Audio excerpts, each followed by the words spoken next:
At 9 a.m. on a morning in 2077, Jiang Feng glanced at the digital clock and hurried out the door.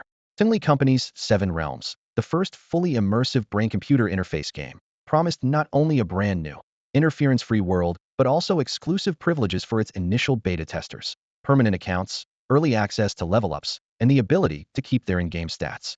Most importantly, players could claim unique game-eyed anything from Boss of the Sky to celebrity-inspired names like Ludahua, turning them into status symbols. When Jiang Feng presented his beta access card at the game helmet shop, he was immediately met with mockery. What kind of newbie gets into the beta? Guess fools really do get lucky. Ignoring the taunts, Jiang Feng caught sight of his own clear-cut reflection in the display window and walked away, humming, "We always want what we can't have." At the street corner, four men in black Zhongshan suits suddenly blocked his way. A flashy young man strutted out, offering between $500,000 and $1,000,000 to buy Jiang Feng's beta helmet. The sum was equivalent to several years' salary, but Jiang Feng, who had already quit his job to pursue a career in gaming, wasn't tempted. On the way home, a mysterious tycoon called Ouyang Xiaobai sent someone to deliver a digital business card. The name sounded oddly familiar to Jiang Feng, but he had no interest in getting involved with someone so powerful. At 11:57, Jiang Feng didn't bother with the instruction manual. He quickly attached the signal transmitter, lay down on his bed, and put on the helmet. The world went dark, and a pleasant female voice asked for his name. Trying to sound casual about his carefully chosen King ID, he said, "My name? Let's just go with King, I guess." To his surprise, the system registered his entire sentence as his ID. "Great, let's just go with King Adventurer. Please prepare for teleportation to the starting point." What? Wait, I meant just King, not the whole sentence. Before he could finish, the world spun around him, and he was teleported away. What a lousy AI, more like artificial stupidity. It can't even get basic grammar right, Jiang Feng muttered through gritted teeth, annoyance flashing in his eyes. He recalled Tungley Corporation's slogan, "Our in-game AI is as smart as a real person," and let out a cold laugh. This is what they call advanced. After a while, his frustration finally faded a bit. Taking a deep breath, he tried to comfort himself. Fine, they'll call it King for now. It might not sound as imposing as Overlord, but it has its own unique swagger. It feels carefree, casual, like it doesn't care about anything, but is actually steady as a rock. No, steady as Mount Tai. That's better. Yeah, that works. After this round of self-reassurance, Jiang Feng finally stood up and began to take in his surroundings. But to his surprise, everything around him was shrouded in a thick, blurry haze, as if had suddenly become severely nearsighted. He couldn't make out anything clearly. Straining his neck and squinting, Jiang Feng scanned the area. Eventually, he noticed a faint outline of a panel behind him, with several red, button-like symbols flashing on it. He reached out and tentatively pressed the topmost button. Jiang Feng was surprised to find that the world in front of him became just a little bit clearer. Whoa, this game is seriously realistic. Even your eyesight depends on your stat points, he muttered, tapping the button again and again as the world gradually sharpened into focus. He glanced up at the top of the panel, where a blurry number was steadily decreasing. He guessed this must be his remaining attribute points. Why is it still so blurry, even after so many points? He wondered, frowning. Do you really get this many points at the start? Since he still couldn't see clearly, Jiang Feng had no choice but to keep pouring points into the vision stat, all the while keeping a close eye on the dwindling number above. Suddenly, he noticed the number up top had dropped by a digit. It must have gone from the hundreds to the tens. Realizing this, he jerked his hand away in alarm. How many points does it take just to see properly? If it's only 2 digits now, I must have about 99 points left, Jiang Feng thought. But if I can't see anything, I can't even tell what the other attributes are. With no other options, Jiang Feng continued adding points to the first stat, this time counting silently in his head. 1, 2, 3, 7. On the 7th tap, he was delighted to find that everything finally came into focus. His eyes immediately landed on the now clear number above. Remaining attribute points, 3. What? Jiang Feng yelped, quickly looking down. The panel clearly displayed. Perception, 98. Strength, 1. Agility, 1. Intelligence, 1. You've got to be kidding me. Jiang Feng was stunned, frozen in disbelief for a long moment before frantically searching for a way to redistribute his points. But the system promptly displayed, attribute points cannot be reassigned. There's no way to reallocate points? Jiang Feng took a deep breath, resisting the urge to curse, and started looking for the option to delete his character. Character deletion is unavailable. Seeing this message, Jiang Feng felt as if had been struck by lightning and collapsed onto the ground in despair. It was bad enough that had picked the wrong name, but had also allocated his attribute points incorrectly. Worse still, the character ID and attribute distribution had set up during the beta would carry over into the official release. Jiang Feng slumped to the ground, staring blankly at the virtual interface as waves of despair washed over him.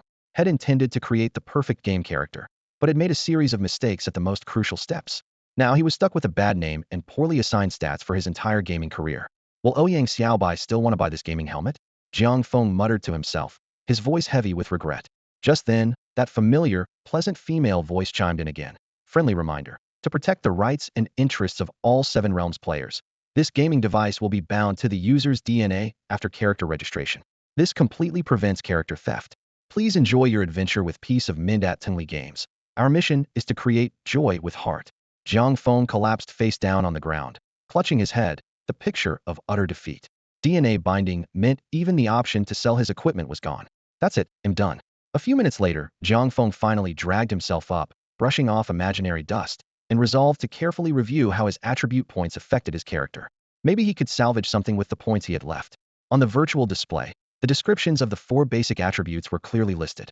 Perception increases critical hit rate, vision, hearing, and slightly boosts evasion. Strength increases physical attack power, max HP, and slightly boosts attack speed.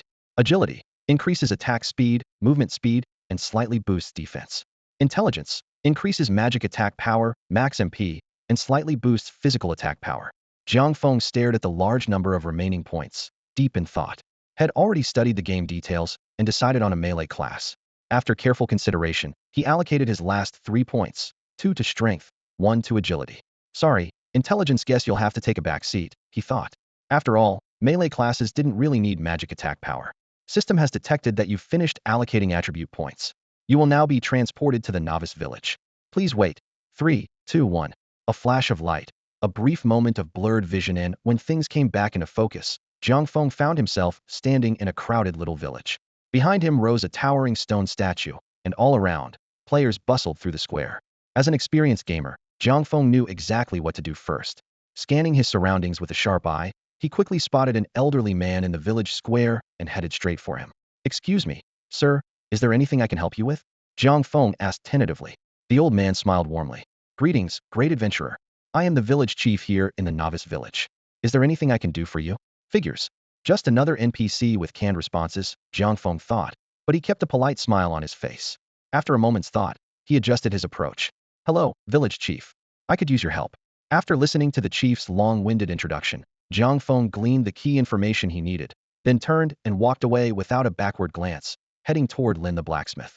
On his way, he couldn't help noticing the glowing IDs hovering above other players' heads, feeling a mix of envy and resignation. If only this game let you hide your ID, he thought. No way am I letting this one show off. Hey, look at that guy. He actually named himself, let's just call him King. What a ridiculous name. A burst of mocking laughter rang out from behind. Ha ha, that's hilarious, as if he's desperate for everyone to know he's a king. Jiang Feng kept his head down, not even daring to look back. He could only quicken his pace, eager to leave the scene. He had a clear goal to find Lin the blacksmith. But before he could say a word, the burly, dark-skinned blacksmith greeted him first. Well then, let's just call him King Adventurer. Could you do me a favor? Hearing his own awkward name made Jiang Feng break out in a cold sweat. But when he realized it was a quest, his spirits lifted immediately. He replied enthusiastically, of course, you can count on me. Thank you so much. Let's just call him King. Could you help me collect some iron ingots? I'm running low at my shop. No problem. Leave it to me. After accepting the quest, Jiang Feng eagerly opened his backpack, only to find a measly 50 gold coins inside. As he scanned the blacksmith shelves, filled with all sorts of beginner weapons, he couldn't help but grin. After all, sharpening your tools is the key to success. But as he reached for a massive greatsword, something unexpected happened. He couldn't budget an inch. Then a system message popped up, insufficient strength. Unable to equip. That's when Jiang Feng remembered he only had 3 strength points, and his head started to throb. After automatically filtering out all the weapons far beyond his abilities, his eyes landed on a small, finely crafted dagger. It almost seemed to be calling out to him. Looks like you're my destined weapon, Jiang Feng said confidently, reaching out. But the system message flashed again, insufficient strength and agility. Unable to equip. That day, a new legend began to spread in the beginner village. A lone figure, clutching nothing but a tree branch, walked silently toward the training grounds. Since Jiang Feng couldn't wield any proper weapons, he had no choice but to break off a tree branch and use it as a makeshift weapon. He opened his stats panel, and the dismal numbers made him frown. Character name, King. Perception, 98. Strength, 3. Agility, 2. Intelligence, 1. HP, 130. MP, 110. Critical rate, 98. Evasion, 20. Physical attack, 14 including 1 point from the tree branch. Defense, 5. Magic attack, 11. Standing just outside the novice village, Jiang Feng watched as other players easily took down level 1 wild chickens. Some more skilled players were already heading further afield. Gripping the branch tightly, determination flashed in his eyes. I, Jiang Feng, once served as the chief strategist of Team LGM, leading us to multiple world championships in various games. Even though I was dismissed and forced to become an ordinary worker, with my sharp skills and game sense, I'll reclaim everything I've lost and rise to the top of the world once again. Jiang Feng swung the branch and attacked a wild chicken. A red critical hit number floated up, bringing a satisfied smile to his face. A 98 crit rate was no joke. Maybe this odd stat distribution was actually working out. But before he could celebrate, the wild chicken suddenly lunged forward, pecking him hard. Jiang Feng glanced at its health bar, 172200. The number quickly sobered him up. Why does this wild chicken have so much health when others can kill it in just a few hits? He realized that even the game developers probably didn't expect anyone to allocate their stats like this. The situation was dangerous, but Jiang Feng's mind raced. Channeling his inner detective, he crunched the numbers. Each crit dealt 28 damage, so he'd need 8 hits to take down the chicken. The wild chicken, on the other hand, would need 9 attacks to defeat him, and he still had a 20 chance to dodge each hit. My chances of winning are over 90. Jiang Feng grinned confidently. A little wild chicken like this isn't worth worrying about. Meanwhile, the branch in Jiang Feng's hand sliced through the air once more, whistling as it struck the wild chicken with force. No critical hit. Jiang Feng's heart skipped a beat, but he quickly reassured himself, stay calm, stay calm. As an experienced gamer, Jiang Feng's composure was unwavering. He didn't panic, even when the wild chicken landed a critical hit. Over and over in his mind, he repeated, no worries, I can dodge, I can dodge. After several rounds of attacks, the outcome became clear. The wild chicken had only 18 health points left, while Jiang Feng, having just been pecked, was down to 10. He finally let out a long breath. Looks like the chicken's chance of a critical hit is pretty low. I've got this in the bag. A confident smile spread across his face, and he looked utterly certain of victory. Humph, this epic battle is about to end in my favor. Goodbye, little chicken. They'll send you off far, far away. As Jiang Feng sang, though his voice was far from pleasant, a crimson number floated above the wild chicken's head. No way, seriously? Still no critical hit. Realizing his final attack hadn't triggered a critical hit, Jiang Feng instantly sensed danger, didn't have enough health to survive another peck. Panicked, he turned and ran. Wait, chicken bro. I was wrong. At that moment, players outside the beginner village witnessed something unbelievable. A human player had just been killed by the lowest level wild chicken. Bijid Cute Bunny, a female player who was also part of the beta test, happened to be nearby. She watched in surprise as the chicken took down a player named Let's Just Call Me King, her eyes lighting up with excitement. Wow, that must be a hidden elite boss. Otherwise, it couldn't have killed a player. Now at level 3, Bijid Cute Bunny easily dispatched the chicken in front of her with a casual fireball, then hurried over to the one that had just killed Jiang Feng. Huh, it looks just like a normal wild chicken. Could this be a secret boss? Suppressing her excitement, she focused and unleashed her most powerful spell since leveling up, Greater Fireball. Boom. To her surprise, the chicken didn't even resist and died instantly. You killed a wild chicken and gained 3 experience points. Staring at the system prompt, Bijid Cute Bunny fell into deep thought. How on earth did that player die just now? After a flash of white light, Jiang Feng found himself back in the central plaza of the beginner village, beneath the statue of the hero. The village chief was still there, beaming at the surrounding players and repeating, greetings, great adventurer. I am the village chief. Is there anything I can assist you with? Head hanging, Jiang Feng trudged over to the chief and asked, excuse me, do you have any tips for fighting wild chickens outside the village? For a moment, the chief's normally mechanical expression shifted into something distinctly human mockery. Sorry, great adventurer. I don't have any strategies for low-level monsters like wild chickens. Jiang Feng could swear the chief emphasized low-level monsters, and even seemed to be holding back a laugh. What an AI! Jiang Feng muttered angrily as he turned to leave. On his way out of the village, Jiang Feng overheard people discussing the same thing. Hey, did you hear? Someone actually got killed by a wild chicken. No way. Chickens can kill players? It's true. There are photos on the forum. The player's name was Let's Just Call Me King. Haha King. With skills like that? The road out of the village wasn't long, but to Jiang Feng, it felt endless. By the end, he found himself jogging, just wanting to escape the laughter as quickly as possible. Once outside, Jiang Feng glared at the wild chicken strutting around, his eyes practically blazing. Humiliation burning inside him, he unleashed all his frustration on the nearest chicken. You killed a wild chicken and gained 5 experience points. Panting, Jiang Feng watched the system notification pop up, wiped the sweat from his forehead, and couldn't help but mutter, haha, so much for wild chickens, nothing special after all. With a blinding flash of white light, Jiang Feng found himself once again in the central plaza of the novice village. Sure enough, he had been killed by a wild chicken again thanks to a streak of bad luck. Staring at his meager experience bar 95 out of 200, Jiang Feng felt a wave of helplessness. He had been just a step away from leveling up, but after being pecked to death by that chicken, he had lost a full 50 of his experience points. So close to earning a skill point and finally getting out of this rut. Damn chicken, I won't let this go. Jiang Feng gritted his teeth in frustration. Exhausted from a string of intense battles, he noticed that night had already fallen in the world of 7 realms. Glancing at the system clock, he realized it was already 2 a.m. I should just get some sleep and fight again tomorrow, he thought, logging out of the game. After exiting, Jiang Feng sat up in bed. He was mentally drained, but otherwise fine. He washed up quickly, then lay back down, planning to catch some sleep. Out of habit, he opened the 7 Realms game forum to check the latest news. To his surprise, a pinned post immediately caught his eye. Rare. Player killed by the weakest monster.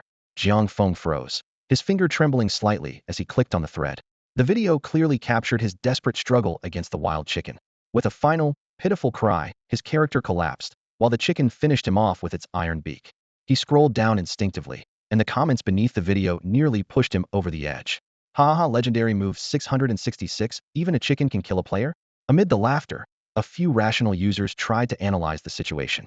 Jianghu Demingbai. This must be some Easter egg set up by the game devs. No way a wild chicken could really kill a player. Jiang Feng could barely hold back tears as he read the comments. He couldn't help but mutter to himself, this is just ridiculous. He was filled with regret over his poor stat distribution. As someone who had misallocated his skill points, he knew exactly how it felt.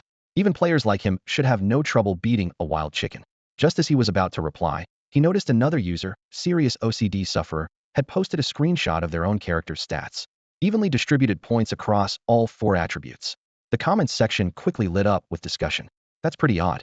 How can you kill a wild chicken so easily? Don't forget about the strong melee mage class. Even for melee mages, a wild chicken shouldn't be that easy to kill. As he read the lively debate, Jiang Feng was tempted to reveal his own stat allocation and set the record straight. But his rational side held him back. If I really shared my setup, I'd be an even bigger joke, he thought with a wry smile. Suppressing his emotions, Jiang Feng simply liked the comments from Jianghu Demingbai and serious OCD sufferer, then closed the forum. Meanwhile, at the 7 Realms headquarters at Tengli, the project team was busy at work. Xiao Wang, check today's game data, came a calm male voice.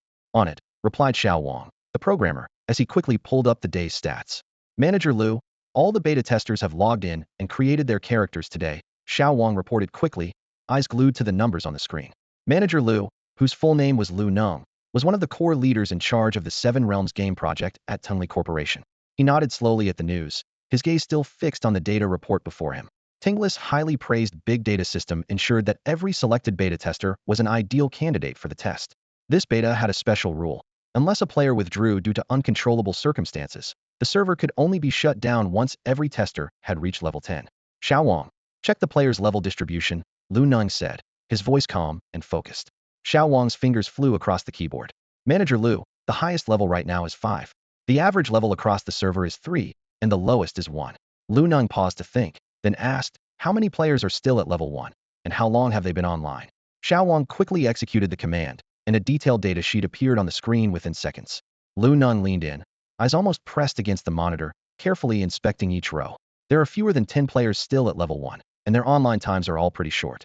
They probably had things to take care of in real life, which is to be expected. Liu Neng's voice suddenly stopped, his brow furrowing. Wait, what's this? When he reached the last level 1 player's data, a look of disbelief finally appeared on his face. What's going on with this player called Wangzhe? Their online time is so long, but they're still only level 1? Liu Neng's confusion was apparent. Xiao Wang, pull up this player's detailed data. We need to make sure everyone reaches level 10 within 2 weeks, or the beta can't end on schedule. Do I need to say this again? Got it, Manager Liu. They'll check right away, Xiao Wang replied, immediately getting to work. Night slipped by quietly, and a new day arrived on schedule. Jiang Feng opened his eyes to find sunlight streaming through the gap in his curtains.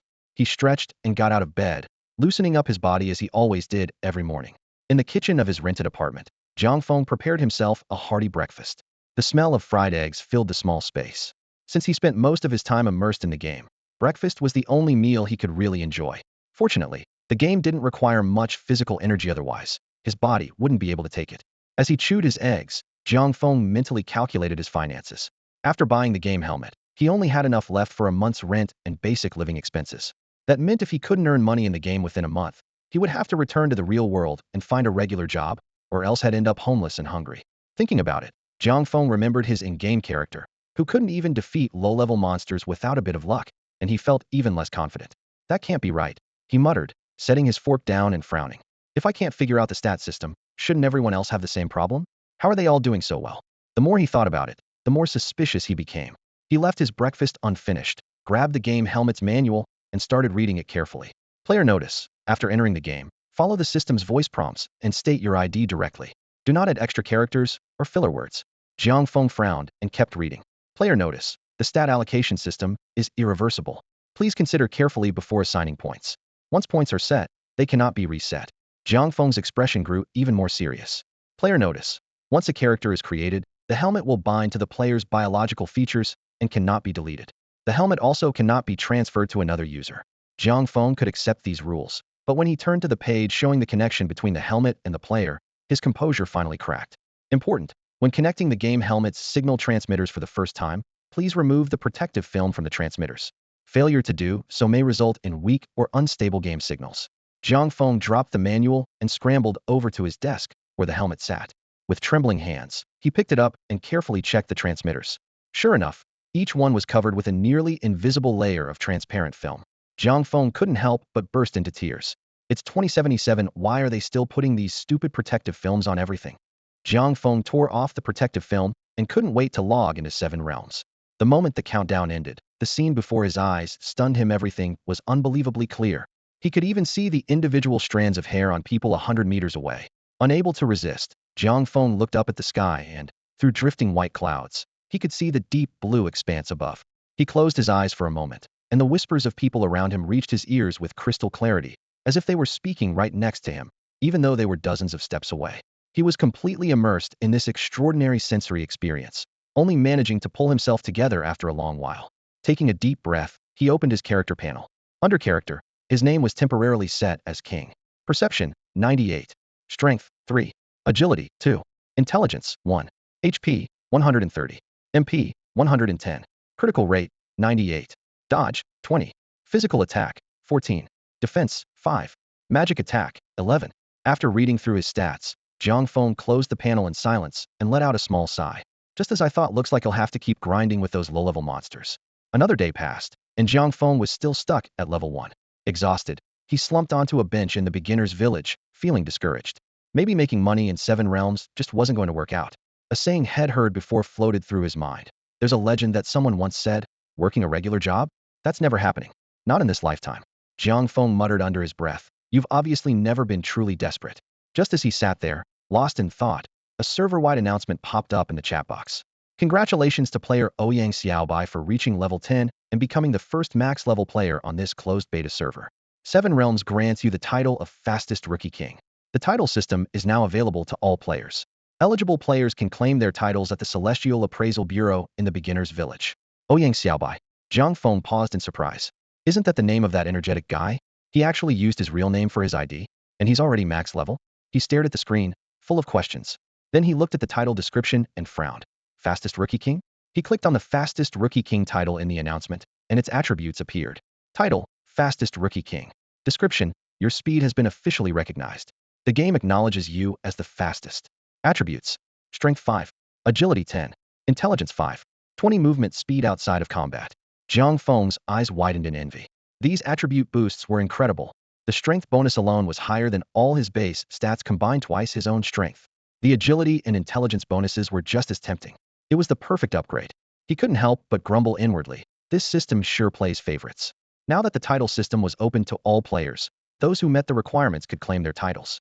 With his 98 points in perception, Jiang Feng figured he'd surely qualify for something like Sharpest Eyes Rookie King. Maybe Slowest Level Up Rookie King? With that in mind, he immediately headed to the Celestial Appraisal Bureau to see what title he could get. When he entered, the place was already packed. But the most eye-catching by far was Ouyang Xiaobai, his Fastest Rookie King title gleaming above his head. He stood out in the crowd, a hint of pride in his eyes. Jiang Feng hesitated for a moment, then walked toward Ouyang Xiaobai. Because the characters in 7 Realms were modeled after the players' real appearances, Ouyang Xiaobai quickly recognized Jiang Feng. Their eyes met across the room, and Jiang Feng gave him a small smile before making his way over. You got the helmet? Jiang Feng hurried over to Ouyang Xiaobai as soon as he spotted him. Ouyang Xiaobai flashed a smug grin and turned to gesture behind him. Only then did Jiang Feng notice a group of more than a dozen burly men standing in neat rows behind Ouyang Xiaobai, each wielding a gleaming battle axe. I'm actually a beta tester too, Ouyang Xiaobai explained. The reason I wanted your helmet before was to put together this security team to help me level up. Jiang Feng suddenly understood and couldn't help but sigh. Money really can do anything. The ancients were right.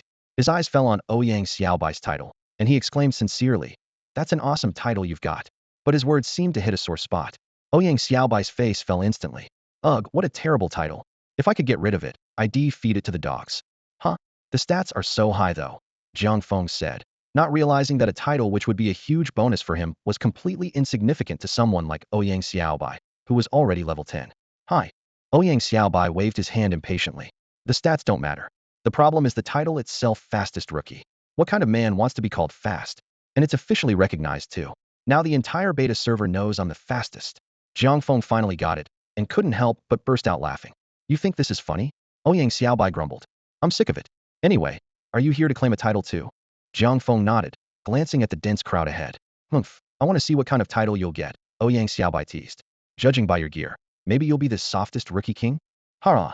Jiang Feng thought to himself that as long as it boosted his stats, he didn't care if it was the softest or the toughest. He squeezed into the crowd, surrounded by complaints and grumbling. Why don't I meet the requirements? What exactly do you need to get a title? Is Tungli Company messing with us? Besides that fastest rookie, I haven't seen anyone with another title. I'm not leveling up today. I have to see if anyone else can get a second title. Hearing all this, Jiang Feng started to feel a bit uncertain. Was it really that hard to get a title? If I can't get a title, I won't even be able to pay next month's rent, he worried silently. Finally, Jiang Feng made it to the NPC handing out titles. She was a striking woman, who greeted him in a pleasant voice. Great adventurer, are you here for a title too? The way she addressed him instantly put Jiang Feng in a good mood. Yeah, miss, could you check if I qualify for any titles? Which aspect would you like your title to be based on? She asked sweetly. 1. Attributes. 2. Level. 3. Appearance. Please note, you only get one choice. After thinking it over carefully, Jiang Feng replied, attributes, I guess. Although choosing level might also get him a title, he definitely didn't want to end up with something like softest rookie king, like Ouyang Xiaobai. Besides, his 98 attribute points were probably among the highest on the beta server. All right, please wait a moment, the woman said. A few seconds later, a crisp ding sounded. What? What king? Say that again. What kind of king? Jiang Feng asked in disbelief, staring directly at the exceptionally well-built NPC in front of him. The NPC didn't answer right away. Instead, a system announcement echoed across the server. Congratulations to player, let's just call him king for now, for earning the title King of Fools. King of Fools? Jiang Feng stood frozen in place, his mind blank with shock. Sensing his confusion, the NPC finally explained. The system has detected that your intelligence stat is not only the lowest in the entire region, but it's also far below the average of all players, so low, in fact, that it's almost unbelievable. That's why you've been awarded this unique title. The Tianjin Bureau was instantly abuzz. King of Fools? That's actually a real title? All eyes turned to Jiang Feng, who was still in shock beside the NPC. Look at that blank stare. Someone shouted from the crowd. If anyone deserves that title, it's him. Soon, someone recognized Jiang Feng. Isn't that the guy who got killed by the lowest level wild monstera chicken? Haha, the Seven Realm system really is advanced. King of Fools suits him perfectly. No wonder I couldn't get that title. While the ridicule swirled around him, Jiang Feng barely noticed. He quickly checked the title's attributes. Title: King of Fools. Description: your extraordinarily low intelligence has been officially recognized. The system is proud to name you the King of Fools. Official recognition? Why not just give me a verified badge while you're at it? Jiang Feng muttered to himself. He considered ditching the title altogether, but when he noticed it came with bonus stats, he forced himself to keep reading. Attributes: Strength 1, Agility 1, Intelligence 1. Oh, come on. Jiang Feng finally burst out. Well done, Seven Realms. Well done, Tunli Corporation. Are you trying to ruin my character? 1 point each for strength and agility is barely anything. But if my intelligence drops into the negatives, how am I supposed to play? He was about to log out and quit Seven Realms for good when a line of tiny text at the bottom of the title caught his eye. Hidden effect invisible to other players? Luck? As a world-class player, Jiang Feng immediately realized there was more to this. In most games, luck is a crucial hidden stat, influencing drop rates and the chance of triggering maximum damage. Although games rarely display luck directly, its importance can't be overstated. After a brief moment of shock, Jiang Feng suddenly thought of a possibility. If this luck could affect his critical hit rate, maybe he could actually beat those wild chickens. The idea flashed through his mind like lightning, sparking a glimmer of hope deep within him. Without hesitation, he quickly equipped the title. Meanwhile, The other players around him were still loudly discussing the title, their voices a noisy and irritating backdrop. If I were him, I'd rather not equip that title. It's just too embarrassing. Haha, one player mocked openly. Just then, someone in the crowd suddenly shouted, "Hey, look at that guy." The exclamation was like a stone thrown into a calm lake. Varion's attention instantly shifted to Jiang Feng. They saw a flicker of determination in his previously dazed eyes as he decisively equipped the title. In a flash, a golden title lit up above his head. King of Fools. No way. Seriously? Did he actually put it on? He did. He really did. Wow. He actually equipped that title. Exclamations rippled through the crowd as countless players witnessed the birth of a new king, even if it was just the King of Fools. As Jiang Feng got ready to leave the Tianjin bureau, the other players swarmed toward him, eager to get a closer look at this king. But before they could get near, a group of burly men wielding axes formed a wall, blocking their path. Taking advantage of the chaos, Jiang Feng slipped away and let out a long sigh of relief, completely unaware that he had now become a true, uncrowned king. At that moment, Ouyang Xiaobai came up beside him. After some hesitation, he finally found the right words. "I gotta say, man, you're pretty impressive." Seeing that it was Ouyang Xiaobai, Jiang Feng smiled modestly and replied, "You're too kind. I'd say we're about the same." Looking at this energetic young man praising him so sincerely, Jiang Feng couldn't help but respond, "Since you think so highly of me, why don't we team up? I've even thought of a name for our duo, the Dazzling Duo. He'll be the Dazzling One, and you can be." Before he could finish, Jiang Feng glanced back and saw the other players about to break through the human wall. He quickly cut himself off. "Ouyang, this isn't really the place to talk. He'll be on my way for now." Realizing the situation, Ouyang Xiaobai hurriedly said his goodbyes as well. Watching Jiang Feng walk away, Ouyang Xiaobai couldn't help but chuckle. That guy really saved me. With him around, my fastest rookie title doesn't seem so special anymore. What a great guy. Suddenly, something occurred to him, and he looked puzzled. Wait, if he's the Dazzling One in our duo, then what am I? Carrying a tree branch, Jiang Feng made his way to the outskirts of the beginner's village. Without a moment's hesitation, he charged straight toward his longtime nemesis, Little Wild Chicken. Before the fight, Jiang Feng instinctively pulled up his character stats to review his attributes. Character: King Temporary. Perception: 98. Strength: 4. Agility: 3. Luck: 1. HP: 140. MP: 100. Critical rate: 103. Evasion: 20. Physical attack: 15. Defense: 5. Magic attack: 0. Seeing his critical rate surpass 100, Jiang Feng's face lit up with satisfaction, a confident smile tugging at his lips. "Just as I thought, my crit rate keeps climbing. Little Wild Chicken, get ready to be crushed." He swung his branch like a staff, striking at the chicken in front of him. After a flurry of rapid attacks, the wild chicken struggled desperately, but eventually collapsed under Jiang Feng's relentless assault, dropping a pile of gold coins. Laughing, Jiang Feng scooped up the loot, excitement gleaming in his eyes. "Haha, looks like I've really turned over a new leaf." He didn't stop there. Quickly turning to another wild chicken nearby, he continued swinging his branch, eager to level up. With the bonus from his luck stat, he felt confident about the battles ahead.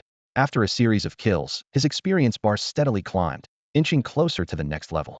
"Haha, this is amazing. I've waited so long for this day finally. My dream is within reach."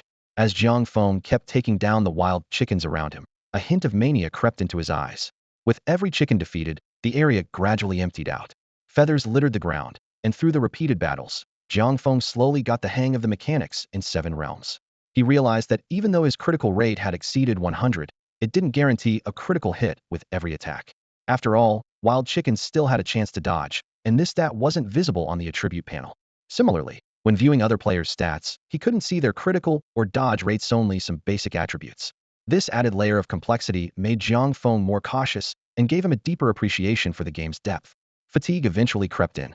Glancing at the sky, Jiang Feng noticed it was already past midnight. Checking his experience bar, he saw he was just 10 points away from reaching level 2. Ready to press on and finish off a few more chickens, he realized there were no targets left in the area. With no other choice, he decided to log off, saving the level up for the next day. After logging out, Jiang Feng grabbed a bite to eat and lay down on his bed, opening the game forum on his phone. To his surprise, aside from Ouyang Xiaobai, several other players had already reached level 10, the game's current max level. Jiang Feng's heart sank. He was still stuck at the edge of level 1, nowhere near the top. Back in the day, Jiang Feng, could have soared to the top too. The comments below caught his eye. "I know this Ouyang Xiaobai. He's the only son of the Ouyang family, one of the 4 major families in Huaxia. With strong backing, he used his family's resources to get ahead in 7 realms and snagged the title of Fastest Rookie." Fastest Rookie? Haha, that's nothing. Did you see the even funnier title, King of Fools? King of Fools? Seriously? Yeah, the system even announced it. It's legit. Reading these comments, Jiang Feng couldn't help but chuckle, but at the same time, a competitive spark ignited within him. Really? Something like this actually happened? Jiang Feng couldn't help but laugh as he read the heated discussions on the forum. He immediately logged into the game, carefully removed the controversial title, and stashed it in his inventory. If you want to wear the crown, you must bear its weight, he muttered to himself. Since I have to wear it to level up, at least I can give my head a break while I sleep. With those trivial matters set aside, Jiang Feng soon drifted off to sleep. Meanwhile, that very night, a tense atmosphere gripped the headquarters of Tengli Seven Realms. In an office inside the headquarters, Lu Ning sat with a furrowed brow, staring intently at the game data on his screen.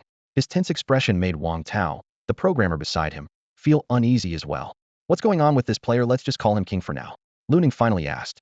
It's been 5 days since the server opened, and he's still at level 1? He logs in every day but hasn't made any progress. All the other beta testers are at least level 5 by now. Wang Tao quickly pulled up the detailed data for this unusual player. When the attribute panel appeared on the screen, he couldn't help but exclaim, "What kind of stat allocation is this?" Lu Nung hurried over at the sound, and his eyes widened in shock when he saw the data. "Is this a bug?" "No," Wang Tao replied after a careful check. The points were definitely allocated by the player. What shocked them even more was the combat log. In 5 days, the player had died 18 times, always to the weakest monsters, wild chickens. I thought beta testers were carefully selected through big data analysis.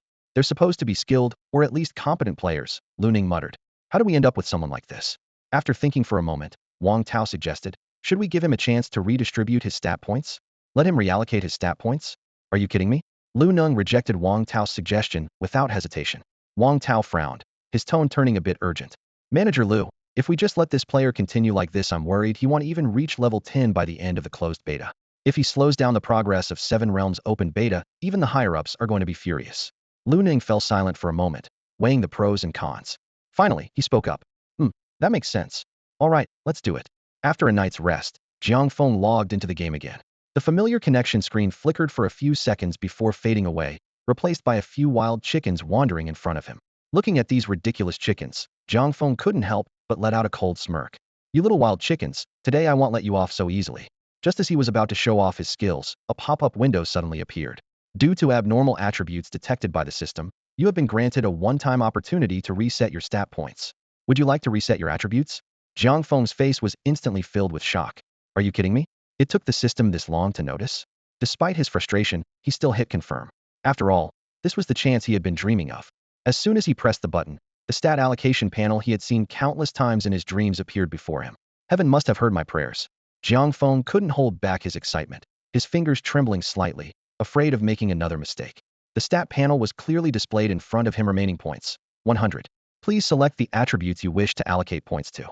On the screen, several options appeared: strength, agility, intelligence, luck. Jiang Feng stared at the options, took a deep breath, and made up his mind to be careful this time. He wasn't going to assign points recklessly like last time and risk repeating the same mistake. What's this? Jiang Feng's eyes widened as he noticed a new option on the panel lock.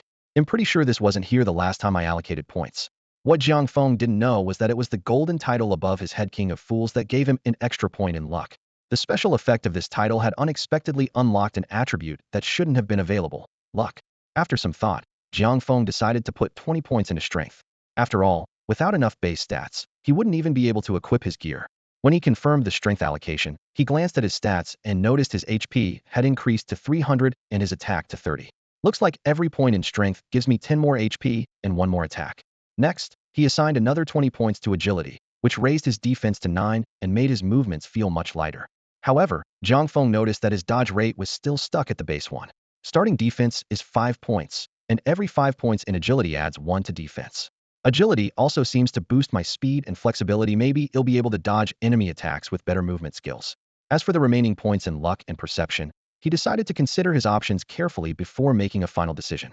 Jiang Feng examined the remaining 60 attribute points, and, recalling the embarrassing moment when he was chased by wild chickens, decided not to repeat the same mistake. Taking a deep breath, he first added 10 points to perception, instantly gaining a 10 increase in critical hit rate and a 2 boost in evasion. Next, he invested another 10 points into luck. When he checked his stats again, he couldn't help but gasp. His critical hit rate had soared to 65. Although the evasion rate stayed the same, the massive boost to his critical chance was truly astonishing. As a highly skilled player with world-class honors, Jiang Feng quickly calculated the benefits for combat. Since a critical hit deals double damage, Maxing out his critical rate to 100 would clearly be more effective than simply increasing his attack power. Besides, he would earn more attribute points as he leveled up. More importantly, he suspected luck would offer more than just a boost to critical hits. With this in mind, he continued adding points to luck. However, after reaching 20 points, the system wouldn't allow him to increase it any further. Curious, Jiang Feng opened his stats panel and saw that his critical hit rate had reached an incredible 110. For the remaining 31 points, Jiang Feng made a quick decision based on his previous experiences. He allocated 19 points to perception, 2 points to strength, and the last 10 points to intelligence. He chose to boost intelligence for 3 reasons. First, to study how it affected his character and better prepare for battles against intelligence-based players. Second, to meet any future equipment requirements that might have high intelligence prerequisites.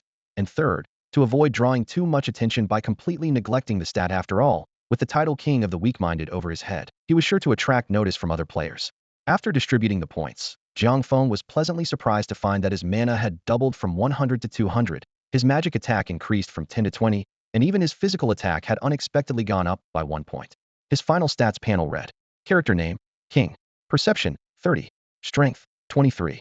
Agility, 21. Luck, 20. Hidden attribute. Health, 320. Mana, 100. Critical rate, 130. Evasion, 6. Physical attack, 32. Defense, 9. Magic attack, 0. A cold smirk appeared on Jiang Feng's lips as his gaze landed on a few wild chickens strutting nearby. He casually picked up a branch and hurled it at the nearest chicken. This time, the chicken only managed to deal 11 points of damage to him, a stark contrast to his previous struggles. Little wild chickens, you made my life miserable yesterday. Today, it's my turn to get even. Jiang Feng brandished the branch, his eyes sweeping over the flock before him. Come at me all at once, I can take on 10 of you. After a brutal and merciless slaughter, Jiang Feng finally reached level 3. He distributed the attribute points rewarded by the system, allocating 2 to strength and 1 to agility, then glanced over the field littered with wild chicken corpses. Despite having killed countless of these low-level monsters, not a single piece of equipment had dropped. Jiang Feng bent down to pick up the scattered coins on the ground and, after counting, found he only had 21. Is that all? He muttered with a frown. What he didn't realize was that, for ordinary players, wild chickens never dropped any coins at all. It was only thanks to his extraordinary luck and his persistence in grinding this area that he managed to amass what would be considered a fortune by anyone else. Jiang Feng looked down at the battered branch in his hand and decided it was time to get himself a proper weapon. He turned and made his way toward the blacksmith in the novice village, carefully disabling his title display before entering the town. Inside the blacksmith shop, the dazzling array of weapons made Jiang Feng's eyes light up. He even started to drool unconsciously.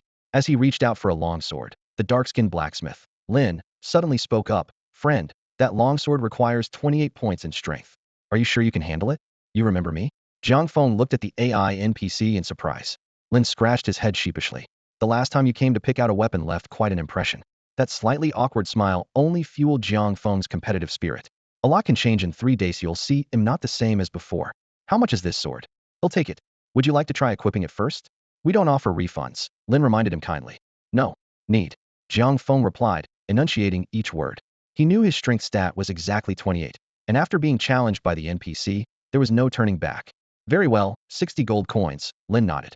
Jiang Feng paid immediately. With the 50 coins he started with and the 21 he earned from the wild chickens, he had more than enough.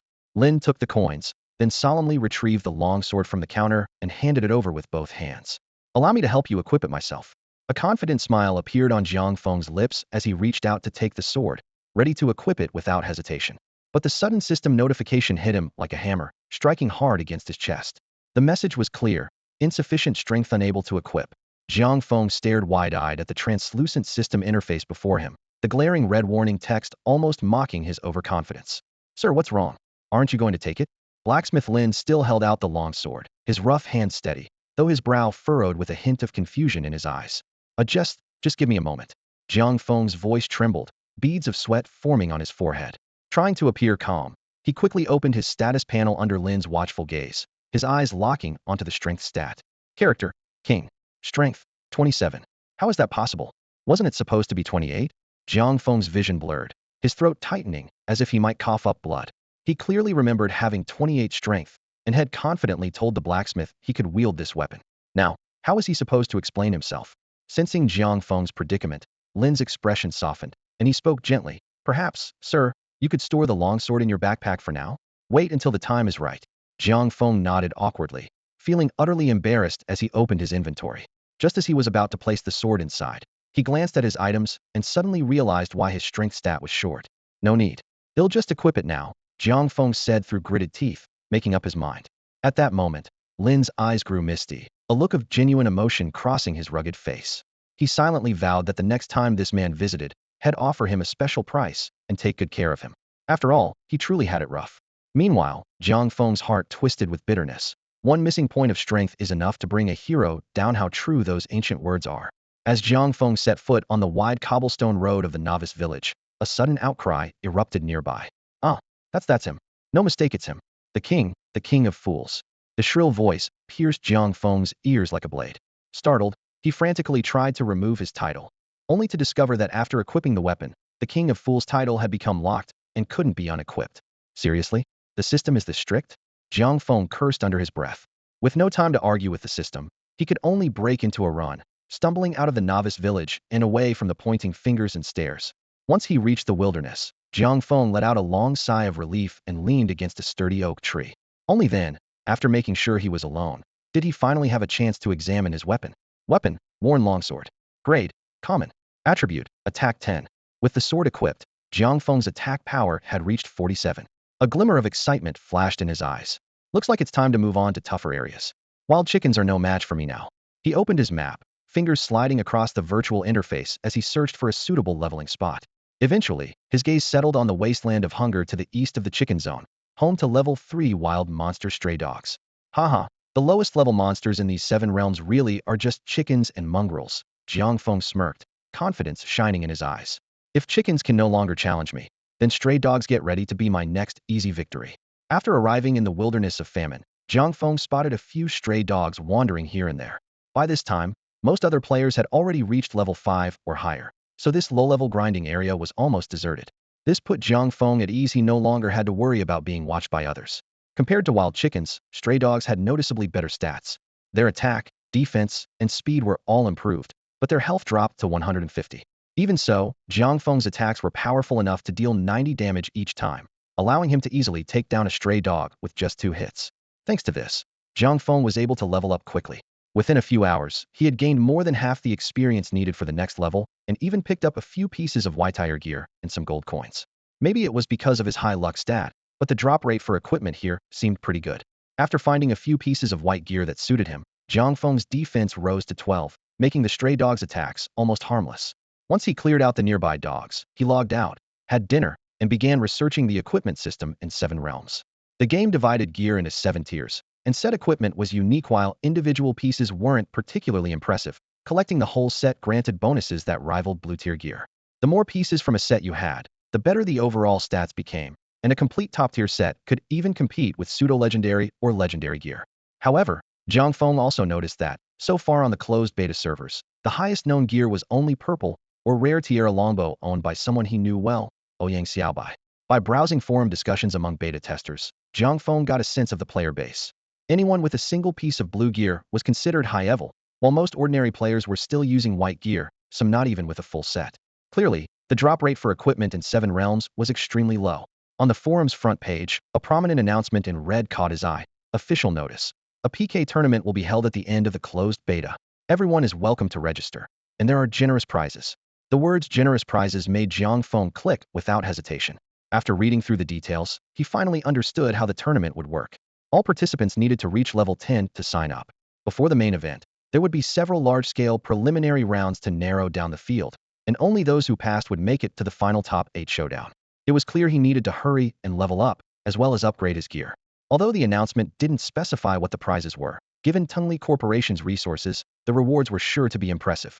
After making up his mind, Jiang Feng closed the forum, lay back on his bed, and quickly drifted off to sleep. The night passed uneventfully. Early the next morning, he woke up and logged into the game again. The king had returned. With his longsword and a few pieces of white gear, battling level 3 stray dogs became effortless for Jiang Feng. However, he noticed his experience bar wasn't increasing very quickly. After some thought, he decided it was time to leave this arena. Felt confident enough to take on tougher enemies with his current strength. Just as Jiang Feng was about to leave, a monster much larger than the usual stray dogs appeared on his way back. He glanced at its name, Stray Dog King Leader. Is this an elite monster? The thought made his heart skip a beat. As he hesitated, the Stray Dog King also noticed him. Saliva dripped from its mouth as it suddenly charged at Jiang Feng with surprising speed. An aggressive wild monster. Jiang Feng was startled, but his years of gaming experience told him this was no ordinary encounter. If he could defeat it, there was a good chance of getting high-quality loot. Without hesitation, he drew his longsword and faced the stray dog king Hedon. The blade sliced through the air with a sharp whistle, and Jiang Feng saw damage numbers appear above both their heads, which gave him pause. He quickly glanced at the stray dog king's health bar, 300 HP. He breathed a little easier. A quick estimate told him it would take about 5 hits to bring down this elite monster, while it would need at least 8 to defeat him. But his relief didn't last long. The stray dog king suddenly launched a swift attack, retaliating almost before Jiang Feng could swing a second time, dealing 50 damage to him. That attack speed is insane, Jiang Feng muttered, hurriedly gulping down a healing potion as he continued to fight. Despite his best efforts to dodge, the stray dog king's speed was overwhelming. Jiang Feng tried to adjust his rhythm, but it didn't help much. After several exchanges, the stray dog king was left with only 14 HP, and Jiang Feng had just 48 HP himself.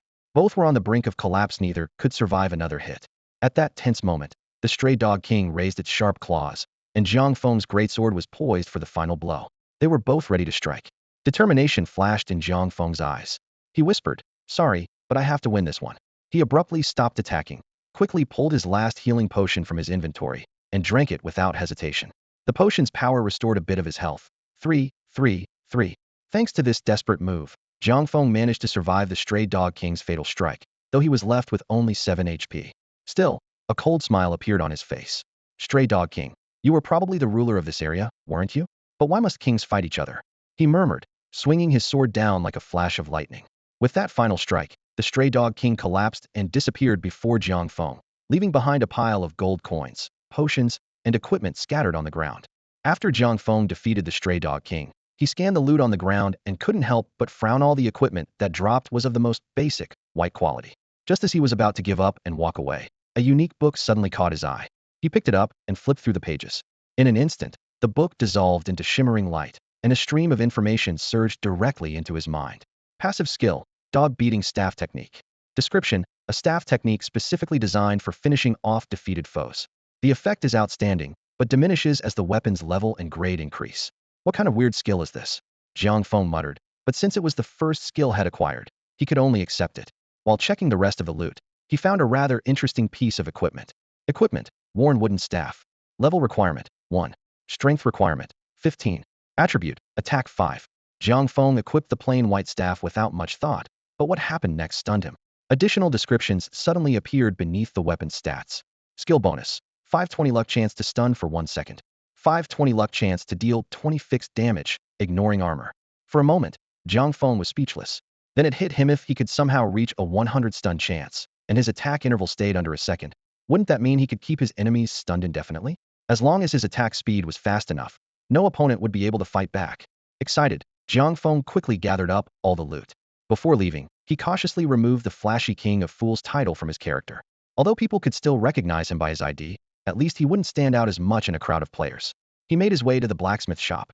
The blacksmith, Lin, didn't even look up from his work as he spoke. "All right, he'll buy your stuff back for 10 of the selling price. Just leave it on the counter." He paused mid-sentence, finally glancing up to see who had come in. His tone immediately changed. "Oh, it's you. Tell you what, they'll give you a special deal, 20 buyback." Thank you, Mr. Lin. You're very generous." Jiang Feng wasn't sure why he was getting special treatment, but he certainly wasn't going to turn down the extra money. "Wow, I never expected that. Even though your intelligence isn't the highest, your heart is so pure. You actually know how to be grateful. I'm honestly moved beyond words. I've decided I'll buy back your equipment at 50 of its value." Lin the blacksmith was so touched by Jiang Feng's praise that tears welled up in his eyes. His rough hands, calloused from years of forging, trembled slightly with excitement. "Really? That's great. I won't hold back then." Lin's voice was a bit choked with emotion, so Jiang Feng didn't quite catch what he said at first, but the words 50 rang out loud and clear. Without hesitation, Jiang Feng emptied out all the unwanted gear from his backpack onto the counter.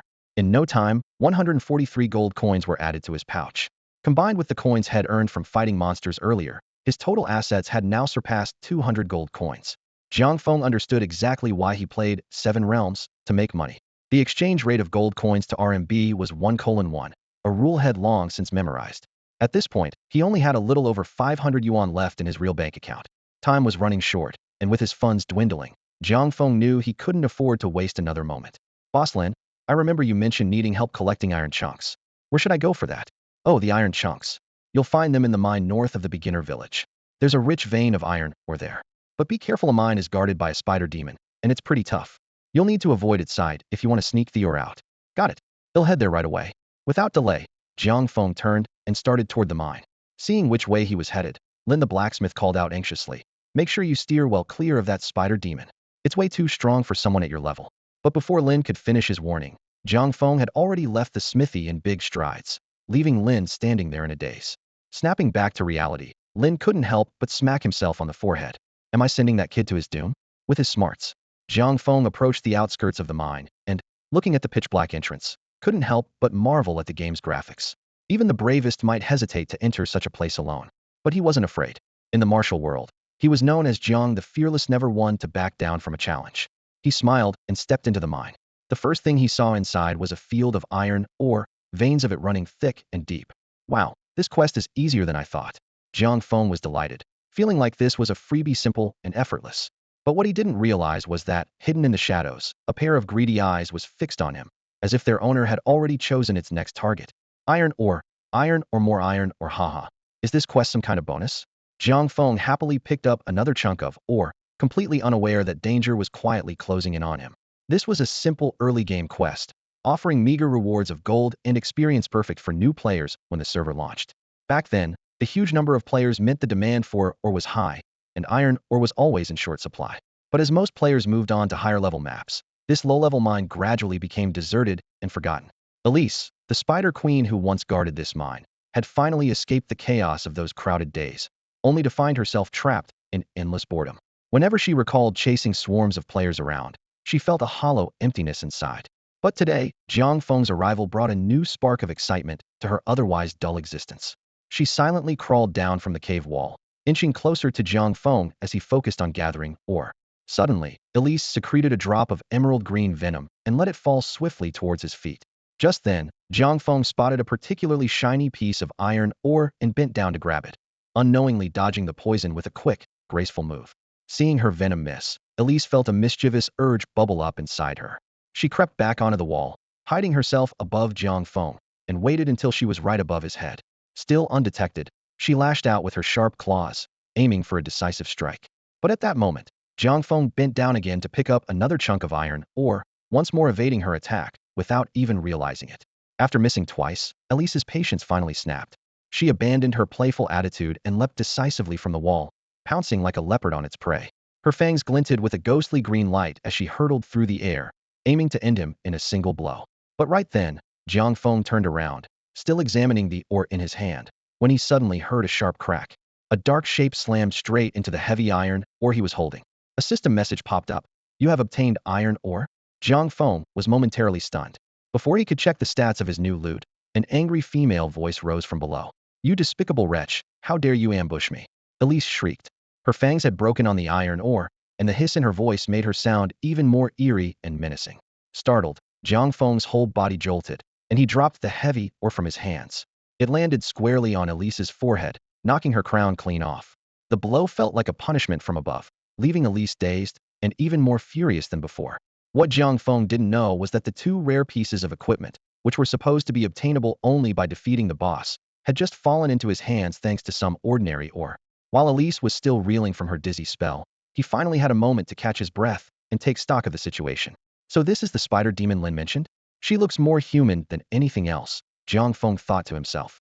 The spider queen before him did have several thick, sharp spider legs, but her upper body was strikingly similar to that of a young girl, her round face even carrying a hint of cuteness. However, when Jiang Feng glanced at the status bar above Elise's head, his heart sank. LV? HP. 49985000. 5000 HP? There's no way I can handle that, I better get out of here. Remembering Blacksmith Lin's warning, Jiang Feng quickly stashed away the iron ore and scrambled towards the cave's entrance. You sneaky brat, trying to run? Not so fast, Webbind.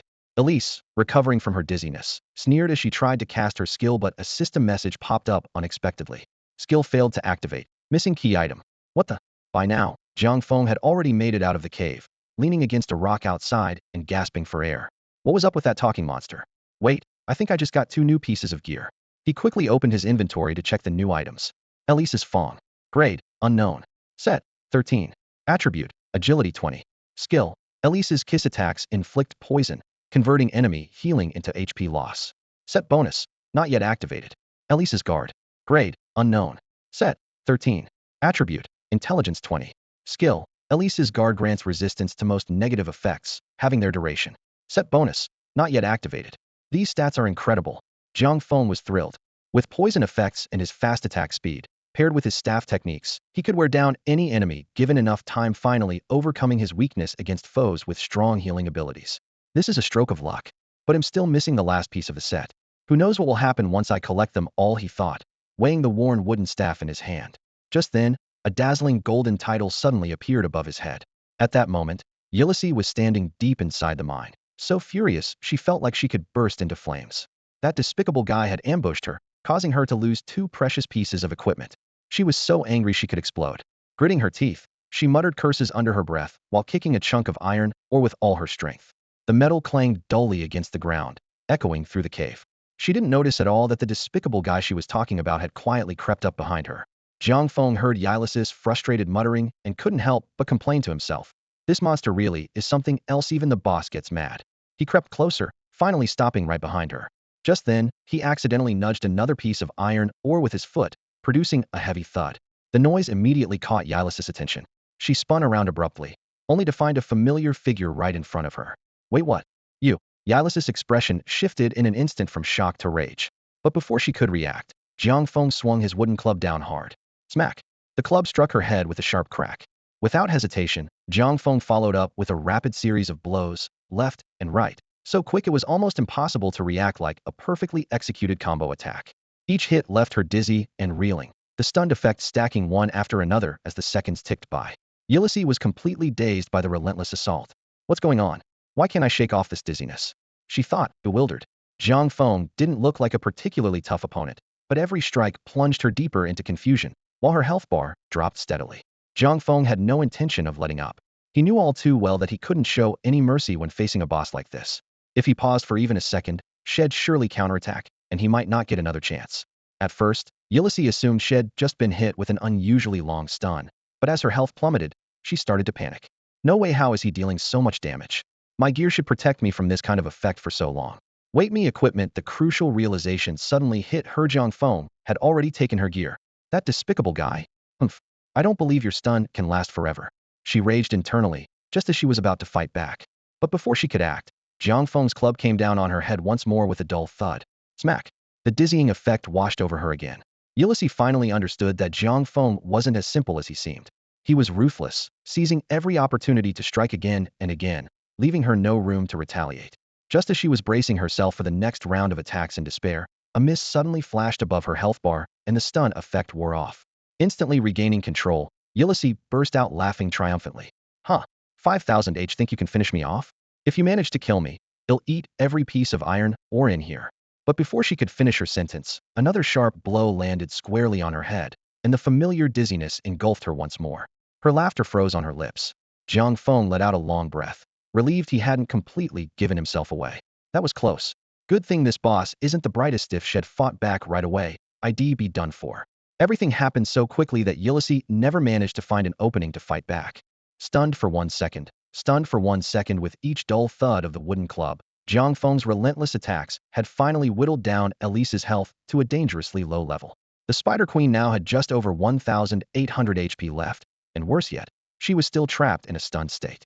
Furious, Elise finally realized the unique pattern behind Jiang Feng's attacks. She waited patiently, planning to strike back the moment Jiang Feng missed an attack. As the battle dragged on, Elise's health continued to drop, 1,800, 1,500, 1,200 until she was left with barely 30 HP. At last, the crucial miss happened. Seeing this, Jiang Feng immediately pulled back, knew that after such a long fight, even this not-so-bright Spider Queen would have figured out his trick. If he kept pressing the attack, he'd probably be killed before he could even react. Sure enough, as soon as Elise broke free from the stun, she lashed out with her sharp spider legs in a sweeping attack. Although she missed, she quickly locked onto Jiang Feng nearby, a cold smile spreading across her face. With only a sliver of health left, she was still confident she could finish him off in one blow. But as Elise advanced, she noticed Jiang Feng remained calm, simply pointing at the health bar above her head.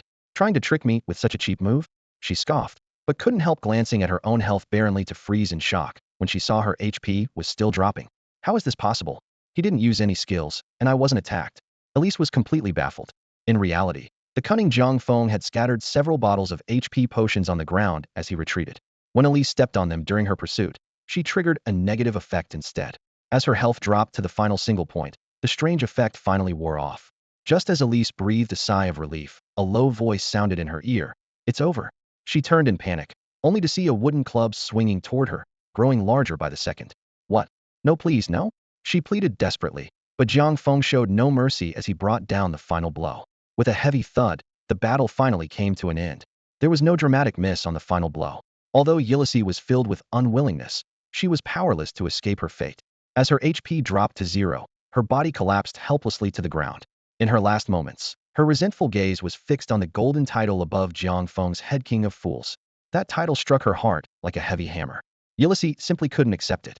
A voice echoed in her mind. I was killed by a fool, and not just any fool, but the king of them? No matter how hard she tried, she couldn't believe it. But despite her struggle, she ultimately turned into a streak of light and vanished into the void. After defeating Ulysses, Jiang Feng felt a surge of heat rush through his body, and his level shot straight up to 5. But instead of checking his newly acquired attribute points, his eyes were drawn to the loot in front of him. Among the pile of dropped items, a piece of green equipment stood out, catching all the attention. Spider Queen's armor. Grade, green. Set, 13. Attribute, strength 20. Bonus skill, Ulysses' pursuit when moving toward a target that has damaged you. Your movement speed increases by 20. Seeing this gear, Jiang Feng immediately understood its purpose. This skill would clearly help him quickly close the gap against ranged enemies. Although its individual stats were impressive, what interested him most was the set bonus. As an experienced player, Jiang Feng knew the power of set items. Spider Queen set. 33 set bonus, strength 5, agility 5, intelligence 5. Skill, web bind and instant cast control ability. Use spider silk to immobilize and silence the enemy for 3 seconds. Cooldown, 60 seconds. Mana cost, 50. An instant cast control skill. A glint flashed in Jiang Feng's eyes. This was equipment that could greatly boost his combat power. As a veteran player, he knew exactly what this meant. Excited, Jiang Feng decided to test the skill right away.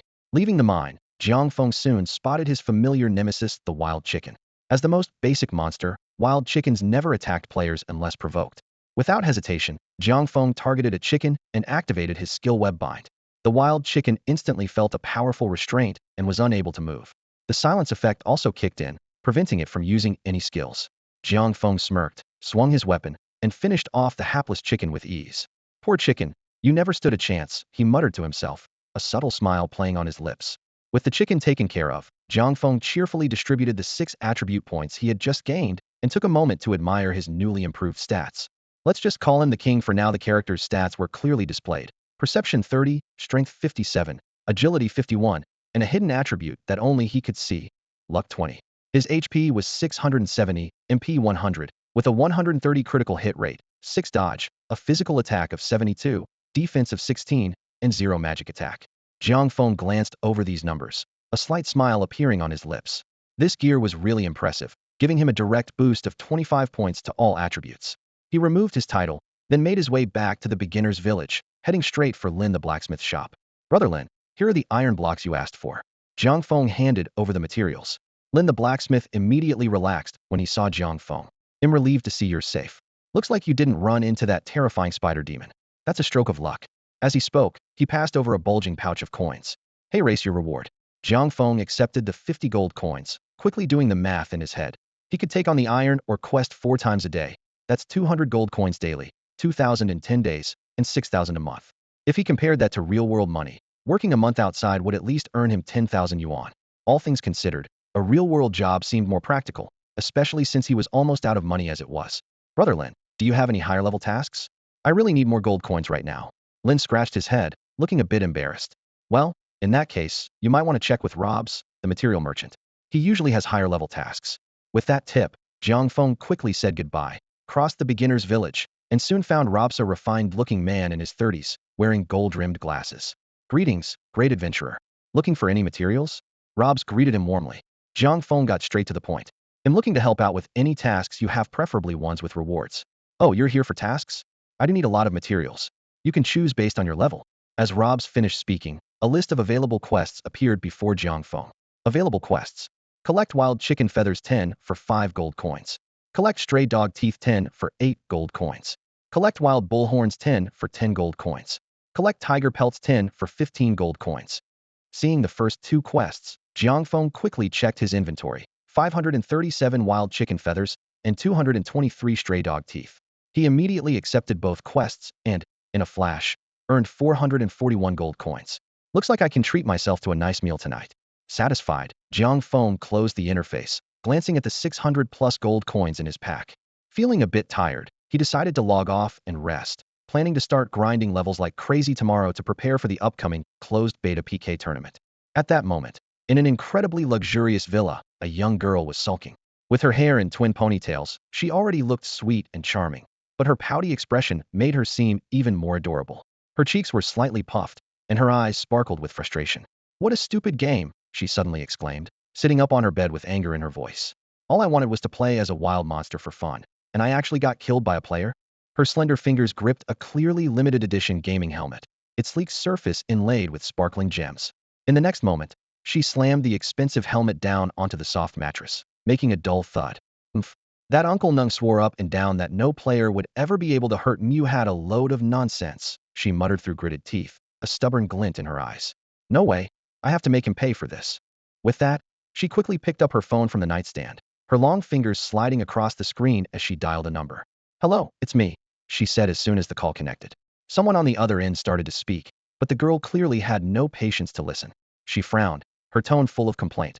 "Uncle Nung, I got beaten by a player, and I lost all the gear you gave me." There was an audible gasp of shock from the other end, followed by a flurry of anxious words. The girl cut him off again, sounding even more annoyed. "Humph, I don't care. Get me an even better set of equipment. I can't let this guy want revenge." Meanwhile, Jiang Feng had just finished dinner after logging out of the game. He sat at his computer, browsing the game forums, the blue glow of the screen reflecting on his focused face. As he scrolled through other players' posts, he analyzed his own situation. "My strengths are obvious once I get close. It's basically game over for the other side." Jiang Feng tapped the desk lightly, frowning slightly. "But my weakness is just as clear. I don't have any area effect skills, so leveling up is way too slow." He leaned back in his chair, thinking further. Besides, the dog-beating staff technique is just too overpowered. To avoid unnecessary trouble or attention from the developers, I should use it as little as possible. And carrying around that shabby wooden stick as my main weapon doesn't really fit my image as a champion. The next morning, after breakfast, Jiang Feng stuck to his routine and finished his daily workout. Then he hurried back to his room, put on his gaming helmet, and logged into 7 Realms. Once in the game, Jiang Feng took a stroll around the beginner village, eyes scanning the shops in hopes of finding one that sold skill books. Unfortunately, he was disappointed to see that no such shop existed. With no other choice, he headed back to the blacksmith shop, since among all the NPCs, Blacksmith Lin seemed to be the most intelligent. "Brother Lin, do you know where I can buy skill books?" Jiang Feng asked as he entered the shop. Blacksmith Lin looked up from his work and recognized Jiang Feng. "Oh, it's you, young man." He put down his tools and wiped the sweat from his forehead. "There isn't anywhere in this realm that sells skill books right now." "This realm?" Jiang Feng frowned, puzzled by the term. "You didn't know?" Blacksmith Lin leaned in a bit, lowering his voice. "Right now, we're only in the lowest of the 7 realms. A lot of features haven't been unlocked yet." Realizing he might have said too much, Blacksmith Lin suddenly stopped talking. Although it was the first time Jiang Feng had heard about the 7 realms, he was more concerned about the skills. "So, in this first realm, how can I get skills?" Blacksmith Lin thought for a moment before answering. As of now, there are only 3 ways to get skills. First, from equipment with attached skills. Second, as drops from monsters. And third, as rewards for completing quests." Jiang Feng had already gained a deep understanding of how equipment and defeating monsters could grant skills, thanks to the spider silk bind and the dog-beating staff technique he had acquired. Standing inside the blacksmith shop, his eyes sparkled with anticipation as he cautiously asked Blacksmith Lin, "Brother Lin, do you have any quests here that reward skills?" Blacksmith Lin scratched his forge-marked face and chuckled warmly. "I'm just a blacksmith, where would I get such advanced quests?" But he pointed toward the center of the village. "I do know where you might find one. Go see our wise village chief. He should have something suitable for you." Following the advice, Jiang Feng hurried out of the blacksmith shop and made his way along the stone-paved road to the ancient statue at the village center. There, an elderly man with a white beard, the village chief, greeted him. "Greetings, brave adventurer. I'm the chief of the beginner's village. How can I help you?" "Chief, do you have any high-level quests? Preferably ones that grant skills as rewards," Jiang Feng asked directly. The chief pulled out a yellowed scroll from his robe and waved it in front of Jiang Feng. There is such a quest, but you're only level 5. I'm afraid you might. Before he could finish, Jiang Feng snatched the scroll in a flash and dashed off before anyone could react. The chief, unfazed, simply smiled knowingly. A level 15 quest if you're so eager to risk your life. Don't say I didn't warn you. Outside the village, Jiang Feng eagerly unrolled the scroll. A quest panel appeared before him. Quest, slay the mutated tiger. Reward, skill sweeping sword chi. Haha, an area attack skill. Jiang Feng cheered, jumping with excitement. That long-winded chief thought he could keep this from me. Good thing I was quick. Following the quest marker, Jiang Feng entered the shadowy beast forest. Among the flickering shadows, his luck seemed almost too good. A massive mutated tiger was already watching him intently. Its glowing eyes gleamed with bloodlust. Before Jiang Feng could react, the tiger lunged forward in a blur, its sharp claws slicing through the air, aiming straight for him. Spider Silkbind. As the mutated tiger lunged at Jiang Feng, he reacted instantly, unleashing his only skill without hesitation. The moment he spoke, countless thick strands of spider silk wrapped around the tiger, holding it in place as tightly as steel cables. The beast was completely immobilized. Jiang Feng chuckled. You're not so tough now, are you? Take this. With the mutated tiger restrained and no one else around, he quickly equipped his battered wooden club and the fool's crown. He then swung the club hard, landing a heavy blow on the tiger's head. The tiger was stunned for a full second. At that moment, the mutated tiger's stats appeared before Jiang Feng's eyes. Mutated tiger LV.18. HP. 1932-2000. This thing's defense is insane. Jiang Feng was taken aback. The tiger was a high-level opponent, but with his dog-beating staff technique, he had nothing to fear. He launched a relentless assault, giving the tiger no chance to fight back. Before long, the beast was lying lifeless at his feet. Just before it died, the mutated tiger let out a furious roar, unwilling to accept defeat, then disappeared in a flash of white light, leaving behind a pile of gold coins and equipment. Jiang Feng's attention was immediately drawn to a piece of purple gear. He quickly picked it up. It was a mutated tiger hide belt, a rare grade item. The belt's stats were as follows. Mutated tiger hide belt. Grade, rare. Attributes, strength 20, defense 20. Special skill, tiger's roar greatly increases your attack power for 10 seconds and inflicts fear on nearby enemies for 3 seconds, causing them to lose control. Cooldown, 60 seconds. Mana cost, 20 MP. Equip requirement, strength over 50. Wow, a purple item. Jackpot. Jiang Feng grinned as he admired the belt and promptly equipped it. It looked more like a tiger skin miniskirt, covered in bold stripes, and looked a bit ridiculous on him, but he didn't care. He was already wearing the oversized, golden fool's crown on his head, so what was a silly-looking belt in comparison? Once the belt was equipped, Jiang Feng noticed that the quest he had snatched from the village chief was now marked as complete on his quest panel. He quickly submitted it. A system notification appeared, quest completed. Rewards, experience 200, skill reward, sword chi slash. Sword chi slash. Skill effect. When equipped with a sword-type weapon, unleash a sword energy attack with a long sword or great sword, dealing 200 attack damage to a cone-shaped area in front of you. Cooldown, 100 seconds. Mana cost, 2 MP. Has a 5 chance not to trigger cooldown, up to 20 consecutive uses. A 5 chance to skip cooldown? What if I combine that with my luck stat? Jiang Feng's eyes lit up at the thought. He immediately pulled a blue greatsword from his inventory and equipped it, boosting his stats even further. With his newfound gear and skills, Jiang Feng's combat power soared to new heights. Perception, 30. Strength, 77. Agility, 51. Hidden attributes, invisible to others. Luck, 20. HP, 870. Mana, 100. Critical rate, 130. Evasion, 6. Physical attack, 101. Defense, 36. Magic attack, 0. My attack power is already over 100. Jiang Feng thought to himself, secretly delighted as his fingers brushed over the sword at his waist. With this area effect skill, leveling up shouldn't be a problem. He glanced around, scanning the empty wilderness for targets to hunt. However, the desolate scene made him frown slightly, and his shoulders slumped in disappointment. There's nowhere to put my talents to use here. Just then, the silence was shattered by hurried footsteps and ragged breathing coming from behind. Jiang Feng turned sharply, alert. As his level increased, Jiang Feng was finally catching up to the game's progress. Although he hadn't quite reached the average player level of 8, he could now share the same map as other players. This meant he was bound to start running into others. In his line of sight, a woman came running toward him in a panic, her face twisted with fear and her eyes wide with terror. Jiang Feng noticed she was gripping an ornate staff. Since professions in 7 realms weren't strictly defined early on, a player's role depended entirely on their chosen weapon and stat allocation. Seeing the staff, Jiang Feng immediately guessed she was following the mage path, though whether she specialized in offense or support was unclear. Run! The woman shouted breathlessly as she raced toward him, urgency clear in her voice. Jiang Feng was about to ask what was going on, but the answer appeared before his eyes.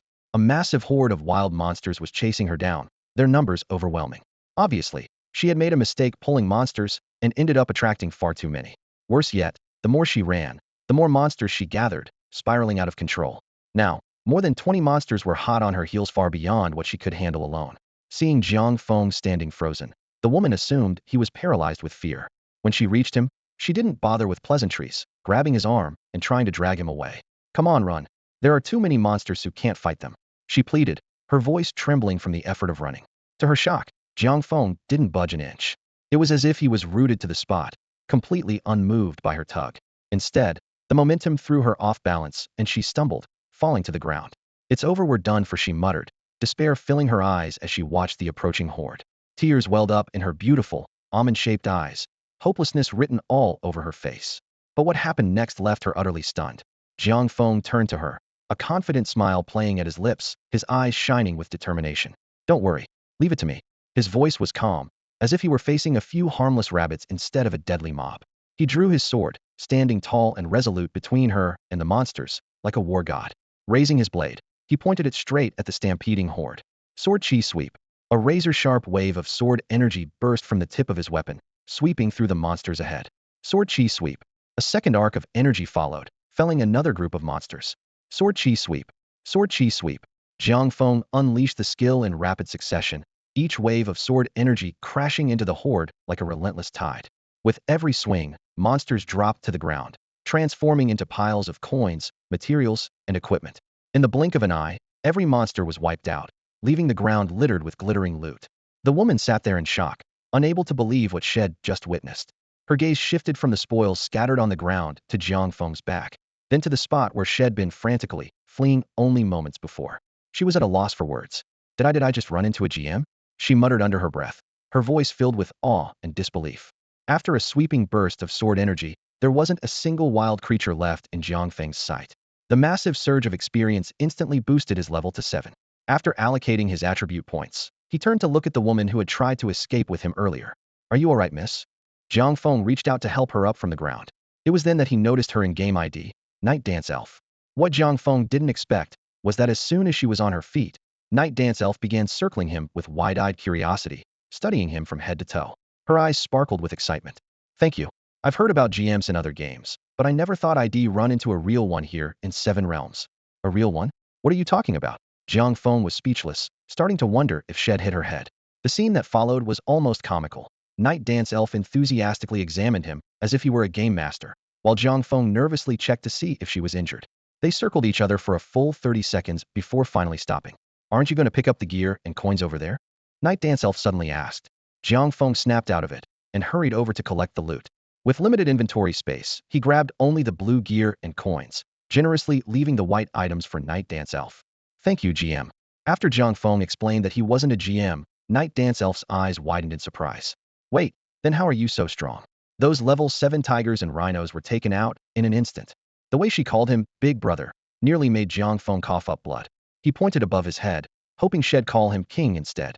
But following his gesture, Night Dance Elf blurted out, King of Fools. Luck favors the simple-minded. Jiang Feng froze, cold sweat breaking out on his forehead. How did you know? Hearing Night Dance Elf reveal the hidden properties of his title, Jiang Feng couldn't hide the tremor in his voice. Who was this seemingly naive girl, really? Hearing Jiang Feng's words, Night Dance Sprite slowly shifted her gaze away from the golden signboard, a look of sympathy flickering in her eyes. Life is hard enough without pointing out each other's flaws. That was my mistake. I'm sorry, brother. Jiang Feng was already used to Night Dance Sprite's cryptic ways. He quietly packed up his gear and, after a brief farewell, turned to head back to the beginner's village. Watching Jiang Feng's figure gradually disappear into the distance, Night Dance Sprite stood in a daze. Brother, thank you. If it weren't for you, I might have already lost the courage to keep playing.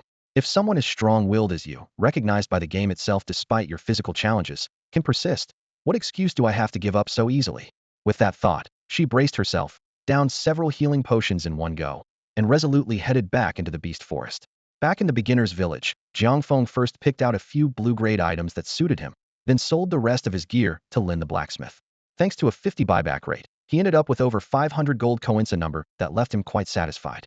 Now equipped with an area attack skill, Jiang Feng quickly set his sights on his next destination, Serpent Valley. Although this level 7 area wouldn't give him bonus experience for fighting higher level monsters, its unique feature was the sheer density of creatures perfect for putting his new skills to the test. After stocking up on potions and turning in quest materials for more gold, Jiang Feng's coin pouch swelled to over 2,000. It seemed he could put his side job plans on hold for now. Before leaving, Jiang Feng couldn't resist using a few sword slashes to clear out some wild chickens he passed by, purely for his own amusement. Who in their right mind would bother with these chickens that give no experience, unless they've got 20 years worth of brain clots? He hummed to himself, singing a tune about good luck as he set off for his goal. Soon, a narrow valley came into view, thick with lush bamboo forests. Even before setting foot inside, a strong, foul stench hit him. Glancing upward, he saw countless emerald green snakes coiled among the bamboo, forming what could only be described as a forest of snakes. If it's this dense on the outskirts, the interior must be even more terrifying, Jiang Feng mused, sending out a sweeping sword strike that knocked several venomous snakes from the branches above. The system immediately displayed the stats for the bamboo forest vipers. Bamboo forest viper LV, 0.7 HP, 96500. Seeing that these snakes didn't have much health, Jiang Feng unleashed another sweeping strike, easily taking care of the immediate threat. Not bad. The monsters aren't too tough. I shouldn't have any problems here, he muttered as he stepped into the valley, missing a crucial detail. Why was it that, despite being a level 7 grinding area, players would rather go to the Beast Forest or Mudstone Swamp, while almost no one ventured into Serpent Valley? Was there something about this place? As Jiang Feng stepped into the Valley of 10,000 Serpents, he felt every hair on his body stand on end. The discomfort was understandable. The valley was surrounded by mountains on 3 sides, making it nearly impossible for sunlight to break through. Combined with the dense bamboo forests and the venomous snakes slithering about, the coexistence of these two cold-blooded creatures made the temperature here several degrees lower than outside. This Seven Realms game is way too realistic. Even the chill in the air feels so authentic, Jiang Feng muttered as he cautiously scanned his surroundings, worried he might be ambushed by wild monsters at any moment. However, aside from catching a glimpse of a few snakes in the bamboo grove at the valley entrance, he didn't see any more as he ventured deeper. Did I take a wrong turn? He wondered, opening his map to check. After confirming his location, he grew even more puzzled.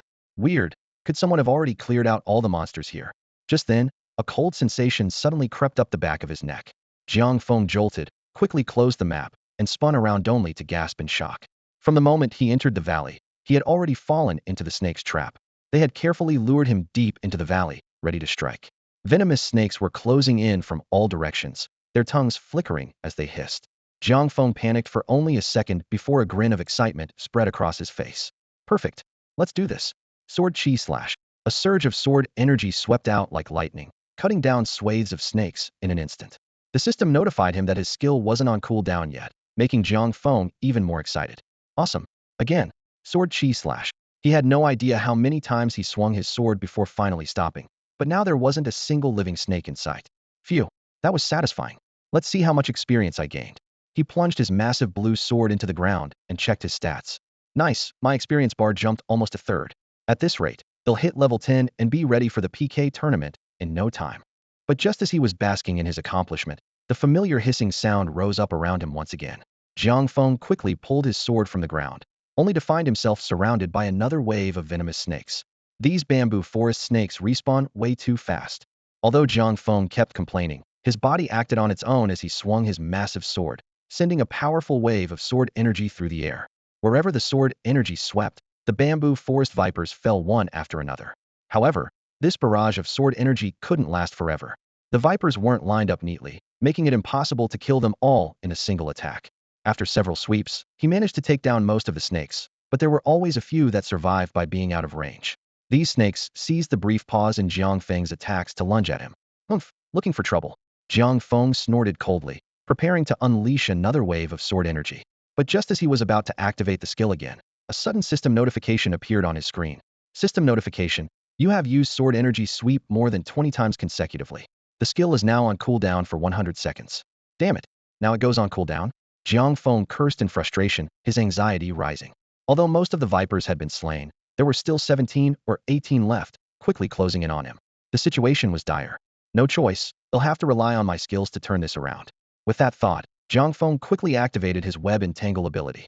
His web shot out precisely, finding the nearest viper. Without missing a beat, he swung his sword at another snake beside him. Luckily, most of the vipers had already been badly injured by the previous attacks, and their remaining health was low. Jiang Feng dispatched the next snake with a single strike. But after taking down just two, the rest of the vipers lunged at him in a frenzy. Jiang Feng's brow furrowed as he suddenly felt a sharp pain. His health plummeted by more than half in mere seconds. Fortunately, he had already drunk a healing potion, or things would have been much worse. In the midst of this crisis, Jiang Feng forced himself to stay calm. He took a deep breath and targeted the viper about to strike. Just 0.1 seconds before the attack landed, he unleashed his tiger's roar in the woods skill. With a thunderous roar, the surrounding vipers were instantly overwhelmed by fear. They all halted their attacks, and a few even turned to flee. Seeing the skill take effect, a fierce glint flashed in Jiang Feng's eyes. He quickly drank another potion and seized the opportunity to cut down several nearby vipers. Unfortunately, the fear effect only lasted 3 seconds. As soon as it wore off, the remaining vipers rushed at him again. Even so, thanks to the healing and the brief respite, Jiang Feng managed to finish off the last few snakes. Glancing at his health bar, which now showed just over 100 points, Jiang Feng wiped the cold sweat from his forehead and breathed a sigh of relief. But just as he was about to rest, a sudden flash of light appeared nearby. The bamboo forest vipers had respawned. No way. As Jiang Feng watched the poisonous snakes respawn in the bamboo forest, he felt a wave of exhaustion wash over him. This round of fighting had taken much longer than the previous one, causing the new wave of monsters to appear almost instantly and leaving him no time to catch his breath. He had barely finished off the last snake when a new swarm slithered into view, densely packed and relentless. Am I really going to die here today? Jiang Feng's heart burned with unwillingness. He had no intention of giving up so easily, but the bamboo forest vipers clearly didn't care about his feelings. As the eerie rustling grew louder, the snakes closed in from all directions. Facing this tidal wave of venomous creatures, Jiang Feng gripped his greatsword tighter, determination flashing in his eyes. As a world-class player, his mental fortitude was already exceptional. Even with defeat looming, he had no thought of retreat. No matter how grim things looked, surrender was never an option for a player like him.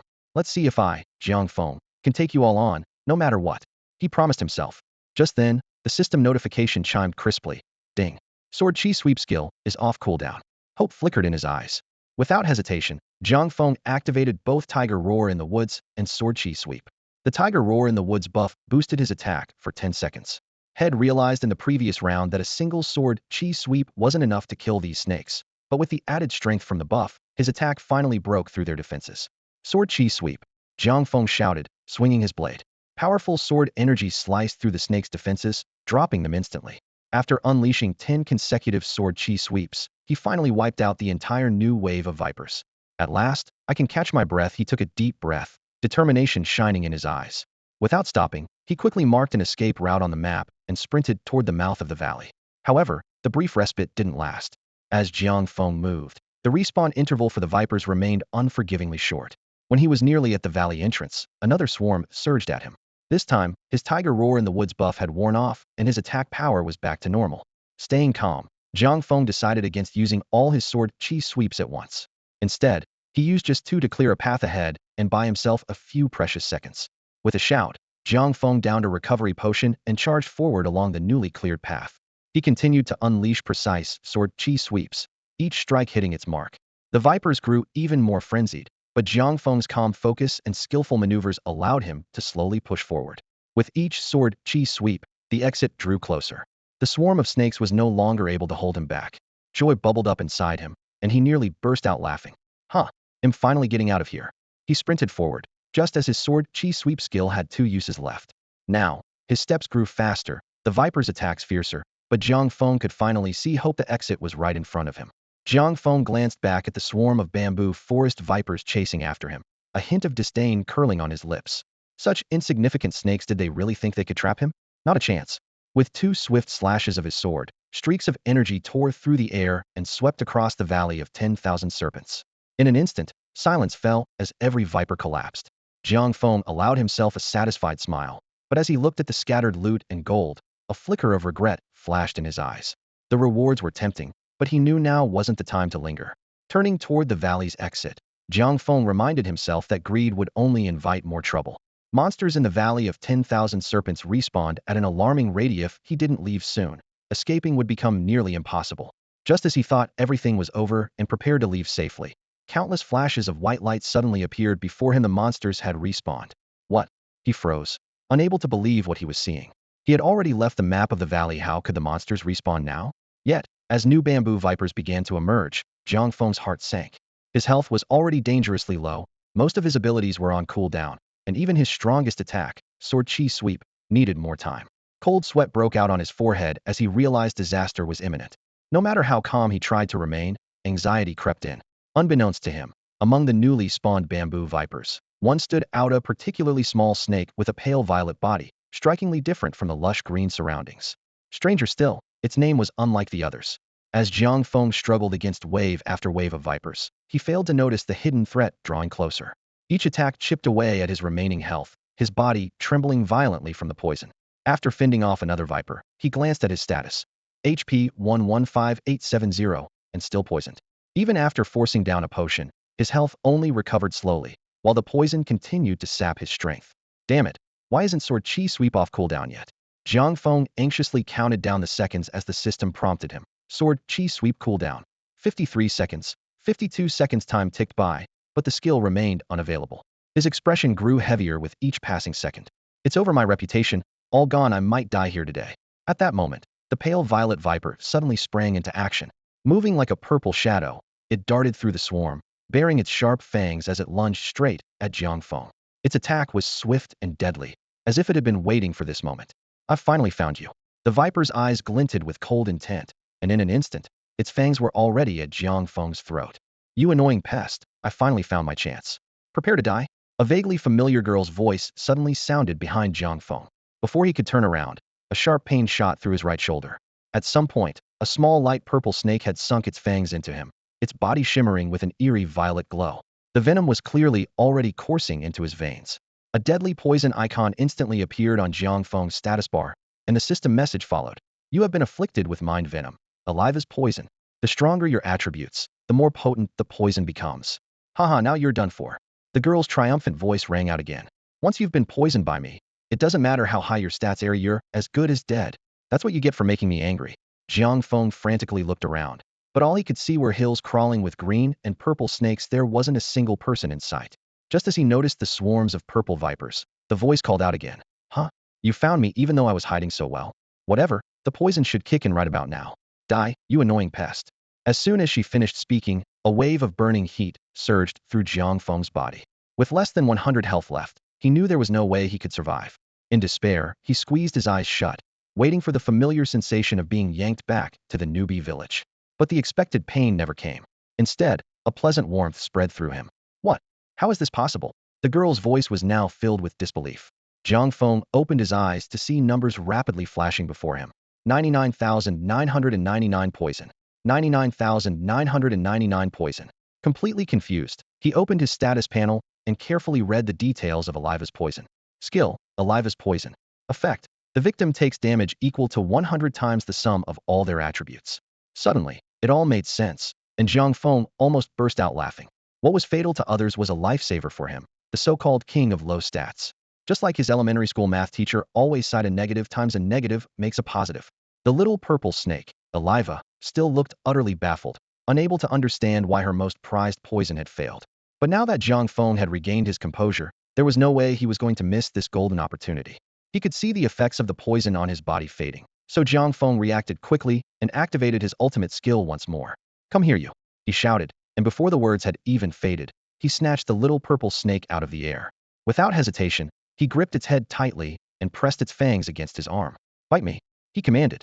Only when he saw the poison effect from Aliva appear on his status again did he finally toss the purple snake aside, satisfied.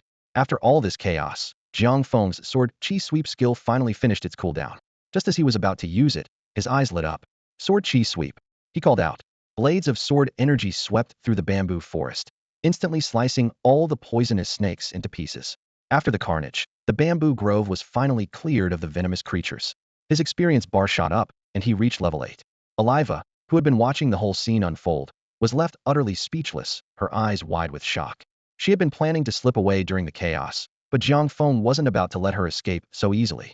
Spider Silkbind, he called out coldly, instantly wrapping Aliva up tightly. She struggled and shouted furiously, You despicable man! How dare you use my own skill to restrain me? My lady? Your skill? Jiang Feng frowned, looking at her in confusion. Realizing she had let something slip, Aliva snorted angrily. She was just about to reveal that she was actually the Spider Queen, Elise, when Jiang Feng interrupted her with a sudden realization. I get it. You must be the Spider Queen's what was it Telsamething's third aunt or something like that. Eliva nearly choked, coughing up blood in outrage as her face turned pale with anger. Third aunt? Are you serious? Spiders and snakes aren't even in the same family. How could we possibly be related? Huh, good point. So who are you then? Jiang Feng scratched his head, even more confused. Just then, the spider silkbind effect wore off as time ran out. Eliva, who had been waiting for this, gave a cold snort and said quietly, "Humph, next time we meet, you'll know exactly who I am." With that, her small figure began to fade, vanishing into thin air with a gentle breeze. Jiang Feng jumped back in alarm, his heart pounding in his chest. It's one thing for monsters to talk after all. I've met the Spider Queen before, but for a monster to just disappear like that? That's not normal. He stared in disbelief, suspicion swirling in his mind. Wait a minute, can monsters log out too? Is the Seven Realms haunted, or something? Meanwhile, in a luxurious villa, a cute young girl suddenly sprang up from her bed, angrily kicking her gaming helmet aside. She landed a bit too hard, wincing in pain as she sucked in a sharp breath. "That hurts," she muttered, rubbing her foot until the pain eased a little. After a moment, she stopped and gave a cold laugh. "Humph, compared to the humiliation that guy put me through, this pain is nothing," she muttered to herself, eyes burning with anger. "Let's call you King for now. I won't forget you. I've made up my mind, no more pretending to be a monster. Next time I log in, I'll face you heathen and defeat you fair and square." Now that he had figured out the respawn pattern of the 10,000 Serpent Valley, Jiang Feng felt much more confident as he left the valley. He first returned to the beginner's village to stock up on potions, then headed back to the valley. By now, he had reached level 8 and had distributed his attribute points as planned. Glancing over his stats on the character panel, Jiang Feng muttered to himself, "I really need a decent weapon. Otherwise, a single sword slash isn't enough to take down those vipers, and leveling up is just too slow." His character details were clearly displayed. King LV.8. Title: King of Fools. Perception: 30. Strength: 79. Agility: 54. Luck: 20. HP: 920. MP: 100. Critical rate: 130. Dodge rate: 6. Physical attack: 103. Defense: 36. Magic attack: 0. Hidden attributes: not visible to others. Wiping the corner of his mouth, Jiang Feng turned and walked toward the blacksmith shop. This time, though, he wasn't expecting anything special. Most of the gear in Blacksmith Lin's shop was common, with blue items being few and far between, and not a single purple item in sight. Lin had also told him that while the auction house system was already in place, it wasn't available during the beta phase. It would only open for trading after the official launch. With no other options, Jiang Feng picked up the blue greatsword head found earlier and headed back to the valley. This time, instead of venturing deep inside, he stopped at the entrance. Not far in, Jiang Feng paused. He drew his greatsword but didn't attack right away. Instead, he stood still, quietly waiting as the bamboo forest vipers began to surround him. As the snakes closed in, he suddenly shouted, "Tigers roar in the forest." With a thunderous yell, his sword energy swept out like a storm, wiping out the entire wave of vipers in an instant. After finishing off the monsters, Jiang Feng quickly picked up the dropped gear and coins, then turned and left the entrance without a moment's hesitation. Once his skill cooldown was over, he re-entered the valley and repeated the process, grinding monsters without pause. For the next while, Jiang Feng was constantly moving in and out of the valley, using the area to level up as efficiently as possible. As he killed monsters, he hummed a little tune to himself, feeling pretty relaxed. Slide, slide, like the steps of a demon, time passed by almost unnoticed. Finally, after countless repetitions, Jiang Feng let out a relieved groan. Finally made it to level 9. He breathed a sigh of relief and looked around. The bamboo forest vipers no longer gave much experience, so it was clearly time to move on to a tougher area. He distributed his newly earned attribute points according to his plan, then checked his inventory and found had accumulated 4,652 gold coins. Wow, these coin drops are insane. Guess my luck stat is really working. Jiang Feng couldn't help but marvel as he looked through his equipment. Even though he hadn't found any purple gear, the white and blue items were more than enough to earn him a tidy profit. Satisfied, Jiang Feng returned to the beginner's village and handed the gear over to Blacksmith Lin, earning another 2,000 gold coins. Now, with nearly 7,000 coins in total, he felt even more pleased with himself. Alright, that's enough for today. It's getting late. Jiang Feng stretched, then logged out of the game. After a quick dinner, he habitually opened the forum to skim through the latest updates. He was relieved to see that discussions about him had faded from the spotlight, silently congratulating himself for choosing to keep a low profile. Just then, a bold post title caught his eye. Vote now Ultimate PK Tournament. Who do you think is the strongest? Jiang Feng's interest was instantly piqued. Know yourself and your enemy, and you'll never lose, he thought. This is the perfect chance to learn about my future opponents. He clicked into the post and was greeted by the current voting stats for a few players. Ouyang Xiaobai 38. Wangzhe 22. Baijid cute rabbit 11. Bang Bang gives you 2 hammers 9. Graceful sister strips 7. Seeing Ouyang Xiaobai leading by such a wide margin, Jiang Feng couldn't help but feel curious. He quickly scrolled through the comments section. Ouyang Xiaobai definitely deserves the top spot, but Bang Bang gives you 2 hammers is pretty terrifying too. I heard his attack power is insane, can one-shot anyone. Don't forget Baijid cute rabbit. Her fire magic is no joke. Plus, she's gorgeous. ID feel bad even attacking her, haha. As Jiang Feng was carefully studying these potential rivals, a harsh comment suddenly jumped out at him. How did Wangzhe even make the list? Isn't he that loser who can't even beat the weakest mobs? Whoever voted for him must be joking. Though someone quickly clarified that it was actually another player with the ID, let's just call him Wangzhe, the mocking tone still made Jiang Feng furious. Gripping his mouse tightly, he clenched his teeth and thought, just wait. Once I join the competition, I'll prove myself with real strength and show everyone who the true champion is. After a good night's rest, Jiang Feng felt recharged and logged back into 7 realms. Where should I go to level up? He wondered for a moment. I guess I should ask the village chief. He headed straight for the center of the beginner village, and from a distance, he could already see the elderly village chief standing in the middle of the square. Interestingly, the chief seemed to notice him at the same time. As soon as the white-bearded old man recognized Jiang Feng, his body visibly trembled, and he hurriedly stuffed everything he was holding into the inside pocket of his robe with surprising speed. Only after that did he manage an awkward, guarded smile. Chief, I wanted to ask where's the best place to level up after reaching level 9? Jiang Feng got straight to the point. Hearing that Jiang Feng was only after some gameplay tips, the chief visibly relaxed, letting out a long sigh of relief. Oh, you're just here for advice. You nearly gave me a heart attack. He patted his chest and continued. After level 9, you should hunt saber-toothed tigers. They're pretty tough, though, so it's best to team up with others. If you're going alone. At this, the chief lowered his voice and muttered under his breath. With your luck, I doubt you have any friends. Huh. Jiang Feng caught the comment, momentarily stunned. Wow, this NPC really holds a grudge.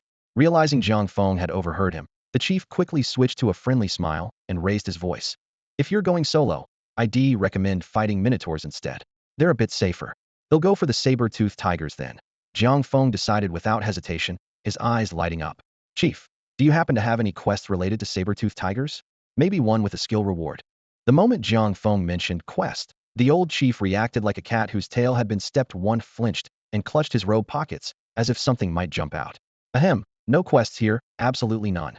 Why would I have any quests? Nope, not a single one. The chief waved his hands frantically, eyes darting around. You'd better leave now, or I'll call someone. It was clear the chief was still traumatized by Jiang Feng's previous rude behavior, so Jiang Feng could only walk away, feeling a little embarrassed. But after only a few steps, he heard the chief muttering behind him again. Thanks to Jiang Feng's impressive 30 points in perception, he caught every word, despite the chief's attempt to keep his voice down. Thank goodness he didn't find out about this hidden quest, the chief muttered to himself. Humph, sneaky thief. Even if I had a quest, I'd never give it to you. Let me check if the quest scroll is still here. If it's missing, I'm in trouble. Hidden quest. Jiang Feng's eyes lit up, and he immediately turned back to look at the still grumbling chief. He saw the chief carefully pulling out a parchment scroll and inspecting its contents. At that moment, the ever-alert chief caught sight of Jiang Feng turning around. His face went pale, and he panicked, fumbling to shove the scroll back into his robe. But Jiang Feng was quick to react. Without hesitation, he cast Spider Silk Bind. Chief. The chief never expected that he'd be unable to put the scroll away this time. Thick web shot out, binding him tightly in place. The hidden quest scroll still clutched in his hand. Jiang Feng strolled over to the village chief with a cold smirk on his face, his expression full of disdain. He looked down at the old man, who was tightly bound by spider silk, and spoke with obvious sarcasm in his voice. Chief, aren't you being a bit unreasonable? You clearly have a quest, but refuse to give it to me. Is this really how a good NPC should behave? As Jiang Feng mocked him, the white-beard village chief's eyes filled with tears, but the webbing kept him from speaking. All he could do was swallow his grievances. Who's really being unreasonable here? You're the one stealing from an NPC, and somehow think you're in the right. How could an NPC even do something like this? And you call your behavior something a player should do? Of course, Jiang Feng couldn't hear the chief's inner complaints, but that didn't stop him from carrying on with his mischief. His eyes lit up as he reached into the chief's robes and pulled out a faintly glowing scroll. A hidden quest. Heh, I'll be taking this. After snatching the scroll, Jiang Feng swaggered out of the newbie village, leaving the old chief sitting in the center of the square, silently weeping in humiliation, the spider silk around him still shimmering. Jiang Feng opened his map and quickly pinpointed the dangerous plains where the saber-toothed tiger roamed. He found a flat rock to sit on and carefully unrolled the scroll head just taken from the chief. A system prompt immediately popped up in front of him. Player might as well call me king has accepted the hidden quest. Doomsday of the Saber-toothed Tiger. Upon seeing the notification, Jiang Feng's lips curled into a smirk as he opened his quest panel to check the details. Quest, hidden, unique. Quest reward, Tiger Slayer Longsword Purple. Wow, a purple longsword. Jiang Feng's eyes lit up. That's a pretty sweet reward. If I finish this quest, they'll have my second piece of purple gear. Suppressing his excitement, Jiang Feng cautiously entered the wild area where the saber-toothed tiger prowled. He crouched low and moved quietly toward a tiger gnawing on its prey. He knew full well that the saber-toothed tiger was one of the toughest monsters below level 10. Even the village chief recommended players form a party to take it down, which showed just how dangerous it was. Once had successfully caught the attention of a saber-toothed tiger, Jiang Feng immediately backed up a dozen steps, carefully scanning his surroundings in case any other monsters showed up. Only after confirming that had attracted just the one tiger did he relax and ready himself for battle, his longsword glowing blue as he unleashed a sweeping slash. The sword energy sliced through the air and struck the tiger, bringing up its stats in front of Jiang Feng's eyes. Monster name, Saber-Toothed Tiger LV.10. HP, 576-1000. Only 1000 HP. Seeing the number, Jiang Feng relaxed and let a hint of arrogance creep onto his face. Looks like this monster isn't that tough. Maybe I can pull a few more and farm them together. With that in mind, Jiang Feng launched 2 more sweeping slashes, aiming to take down this ordinary saber-toothed tiger quickly. Suddenly, Jiang Feng's eyes narrowed and his relaxed expression vanished. He quickly backed up a few more steps, keeping a close eye on the fleeting bronze glow that had flashed over the tiger's body. Regaining his composure, he took a deep breath, raised his sword again, and let the blue energy gather along the blade. Sword chi slash. The 4th sword energy swept across, and the saber-toothed tiger let out a piercing howl before dissolving into a flash of white light. Jiang Feng picked up the loot on the ground and quickly analyzed the battle that had just taken place. When the saber-toothed tiger's health drops to a certain threshold, it triggers a passive skill Jiang Feng mused, running through the events in his mind. But does this defense mechanism count by the number of hits, total damage, or does it have a set duration? To test his theory, Jiang Feng lured another saber-toothed tiger and struck it precisely with 2 blasts of sword energy. As expected, the tiger roared, and a bronze glow enveloped its body. This time, Jiang Feng deliberately stopped attacking, skillfully dodging and keeping his distance. After 10 seconds, the bronze glow faded away. Jiang Feng immediately unleashed another sword energy, finishing the tiger off cleanly and efficiently. So that's how it works? Jiang Feng nodded to himself. The defensive skill lasts about 10 seconds and disappears after blocking a single attack.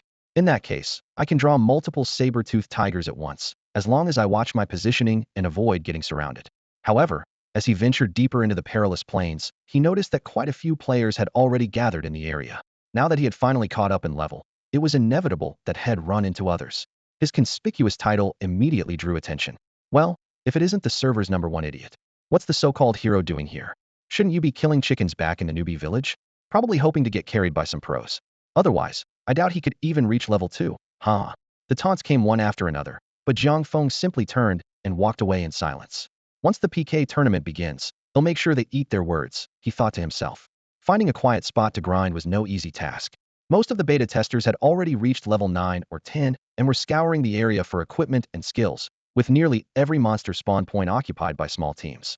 After finally locating a relatively peaceful spot, Jiang Feng was just about to start leveling up when a team of 3, a pair of men and 1 woman, suddenly blocked his path. One of the men, wielding a giant axe and sporting the ID Qi De Wu Qiong, pointed at Jiang Feng and said arrogantly, "Hey, idiot, go find somewhere else to grind. This spot belongs to us now. I was here first. If anyone's leaving, ITLLB you." Jiang Feng responded calmly to the trio's blatant provocation, showing not the slightest intention of backing down. "Haha, what an idiot," sneered one of the burly men, his voice dripping with contempt. "Boss, I don't think this kid understood what you said." Another man, equally imposing and named Cheeto Wubi, looked Jiang Feng up and down with a mocking smirk. "Are you stupid, or just got your head slammed in a door? I told you to get lost, or you'll regret it." The only woman in the group, seeing Jiang Feng's indifferent expression, seemed a bit uneasy and spoke softly. "Maybe we should just go somewhere else. He really was here first." Cheeto Wubi snorted dismissively, his lips curling in disdain. "Please, a loser who can't even beat a wild chicken doesn't deserve this spot. Hey, idiot, don't you understand me? I don't want people thinking I bully the handicapped. So do yourself a favor and get lost." Jiang Feng lifted his eyelids slightly, his face calm and fearless. He gave a cold smile. "I understood you perfectly, but I don't think you understood me." Cheeto Wubi's expression darkened, clearly not expecting Jiang Feng to respond so coolly. Wow, this kid really doesn't know what's good for him. He snapped, reaching behind his back and quietly drawing a longbow. Say that again if you dare. Jiang Feng ignored him and continued, his tone even. You have 3 seconds to leave, or I won't be so polite. A cold smile played at Jiang Feng's lips. Cheetah Wubi shouted in rage, you're asking for it. Before he finished, he knocked an arrow and aimed straight at Jiang Feng's chest, the arrowhead glinting coldly. Jiang Feng's voice was as sharp and steady as a blade. The arrow shot out with lightning speed, almost too fast to see. The woman cried out anxiously, get out of here. You can't win, he's already level 10. But Jiang Feng stood his ground, unmoved. As the final count of 3 rang out, he raised his massive sword. Twin blasts of sword energy burst forth like tigers unleashed, slashing through the air. The sword energy was fierce, like a storm tearing through the sky. It shattered Cheetah Wubi's arrow with ease, then sliced through the air toward him without mercy. Cheetah Wubi was struck instantly, red numbers flashing above his head as he vanished in a beam of white light. Cheetah Wuqiong stood frozen, staring in disbelief as his brother disappeared in an instant. It took him a moment to recover. Brother, you're just gone like that? His voice was filled with shock and rage. The woman's worry turned to astonishment, unable to believe Jiang Feng had defeated Cheetah Wubi in a single blow. Jiang Feng leveled his sword at Cheetah Wuqiong, his eyes icy. Are you leaving or not? Cheetah Wuqiong's fury exploded. He roared, you idiot, give me back my brother. I'll use your blood to avenge my brother. Cheetah Wuqiong roared, gripping his massive axe with both hands. Muscles tensed, he charged at Jiang Feng with a powerful swing. Jiang Feng's lips curled into a faint smile. He nimbly leaped backward and flicked his fingers, casting the spider silkbind skill. In a flash, a silvery thread snaked around Cheetah Wuqiong's body, locking him in place so he couldn't move an inch. With his opponent immobilized, Jiang Feng didn't rush to finish the fight. Instead, he calmly put away his giant sword and pulled out an unremarkable weapon, a battered level 1 white quality wooden stick. Cheetah Wuqiong's nerves relaxed slightly.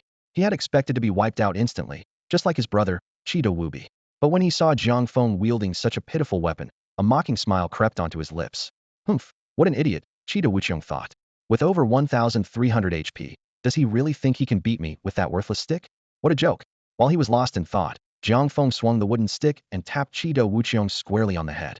Bunga crisp sound echoed, and a string of numbers floated above Cheetah Wuqiong. 1 point of damage, plus 1 second stun. Seeing the negligible damage, Cheetah Wuqiong's face twisted into a sneer. With that kind of attack, even if I stood still and let him hit me, he'd never kill me.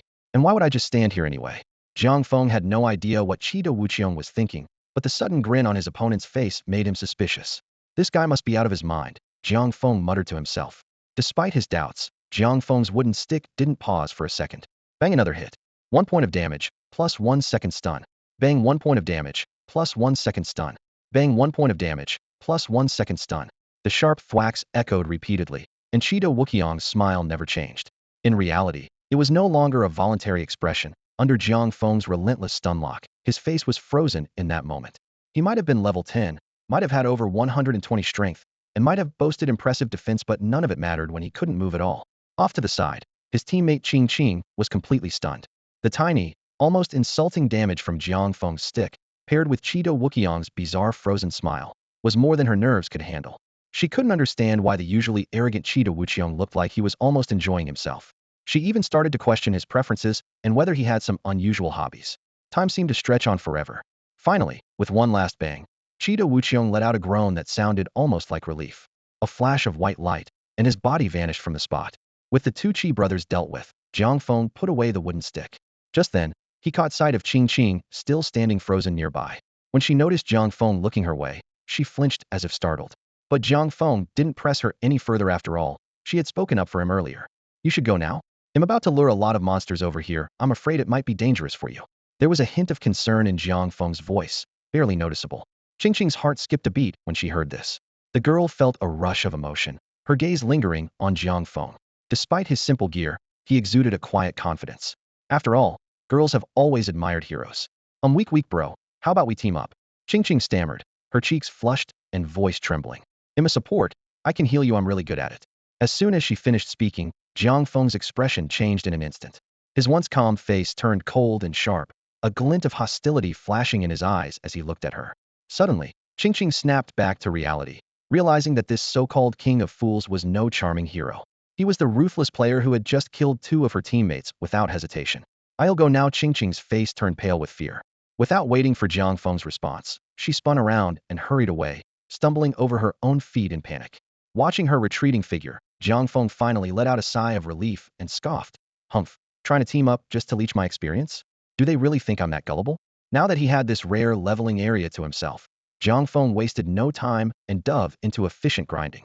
He first lured several saber-toothed tigers over, then swept his longsword in a wide arc. A sharp wave of sword energy cut through all the beasts at once, dropping them almost simultaneously. Soon, Jiang Feng noticed a pattern.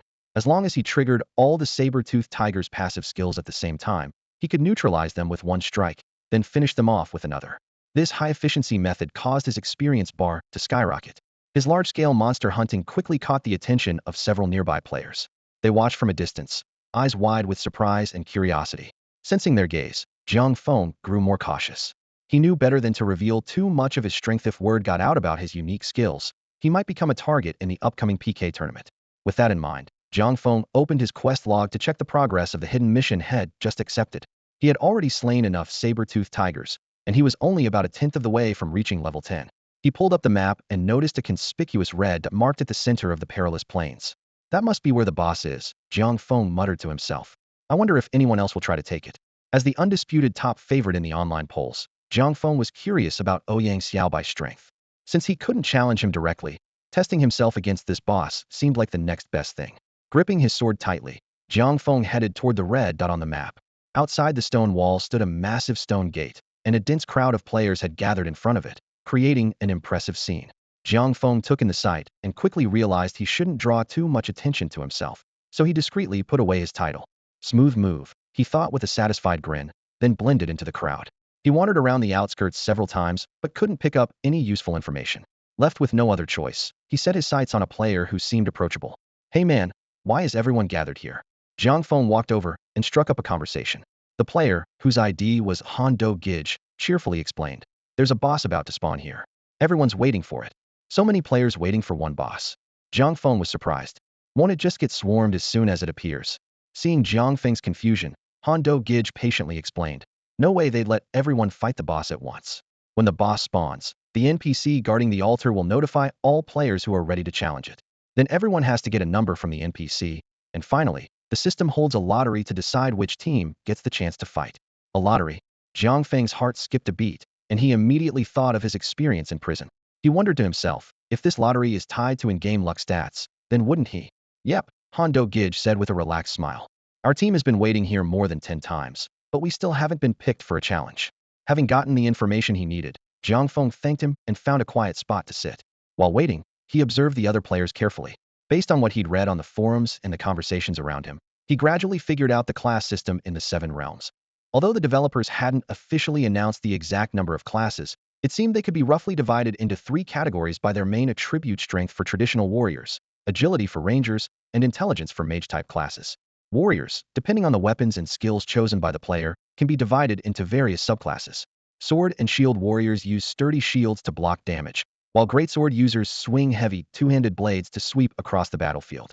Each weapon type, maces, axes, spears, has its own strengths. Some focus on defense, others on offense, and many strike a balance between the two. Ranger classes are equally diverse. Those wielding daggers are nimble assassins, bow users are precise archers, and dual wielders with short swords or knives move with lightning speed. Intelligence-based classes are even more varied. Mages, armed with staves, spellbooks, or long rods, are divided into schools based on elemental affinities such as fire or ice, and by specialization into roles like buffing, cursing, or summoning. The class system in 7 realms is incredibly comprehensive. Even if 2 players have identical stats and equipment, their unique skill combinations can create entirely different combat styles. Rather than saying there are thousands of classes, it might be more accurate to say that each player represents a unique class of their own. Many players choose to develop multiple skill sets, fighting as a warrior in close combat, and transforming into a ranger for ranged attacks. However, this jack-of-all-trades approach rarely leads to true mastery, often resulting in only average overall strength. Just as Jiang Feng was lost in thought, a system notification suddenly popped up in his chat window. It's here. Seeing the message, Jiang Feng perked up and quickly clicked the I want to challenge button. The system immediately assigned him a number, 6666. Nice number. Now let's see if the draw picks me. Jiang Feng nodded in satisfaction, anticipation building in his heart. Over the next few minutes, nearly every player held their breath, waiting for the system to announce the results. When the outcome was revealed, the crowd erupted with shouts of frustration and sighs of disappointment. Jiang Feng tried to keep a low profile, carefully weaving through the crowded throng as he made his way toward the edge of the altar. Even so, a few players who had been keeping a close watch spotted him. Look, that's the guy. He got the chance to challenge the boss.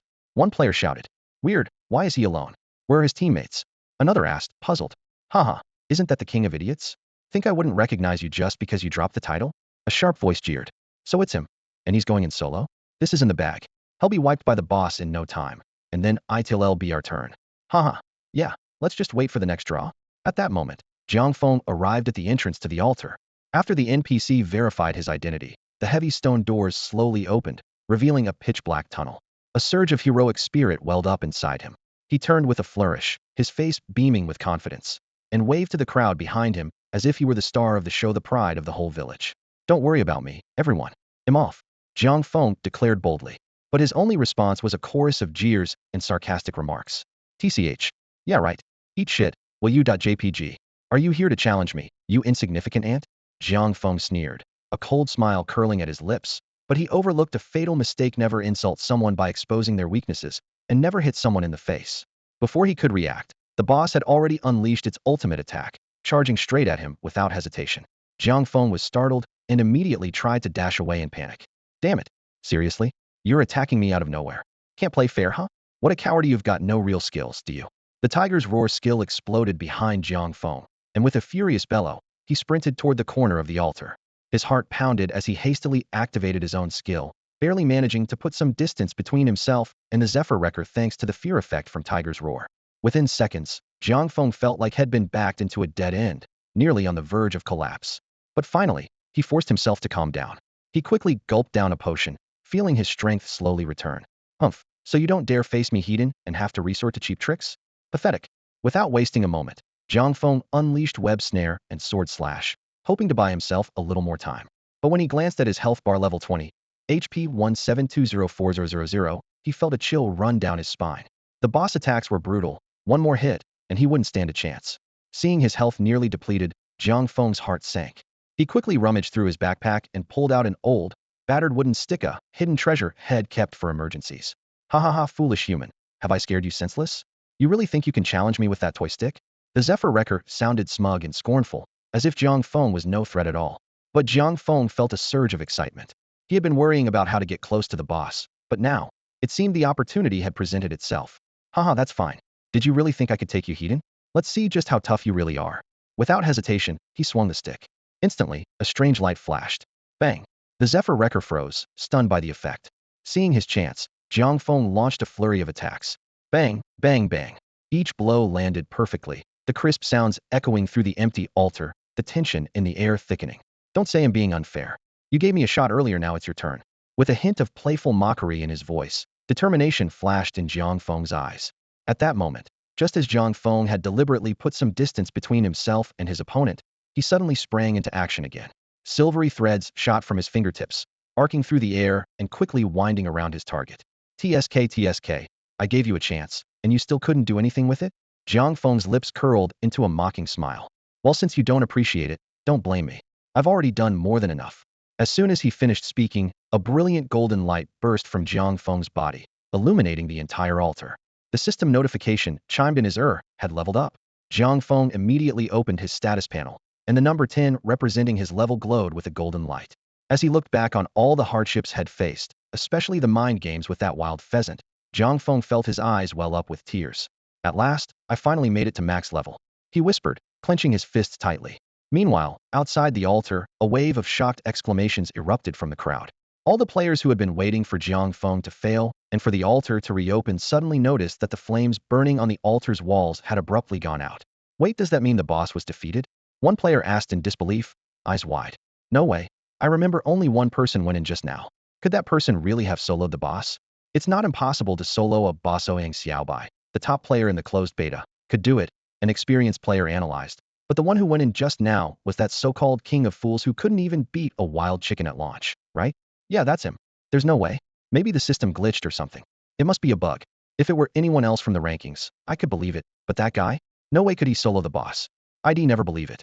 I saw it with my own eyes. She wasn't even max level, just level 9.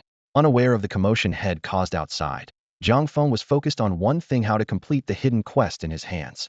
He hurriedly swept up all the loot and coins on the ground, stuffing them into his backpack without even checking them, and immediately opened his quest panel.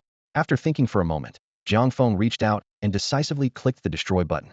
As soon as he did, a burning torch materialized in his hand, its orangered flames flickering in the dim altar, casting dancing shadows around him. Holding the torch, Jiang Feng looked around, searching for a spot where he could use it. This quest isn't so hard after all. Talk about luck, Jiang Feng muttered to himself as he walked over to a pile of straw mats and prepared to set them alight. Just as the torch was about to touch the straw, Jiang Feng noticed a slight movement from the corner of his eye. He quickly pulled back his hand, startled, and held his breath to observe more closely. Peering carefully, he realized there was something hidden beneath the straw. After a moment's hesitation, Jiang Feng gently brushed the dry grass aside, revealing a tiny saber-toothed tiger cub lying underneath. The cub was clearly just a newborn, its small body curled up tightly, eyes not yet open, looking incredibly fragile. Just then, a system notification popped up in front of Jiang Feng. System notice. Player Let's Just Call Me King has triggered the hidden quest. Doom of the saber-toothed tiger quest objectives have been updated. Seeing the message, Jiang Feng quickly opened his quest panel and saw that the objective had indeed changed. Doom of the saber-toothed tiger. Quest type: hidden, unique. Objective: kill the saber-toothed tiger cub. Reward: Tiger Slayer Longsword Purple. Jiang Feng's brow furrowed at the new goal, a hint of reluctance flickering in his eyes. What? They want me to kill even a helpless cub? He looked down at the defenseless saber-toothed tiger cub in his hands, then glanced at the quest reward: Tiger Slayer Longsword Purple, and found himself deeply conflicted. The system automatically displayed the weapon stats. Tiger Slayer Longsword. Rarity: Purple Rare. Attributes: Attack 35, Strength 35. Skill: Tiger Slayer's Might grants a 50 attack boost for 10 seconds and causes all normal attacks and longsword skills to hit twice, with the second hit dealing 50 of the first hit's damage. Cooldown: 60 seconds. There was no denying that this purple longsword, with both its base stats and special skill, was perfect for Jiang Feng at this stage. Not only would it enhance his basic attacks, but it would also dramatically boost the effectiveness of his sword chi sweep skill, doubling the number of sword waves from 20 to 40. However, as Jiang Feng looked down again at the little saber-toothed tiger now nestled trustingly in his palm, he couldn't bring himself to do it. The tiny creature was curled up in his hand, purring softly, completely unguarded. Even though Jiang Feng knew this was just a game, his mind was made up. Abandoned quest. I won't be the doom of the saber-toothed tiger. System notification. Player, let's just call you king for now. Are you sure you want to abandon the hidden quest Doom of the saber-toothed tiger? This is a unique, hidden quest. Once abandoned, it cannot be accepted again. Yes, Jiang Feng replied without hesitation. As soon as he spoke, his surroundings blurred, and after a dizzying spin, Jiang Feng was teleported out of the altar, landing steadily on the open ground outside. Look, he's out. A player shouted, drawing everyone's attention. Maybe it was because Jiang Feng was now wearing the King of Fools title, but he stood out in the crowd and instantly became the center of attention. Players rushed over, quickly surrounding Jiang Feng. Did you really solo the saber-toothed tiger? Come on, did you find some kind of bug? Bombarded by questions, Jiang Feng squeezed through the crowd and hurried away from the scene. After finding a quiet spot, he let out a long sigh of relief. Phew, no matter where I go, I'm always in the spotlight. Just like before. Before he could finish his thought, a dialogue box suddenly popped up in front of him. Please name your pet underscore underscore underscore underscore underscore underscore underscore underscore underscore underscore. Straightening up, Jiang Feng spoke solemnly to his invisible new companion. Little one, now that you're with me, I promise you won't get the short end of the stick. First things first, you need a strong, memorable name. I learned the hard way how important a good name is, and I won't let history repeat itself with you. He grew more animated, a confident glow on his face. Maybe you don't know this, but back in the day, I, Jiang Feng, was the go-to guy for naming characters in online games. Tons of my friends' IDs were named by me. Every single one of them, after standing the test of time, ended up being remembered by players everywhere. And now, I'm going to give you that same honor. By the time he finished, Jiang Feng's face was flushed, and he had to take several deep breaths to calm down. Seeing that the system didn't reject his naming attempt like last time, he felt quietly smug. Perfect. Absolutely perfect. But after waiting over a minute, the loading bar was still spinning. No way, is it stuck? Its 2077 net speeds are supposed to be lightning fast. How can it still lag? Just as Jiang Feng was wondering what went wrong, a system notification appeared. System notice. The name you entered far exceeds the character limit. Please shorten your pet's name.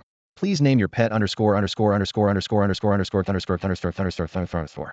Jiang Feng was about to curse, but remembering his previous mishap, he quickly covered his mouth and cautiously asked, System, how many characters is considered short enough to meet the limit? This time, the system responded promptly. No more than 5 characters. No more than 5? Jiang Feng's eyes widened. How am I supposed to come up with an epic, unforgettable name with just 5 characters? He shook his head in frustration. Am I really supposed to name my pet Little Meow or something? Congratulations, this name is available. Little Meow has been automatically registered for your pet. Would you like to change it? No, no. That's not what I meant. Jiang Feng suddenly realized Head said the name out loud. He quickly tried to correct himself. Wait, no? I want to change it. That was just off the top of my head. Unfortunately, it was already too late. The system had completed the registration. Alright, since you don't need to make any changes, your pet's name has been set. Enjoy your game. The system's cold, mechanical voice left Jiang Feng frozen in place. His expression shifted from confusion to despair, and finally, he let out a wail of frustration. Damn it. It took Jiang Feng a few minutes to snap out of his daze. He turned to look at his pet with a heavy sigh, guilt filling his eyes. I'm so sorry, buddy. I really am. He gritted his teeth and muttered under his breath. Stupid system. Auto-registration my ass. At that moment, the young saber-toothed tiger at his side, now named Little Meow, sensed his gloomy mood and patted over gently. She nuzzled Jiang Feng's cheek with her soft, furry head, the gesture tender and affectionate. Well, if this is fate, then I guess I can't blame myself. Jiang Feng sighed, gradually letting it go. He absent-mindedly opened the pet status window and began to examine it closely. Pet, Little Meow. Stage, Juvenile. Status, Hungry. Skills. 1. Protective Aura. After activation, grants immunity to all ranged attacks and skills for 1 second. Cooldown, 60 seconds. Next skill unlocks at Adult Stage. Protective Aura. Jiang Feng mused, recalling the bronze glow that had flashed around the saber-toothed tigers when they blocked his sword energy earlier. Suddenly, the skill's secret became clear to him. Eager to try it out, Jiang Feng immediately gave the command, Protective Aura. The system responded right away. Skill cannot be activated. Little Meow is hungry. Hungry. Jiang Feng was momentarily stunned, starting to panic. What should I feed her? Suddenly, an idea popped into his head. Wait, how could I have forgotten about her? Jiang Feng's eyes lit up as he turned to reassure Little Meow. Don't worry, I promise he'll never let you go hungry. With that, he quickly opened his friends list. On this particular day, Ching was teaming up with a few other players to hunt monsters when a system notification suddenly popped up. Player Let's Just Call Me King wants to add you as a friend. Seeing the message, Ching's heart skipped a beat. The name was a bit silly, but she clearly remembered what she had witnessed in the beginner's village. This player had effortlessly taken down 2 level 10 opponents, displaying skills far beyond the average. Ching quickly accepted the friend request. Wanting to focus on chatting with this expert, she politely declined her teammate's invitation to continue and found a quiet spot on a grassy field to sit by herself. Just then, the system notification chimed. Ding, a new message from him. Hi, it's been a while. How have you been? Seeing him initiate the conversation, Ching felt her cheeks flush. She lowered her head, smiled shyly for a moment, and then carefully replied, I'm good. What made you think of me all of a sudden? The reply came back instantly, making her heart flutter with a sweet anticipation. But when she opened the chat window, the words on the screen took her breath away. Oh, I just remembered you told me last time that your heels were really strong. I wonder, were you only talking about your in-game skills? The suggestive tone made Ching's face turn crimson. She cursed under her breath. Men are all the same. Still, she couldn't help glancing down at her own impressive figure. After a brief internal struggle, she bit her lip and replied, yeah, they're pretty strong. Indeed, as a support mage, Ching's healing abilities were top-notch and so was her curvy figure. He replied quickly, that's great. Let's meet behind the blacksmith shop in the beginner's village. It's more private there. The beginner's village. Ching stared at the message, feeling her face burn even hotter. Clearly, he wasn't just interested in grinding levels together. But behind the blacksmith shop, wasn't that a bit too bold? Meanwhile, Jiang Feng closed the chat window and let out a long breath. In his eyes, this player named Ching was genuinely kind and helpful. He made a mental note to thank her properly once everything was done. He soon arrived at the shady spot behind the blacksmith shop in the beginner's village. It wasn't long before he saw someone approaching Ching, dressed up more carefully than usual. She had chosen an outfit that accentuated her figure, making her look even more graceful and charming. You finally made it. I was getting anxious waiting for you. Jiang Feng rushed over as soon as he saw Ching appear, his face full of impatience after what felt like an eternity of waiting. Uffed, just look at how desperate you are. Ching covered her mouth and giggled at his eagerness, giving him a playful, sidelong glance. Her eyes sparkled with mischief as she teased. You messaged me saying you needed me. So, are you looking to team up and level up together? What are you thinking? Of course not, Jiang Feng replied, sounding a bit exasperated and impatient. Ching blinked, a hint of hesitation in her voice as she asked, then here? Even though she was usually bold and open, Jiang Feng's sudden request caught her off guard. Her voice dropped to a whisper. Isn't it a little unsafe here? It's fine. Hardly anyone comes by this place, Jiang Feng assured her confidently, already reaching for his collar. Besides, this shouldn't take more than a few minutes. Before he finished speaking, he had already pulled open his shirt, exposing his chest. Yeah, that's the first time I've ever heard someone say that about themselves. Qingqing's heart skipped a beat as she realized he was serious. She froze for a moment, her cheeks flushing pink. But before Qingqing could react, the next scene caught her completely off guard. As Jiang Feng opened his shirt, he pulled out a small, furry creature from inside. Upon closer inspection, it turned out to be a tiny kitten, curled up in his palm and letting out faint mews. Qingqing was left speechless, staring blankly as she stammered. What are you? Oh, this is my pet, Jiang Feng explained matter-of-factly. I asked you here to help me feed this little guy. I remember reading somewhere that humans and animals need pretty much the same nutrients. You know how tough it is for a guy to raise a kid on his own. As he spoke, he handed the kitten toward Qingqing, his face full of hopeful anticipation. Slap. Before Jiang Feng could finish, a loud smack landed squarely on his face. Qingqing's slap was not only forceful, but surprisingly effective. After storming off, Qingqing left Jiang Feng standing there alone, holding his stinging cheek in confusion. He muttered to himself, if you didn't want to help, you could have just said so. Why hit me? And with a critical hit, too. The kitten in his arms, startled by the sudden slap, now blinked up at him with wide, curious eyes, staring at his reddened cheek. Ugh, forget it. He'll have to think of something else, Jiang Feng sighed, turning to leave. But as he looked up, he suddenly met someone else's gaze. Wait, is that you? Brother Lin. Jiang Feng was stunned for a moment before recognizing the man in front of him. What are you doing here? Instead of answering directly, Lin the blacksmith simply gave him a thumbs up, a strange yet profound smile on his face. Huh? Brother Lin, what's that supposed to mean? Jiang Feng was completely baffled. Lin, his hands tough and calloused from years of work, gently patted Jiang Feng's shoulder and shook his head, his tone tinged with regret. Ah, what a shame. You really are something else. My respect for you is as endless as the Yangtze River. Still confused by Lin's cryptic words, and with the hungry kitten wriggling in his arms, Jiang Feng grew frustrated. He turned to leave, not wanting to play guessing games any longer. Seeing Jiang Feng about to go, Lin didn't try to stop him. Instead, he called after him with a hint of earnest advice. Hey, brother, I don't know if I should say this, but just spit it out. Jiang Feng shot back without looking. If your pet's hungry, you just need to buy some pet food. They sell it right here in the village. Lin's voice drifted after him. You've got to be kidding me. Jiang Feng's exasperated curse echoed across the empty square. Stepping out of the pet supply store, Jiang Feng gently stroked little Meow's round belly as he lowered his head. He pulled out his phone and, after a moment's hesitation, sent a message to Qingqing. Qingqing, I'm sorry I was too forward. But the system instantly popped up a notification. You are not friends yet. Please add each other as friends before starting a chat. Staring at the glaring red exclamation mark beside his message, Jiang Feng let out a helpless sigh and exited the game. Late at night, before going to bed, Jiang Feng logged onto the official website of Seven Realms and carefully filled in his details to sign up for the closed beta PK tournament. Out of habit, he then browsed the forums. The first several pages were filled with meaningless posts from other players. After scrolling for a while without finding anything worthwhile, he was about to close the page when he suddenly remembered a poll about the tournament champion he had seen earlier. Clicking into the post, Jiang Feng checked out the popularity rankings of the top contenders. Ouyang Xiaobai was in the lead with 38. Wang Zhe followed with 24, apparently thanks to a newly acquired purple item. Baijit Cute Bunny had 11. Bang Bang Give You Two Hammers got 9. Mercy Sister Off Charts had 7. Just as he was about to exit, a familiar username caught his eye. Let's just call him Wang Zhe support rate, 0.01. Huh, I'm on the list too? Jiang Feng was stunned. He hadn't expected anyone to notice him at all. The comments section below the post was in an uproar. Isn't this the so-called king of idiots who can't even beat a wild chicken? How did he even make the list? No way. I was level 5 when he was still level 1. It's true. I saw him enter the altar alone with my own eyes. Jiang Feng chose to ignore the negative comments, focusing instead on the voices supporting him. Gold will shine no matter where it is. A king is always a king, wherever he goes. He made sure to like every positive comment. The next morning, just as he woke up, his landlord called. Jiang Feng, I haven't received this month's rent yet. Also, as you've seen, all the apartments around here have gone up in price.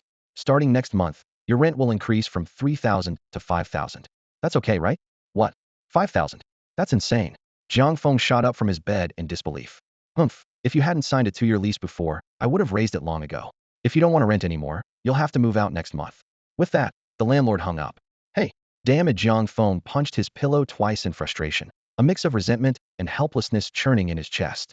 If I hadn't spent a fortune getting quantum communications set up here, I wouldn't even bother renting this place. Jiang Feng stared at his rent bill, brows tightly knit. He quickly did the math in his head, checking his bank balance, then shook his head in resignation. Looks like he'll have to cash out some funds from the Seven Realms. He thought back to his decision to sign a 2-year lease all at once, mainly because the rent was comparatively cheap and had been fairly flush with cash at the time. 5,000. Well, compared to the more expensive places nearby, I guess I can live with it, he comforted himself. With that, Jiang Feng quickly finished his breakfast, grabbed the gaming helmet from his bedside, and slipped it on, diving straight into the virtual world. Once online, the first thing he did was open his inventory to check his gold and sell off some loot had picked up earlier. But as the inventory screen appeared, he was stunned. His bag was packed with gear glowing a brilliant blue, and there was even a robe radiating a purple aura. He immediately zeroed in on the purple robe, pulling it out for a closer look. Item, name Robe of the Windwalker. Rarity rare.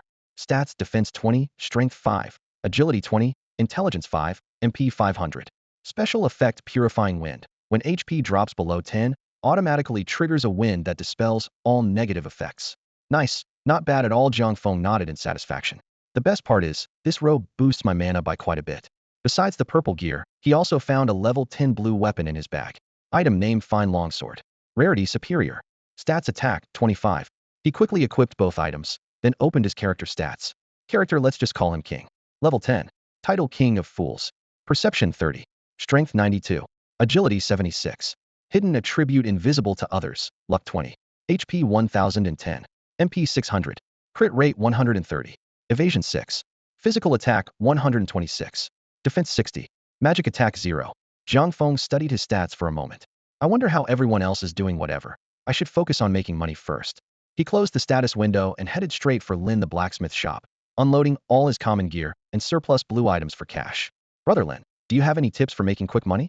Jiang Feng leaned on the counter, looking hopeful. Lin the blacksmith stroked his beard thoughtfully. Well, the fastest way is usually trading with other players. But since we're still in the closed beta, the auction house isn't open yet, so that option's off the table for now. Jiang Feng rolled his eyes. Then why even bring it up? Maybe his disappointment was a bit too obvious, because Lin quickly changed the subject. Hey, ever heard the saying, unlucky in love, lucky in gambling? Sometimes, fortune favors the bold. And since you've had some bad luck in love lately, maybe. Oh, what do you mean? Tell me more. The word gambling instantly caught Jiang Feng's attention. His eyes lit up. Others might not know, but he hadn't forgotten his hidden stat was maxed out luck. Lin lowered his voice conspiratorially. You know the closed beta PK tournament is just a couple days away, right? Big events like this aren't just about the fighting. There's always a lot of betting on who's going to win. Over the next 2 days, Jiang Feng devoted most of his energy to studying his newly acquired skills and his pet, Little Meow. He started by testing the protective aura skill that came with Little Meow. Standing in the training ground, Jiang Feng repeatedly experimented with the skill's effects. In addition to the official description grants immunity to all ranged skills and attacks for 1 second, was pleasantly surprised to discover a hidden feature. Some ranged attacks and skills could actually be reflected. Although he couldn't yet control the direction of the reflection, this unexpected bonus was definitely a welcome surprise. Next, Jiang Feng headed to the wilderness outside the beginner village to test the purifying wind effect of the Windwalker robe. Compared to the previous skill, this one had a much simpler mechanism. When his health dropped below 10, it would automatically cleanse all negative statuses, including stuns and immobilizations that caused total loss of control. By observing carefully, Jiang Feng realized that the core of Purifying Wind was a brief 0.1 second invincibility triggered at the moment of activation. However, this also revealed a critical weakness. If an enemy's attack was strong enough to instantly kill him, the skill might not have time to activate at all. I'll need to be extra careful with my health and not give anyone the chance to take me out in one hit, Jiang Feng reminded himself. All things considered, Jiang Feng felt extremely confident about the upcoming PK tournament, especially with his nearly overpowered dog-beating staff technique. He casually unleashed a few sword strikes to clear out the wild monsters in front of him and got ready to collect the loot before heading back to the village only to find the ground strangely empty. All the dropped items had vanished. Just then, Little Meow, who had been wandering nearby, leapt lightly in front of Jiang Feng and settled comfortably on his shoulder. Instantly, a stream of system notifications began to pop up. System message: you have obtained 563 gold coins. System message: you have obtained a blue quality snakeskin armor. System message: you have obtained a worn white quality staff. It turned out that Little Meow also had an auto-loot feature. Delighted, Jiang Feng gave its little head an affectionate rub and headed back to the beginner village in high spirits. With the PK tournament qualifiers happening tomorrow, it was time to check the official website for the latest competition schedule. Since he couldn't level up any further today, Jiang Feng decided to call it a night. He sold his useless equipment to Lin the blacksmith and logged out of the game. No sooner had he closed the game interface than his phone, sitting on the desk, started ringing. Glancing at the time, Jiang Feng assumed it was his landlord calling again to nag about the rent. Annoyed, he picked up the call. Nag, nag, nag. They'll have your money in a few days, so stop bothering me until then. There was a brief silence on the other end, then a burst of hearty laughter, clearly not the voice of his cranky landlord. Feeling awkward, Jiang Feng quickly asked, sorry, who is this? It's Ouyang Xiaobai, the caller replied directly. How did you get my number? What's this about? Jiang Feng relaxed a little, though still confused. His instincts told him Ouyang Xiaobai wasn't the type to fuss over such things. Sure enough, Ouyang Xiaobai got straight to the point. It wasn't hard to find your contact information. I'm calling to tell you that you need to take the PK tournament in 7 realms seriously. If you make it to the top 8, he'll let you in on an important secret. An important secret? Jiang Feng could tell from his tone that this wasn't a joke, so he became serious as well. You'll find out when the time comes. Just make sure you get into the top 8. That's all. With that, the call abruptly ended.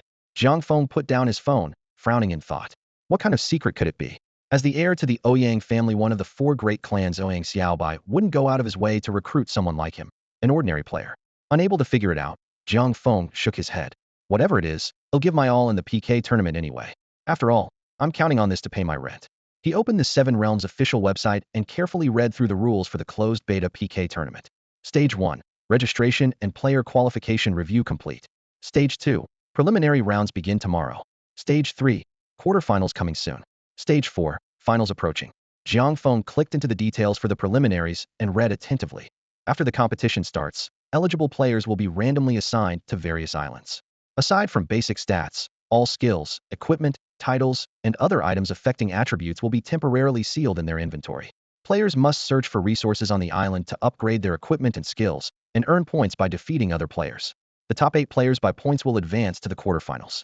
Special note: each player only has 1 life in the preliminaries. Once eliminated, there is no revival. Additionally, to prevent passive hiding, the habitable area on each island will gradually shrink until it disappears completely. Isn't this just like a battle royale? All gear and skills are disabled. Jiang Feng's mind raced. Maybe, with his luck, he could find resources on this island and gain an advantage. Well, whatever happens, he'll figure it out as he goes. He told himself confidently. I, Jiang Feng, was the top player on Team LGM, with world-class honors. What's a little qualifier like this to me? After a good night's sleep, Jiang Feng woke up early and had a simple breakfast. Some warm-up exercises left him feeling refreshed. Standing in front of the mirror, he couldn't help but smile. Looking sharp today feels like a winning day, he said to his reflection. With that, he headed back to his room, put on his gaming helmet, and got ready to log in. As the familiar startup screen flashed by, Jiang Feng once again entered the world of 7 realms. This time, he wasn't in the newbie village but standing in the middle of a vast plaza. In front of him stood a huge screen, displaying a countdown. 215, 214, 213. Jiang Feng calculated silently. 3 minutes, just enough time. He stared at the screen, focused, waiting for the detailed rules. When the countdown finally hit 0, a gentle female voice echoed across the plaza. Attention, survival on the island is about to begin. All brave adventurers, please prepare for teleportation. 3, 2, 1, good luck. As her voice faded, Jiang Feng felt a wave of dizziness and a powerful force pulling him. He barely had time to squint before he was transported, landing heavily on a strange island. Bang! Before Jiang Feng could react, a massive fist came crashing toward him, hitting him square in the face. Pain shot through his head, and everything went black as he was sent flying. Damn, there's someone here. Jiang Feng was shocked. Without time to think, he pushed off with his foot and sprinted to the side. But his pursuer wasn't about to let him go so easily. The man laughed wildly, speeding up and swinging his fists like sledgehammers, chasing after Jiang Feng relentlessly. Think you can run? Back in the day, I took down over 20 people at the airport barehanded and earned the nickname King of the Airport Brawl. Why are you running? Come fight me if you dare. Anger flared in Jiang Feng's chest, but he had no interest in tangling with this lunatic. Gritting his teeth, he turned and ran even faster. Listening to the mad laughter behind him, Jiang Feng cursed inwardly. What's wrong with this guy? Why chase me instead of looking for supplies? The man sneered. If you're a real man, turn around and fight me. Let's settle this. Fight your own damn self. Jiang Feng muttered, not bothering to respond. He glanced back and saw the guy still hot on his heels. Just then, something caught Jiang Feng's eye, a rundown building in the distance, with faint light shining from within. That had to be a stash of supplies. Delighted, he sprinted toward the building. He burst inside and immediately spotted a pile of resources in the corner. Without hesitation, Jiang Feng started searching through it. As he did, the system chimed. Congratulations, you've obtained world-ending thunder. SS level magic. Another message popped up. Congratulations, you've obtained Fury of the Fire God. Now this is going to be fun. Jiang Feng's eyes lit up as he gripped the gear in his bag, ready for the next challenge. SSS Magic System Notification. Congratulations, you have obtained SS Grade Armor. Jiang Feng glanced at the system prompt, a faint smile curling at his lips. As expected, his high luck stat was definitely affecting the drop rates from resource points. He quickly stashed the 2 newly acquired skill books into his inventory, then turned to face the relentless airport boxing king who was hot on his heels. Jiang Feng narrowed his eyes, a cruel smile playing on his lips. Looking for a real fight? Fine, whoever runs is a coward.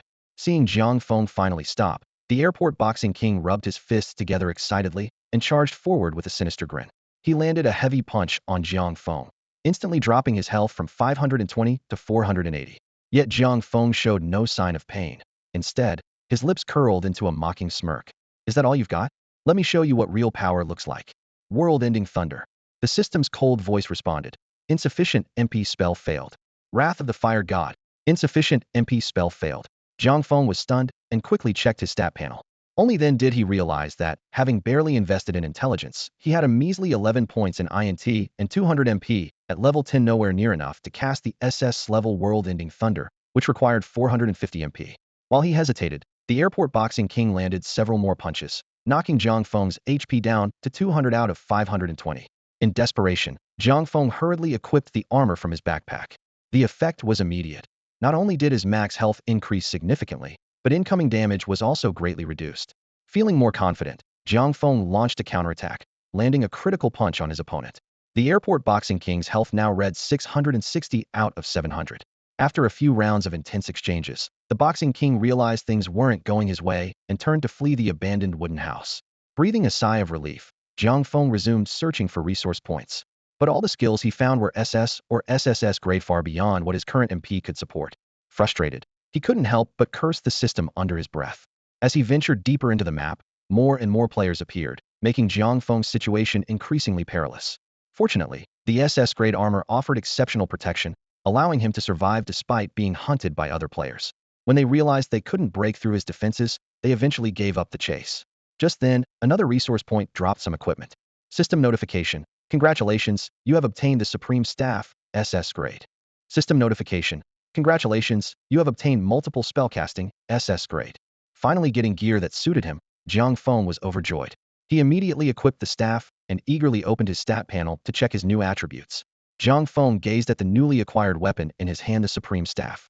Its attributes were impressive: 20 intelligence, 30 attack, 50 magic attack, and a special effect called Supreme Mana, which doubled the damage of all skills to 200. Of course, the mana cost increased proportionally as well. His attention then shifted to his new skill, Multicast, SSS rank. The description read, a 20 chance to cast a spell 3 times, 10 chance for 5 times, 5 chance for 10 times, and a tiny 0.1 chance for an incredible 100-fold cast. The catch? All skill mana costs were now multiplied by 10. Damn it, the mana cost goes up too. Jiang Feng muttered, frowning. An SSS skill that's this punishing at this rate, it's even less likely I'll get to use my spells. He gripped the staff tightly, his fingers whitening in frustration. If it weren't for the extra 30 attack points, Jiang Feng would have snapped the staff in half right there. Taking a deep breath, he forced himself to calm down. Still, it's better than fighting barehanded. With a weapon in hand and SS-grade armor equipped, Jiang Feng finally felt ready for a real fight. Out in the wild, he used the sound of waves crashing against the rocks around the island to mask his approach as he carefully crept up behind another player. Without making a sound, he raised the staff and brought it down hard on the unsuspecting player's back. Startled, the player spun around quickly. When he saw that his attacker was Jiang Feng wielding a staff, most of the panic faded from his eyes. You stupid mage, you actually dared to get this close to me. The player curled his lips into a mocking grin. You're dead. Silent strike. The player moved with the agility of an assassin, quickly drawing a dagger and stabbing at Jiang Feng. A silent status icon instantly appeared on Jiang Feng's status bar. Huh, a silenced mage, the assassin sneered, full of confidence. What are you going to do now? Try to beat me to death with your staff? Ha ha. The assassin's laughter was abruptly cut off as the staff suddenly came flying at his face. Clang. The staff slammed down hard on the assassin's head. What the hell kind of attack power is that? The assassin exclaimed in shock. He only had 500 health points to begin with, but after 2 hits from Jiang Feng, more than half his health was gone. A flash of determination crossed the assassin's eyes. He refused to back down. Humph, I don't believe I'd lose to a mage in a straight-up fight. Golden Wasp Sting. In the end, the assassin's stubbornness was his downfall. As he died, He shot Jiang Feng a resentful glare. After dispatching the assassin, Jiang Feng took a moment to heal up, then opened his points panel to check his standing. At the top, several player IDs were displayed. First place, Ouyang Xiaobai, 21 points. Second place, King, 17 points. Unranked. Let's just call him King for now, 1 point. Jiang Feng stared at his pitiful single point and muttered, "Looks like he'll have to work a lot harder if I want to make it into the top 8. With that, he glanced around warily and set off to explore the unknown areas ahead. At that moment, a figure named Miaosho crept into Jiang Feng's line of sight. He moved stealthily, trailing a badly injured player before quietly slipping into a nearby house.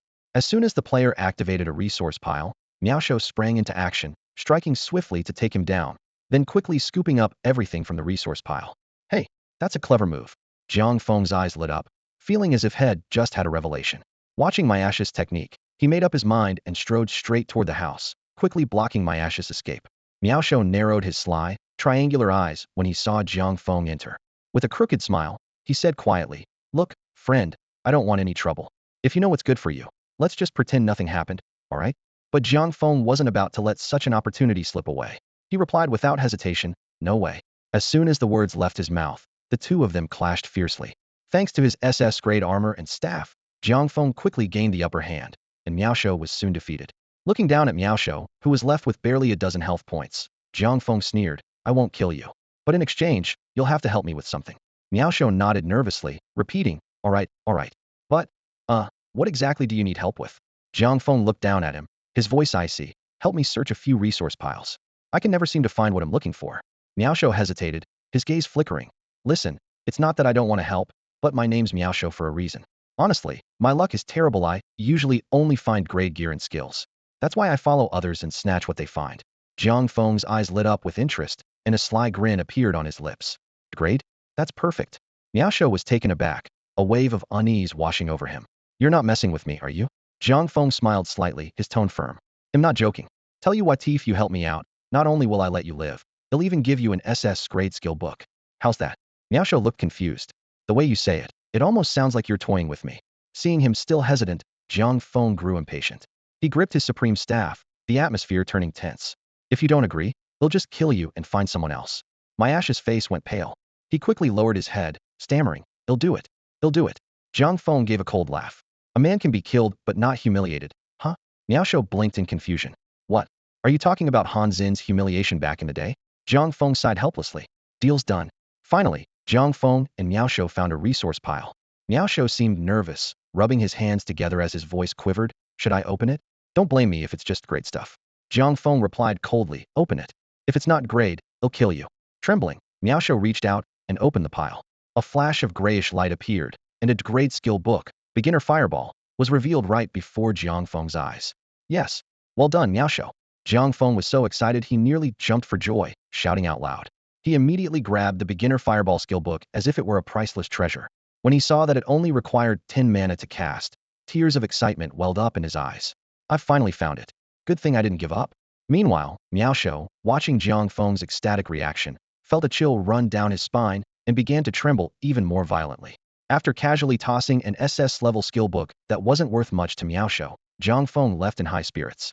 He quickly checked the skill description. Basic Fireball Grade D effect. Deals damage equal to 0.5 times your magic attack power to an enemy, costs 10 MP, and has a 3-second cooldown. Jiang Feng immediately opened his status panel for a closer look. Level 10. Character name. Let's just call me the king. Title, none. Base attributes. Perception 30, Strength 43, Agility 31, Intelligence 31. Hidden attributes invisible to others. Luck 19. Combat attributes. HP 520, MP 400. Critical rate 125, Dodge 6. Physical attack 72, Defense 110. Magic attack 90. As he was checking his stats, a figure suddenly appeared in front of him. The person swayed side to side, slid forward, and assumed a classic boxing stance. "Boxing King of the airport. We meet again. Take this." Recognizing Jiang Feng as the opponent who had defeated him earlier, the man wasted no time and threw a fierce straight punch. Judging by the power behind the attack, Jiang Feng realized this guy had clearly picked up a fair amount of gear and skills as well. "All right, fate has brought us together again, so I'll use you to test out my new skill," Jiang Feng grinned. When two rivals meet, the brave one wins. Whoever runs is a coward. Iron Fist. The boxing king of the airport burst out laughing and launched another lightning-fast punch. Basic Fireball. As Jiang Feng finished casting, the system suddenly prompted 10x cast. Instead of a single fireball, 10 shot out at once, hurtling straight toward the Boxing King.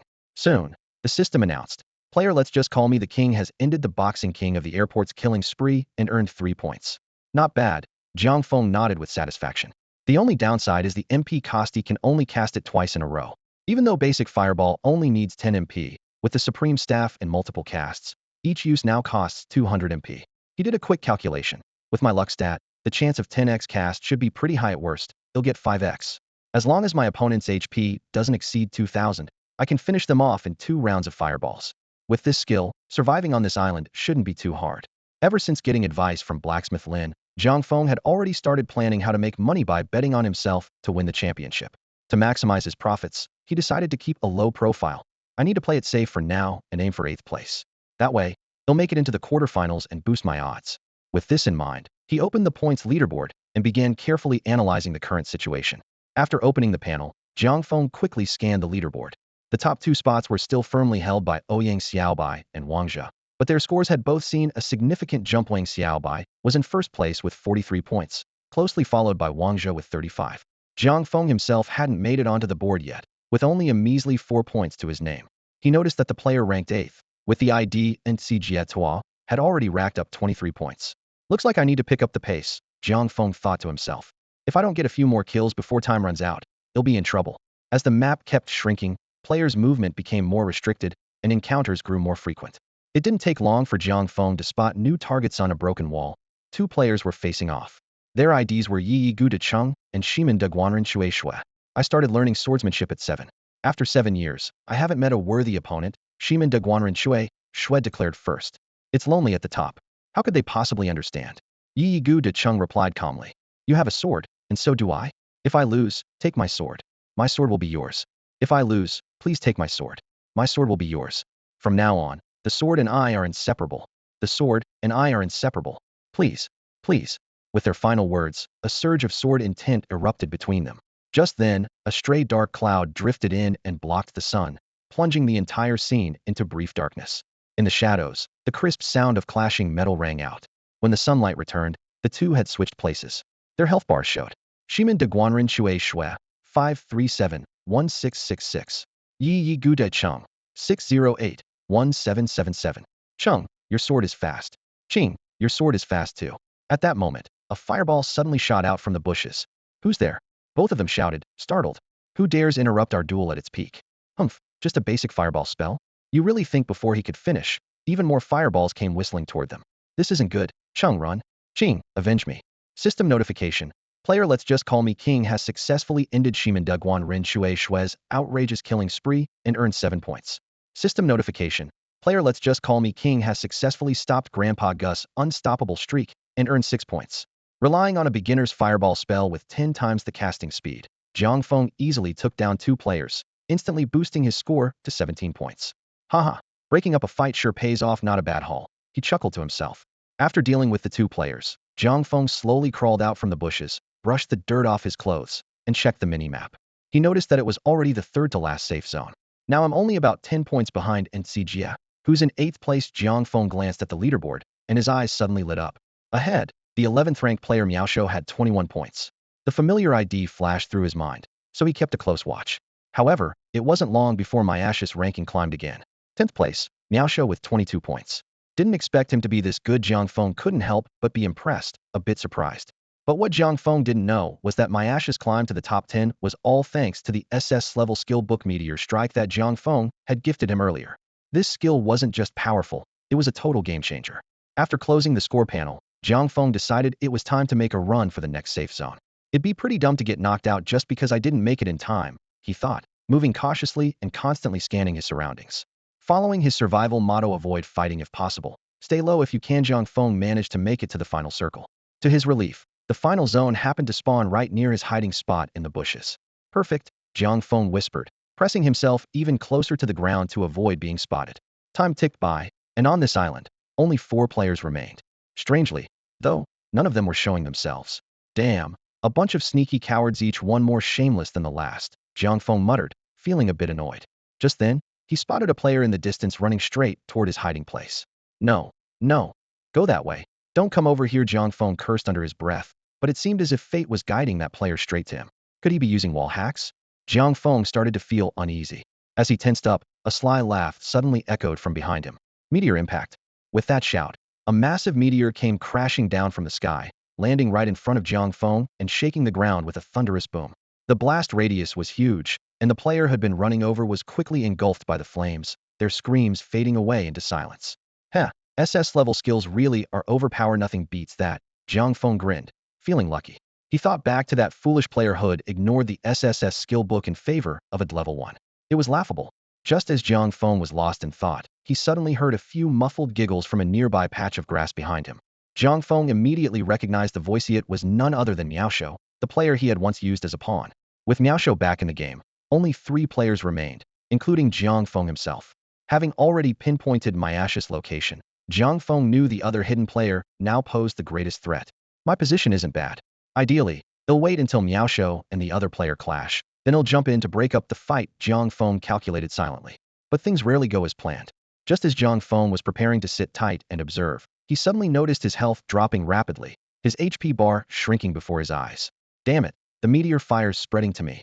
Realizing he was afflicted by a burning debuff, Jiang Feng leaped to his feet in frustration and sprinted away, desperate to escape the sudden blaze. Haha, found another one. Meteor impact. Spotting Jiang Feng, Miaosho didn't hesitate. He unleashed another meteor impact spell in his direction. Seeing there was no way to dodge, Jiang Feng switched tactics. He raised his staff and cast his own spell at Miaosho, basic fireball. From a shadowy corner nearby, a suppressed, mocking snicker echoed. Jiang Feng ignored the last hidden player, focusing all his attention on guiding his fireball to intercept Miasho's meteor. In that tense moment, bold red text suddenly appeared above Jiang Feng's head, 100x casting. Instantly, a swarm of fireballs materialized in front of him. After a brief pause, they shot forward like a swarm of locusts, colliding head-on with Miasho's meteor. Boom, boom, boom. A deafening series of explosions followed. Despite being an SS-level spell, Miasho's meteor was no match for hundreds of basic fireballs and was completely obliterated. How is this possible? My SS level ah. With a scream, Miaosho was swallowed by the barrage of fireballs, eliminated in a flash of white light. With Miaosho out of the way, Jiang Feng quickly checked his status. Even with the SS grade armor's 1,500 bonus HP, he was down to just 910 health. The rest had been burned away by the recent fire effect. Jiang Feng turned his gaze toward the bushes where Head heard the laughter, his voice cold. I know you're in there. Come out. Hiding doesn't make you a hero. But the bushes remained still. Just as Jiang Feng was about to hurl a fireball, a chilling voice suddenly sounded behind him. I'm already out. At the same moment, Jiang Feng felt a cold blade strike his back. The system prompt flashed, slowed for 3 seconds. Reacting quickly, Jiang Feng stumbled forward, but the slow effect drastically reduced his speed, allowing him to move only a short distance. Luckily, the attacker seemed confident and didn't immediately follow up. Taking advantage of the pause, Jiang Feng turned and finally got a good look at his assailant. Had never seen this player before, but the ID was all too familiar. He'd seen countless forum threads about this person, who was also a top scorer on the leaderboard. The player's ID was NCI Jietua. Even though I don't know how you're able to unleash so many abilities at once, fate isn't on your side when you run into me. NCI Jietua stood before Jiang Feng, her eyes cold and a faint, mocking smile on her lips. Her words dripped with confidence and sarcasm.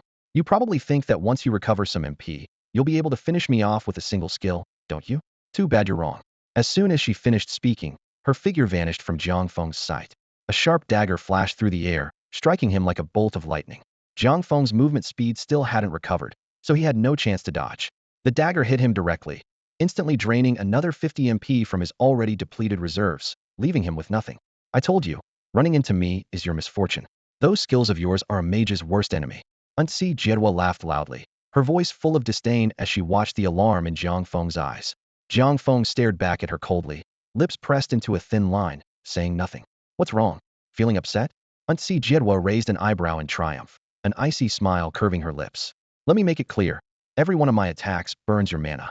So, if you know what's good for you, just walk out of the zone yourself and spare me the trouble. Otherwise, before she finished, she slashed with her dagger again, hitting Jiang Feng precisely and burning another 50 points of his MP. It was clear she wasn't bluffing. Jiang Feng glanced down at his health. He had just over 500 HP left, less than a third of his maximum. He clenched his jaw and said helplessly, fine, don't attack. I'll leave on my own. He turned and started walking out of the final zone, step by step. At least you know your place.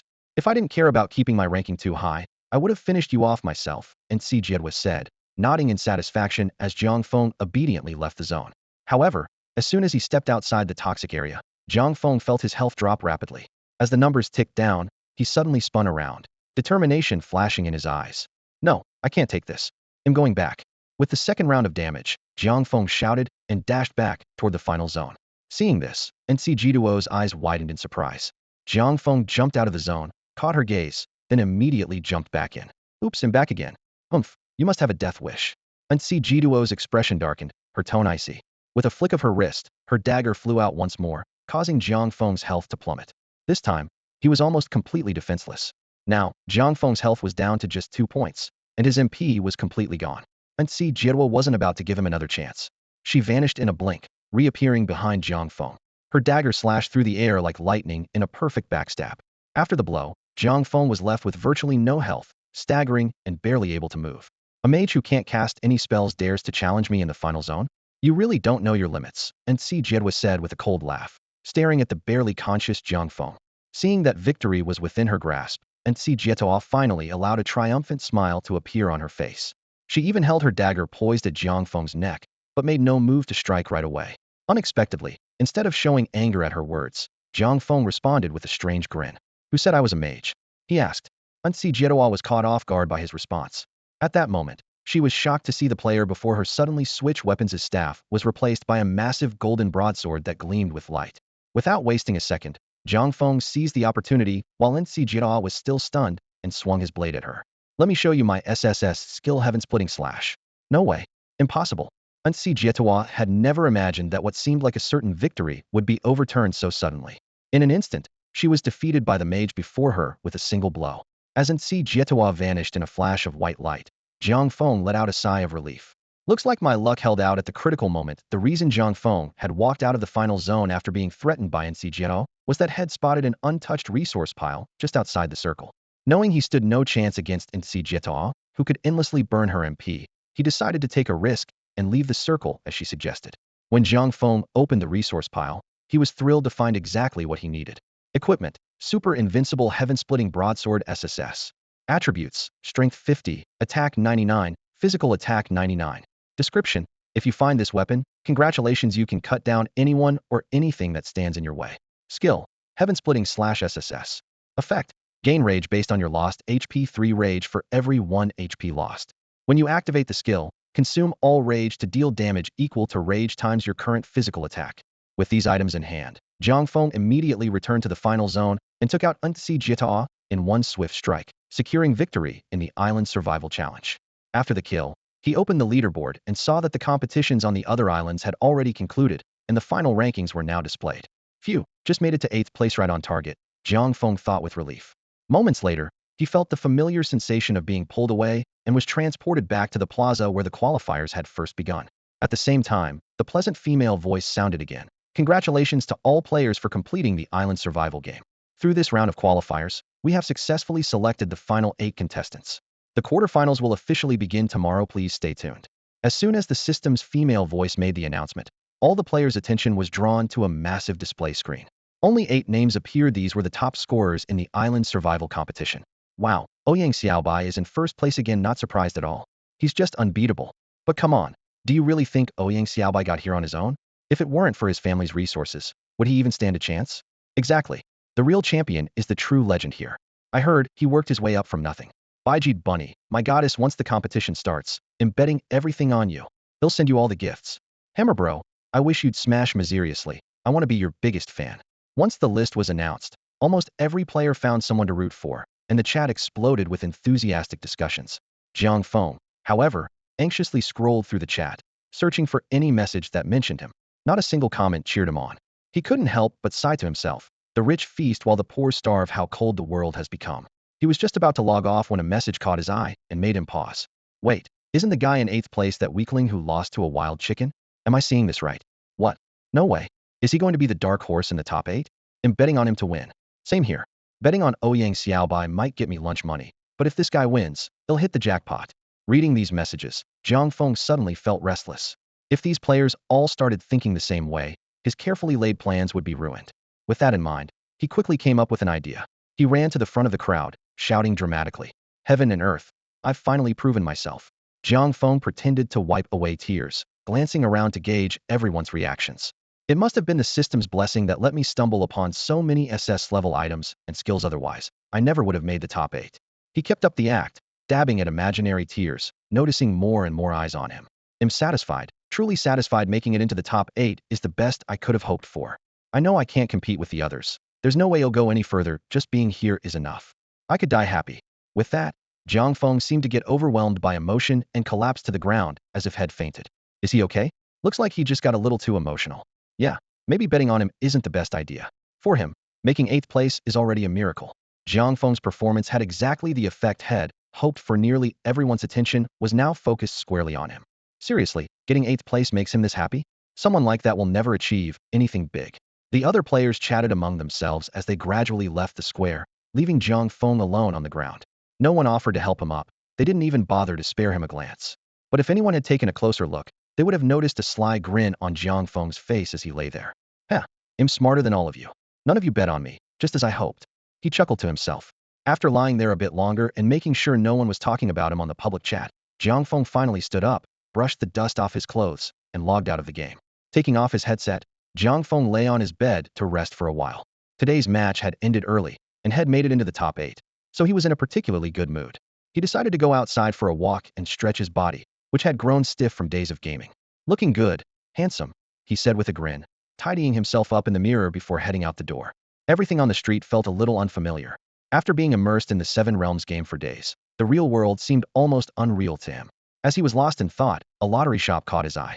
2 scratch-off tickets, please, Jiang Feng said to the shop owner, wondering if his luck from the game would carry over into real life.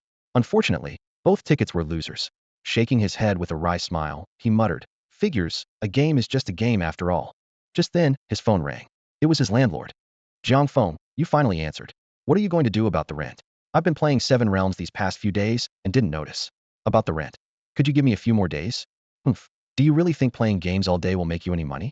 You're already several days late," the landlord snapped. "Give me 3 more days.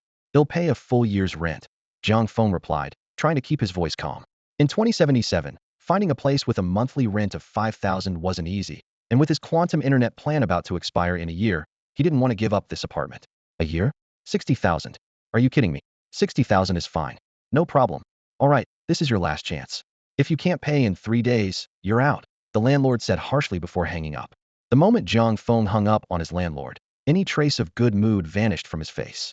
He sighed, abandoned his original plan to wander around, and turned to head home. The reason Jiang Feng promised his landlord he'd settle the rent in 3 days was because he already had a solid plan. The quarterfinals would be a single elimination draw, which meant that to win the championship, he'd only need to play at most 3 matches. According to the rules of the Seven Realms game, 3 days would be more than enough. After returning home, Jiang Feng quickly fixed himself some dinner, then opened the game forum. A prominent post on the homepage immediately caught his eye: player analysis for this year's quarterfinals. Without hesitation, Jiang Feng clicked on the thread. The content did not disappoint. Dozens of users had provided detailed breakdowns of the strengths each finalist had shown so far. Jiang Feng read through the posts carefully, jotting down key information in his notebook. He knew that to win the championship, strength and luck alone weren't enough. He needed to thoroughly understand his opponents. Jiang Feng read through nearly every comment and reply before finally putting his phone down in satisfaction and reviewing the notes he'd taken. In his notebook, the entries were neatly organized. First, Ouyang Xiaobai. Class, Archer. Gender, male. Gear, unknown, but has the first purple weapon in the server, Skysplitter Bow.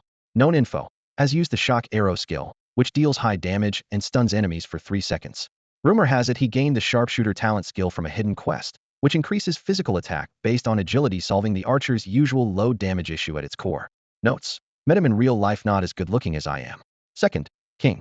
Class, Sword and Shield Warrior. Gender, male. Gear, purple shield with extremely high defense. Other equipment unknown. Known info, exceptionally high health and defense, rapid self-healing, and a wide range of control skills. Excels in close combat. Some players have witnessed King in field PvP. Apparently, he has a control skill with a very short cooldown if he gets close. His opponent is basically controlled to death. Third, Bijit Bunny. Class, Fire Mage. Gender, female. Gear, unknown.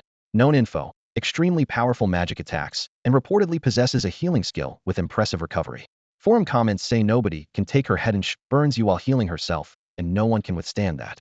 Notes: very attractive. Fourth, Only Me. Class, unknown. Gender male. Gear unknown. Known info incredibly mysterious player, with even his class a matter of debate. Some say they've seen him wield a sword. Others claim he's used a gun, and a few insist he's used a bow. In any case, he's very powerful and shrouded in secrecy, and apparently able to take on multiple opponents at once. 5th place. Bang Bang gives you 2 hammers. Class, Heavy Hammer Warrior. Gender male. Equipment, full set of high-grade blue gear. Known information. According to online sources, Bang Bang gives you 2 hammers has invested nearly all his attribute points into strength, paired with an extremely powerful attack-boosting skill. This combination gives him explosive attack power, allowing him to take down almost any opponent instantly with a single blow. Note, he doesn't seem to be the brightest, but the specifics are still unclear. 6th place, bringing you seeds. Class, unknown. Gender male. Equipment, unknown. Known information. This player is shrouded in mystery, having stood out in the island survival mode with an elusive presence. Almost nothing is known about him except for his calm demeanor and formidable strength during competitions. Note, his background and actions remain a mystery, and he's likely to pose a significant threat to other contestants. 7th place, sees money, eyes shine. Class, unknown. Gender male. Equipment, unknown. Known information. Sees money, eyes shine is barely known for his combat skills. Instead, he's famous for his business acumen. Rumor has it he possesses a mysterious artifact that generates gold coins. During the beta test, he reportedly made nearly 1 million coins by reselling beginner village gear and materials. Most players suspect he might advance by throwing matches or bribing opponents, so few are willing to bet on him. Note, I should find a chance to befriend him. Maybe I could pick up some business tips. 8th place, just call me king for now. Class, just awesome. Gender male. Equipment, just awesome. Known information. Very little is known about this player, only that he is incredibly powerful and all information about him seems to be blocked. Note, King is almost a legendary figure. Everyone knows not to underestimate his strength, but it's nearly impossible to find any concrete details about him. Jiang Feng closed his notebook and fell into deep thought, starting to develop strategies for facing these contenders. He pictured conversations with each of them, trying to predict how he could gain the upper hand in a duel. Without realizing it, he drifted off to sleep while thinking. The next morning, Jiang Feng woke up to find sunlight streaming in through the window, casting a warm glow behind him. Oh no, did I oversleep? He sprang up, quickly put on his helmet, and rushed to log into the game, silently praying, please, don't let me lose my spot. 3, 2, 1. As the countdown finished, the screen gradually brightened, and Jiang Feng found himself standing in an arena with several other players already gathered nearby. You finally made it, a familiar male voice called out. Jiang Feng turned and saw Ouyang Xiaobai. Something unexpected came up on my end and delayed me a bit. I didn't miss anything important, did I? Jiang Feng asked anxiously. Ouyang Xiaobai smiled. Technically, you're late, but I talked to the officials and got them to delay things a bit. Actually, you're not the only one. Wei Wudu Huang was also late, probably off, trying to level up. Jiang Feng let out a sigh of relief, gratefully saying, thank you. I really appreciate it. Ouyang Xiaobai waved it off. Don't mention it. I wasn't just doing it for you. Now that everyone's here, they'll go let the staff know so we can start the drawing. With that, Ouyang Xiaobai headed to the center of the arena and exchanged a few words with the host. The host nodded, cleared his throat, and announced in a loud voice, now that everyone has arrived, the 7 Realms Cup Beta PK tournament is officially starting. All players, please come forward and draw your numbers. Jiang Feng felt a surge of nervousness as he looked around. It was clear the competition was about to begin. Jiang Feng walked over to the host and, following their signal, pressed the button in front of him. Instantly, a system prompt appeared before his eyes. You have drawn number 6. Please wait patiently while all players finish drawing. The system will automatically assign your opponent. After seeing the notification, Jiang Feng turned and returned to his spot to wait. All right, all contestants have drawn their numbers, and the system has finished pairing everyone up. Curious about the matchups? Take a look at the big screen, the host announced. As soon as he finished speaking, a huge screen rose up on one side of the arena, displaying the match list. Ouyang Xiaobai versus Jian Qianyan Kai. Wei Wudu Huang versus Wei and I Song Zhong. Wang Zhe versus Bang Bang Gay and I Liang Chue. Guqie Jiu Jiao Wang, Zhahao Lu vs. De Yin Meng Tu. As the results appeared, the atmosphere in the arena immediately became electric. Only then did Jiang Feng notice that the seats surrounding the central competition area were packed with spectators. Next, all contestants, please be ready. You will be teleported to the battle arena in 3, 2, 1. As the host finished the countdown, Jiang Feng's vision blurred, and in the blink of an eye, he found himself standing on a spacious platform. Across from him stood a fire mage De Yin Meng Ter large, bright eyes fixed on Jiang Feng in surprise. Wait, aren't you? She began, clearly recognizing him. Seeing the wide-eyed girl recognize him, Jiang Feng couldn't help but run a hand through his hair and reply with a smile. That's right. in the embodiment of beauty and brains, the very image of heroism and chivalry. Before he could finish, the girl interrupted. Aren't you the guy who got pecked to death by a wild chicken in the newbie village? I think you must be mistaken. Jiang Feng quickly covered his face, his voice sounding a little hoarse.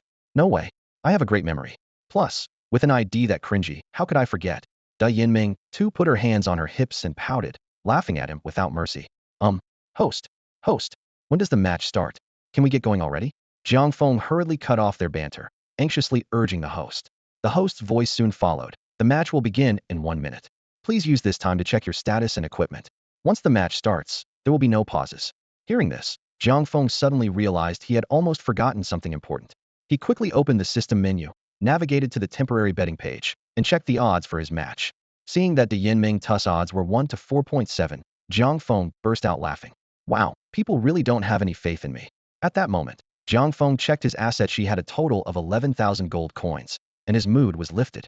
Looking at the odds in front of him, Jiang Feng didn't hesitate to place a bet of 10,000 gold coins. To his surprise, after he placed his wager, the odds didn't go down. Instead, they kept climbing. This meant that plenty of players were still betting on Baijid Cute Rabbit to win. Jiang Feng couldn't help but find it amusing, though he was also a little puzzled. How should he describe these players? Were they hopeless or just endearing in their optimism? He chuckled to himself, closed the betting interface, and his gaze unconsciously drifted to the slender female player sitting across from him. At that moment, she happened to look up as well, and their eyes met for a brief moment. However, the mischievous grin still lingering on Jiang Feng's face was immediately caught by Baijid Cute Rabbit. Her expression shifted subtly. She frowned slightly, silently thinking to herself, he really doesn't seem reliable at all. I was going to say hi, but never mind. Her expression grew colder, lips pressed tightly together as she watched the countdown tick away. Jiang Feng didn't notice the change in her mood. Noticing she wasn't interested in talking, he didn't bother trying to start a conversation either. He felt a carefree lightness, as if no one else was around. So what if she's a woman? As long as she can fight, that's all that matters. Just then, a system notification sounded the match had finally begun. Jiang Feng didn't hesitate for a second. As a melee class, his first instinct was to close the distance between himself and Baijid Cute Rabbit. He could have simply unleashed a sword energy attack to clear out some enemies quickly, but he wanted to conserve his strength and maximize his rewards. So, he chose not to reveal his true power right away. Spider Silk Bind. Fireball. Almost simultaneously, both of them cast their skills. Jiang Feng's Spider Silk trapped Baijid Cute Rabbit, but she fought back immediately, her magic striking Jiang Feng and erupting in a burst of flames. The fireball's impact didn't stop there. It triggered a second explosion the moment it landed. A surge of pain hit Jiang Feng, and his health bar dropped sharply. Though the damage was significant, he didn't slow down. Instead, he charged at Baijid Cute Rabbit even faster. He had taken the hit on purpose, not because he hadn't noticed the damage, but because he had a plan. First, Jiang Feng had plenty of life-saving skills, including body protection aura and the backup skill Wind of Purification. Most importantly, his skill Elise's Pursuit allowed him to dash quickly toward the source of any attack after being hit, closing the gap in an instant. By taking that hit, he could also better gauge the range and power of her magic, giving him a more accurate read for the rest of the fight. Even though he was still far from Baijid Cute Rabbit when he was hit, the Spider Silk's effect soon wore off, and Jiang Feng finally closed the distance. Just as he was about to swing his great sword at her, a sudden halo appeared, repelling Fire Ring. Baijid Cute Rabbit raised her staff, and Jiang Feng instantly felt a powerful force push him back. He was knocked a full 10 steps away. Once he regained his footing, a flicker of excitement flashed in his eyes. He grinned to himself. Well, this girl's got some tricks up her sleeve. A long-lost thrill surged through Jiang Feng's veins, his heart racing even as his mind grew sharper than ever. The familiar rush reminded him of the epic showdown between LGM and Idioji for the World Championship. With that memory, Jiang Feng's playful expression vanished, replaced by a sudden, steely intensity. Across from him, Baijid Bunny sensed the shift in his aura and felt a chill run down her spine. Even during their brief exchange, she had already detected a hint of danger. I can't let him get any closer, she warned herself, raising her staff. Path of Fire. As she chanted the spell, the ground between them instantly erupted into a sea of flames. But Baijid Bunny wasn't finished yet. Chains of Fire. She immediately cast a control spell, aiming to drag Jiang Feng into the blazing inferno. Protective Aura. Jiang Feng reacted calmly, instantly casting a defensive skill that deflected the fiery chains. Sword Slash. Without missing a beat, a sharp wave of sword energy tore through the flames, heading straight for Baijid Bunny. The sword energy whipped up the fire as it swept across the ground, striking its target with perfect accuracy. Baijid Bunny's status was immediately displayed. Player, Baijid Bunny LV.10 HP, 330768. Jiang Feng quickly closed the distance. Following the path cleared by his sword energy, his mind racing. 330 HP, left a single sword slash can finish this. But she's rumored to have a powerful healing skill. To avoid affecting the odds, I'd better not use sword slash consecutively.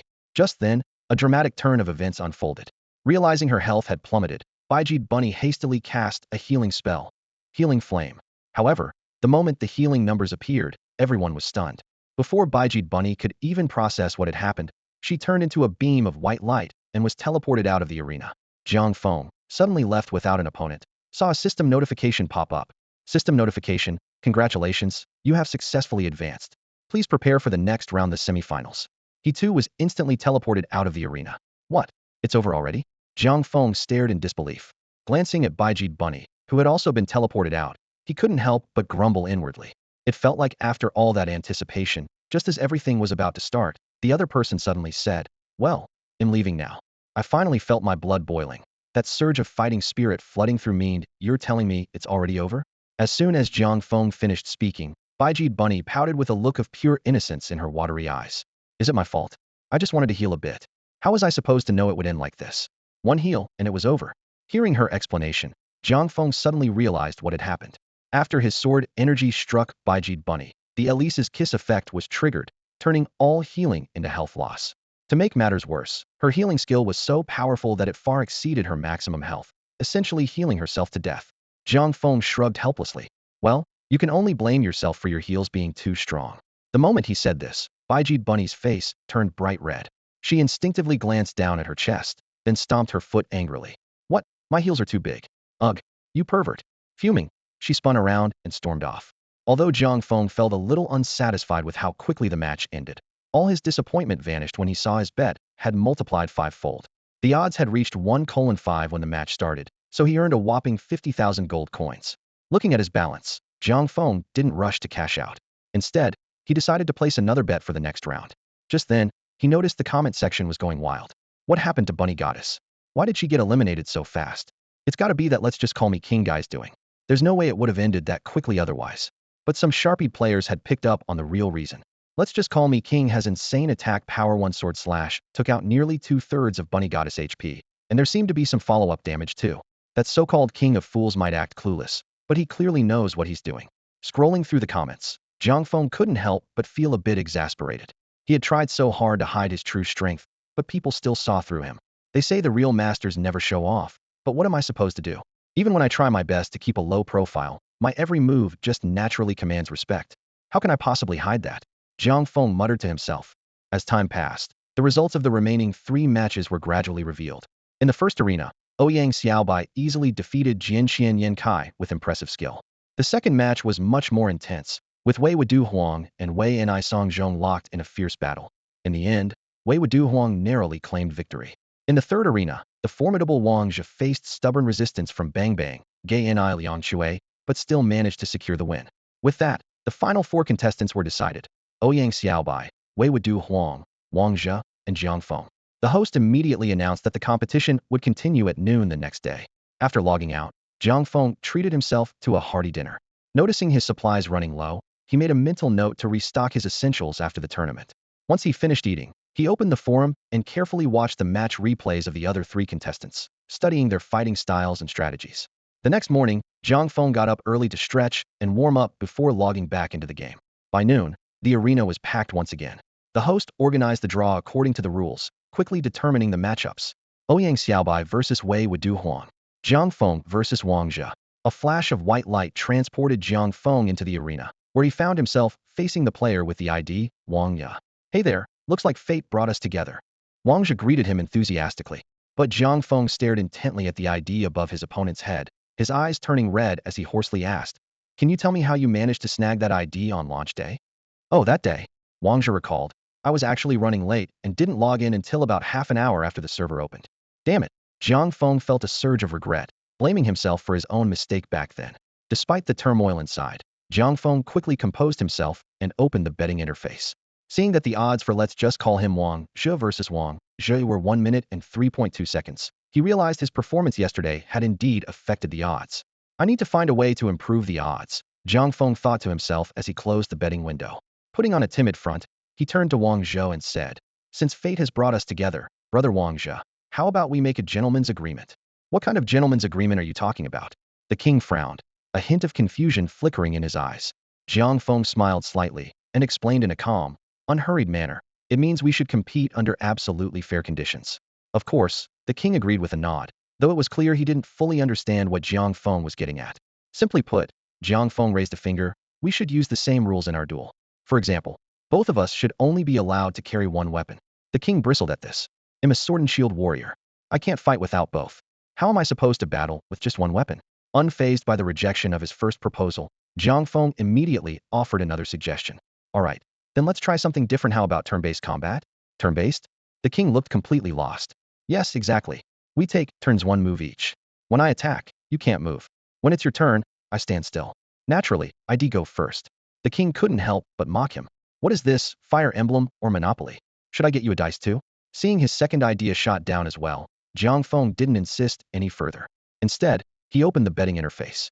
As he expected, after all this back and forth, his odds had soared to 1 minute and 5.2 seconds. Without hesitation, he wagered all his unclaimed gold on his own victory. Just as he was about to close the window, a string of comments on the message board caught his eye. "Who let this guy into the quarterfinals? If he wins, he'll stream myself doing something crazy. This guy's obviously chickening out. Bet on his loss for a sure win." Reading the mocking comments and watching his odds climb, Jiang Feng couldn't help but chuckle to himself. In his eyes, these people thought they'd seen through his act, but they had no idea what he truly had planned. After closing the betting interface, Jiang Feng put away his usual playful demeanor and looked at his opponent with newfound seriousness. "I have to win this fight. It's not just about victory or defeat, it's about honor. I want to prove to everyone who the real king is." On the other side, the king was already fed up with Jiang Feng's endless gentlemen's agreements and simply muted him in the system settings. Watching Jiang Feng continue to babble on, the king grumbled to himself, "What is this guy mumbling about now?" As the countdown ended, the atmosphere in the arena instantly became tense. Jiang Feng and the champion both steadied themselves, focusing all their attention on the imminent battle. Sword slash. Jiang Feng was the first to act, sending a fierce wave of sword energy slicing through the air straight toward the champion. Iron Shield. The champion reacted swiftly, raising his shield to block and effortlessly neutralize the attack. This was exactly what Jiang Feng had noticed from yesterday's match replays. The champion's Iron Shield could nullify one ranged ability. Seizing the moment, Jiang Feng unleashed Spider's Silk Bind, and silvery threads instantly wrapped tightly around the champion. Taking advantage of the opening, he quickly closed the distance and swung his greatsword down at the champion. A heavy thud echoed across the arena. Jiang Feng's eyes widened in disbelief. His critical hit had only dealt 30 damage. "That defense is unreal," he thought, shocked, but didn't slow down. While the bind held, he followed up with 2 more strikes. Sensing the web was about to dissolve, Jiang Feng swiftly retreated. Sure enough, as soon as the champion broke free, he launched Champion's Charge, his shield blasting forward like a cannonball. Fortunately, Jiang Feng was ready for it. After widening the gap between them, Jiang Feng quickly glanced at his opponent's status. Player, Champion LV.10. HP, 20402-130. This guy's practically a walking fortress, Jiang Feng thought with a headache. But before he could dwell on it, the champion was already charging at him with his shield raised. Savage Rush. Roar of the Wild. Both unleashed their skills almost simultaneously. Although Jiang Feng was stunned by the shield bash, his Roar of the Wild caused the champion to fall into a 3-second fear. Thanks to the protective effect from his equipment, Jiang Feng recovered from his stun in just 1 second. Not wasting a second, Jiang Feng closed in again and landed 2 quick strikes. But just as he was about to pull back, he caught a meaningful, cold smile flickering across the champion's face. "Oh no. Indomitable will. Champion's Charge." A flash of blue light erupted. The champion instantly broke free from the fear, and with a powerful swing, his massive shield slammed into Jiang Feng, stunning him on the spot. The moment Wang Zhe closed in, Jiang Feng immediately understood why this player, second only to Ouyang Xiaobai in the eyes of netizens, was so feared. As a sword and shield warrior, Wang Zhe's strengths were on full display, combined offense and defense, while boasting an impressive health pool. What made things even trickier were his short cooldown abilities, which acted like sticky traps once you were caught in close range. It was nearly impossible to escape, forcing you into a direct confrontation. As soon as the stun on Jiang Feng wore off, he tried to create some distance, only to realize had somehow fallen into a slowing effect. His legs felt as heavy as lead. Wang Zhe seized the moment, swinging his massive sword in a chilling arc and landing a heavy blow on Jiang Feng, with a glaring damage number flashing above his head. With nowhere to run, Jiang Feng had no choice but to fight back, raising his own greatsword and striking Wang Zhe. but all he managed were a few pitiful damage numbers. Without the bonus from Tiger's Roar, his attacks barely scratched Wang's thick health bar. This isn't going to work. If I just trade blows, there's no way I'll beat him. Jiang Feng quickly glanced at their health difference, his mind racing for a way to break the stalemate. In the blink of an eye, Wang's skills were off cooldown again. King's Assault. The system prompt sounded, and Jiang Feng was stunned once more, his vision blurring as Wang's sword rained down on him. He barely hung on until Spider Silkbind was ready, and immediately used the skill in hopes of turning things around. But Wangzhe recovered just as quickly, charging in with a savage tackle that left Jiang Feng seeing stars. Another round of close-range attacks followed, with damage numbers popping up non-stop. I've had enough, Wangzhe. You force my hand. Fed up, Jiang Feng finally decided to stop holding back just for the sake of the odds. He quickly equipped the King of Fools title and pulled a level 1 white weapon battered wooden stick from his inventory. Ignoring the look of surprise on Wangzhe's face, Jiang Feng hefted the stick and brought it down hard on Wangzhe's head. Stun. 1 second. Heard you've got a lot of stun skills yourself, huh? Jiang Feng smirked as he struck again. Stun. 1 second. You really want to chase me? Fine, let's do this. Another hit. Stun. 1 second. Think you're unbeatable up close? The stick kept coming down. Stun. 1 second. Cack out your tongue? Jiang Feng's tone was dripping with mockery. Stun. 1 second. Where's all that bravado now? Miss. Seeing a miss pop up, Jiang Feng instantly activated Tiger's Roar to keep the crowd control going. Let me show you what real Permastin looks like. That's for stealing my ID and for getting better odds than me. With each swing of the stick, Jiang Feng's taunts kept coming. Little did he know, Wangzhe was even more frustrated, locked in a chain of stuns and unable to hear a word due to mute mode. He could only watch helplessly as his health drained away. The spectators were stunned into silence, the chat exploding like a storm. What on earth is that skill? How is he keeping him stunned like that? And did you hear? He's taunting his opponent the whole time. Look at that damage, it's just plain humiliating. Finally, after a long and grueling fight, the champion fell. 2 flashes of white light appeared, and they were teleported out of the arena. Jiang Feng, breathing heavily, wiped the sweat from his forehead and muttered under his breath. Why does he have to be so tanky? That was exhausting. The champion stood where he was, looking a bit dazed. Although he found it hard to accept his defeat, this honest man quickly came to terms with reality. Strangely enough, instead of feeling frustrated, he actually felt a sense of relief. Once the mute function was lifted, the champion walked over to Jiang Feng. Seeing this, Jiang Feng realized his earlier behavior might have been a bit much, and he couldn't help but feel nervous, twisting his fingers anxiously. While Jiang Feng was racking his brain for a way to break the awkward silence, the champion spoke first. Man, you're really strong. Really? Jiang Feng scratched his head awkwardly. Haha, it was just luck, nothing worth mentioning. But you held out for so long before going down, that's pretty impressive. The champion was amused by Jiang Feng's modesty and found himself liking his opponent even more. By the way, I saw you talking earlier, but I had the mute function on before the match, so I didn't hear anything. Could you say it again? You had me muted? Jiang Feng's eyes darted around, and seeing the champion's sincere expression, he quickly changed his tune. Oh, it was nothing. Haha, I was just saying how strong you are, how much health you have, and how well your skills work together, just some random praise, nothing important. You're an honest guy, the champion said with a hearty laugh. I guess we really got to know each other through this match. Let's add each other as friends. Sure. Jiang Feng accepted the friend request, silently hoping the champion wouldn't watch the match replay. Having advanced to the next round, Jiang Feng wanted to check out Ouyang Xiaobai's match, but learned that had already won. That guy, he's just ridiculously strong. Jiang Feng sighed, then asked the host about the details for tomorrow's final match. The host smiled and explained, the finals will follow the same rules as the previous rounds and will take place at noon tomorrow. Once you log in, you'll be automatically teleported to the finals arena. With that sorted, Jiang Feng immediately checked the betting page. When he saw pending gold coins, 300,000.00 displayed on the screen, his eyes lit up. Haha, there's my rent money.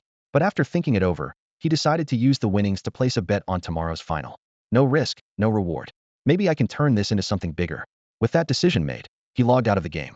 The finals were tomorrow, and Jiang Feng was feeling incredibly nervous. He wasn't sure if the battle footage of Ouyang Xiaobai had been released yet. He quickly logged onto the forum, and after scanning a few posts, he easily found the replay of Ouyang Xiaobai's match against Wei Wuduang. As soon as the video started, Jiang Feng focused all his attention on it, watching closely, replaying every frame again and again. Gradually, he developed a preliminary understanding of Ouyang Xiaobai's skills and tactics. With each viewing, a strategy for countering Ouyang Xiaobai began to take shape in his mind. Once he finished watching, Jiang Feng closed the player, feeling relieved that he had memorized all the details of the match. He reopened the forum and continued browsing other posts. After a few pages, his eyes landed on a thread titled, Jiang Feng vs. the King Full Battle Replay. Clicking in, He saw the entire recording of his fight against the king and couldn't help but feel a wave of anxiety. Instead of rewatching the video, though, he scrolled straight down to the comments.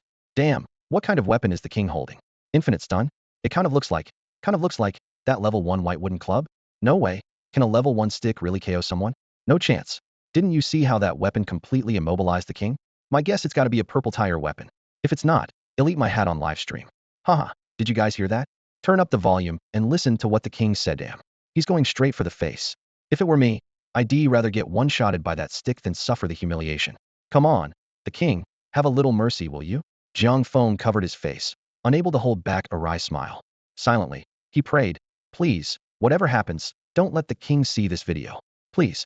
Meanwhile, the community had already given Jiang Feng's level 1 white wooden club a new nickname, the humiliation stick. They even created a description for it. Rarity, rainbow, highest tier, item description, low damage, maximum humiliation, special effect. When swung, it emits taunting sounds. In addition to physical damage, it inflicts psychological harm on the opponent. Players started coming up with rhymes and jokes, all poking fun at Jiang Feng and his humiliation stick. Unbeknownst to Jiang Feng, elsewhere, a scholarly-looking man was sitting at home, watching the replay of his own battle with Jiang Feng. His expression remained calm as the footage rolled, until he turned up the volume. With every blow from Jiang Feng, the man's deep-set eyes widened, and by the end, they were nearly bulging out of his head. As soon as the video ended, his face turned dark with anger. He stood up and began pacing furiously around the room, clearly outraged. After struggling with his emotions for a moment, he decided he couldn't take it any longer. He put on his gaming headset, logged into the game, found the friend head just added, and opened a chat window. Even though the other player was showing as offline, he angrily typed out 3 words and hit send without hesitation. The next day, as soon as Jiang Feng logged into the game, he was immediately teleported to the finals arena. Compared to the dueling ground used for the quarterfinals, this venue was even more spacious. The stands surrounding the arena were packed, and the crowd buzzed with excitement.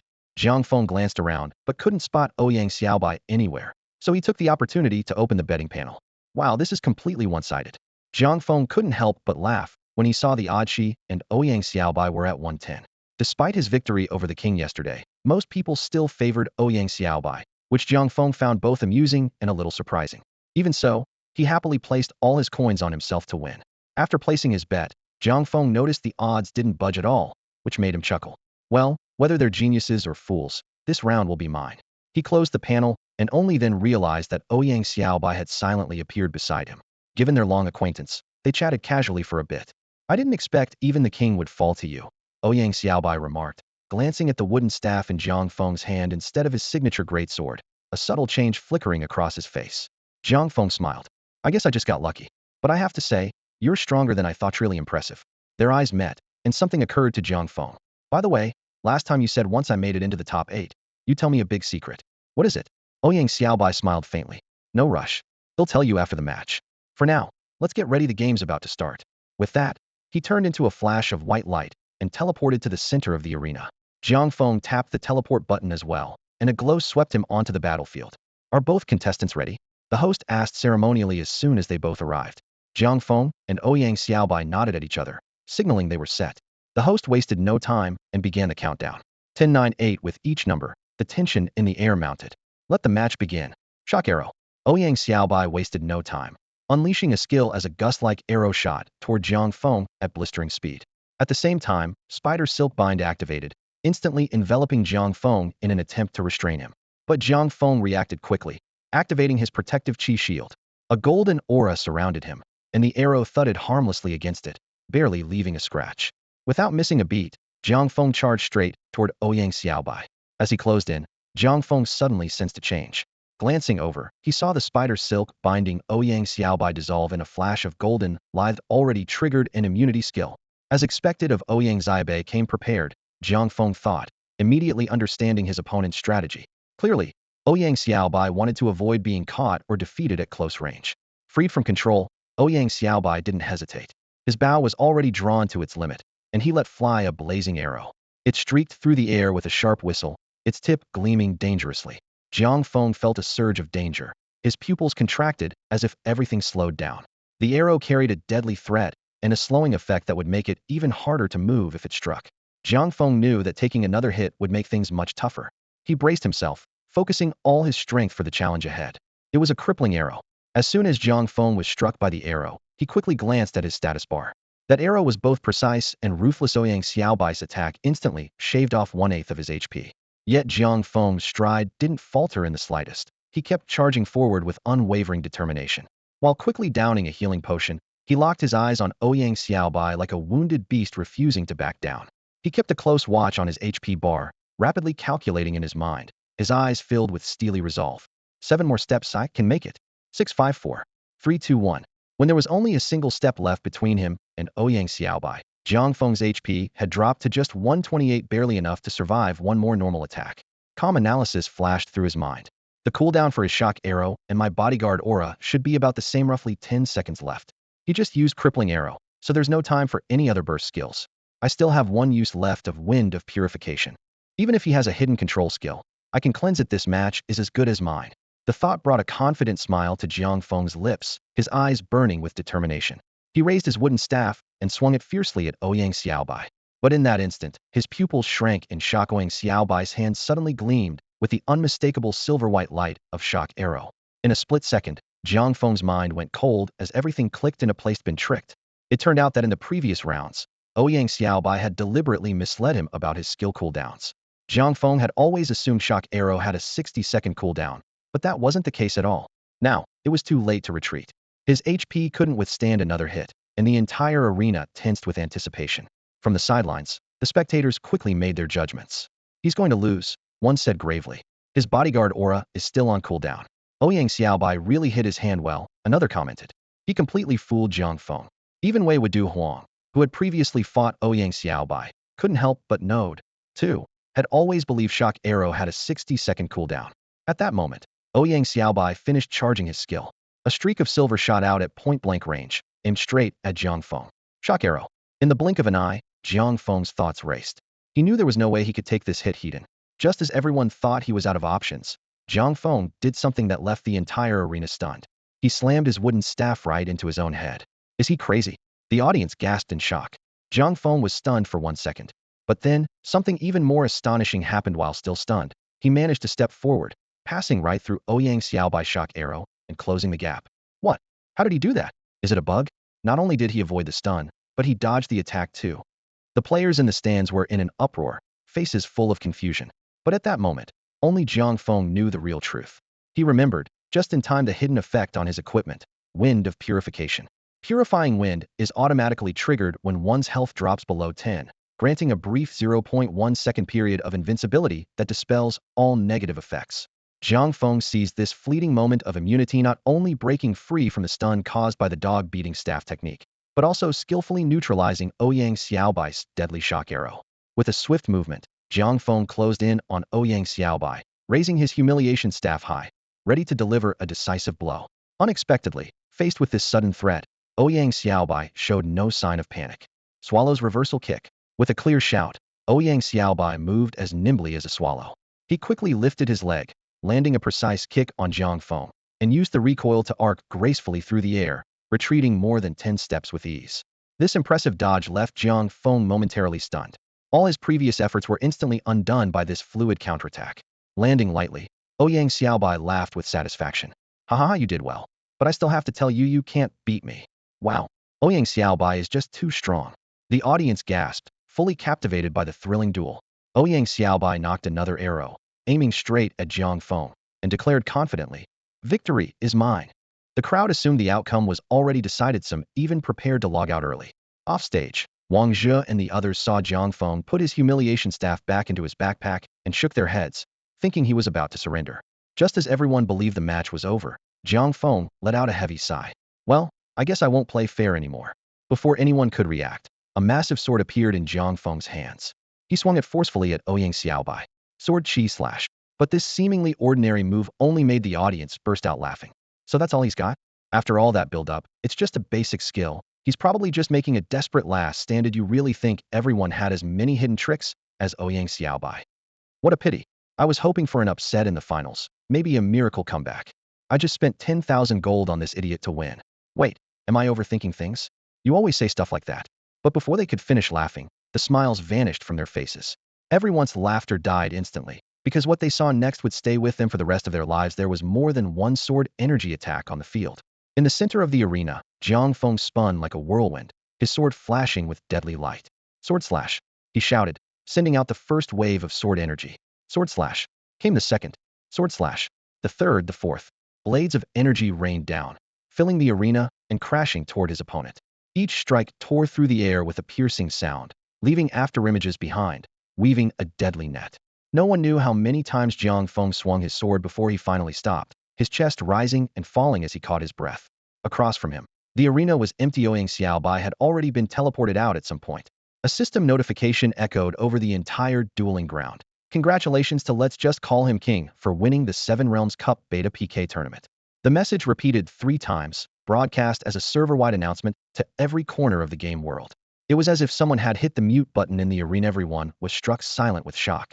After a few seconds, someone finally broke the silence, voice trembling. Did I hear that right?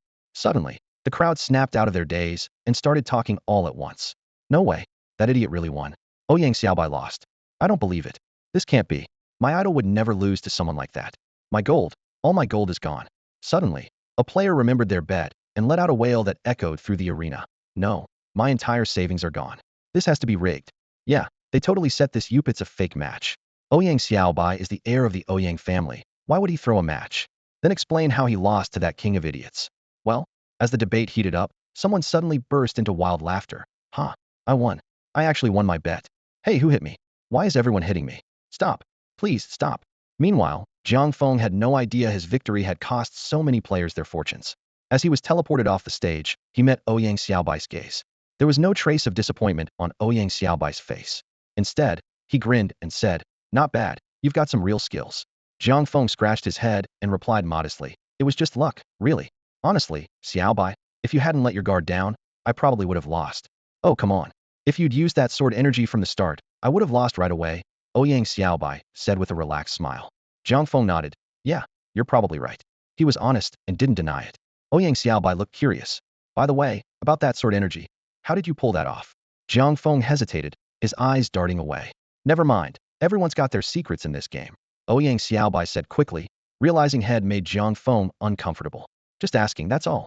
At that moment, the host's voice rang out. "Since the PK tournament has concluded, all rewards for the top 8 players have been sent via mail. In 2 hours, 7 realms will go offline for maintenance. Please keep an eye on the official website for updates." Rewards. Jiang Feng's eyes lit up at the word, but someone else was quicker to check their mailbox. "Wow, so much gold. I got 10,000 gold coins." Baijid Cute Rabbit exclaimed in delight. King nodded with satisfaction. "I got 30,000 gold. Looks like the rewards for the top 4 are much better than for the top 8. Hearing Baijid Cute Rabbit and King, Jiang Feng couldn't help but get excited. "Xiaobai, what's your prize? How many gold coins did you get?"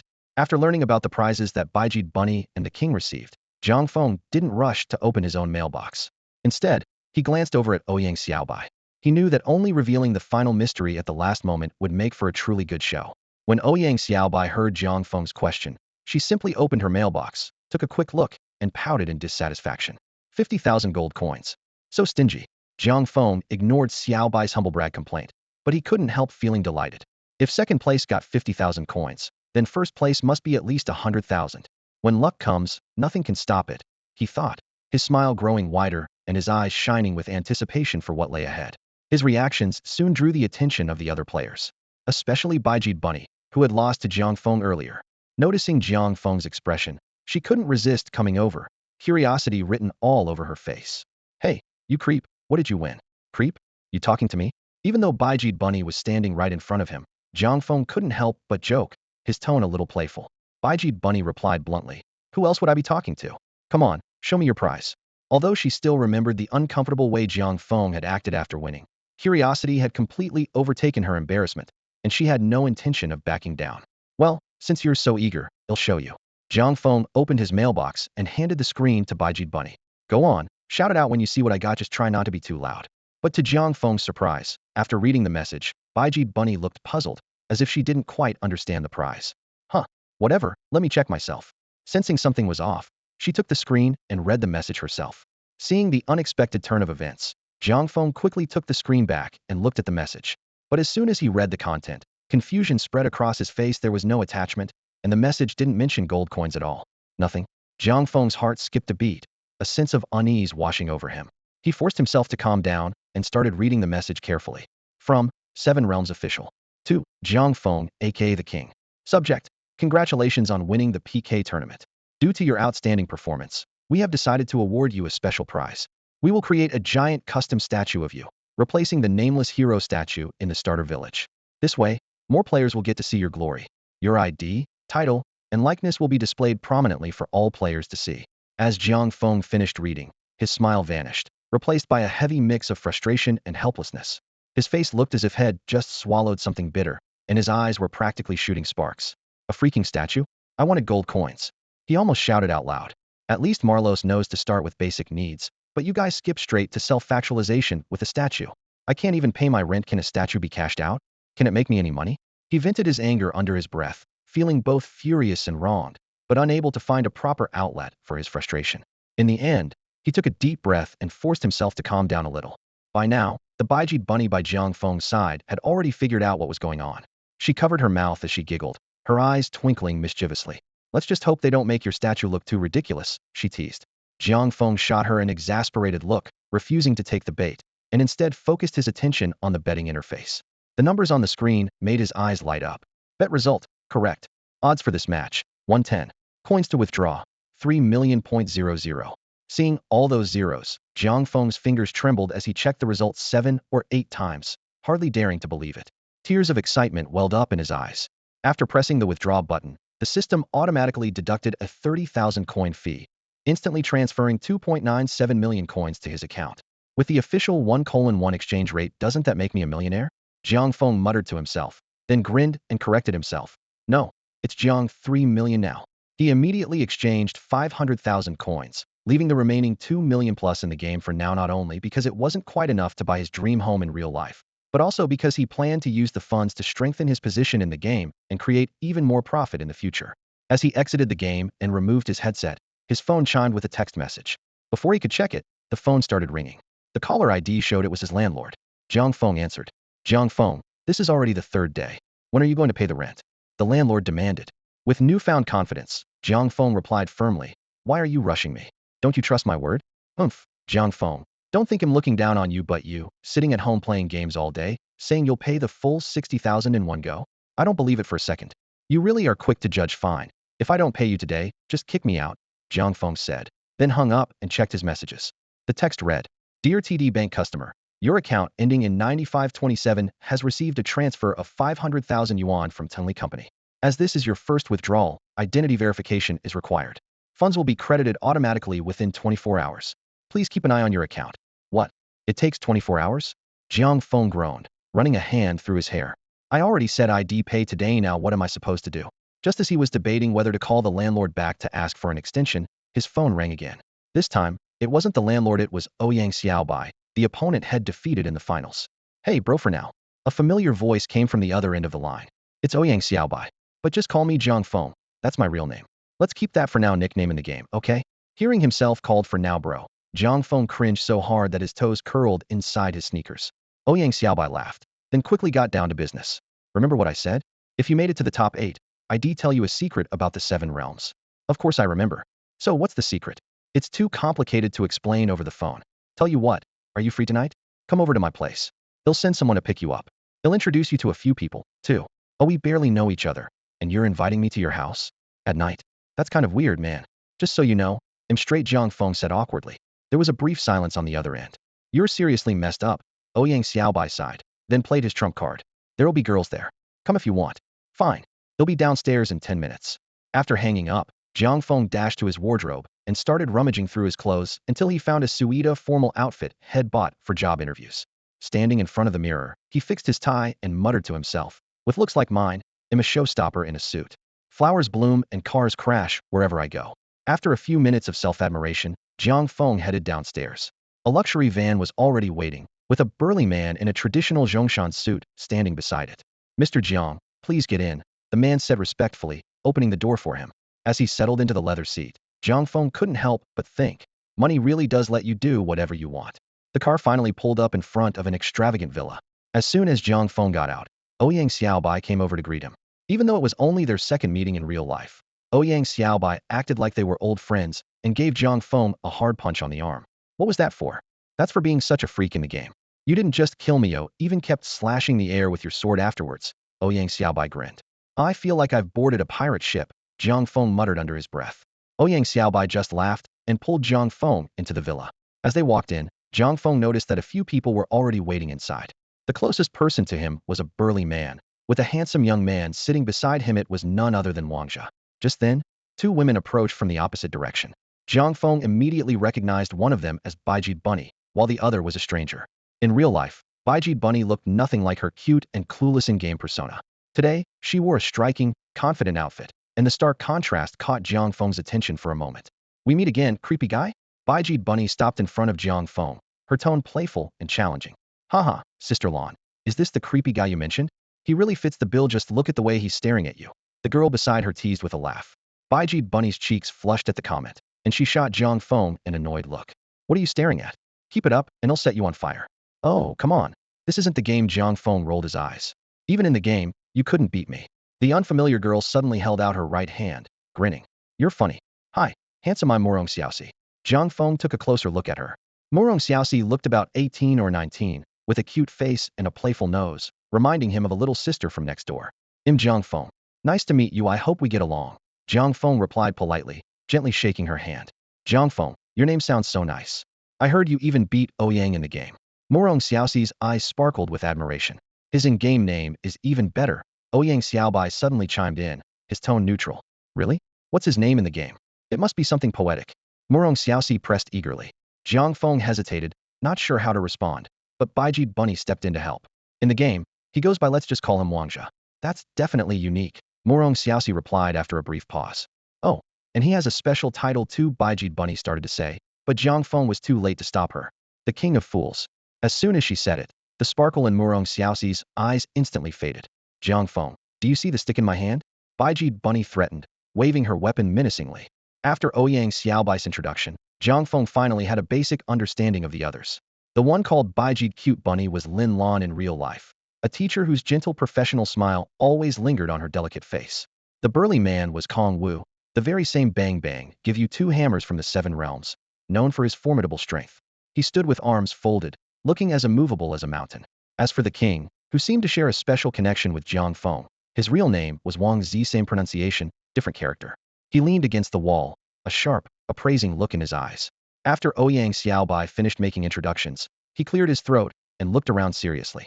I'm sure we all know why we're here. It's to learn about the secret I mentioned before, the secret hidden within the Seven Realms. He paused deliberately, waiting until everyone's attention was focused on him before nodding in satisfaction and continuing. Since that's the case, he'll get straight to the point. I can say with confidence that there is, in fact, a monumental secret hidden in the Seven Realms. The group exchanged glances, each person reacting differently.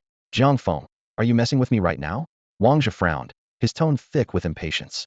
The last time I felt this speechless was the last time, Jiang Feng said, shaking his head, the corners of his mouth twitching. Kong Wu scratched his head, his rough voice tinged with sarcasm. You really know how to make a statement. Lin Lan crossed her arms and smiled lightly. That was truly enlightening. Seeing he had stirred such a reaction, Ouyang Xiaobai looked a little embarrassed. He coughed twice, trying to regain control of the situation. Ahem, what I meant was, I'm going to take you all to investigate this secret together. Sensing that everyone was about to lose patience, Ouyang Xiaobai finally cut to the chase. Have any of you noticed that, even though the Seven Realms claimed this beta test was open to players worldwide, with only 10,000 participants, none of us have actually seen players from other countries in-game? Now that you mention it, Jiang Feng furrowed his brow, recalling his in-game experiences. Wang Jia stroked his chin, speculating, could it be that since Tongli is a Chinese company, they just gave most of the beta slots to Chinese players? Lin Lan and Kong Wu both nodded in agreement. That makes sense. But Ouyang Xiaobai shook his head with a mysterious smile. It's not that simple. If it were, it wouldn't be much of a secret. He turned to Morong Xiaoxi. Xiaoxi, why don't you explain the rest? Morong Xiaoxi stood up, straightened her clothes, and spoke in a clear voice. All right, brother Ouyang. You already know my real name, but what you might not know is that I'm also the second daughter of the Morong family. She paused, looking around at everyone. And there's something else. My other identity is as a beta tester for Fusang in the Seven Realms. A Fusang beta tester? Jiang Feng and the others couldn't help but exclaim, their faces full of disbelief. That's right, Morong Xiaoxi confirmed, operating the remote in her hand. Actually, Tengli didn't lie or show favoritism towards Chinese players. The beta launched simultaneously in multiple countries, with 10,000 testers in each. As she spoke, she projected a chart onto the wall. The list displayed 8 game IDs. First place, Tianxiao Wuchen. Second place, Murong Xiaoxi. Third place. Some of the IDs appeared oddly translated, as if generated by a machine. Next to each ID was a Picturian in-game avatar, vividly brought to life for everyone to see. Seeing that everyone's attention was focused on the chart, Murong Xiaoxi continued to explain, "This table shows the top 8 players from the national competition in Fusang. As you can see, I didn't get first place. The top spot was taken by a player from Fusang." Before she could finish, Jiang Feng suddenly interrupted, "No, that person isn't actually from Fusang." Murong Xiaoxi looked at Jiang Feng in confusion. "You know this person?" Ouyang Xiaobai sounded intrigued as well. Jiang Feng nodded, his gaze fixed on the projected photo, a spark igniting in his eyes. "I know him. He's Chinese by birth, but now he plays professionally for Fusang. So, calling him a Fusang player isn't exactly wrong." As soon as Jiang Feng finished speaking, the room fell silent. Murong Xiaoxi paused, momentarily thrown off by his words, but quickly regained her composure. "The top 8 aren't just from Fusang. Actually, every country is holding their own tournament." She turned to Ouyang Xiaobai. "Ouyang, how are the Xianyuan and Dongfang families doing?" Ouyang Xiaobai thought for a moment, then replied steadily, "The Xianyuan family fought hard in Silver City and made it into the top 8, finishing 5th. He projected an image to illustrate his point. But the Dongfang family ran into trouble in America. They were targeted and eliminated in the preliminary rounds.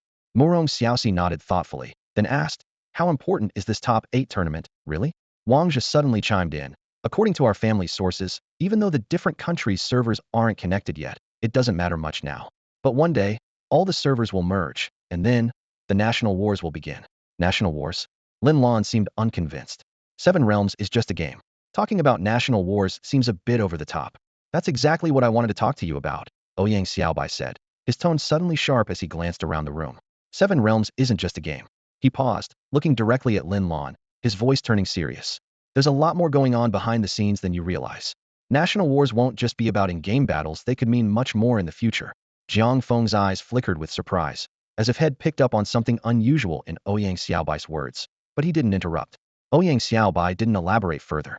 He simply waved his hand, signaling that he didn't know much more himself.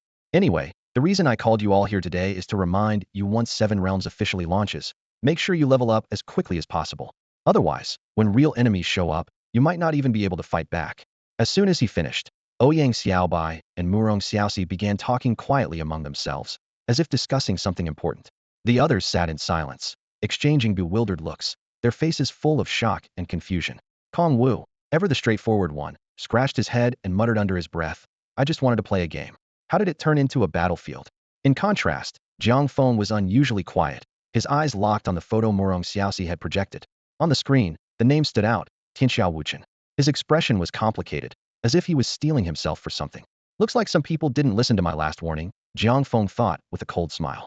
"Fine, don't blame me for what happens next." His voice was low and full of challenge, as if he were speaking directly to someone on the other side of the screen. "Jiang Feng, just wait. If you don't back me up, you'll see what real humiliation looks like." "Ouyang, out of the top 8, why is it just a few of us here today?" Wang Zhe glanced around at the sparse crowd, unable to hold back his question.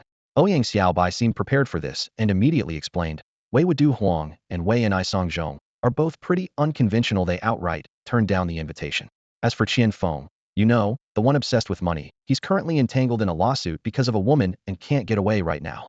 At dinner, everyone gathered around the lavish dining table in Ouyang Xiaobai's villa. Jiang Feng made several attempts to be friendly with Wang Zhe, but only received resentful looks in return. "You two-faced, scheming jerk." Wang Zhe gritted his teeth. However, after a few more efforts from Jiang Feng, the tension between them finally eased. After dinner, the group got ready to leave. At the villa entrance, Lin Lan politely said goodbye to everyone else, but when she turned to Jiang Feng, her gaze sharpened. "Creep, don't let me run into you in the game again." "Hey, why do you keep calling me a creep? What did I do?" Jiang Feng shot back, unwilling to back down. "You're the one who said my chest was too big," Lin Lan blurted out in frustration. The moment the words left her mouth, the air seemed to freeze. Just then, Kong Wu, who was always a bit slow to react, stepped out of the villa and, hearing this, squinted as he leaned in. "Wow, she's not wrong, impressive." The end result, Jiang Feng got an eye roll, and Kong Wu took a slap to the face. After everyone else had left, Ouyang Xiaobai stopped Jiang Feng for a private word. "Do you know the champion from Fusang?" Jiang Feng sighed, and shared his history with Tianxiao Wuchen. "His real name is Lu Yang. He used to be my teammate on the LGM team. That year, we were up against the DS-13 team from Fusang in the finals. That bastard was bribed by the other side and leaked my position during the match. That game meant everything to me if ID won. I could have retired with honor. Not only did he betray me, but he also turned around and accused me of match fixing.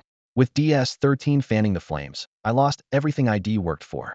After hearing Jiang Feng's story, Ouyang Xiaobai patted him on the shoulder. I get it. If we run into him in the Seven Realms, they'll leave him to you. As Jiang Feng was leaving, Ouyang Xiaobai called for a driver to take him home, adding, if you ever need anything, just let me know. Actually, there is something. Jiang Feng suddenly sat up straight. Oh, what do you need? Just say the word. If it's within my power, you can count on me, Ouyang Xiaobai said with an easy smile. Well, I was wondering if you could lend me 60,000 yuan to cover my rent, Jiang Feng asked, a little embarrassed. Ouyang Xiaobai gave him a playful grin. Huh, you sneaky guy throwing shade at me just before you leave. Do you think I don't know how much you won in the finals and how much I lost? With that, he slammed the car door shut. Eat shit. Jiang Feng, dazed by the force of the door, quickly rolled down the window and shouted, I'm serious. But Ouyang Xiaobai clearly thought he was joking, raising his middle finger without even looking back. Back home, Jiang Feng knew that the launch of Seven Realms was still a few days away, so he decided to sleep to kill some time.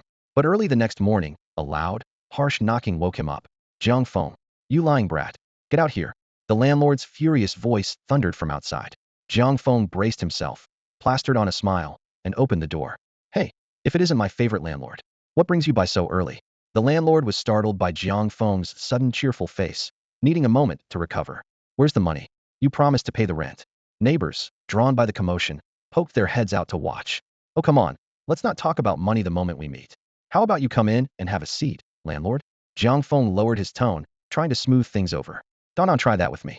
Either pay up or get out. Just get out. The landlord, thrown off by Jiang Feng's calm attitude, started to get flustered. Just then, Jiang Feng's phone chimed. He quickly checked it. It was a bank notification. Dear TD Bank customer, your card ending in 9527 has received a transfer of 500,000 yuan from Tengli Company. The funds have been credited. Thank you for your patience. The landlord, uncomfortable under the neighbor's curious stares, hesitated. Jiang Feng, maybe we should go inside and talk. He started to step in, but Jiang Feng blocked the way. Jiang Feng had a mischievous smile on his face. Guess what? The landlord looked confused. I'm done putting up with you, Jiang Feng said, slamming the door in his face. The loud bang made the landlord stumble back. From inside, Jiang Feng's voice called out, the money's been transferred. You can go now? The landlord stood frozen in front of Jiang Feng's door, completely at a loss, his mind blank. After paying his rent, Jiang Feng lost any desire to go back to sleep. He got dressed and headed out. Sunlight streamed through the clouds onto the street as he walked, thinking, the Seven Realms game is probably about to launch. I should stock up on food and supplies at home to prepare for leveling up later. With that in mind, Jiang Feng made his way straight to the nearby Waldonki supermarket, weaving his cart between the aisles. With a fuller wallet, his shopping habits had changed noticeably. Ran his finger along rows of snacks had once only dared to look at from a distance, now tossing them confidently into his cart. Yogurt, I'm never licking the lid again, Jiang Feng muttered with a small, satisfied smile as he picked up an entire case, a glint of pride in his eyes. Before he knew it, the cart was overflowing with all kinds of food, nearly spilling over.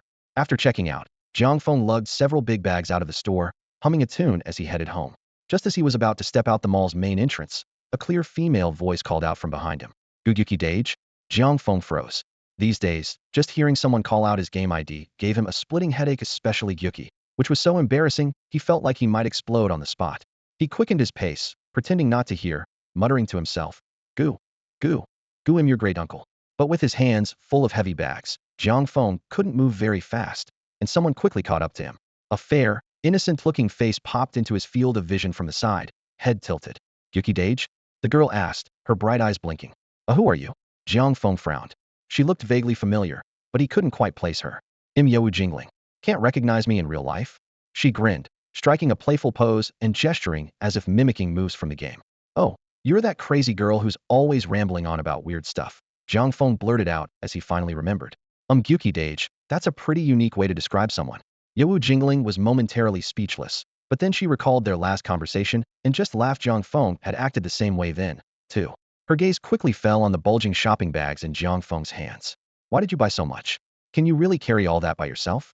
Jiang Feng's temper flared at the comment, his eyebrow arching. What kind of man would admit defeat? He declared, hoisting the bags higher to prove his point. You're underestimating. Before he could finish, One of the overloaded bags gave a pitiful rip and burst open, spilling snacks and drinks all over the busy mall entrance. Haha. Yewu Jingling burst out laughing at Jiang Feng's blunder, but quickly crouched down to help him pick up the scattered items. You're definitely not going to manage all this without another bag. Let me help, she offered as she gathered the fallen food. Jiang Feng scratched his head in embarrassment. With the evidence right in front of him, he could only accept her help. So, each carrying an armful of groceries, the two of them made their way to Jiang Feng's apartment. Back at the apartment, they busied themselves sorting and putting away all the food in the fridge and cupboards. When they finally finished, they both collapsed onto the couch with a sigh of relief. Yewu Jingling looked around curiously and asked, Jiang Feng, do you live here by yourself? During their casual conversation on the way, they learned the basics about each other. The night elf's real name was Wen, and she lived not far from Jiang Feng. Thank you so much, Wen, Jiang Feng said, a bit embarrassed as he watched her look around his apartment. Fortunately, he usually kept things tidy, so the rented place was presentable and he didn't lose face in front of her. Wen's gaze soon landed on the helmet in his bedroom, and her eyes lit up. Oh, so you play Seven Realms in bed. She walked into the bedroom, pointing to the helmet. By the way, I heard Seven Realms is launching tonight. Really? Jiang Feng looked surprised. I haven't had time to update, yet he quickly went to the bed, picked up the helmet, and started the upgrade. The progress bar on the screen shot up rapidly. Wen's eyes widened in surprise. Wow, Jiang Feng, your internet is so fast. The update's almost done in the blink of an eye. I got quantum internet just to make sure my games never lag, Jiang Feng replied, straightening up a little, a proud smile on his face. Wen hesitated, then bit her lip shyly. Jiang Feng, do you think I could bring my helmet over tonight? My internet at home is really slow. Jiang Feng's expression froze for a moment. He frowned slightly, his face changing before he forced a polite smile. That might not be a good idea. Oh, I just remembered I need to bring in the laundry at my aunt's place. Wen, maybe you should head home for now. After Wen left, Jiang Feng stood by the window, watching her lonely figure disappear in the distance. A cold smile crept onto his lips. Huh, women, trying to use my internet. Not a chance. He crossed his arms, eyes sharp. For a hardcore gamer, nothing is more intolerable than someone messing with your connection speed. After a long, dull, and lonely afternoon, Jiang Feng finally made it to the launch time for Seven Realms. He put on his helmet early, lay back in bed, and got comfortable. He didn't really have anything else to do, but he couldn't shake the feeling that he was missing something important. As the game's visuals appeared, Jiang Feng shook his head, trying to clear his mind. He immediately noticed that things had changed dramatically. The beginner village, which used to be lush and green, was now covered in yellow sand and had expanded significantly. At that moment, an update log email popped up in front of him. Seven Realms official launch notice. 2. Additional NPCs have been added to the beginner village. 3. Features like the auction house, unavailable during beta, are now live. Check the function panel for details. 4. The naming system now includes prompts to help avoid incorrect player names. 5. More guards have been stationed around the beginner village. If players attack them, they will fight back. 6. Some NPC intelligence has been improved to prevent players from exploiting them for items. 8. Several known issues have been fixed. 9. To help new players level up faster, monsters below level 10 have been nerfed, so no one will get stuck fighting chickens anymore. 10. Further details are left for players to discover. The author watching from the shadows. Omega the author slowly stepping out. Damn it. Why do I feel like every word of this announcement is aimed directly at me? Jiang Feng grumbled as he tossed the system message into the trash and hit delete without a second thought. He finally stopped walking and took a good look around, carefully observing his surroundings. His eyes were immediately drawn to a massive objectives prize from the closed beta PK tournament, a statue. With this trophy, who would dare look down on me now? Thinking back, he had to admit Tingley Company did have some integrity. The statue was impressively large. But why is it so yellow? Jiang Feng muttered under his breath, already making his way toward the statue in the center of the novice village. With the official launch of Seven Realms, the number of players around him had increased noticeably. Although this was just one of countless starting villages on the servers, Jiang Feng happened to be standing right in the middle of the main street, making the area especially crowded. Most of the players nearby were new arrivals, their faces filled with curiosity as they took in the fantasy world around them. Naturally, their attention was soon drawn to the giant statue as well. Seeing the admiring looks from the other players, Jiang Feng couldn't help but feel a swell of pride. This prize was definitely worth it. But just then, an out-of-place voice rang out from the crowd. Wow, what a huge sand sculpture. Is this thing really made out of yellow sand? Did Tingley Company lose their minds or what? The sarcasm in the speaker's tone was unmistakable. Ha ha ha, it really is a sand sculpture. Is this the biggest sand sculpture in Seven Realms? Laughter broke out among the players nearby. Although none of them realized Jiang Feng was the owner of the statue, the sandy color of the monument clearly invited plenty of jokes and curiosity. Soon, More players gathered around the statue and noticed the inscription on its base. Some couldn't resist reading it out loud. Jiang Feng, wow. They even included his title. Hearing this, Jiang Feng clenched his teeth in frustration, mentally cursing the statue's creator as he moved to stand directly in front of it. Just then, a clear female voice echoed across the village square. Welcome to Seven Realms, everyone. The statue before you honors the champion of the closed beta PK tournament, the so-called king. To help more players appreciate his achievements, Tingley Company has specially prepared a highlight reel. Let's enjoy it together. As her announcement ended, a huge projection appeared in the center of the village. Jiang Feng's spirits lifted, and he couldn't help but smile.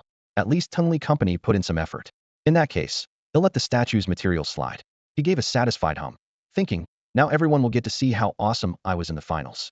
But as the video started playing, Jiang Feng's smile froze on his face. The footage showed him in a fierce battle with a wild chicken. Come on, chicken bro. I'm sorry, okay? He screamed internally, unable to hide the embarrassment on his face. The scene shifts, with the camera precisely freezing on the crucial moment when Jiang Feng receives his new title. A close-up captures the very instant he pins on the badge, his face a mix of anticipation and nervousness.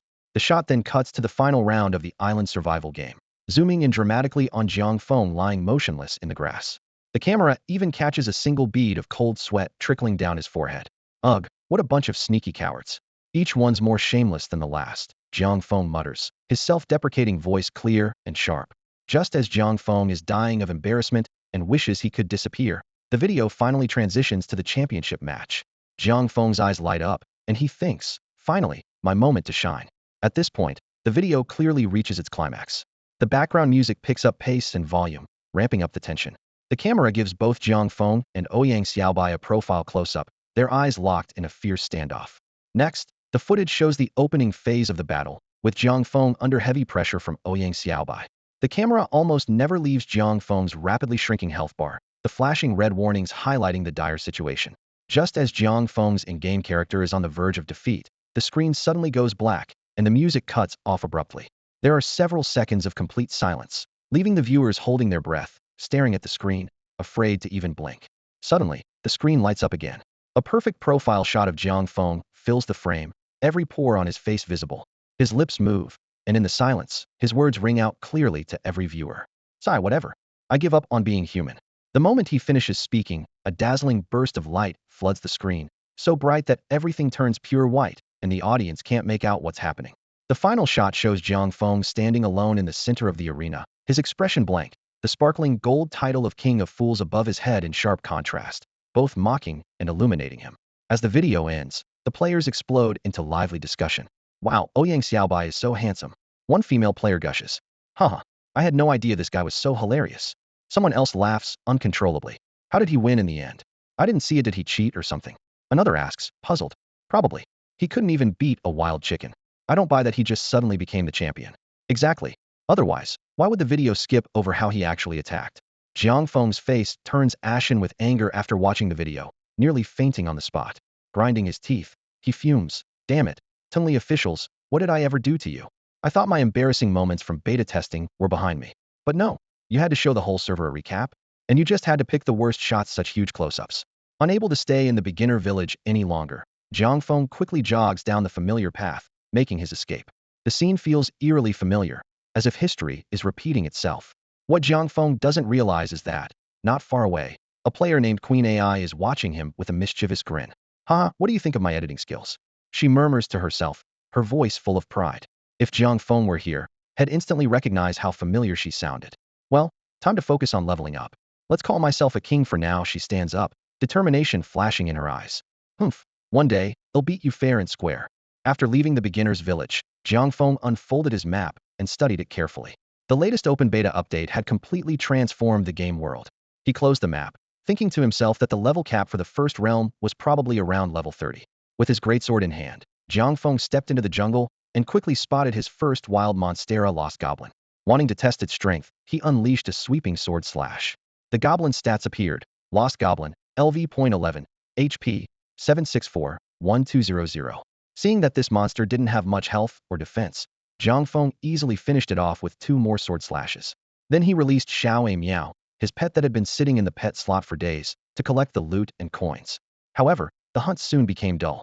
Monsters in the Lost Forest were sparsely distributed, and the dense trees blocked his view. The goblins, small and green-skinned, blended in perfectly with their surroundings, making them hard to spot. Although these goblins packed a punch, they posed no threat to Jiang Feng, whose perception stat was at 30. With his heightened senses, he could always detect his targets early and silently sneak up behind them for a surprise attack. After taking out several goblins in a row, Jiang Feng lost his patience. Leveling up is way too slow here, and there's no challenge. I should look for a tougher area. He slipped into a patch of purple grass, activated stealth mode, and started searching for a better place to grind. Just then, a different goblin caught his attention. This one was much smaller than the others and carried a burlap sack instead of a weapon, glancing around suspiciously. It watched its surroundings for several minutes, making sure no one was nearby, before darting quickly through the underbrush. The goblin's odd behavior reminded Jiang Feng of the sneaky old village chief back in the starter village. There has to be a hidden quest if I follow it. His eyes lit up, and he immediately decided to tail the goblin. It's hard to say whether it was a case of perseverance paying off, or if Jiang Feng was just downright sneaky. Like a shadow, he trailed the overly cautious goblin all the way to the deepest part of the lost forest. By now, there was no sign of ordinary lost goblins, let alone other players. At last, the goblin seemed convinced it was safe. It poked its head out from the bushes, checked its surroundings, and then swaggered out into the open. Standing still, it let out a string of bizarre sounds jili guala, jili gulya before heading straight toward a massive tree stump. To Jiang Feng's amazement, a blinding flash of white light appeared, and the goblin vanished into thin air. Damn, there really are ghosts in 7 realms. Jiang Feng could no longer stay hidden. He hurried over to where the goblin had disappeared and circled the tree stump, looking for any clues, but found nothing unusual. Maybe it needs a password? Jiang Feng started mimicking the goblin's noises. Jili guala jili galum? GSI mala. Bing tang hulu and I mysi la. Does it hurt? After several failed attempts, a frustrated Jiang Feng kicked the stump. To his surprise, the result was immediately a flash of white light, and a system notification popped up. Congratulations, player let's just call me King has discovered a hidden dungeon, Goblin's Secret Kingdom. System reward, Perception 5. Would you like to enter the dungeon? I wasted all that time trying nonsense, and in the end, brute force does the trick, Jiang Feng muttered, but seeing the rare opportunity, he immediately chose enter. As soon as he confirmed, a powerful force pulled him in. When his vision cleared, Jiang Feng found himself inside a resplendent palace, surrounded by goblin guards wielding spears and closing in on him. Instead of panicking, Jiang Feng grinned. You want to mess around with your goblin gibberish? Let me show you what real sword energy looks like. Before he finished speaking, his massive sword was already sweeping out, unleashing waves of deadly sword energy. With each strike, palace guards fell to the ground, and experience points poured in like a tide. Jiang Feng's level soared rapidly. After cutting down goblin after goblin, Jiang Feng finally lowered his sword. The clearing in front of him was littered with goblin corpses, but more were pouring in from all directions. With his sword/skill on cooldown, Jiang Feng was forced to rethink his strategy. He quickly scanned his surroundings and soon spotted an ideal corner. Retreating to where 2 walls met, he immediately improved his position. The number of goblins that could attack him at once dropped from 6 or 7 to just 3. Drawing his humiliation baton, Jiang Feng swiftly knocked out the nearest goblin, further reducing the threat. As he gulped down an HP potion, he kept a close eye on his health and the cooldown timer for his sword slash. Once I get out of this dungeon, I need to figure out how to get more skills, Jiang Feng thought to himself. That had been his original plan to find the village elder and accept a quest for a reward skill. But an unexpected move by the Tengli officials had completely disrupted his plans. Noticing his health dropping steadily, Jiang Feng decided to use Tiger's Roar. While the 3-second fear effect held the goblins at bay, he quickly drank 2 more HP potions, finally stabilizing the situation. At last, the sword/skill came off cooldown. Jiang Feng unleashed another fierce attack, clearing out the remaining goblins around him. After confirming head leveled up, he quickly allocated his attribute points and pressed on toward the depths of the palace.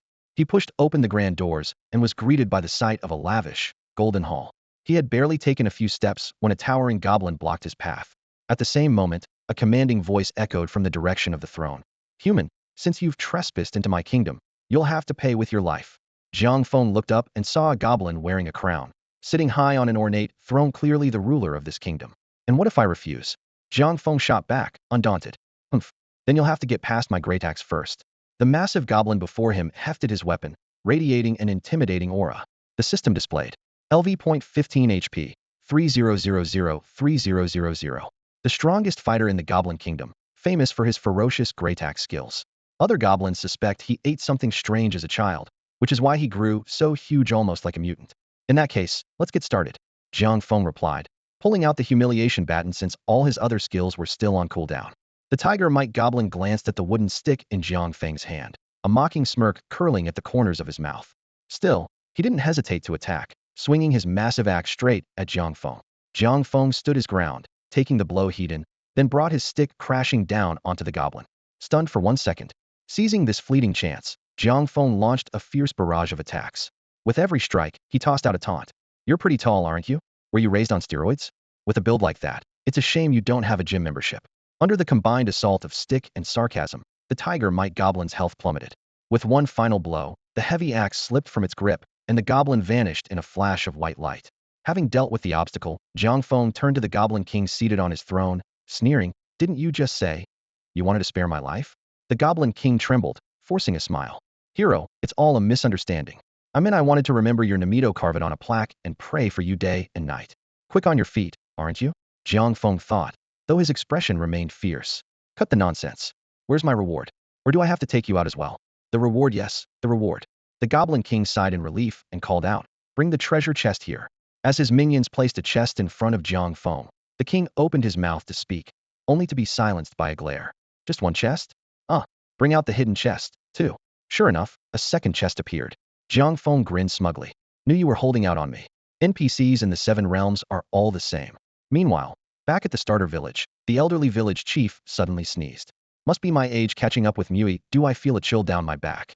With two treasure chests before him, Jiang Feng reached out, but the goblin king hurriedly said, "Hero, you can only pick one of the chests." Jiang Feng widened his eyes and made a grabbing motion. "I want them both." A wave of authority washed over the room, and the goblin king dared not protest. Jiang Feng opened both chests without hesitation. Twin bursts of purple light shot into the air. Inside the first chest was a pair of purple shoes, and in the second, a weapon. Jiang Feng smiled with satisfaction. After taking out the items from the second treasure chest, Jiang Feng finally got a clear look at what he was holding, a dagger gleaming with a cold light. He immediately opened the item description and examined it carefully. Item name, Goblin Assassin's Dagger. Rarity, rare. Attributes, attack 50, agility 30. Passive effect, backstab attacks launched from behind an enemy deal 200 damage. Additional skill, assassination strike, blink behind your target and deliver a fierce blow, increasing backstab damage to 300. Cooldown, 30 seconds. Mana cost, 0. If you land a critical hit and kill the enemy, the skill cooldown is refreshed. Jiang Feng's attention then shifted to another item, a pair of purple boots. He picked them up and checked their stats.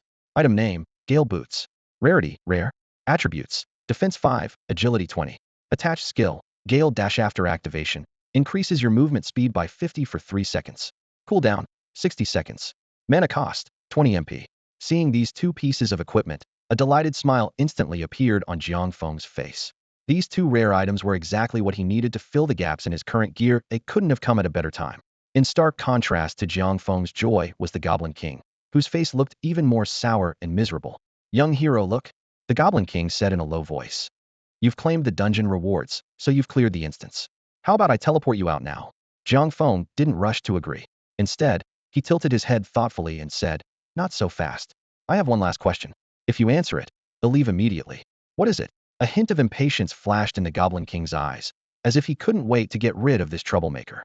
Jiang Feng looked the Goblin King straight in the eyes and asked, enunciating each word, "Jili Guala, Jili Gula, what exactly do those two phrases mean?" He was still hung up on the secret code had overheard from the goblin had been following and was determined to get to the bottom of it. Upon hearing this question, the Goblin King's expression turned odd, his eyes darting nervously. "Young hero, do you really want to know?" "Obviously. Why else would I ask?" Jiang Feng, seeing the Goblin King's hesitation, became even more convinced there was something fishy about those words. "Are you sure you want to hear it?" The Goblin King's expression grew even stranger. "I'm sure," Jiang Feng replied firmly. "You really want me to say it?" "Really?" The Goblin King took a deep breath, as if steeling himself. "All right, since you insist, I'll tell you. That phrase in Goblin language means, 'Despicable human, am your father.'" "What?" Jiang Feng froze for a moment, his mind going blank. Just as he was about to react, a blinding white light suddenly flashed before his eyes. His body was enveloped by an invisible force, and in the next instant, he was teleported out of the dungeon. Jiang Feng stood woodenly in front of the tree stump, his expression vacant, lost in thought. "So that's what it really means? Somehow, I feel like something's off." To confirm, Jiang Feng started counting on his fingers, word by word. "Jili Guala, Jili Glu. Despicable human, am your father." He frowned. Both are 8 characters, so the numbers just about match up. But why did that goblin stand in front of a tree stump to say those words? Jiang Feng stood in front of the familiar tree stump, lost in thought, unable to make sense of it all. His gaze sharpened as he made up his mind to get some answers. He raised his foot and kicked the stump. But this time, an unexpected system message popped up. You have reached the maximum number of entries for this hidden instance. Entry denied. Damn it. Jiang Feng couldn't help but curse. Realizing there was no way to get back in, he turned away reluctantly. As he walked back to the newbie village, that question kept running through his mind: was that person really insulting him, or was there another meaning? It seemed like a mystery he'd never be able to solve. By now, Jiang Feng had reached level 12. He decided to return to the newbie village before continuing to level up. As he approached the entrance, he noticed most players had already gone out to grind, leaving the village unusually quiet. Walking along the newly renovated streets, Jiang Feng couldn't help but marvel at the changes since the expansion, all while searching for Lin the blacksmith shop. Suddenly, the familiar sound of hammering reached his ears. Following the noise, he spotted a weathered sign outside a street-front shop. The bold characters read, "Blade Smile Blacksmith." Hey, nice going, Brother Lin. You've moved up to a shop on the main street. Jiang Feng greeted warmly as he stepped inside, recognizing the familiar figure. When Lin the blacksmith saw it was Jiang Feng, he immediately set down his work and greeted him with a genuine smile. You're here, buddy. Haha, it's all thanks to the update. Weapon shops are in high demand now, so I landed this great spot. Brother Lin, the rate for selling gear is still 50%, right? That hasn't changed. Of course, buddy. What are you looking to sell? Lin replied, glancing at the dazzling gold title above Jiang Feng's head. Only then did Jiang Feng open his inventory to take a look. Ever since little A Meow had been helping him pick up loot, he hadn't really checked his gear count. One look and he was shocked. That much? Equipment drops were notoriously rare in 7 realms. Most players had never even seen a blue item. But with his maxed out luck stat, Jiang Feng had scored quite a haul. 37 white items, 22 blue items. Well, none of it's useful for me anyway. He'll just sell it all to you. With that, Jiang Feng dumped the gear onto the counter, quickly exchanging it for over 2,000 gold coins. Looking at his balance of more than 2.5 million coins, he couldn't help but grin with satisfaction. Brother Lin, what do other players do with their extra gear? Do they sell it to you too? Lin gave him a look like he was an idiot. You think everyone's as clueless as you? The game's officially launched now. The auction house is open. Blue gear can fetch a great price over there. Damn it. Why didn't you say so sooner? Jiang Feng instantly regretted his decision. After shooting Lin the blacksmith a fierce glare, Jiang Feng quickly skimmed through the menu and soon found the auction house interface. What greeted him was a dazzling array of blue equipment, but to his surprise, there wasn't a single piece of purple quality gear for sale. After comparing the prices of several blue items, Jiang Feng couldn't help but feel a pang of regret. The 2,000 gold coins he had just acquired suddenly seemed far less valuable. If he put this blue gear on the auction house, he could easily sell it for at least double the price. Just as he was about to close the auction house window, a few cheap white-tire items caught his eye. Why are these white items even listed in the auction house? Jiang Feng asked, puzzled. Lin the blacksmith curled his lips in disdain. Because the buyback price I offer is ridiculously low. Some players would rather list them here and make a little extra profit, even if it's just a bit more. That comment sparked an idea in Jiang Feng's mind. He quickly noticed that these white items were selling for only about 20 of their normal price. On a whim, he bought a few, withdrew them via the mail system, and immediately resold them to Lin the blacksmith. Watching the easy profit roll in, Jiang Feng nearly jumped for joy over the dozens of gold coins he had just made. But he soon realized the flaw: if he spent all day flipping items in the auction house, it would eat up a ton of time. Brother Lin, what do I need to do to open a shop? Jiang Feng suddenly asked. Lin the blacksmith looked troubled, glancing at the player wearing the King of Fools title. Honestly, I don't think this is the right business for you, he said hesitantly. Don't worry about that. Just tell me what I need to do. Jiang Feng replied, ignoring the warning. Reluctantly, Lin explained, it's actually pretty simple to open a shop here in the first realm. Just find a vacant storefront, choose to purchase it in the system, pay the gold, and select the type of store you want. He hadn't even finished speaking when Jiang Feng had already turned and walked out. Curious, Lin followed him outside, only to see Jiang Feng buying the shop right next door. Whoa, where did you get all that money? These shops aren't cheap, Lin exclaimed in shock. Jiang Feng winced inward. The tiny storefront had cost him a whopping 2 million gold coins. Still, thinking of the potential profits, he forced a smile and turned to Lin. Brother Lin, looks like we're neighbors now. Hope you'll look out for me. Sure, no problem, Lin replied reflexively. Lin the blacksmith responded while eyeing Jiang Feng suspiciously. At that moment, Jiang Feng wore a subtle, unreadable smile, which set off alarm bells in Lin's mind. But when he habitually glanced at the low IQ player title above Jiang Feng's head, his nerves instantly relaxed. So, what kind of shop are you planning to open? Lin asked. An equipment store, Jiang Feng replied casually, his back still turned as he browsed signboards on the system interface. Oh, Doesn't that make us competitors? Lin chuckled. But honestly, what kind of equipment do you even have to sell? I'm not selling equipment, I'm buying it, Jiang Feng said, turning around with a brand new sign in hand. Buying equipment? The words made Lin tense up. His gaze was drawn to the sign Jiang Feng was holding. Crying Swords Equipment Shop, we pay more for buybacks than the shop next door. Following the arrow on the sign, Lin nearly fainted. The arrow pointed directly at his own Laughing Swords blacksmith. Before he could react, Jiang Feng had already hung up the sign. Brother Lin, it's my grand opening today. Let's not say anything unlucky, okay? Jiang Feng said with a grin. Come on, come in and have a seat. Lin's face was dark with anger. He snorted and turned to leave, but Jiang Feng grabbed his arm. With Jiang Feng enthusiastically pouring tea and making him comfortable, Lin's temper slowly cooled. Brother Lin, if I may be blunt, Jiang Feng said seriously, I'm guessing that in this game, the amount of gold you make isn't really what matters to you, right? Lin shot him a look and replied, that's right. Gold doesn't mean much to me, but shop activity does. If my activity drops too low, my shop gets moved to a less popular area. Jiang Feng's lips curled into a sly smile. Then you should really be thanking me. What? Thank you?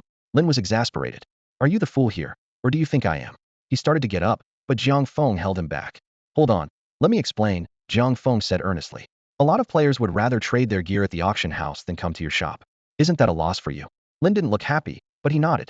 Yeah, if I can get all those players to sell their gear to me, and then I resell it to you, wouldn't that boost your shop's activity? Lin thought it over. That actually makes sense. That's more like it. Jiang Feng flashed a sly grin and winked at blacksmith Lin. Besides, you see, I'm not selling gear myself, so there's really nothing but benefits for you. Blacksmith Lin stood frozen, his eyes unfocused, as if he was half convinced by Jiang Feng's reasoning and half distracted by his deliberate wink.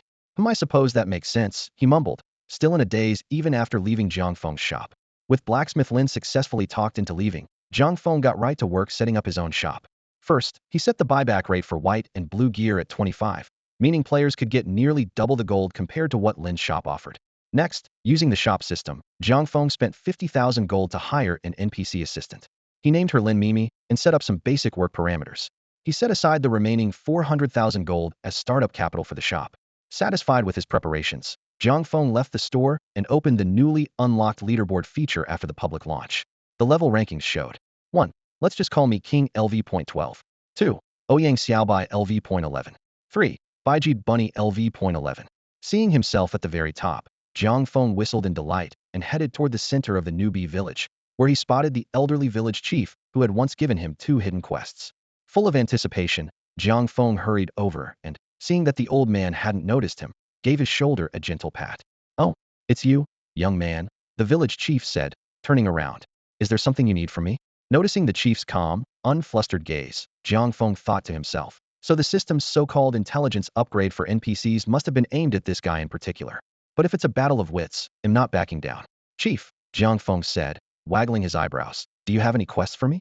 You know, the special kind. The ones that stand out.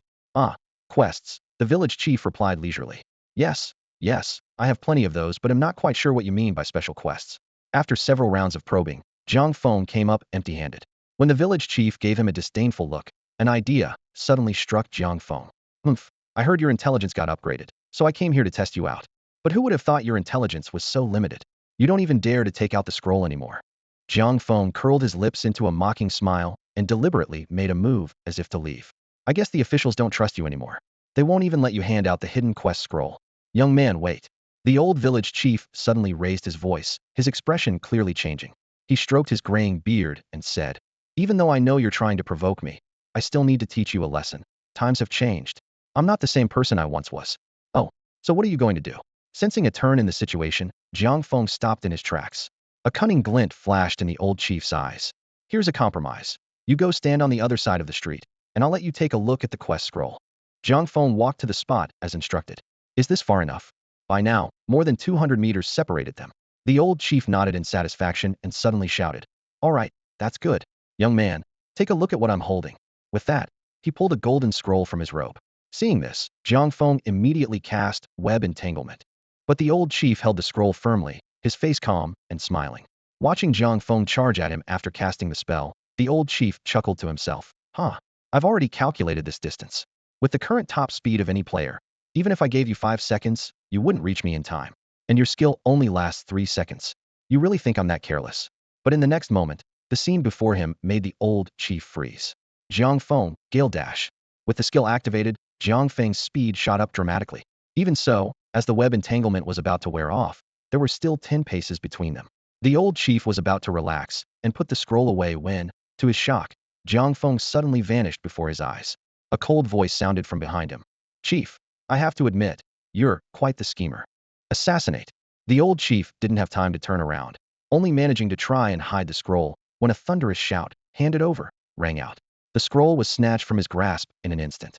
Jiang Feng waved the scroll triumphantly in front of the chief. "I have to admit, experience does count for something. If I hadn't just picked up those 2 new skills, you might have beaten me this time." He patted the chief on the shoulder. "Better luck next time, chief. Try to come up with some new tricks."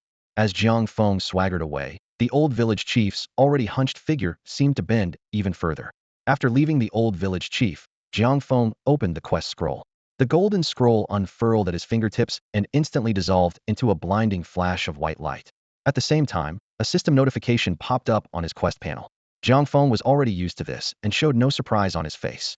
The system message read, "Player, Wangjia, has accepted the hidden quest, explore the zombie cave dungeon." A faint smile appeared on Jiang Feng's lips as he tapped the screen to open his quest panel and examine the details carefully. Quest, hidden, unique. Objective, go to the bloodstained wasteland and find the zombie cave dungeon. Kill 50 zombies and 1 Centennial Corpse King must be defeated within 30 minutes. Reward, skill Bloodthirsty Noose. This skill sounds pretty good, but why isn't there a detailed description? Jiang Feng's eyes sparkled with excitement as he looked at the quest reward. At this stage, he was eager to expand his skill set. He frowned and muttered to himself, "So the zombie cave is a dungeon. I wonder how to find it, or if I need some kind of special code. Never mind, we'll figure it out tomorrow." It was getting late, so Jiang Feng decided to log off and rest, planning to continue leveling up the next day. After quitting the game, he had a simple dinner and, out of habit, opened the official forum for 7 Realms. Since the game's official launch, the forum had become several times more active, with a flood of new players constantly refreshing the pages. Jiang Feng browsed casually, noticing that most posts were about basic topics like where's the fastest place to level up? Some gossip threads were buzzing with debates over who's the top player in the game. Jiang Feng had little interest in these discussions, as the champion of the ultimate closed beta PK tournament had already proven his strength. Besides, the sand sculpture in the Noob village square commemorating him was eye-catching enough. Forget it, let's not bring up the sand sculpture, Jiang Feng muttered to himself, about to close the forum and head to bed. Just then, a help post suddenly caught his attention. Streamer Nini, help. Has anyone seen or knows where the secret Goblin Kingdom is? Jiang Feng recognized the streamer named Nini. She was a talented and sweet-looking broadcaster, and during the beta, many had predicted she'd make it to the top 8. Clicking into the post, Jiang Feng entered Nini's live stream. On screen, she was on a grassy field, repeatedly fighting lost goblins. "So annoying, where is this secret Goblin Kingdom? I've been searching here for almost a whole day." Nini's clear and pleasant voice came through his headphones. "I got a hidden quest that requires me to clear the secret Goblin Kingdom. But does this dungeon even exist? Why can't I find any clues?"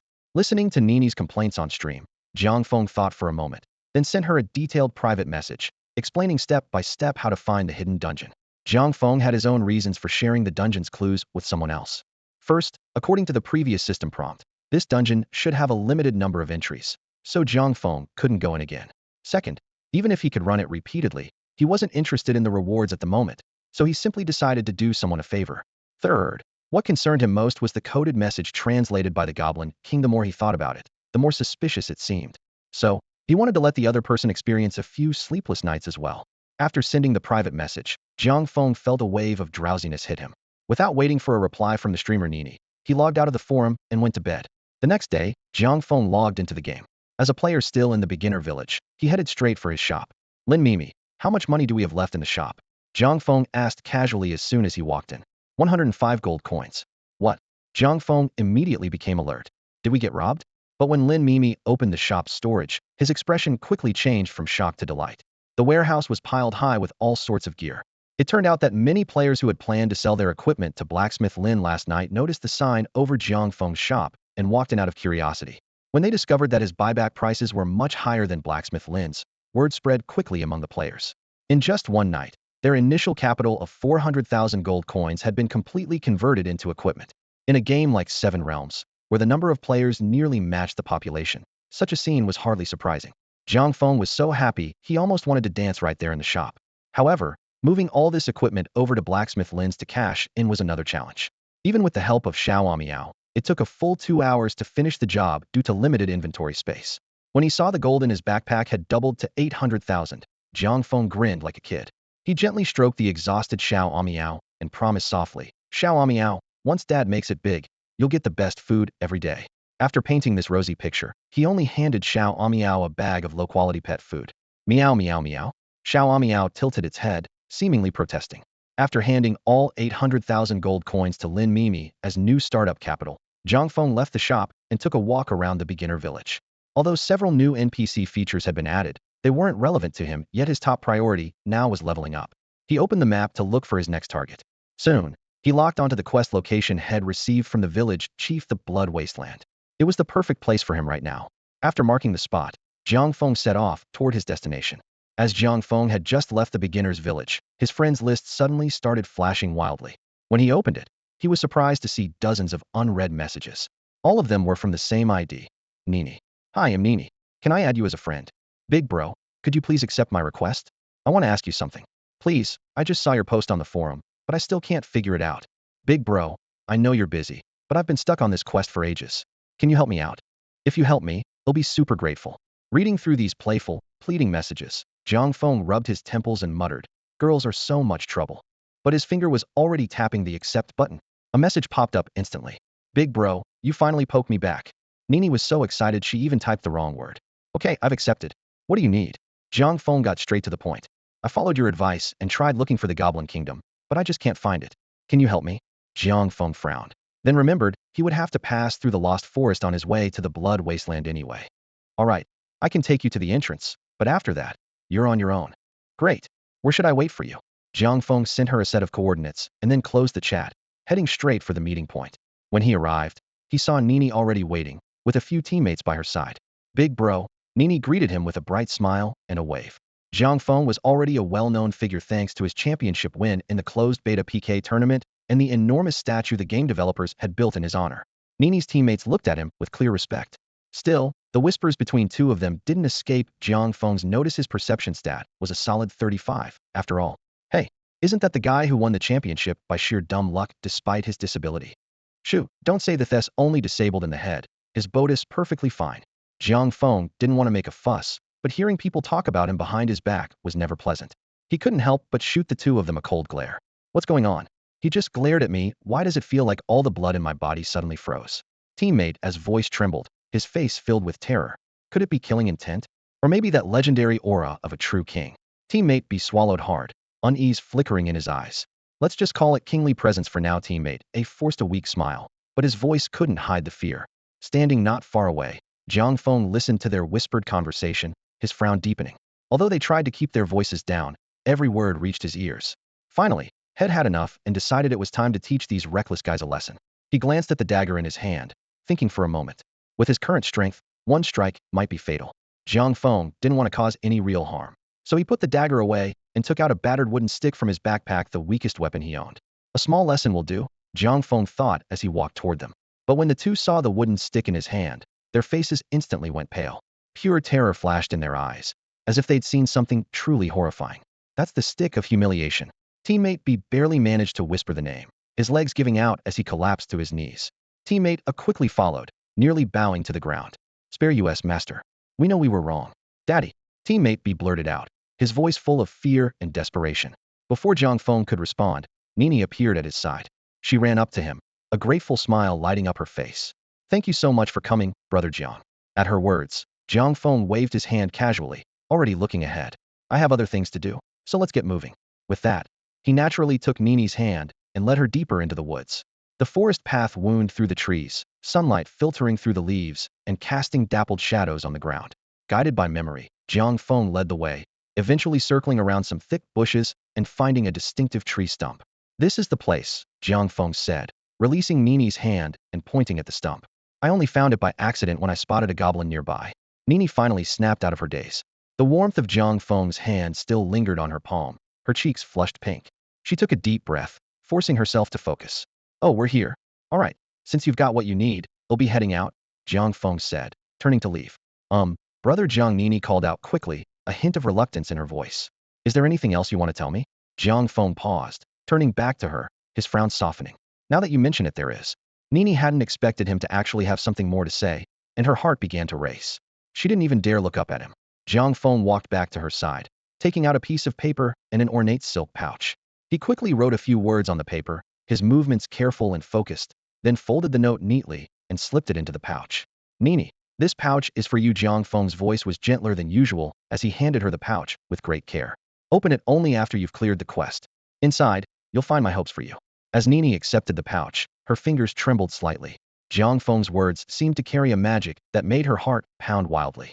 Happiness surged through her, nearly overwhelming her. After handing over the pouch, Jiang Feng said nothing more. He turned and left, heading toward the bloodstained wasteland. His figure grew smaller among the trees until he finally disappeared into the dense forest. Nini stood where she was, gazing in the direction he'd gone, unable to move for a long time. She gently pressed the pouch against her flushed cheek, feeling as if Jiang Feng's warmth and scent still lingered on it. Her heart was filled with sweet anticipation. After leaving the lost forest, Jiang Feng arrived at the blood-soaked wasteland. The sight before him left him marveling at the sheer intensity of the seven realms. In stark contrast to the lush greenery of the forest, the blood-soaked wasteland lived up to its name, a barren, desolate expanse. As Jiang Feng's boots touched the ground, he looked down at the soil beneath his feet. Whether due to some geological anomaly or something else, the earth was an unsettling, deep black. It glistened strangely, as if it had been soaked in blood countless times, and seemed to exude an ancient, ominous aura. Yet this eerie environment didn't slow Jiang Feng down. Known as a seasoned adventurer, he was no stranger to danger or the unknown. As he ventured deeper into the wasteland, he finally encountered its unique monster zombies. Though called zombies, these creatures weren't the hopping kind from Qing dynasty legends, talismans stuck to their foreheads. Instead, they resembled the undead from Western horror films, humanoid in shape, but covered in decaying flesh, their skin rotting away to expose raw muscle. Their attacks were primitive, clawing with sharp nails and biting with rotten teeth. Spider silkbind, Jiang Feng called out, focusing on a lone zombie. A strand of silvery web shot out, wrapping tightly around the creature and pinning it in place. Seizing the moment, he drew his goblin assassin's dagger and, in a flash, appeared behind the immobilized zombie. With his high agility and the dagger's swift attack speed, he landed 5 precise strikes in quick succession, each stab sending a spray of dark blood from the zombie's decaying body. As the binding effect faded, Jiang Feng glanced at the zombie's remaining health and smiled. Without hesitation, he unleashed his newly acquired skill, Assassinate. The dagger flashed through the air, piercing the back of the zombie's neck. With only 3,000 health, the creature collapsed instantly, dissolving into a burst of white light and dropping a piece of white gear along with a handful of glittering coins. Because Jiang Feng had finished it off with Assassinate, the skill's cooldown was reset, allowing him to use it again immediately. These zombies are tough enough, but they're too spread out for me to take them down with area attacks, Jiang Feng thought as he surveyed the scattered undead. It didn't take long for him to come up with an efficient strategy. He quickly sheathed his dagger and drew a heavy greatsword. Sword chi slash, he shouted, sending a white wave of energy flying from the blade and striking a distant zombie. After 5 consecutive sword chi slashes, he had whittled the target's health down to 616 just within the kill range of his Assassinate skill. Switching fluidly back to his dagger, Jiang Feng darted forward. Assassinate. The dagger struck true, felling another zombie with a single blow. Without missing a beat, Jiang Feng locked onto his next target. Sword chi slash. Sword chi slash. He unleashed another flurry of energy waves, then finished off the weakened zombie with another precise Assassinate. Anyone witnessing this scene would have been amazed by Jiang Feng's monster-hunting efficiency. 5 streaks of white energy sliced through the air, and in the blink of an eye, Jiang Feng appeared behind his target, dispatching it instantly with his dagger. He wasted no movement, immediately turning to the next zombie, his entire sequence of attacks seamless and precise. However, since the maximum number of sword chi sweeps he could unleash was only 20, Jiang Feng had to pause after every 4 zombie kills. During the cooldown period, he used Spider Silkbind and Tiger's Roar, along with his dagger, to take down 2 more zombies.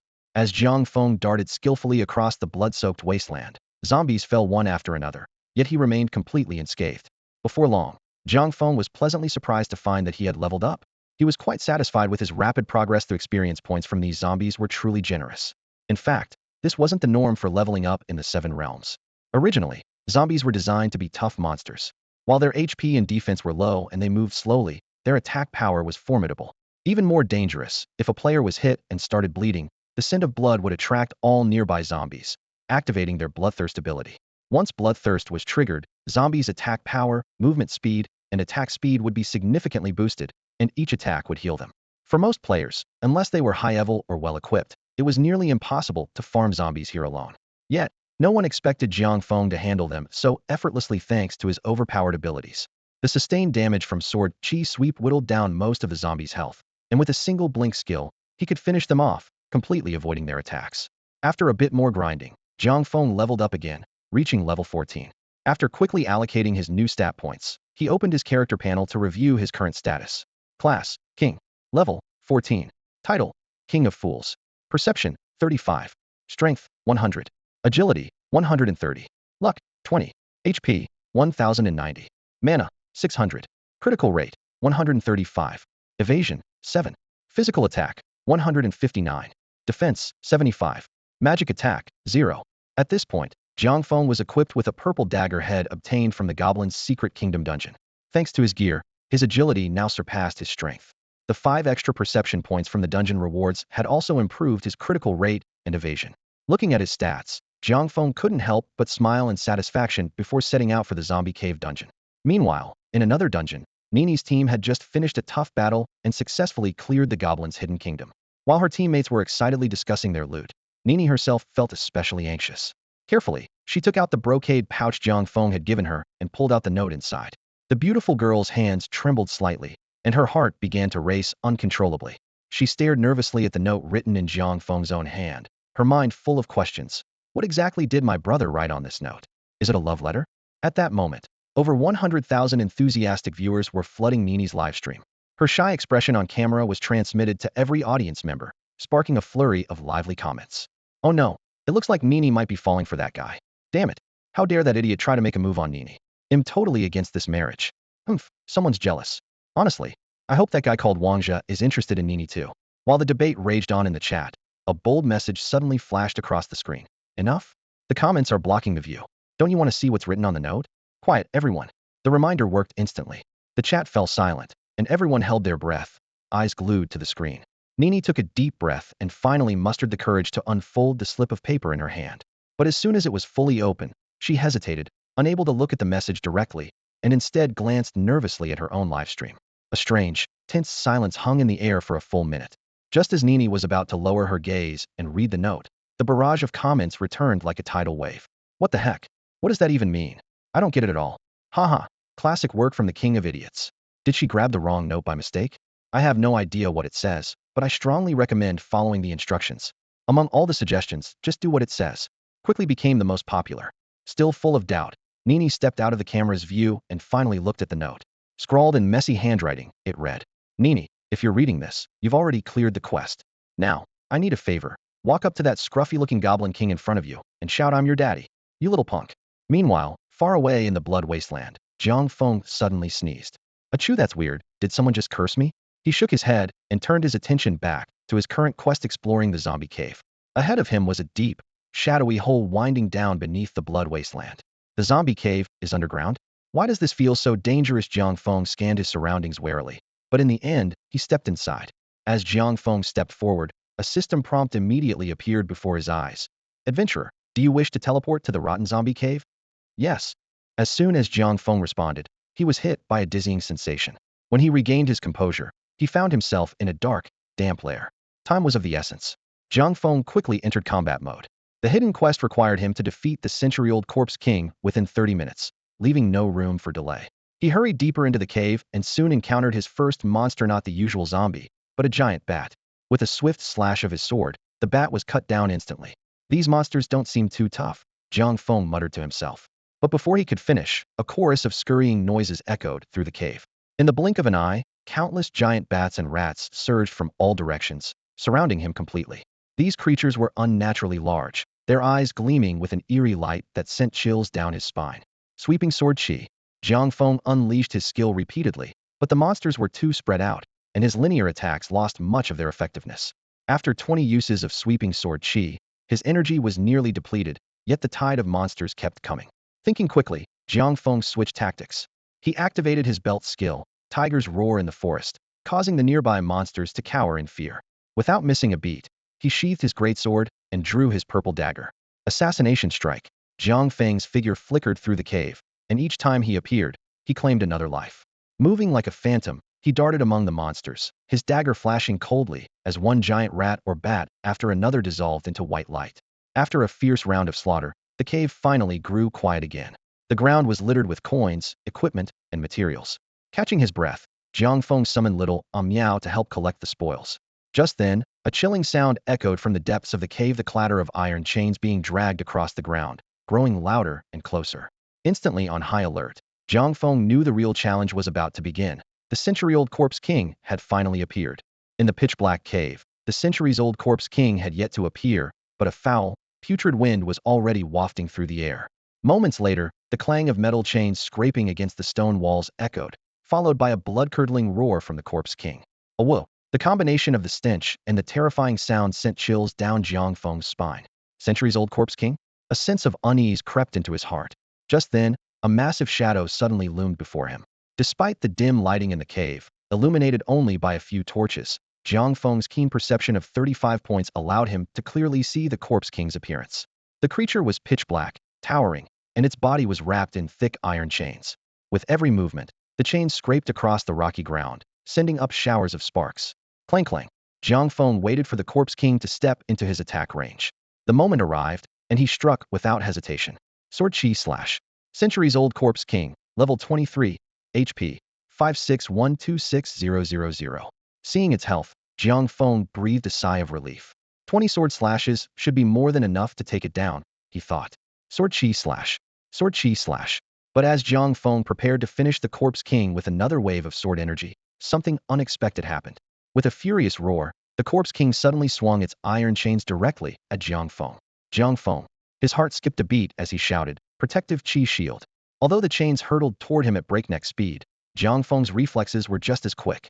At the very last instant, he activated Xiao Miao's skill, successfully blocking the attack.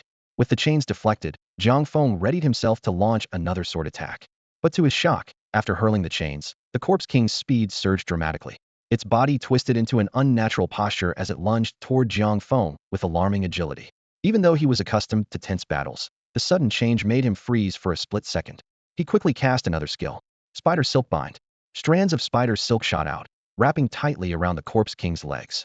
Seizing the opening, Jiang Feng unleashed several more sword slashes, reducing the Corpse King's HP to 3672. As the spider silk was about to lose its effect, Jiang Feng swiftly switched weapons from greatsword to dagger for a surprise attack. When the dagger plunged into the Corpse King's back, the spider silk's restraint faded. Without hesitation, Jiang Feng activated Tiger's Roar in the forest. The Corpse King was instantly engulfed in fear, its body frozen in place. Jiang Feng took full advantage, driving his dagger into the monster again and again. After 5 swift strikes, he sensed the fear effect from Tiger's Roar was about to wear off. Not wanting to risk a counterattack, Jiang Feng quickly switched tactics. Skill Dash. Activating the skill in his boots, his speed shot up and he darted in the opposite direction, putting distance between himself and the Corpse King. As he ran, he drew his greatsword from his backpack. Sword chi slash. Sword energy swept across the battlefield. The centuries-old Corpse King had just emerged from the shadow of fear when Jiang Feng's figure suddenly flashed before its eyes. Before it could even react, Jiang Feng's sword energy surged forward like a raging storm, instantly cutting it down. As the Corpse King collapsed, Jiang Feng finally breathed a sigh of relief, but his attention was quickly drawn to a purple piece of equipment lying on the ground. Wow, a purple item dropped. A hint of delight flashed across Jiang Feng's eyes, and his mood instantly lifted. He was just about to step forward and claim his spoils when a system notification suddenly popped up. The nightmare level challenge should drop even better loot, right? Jiang Feng hesitated slightly. Though he was reluctant to part with the purple gear, he eventually reached out and selected the challenge option. In a flash of light, all the items on the ground vanished. As the purple equipment was reclaimed by the system, Jiang Feng couldn't help but feel a pang of regret. But before he could dwell on it, an even more powerful boss had already spawned. Thud! A deep, heavy footstep echoed out. Jiang Feng quickly put aside his thoughts and scanned his surroundings warily. Thud! Thud! The footsteps grew louder, and a massive shadow entered Jiang Feng's line of sight. Every step the creature took sent tremors through the ground, a testament to its enormous size. A chilling roar, far more terrifying than the centuries-old Corpse King's, erupted through the darkness as the shadow finally revealed itself to Jiang Feng. The monster's body was powerfully built, towering over the previous boss nearly 3 times Jiang Feng's height. Its head was covered by a blood-stained burlap sack, leaving only a pair of giant eyes glowing red in the darkness. Jiang Feng's gaze swept over the creature, and finally landed on its weapon.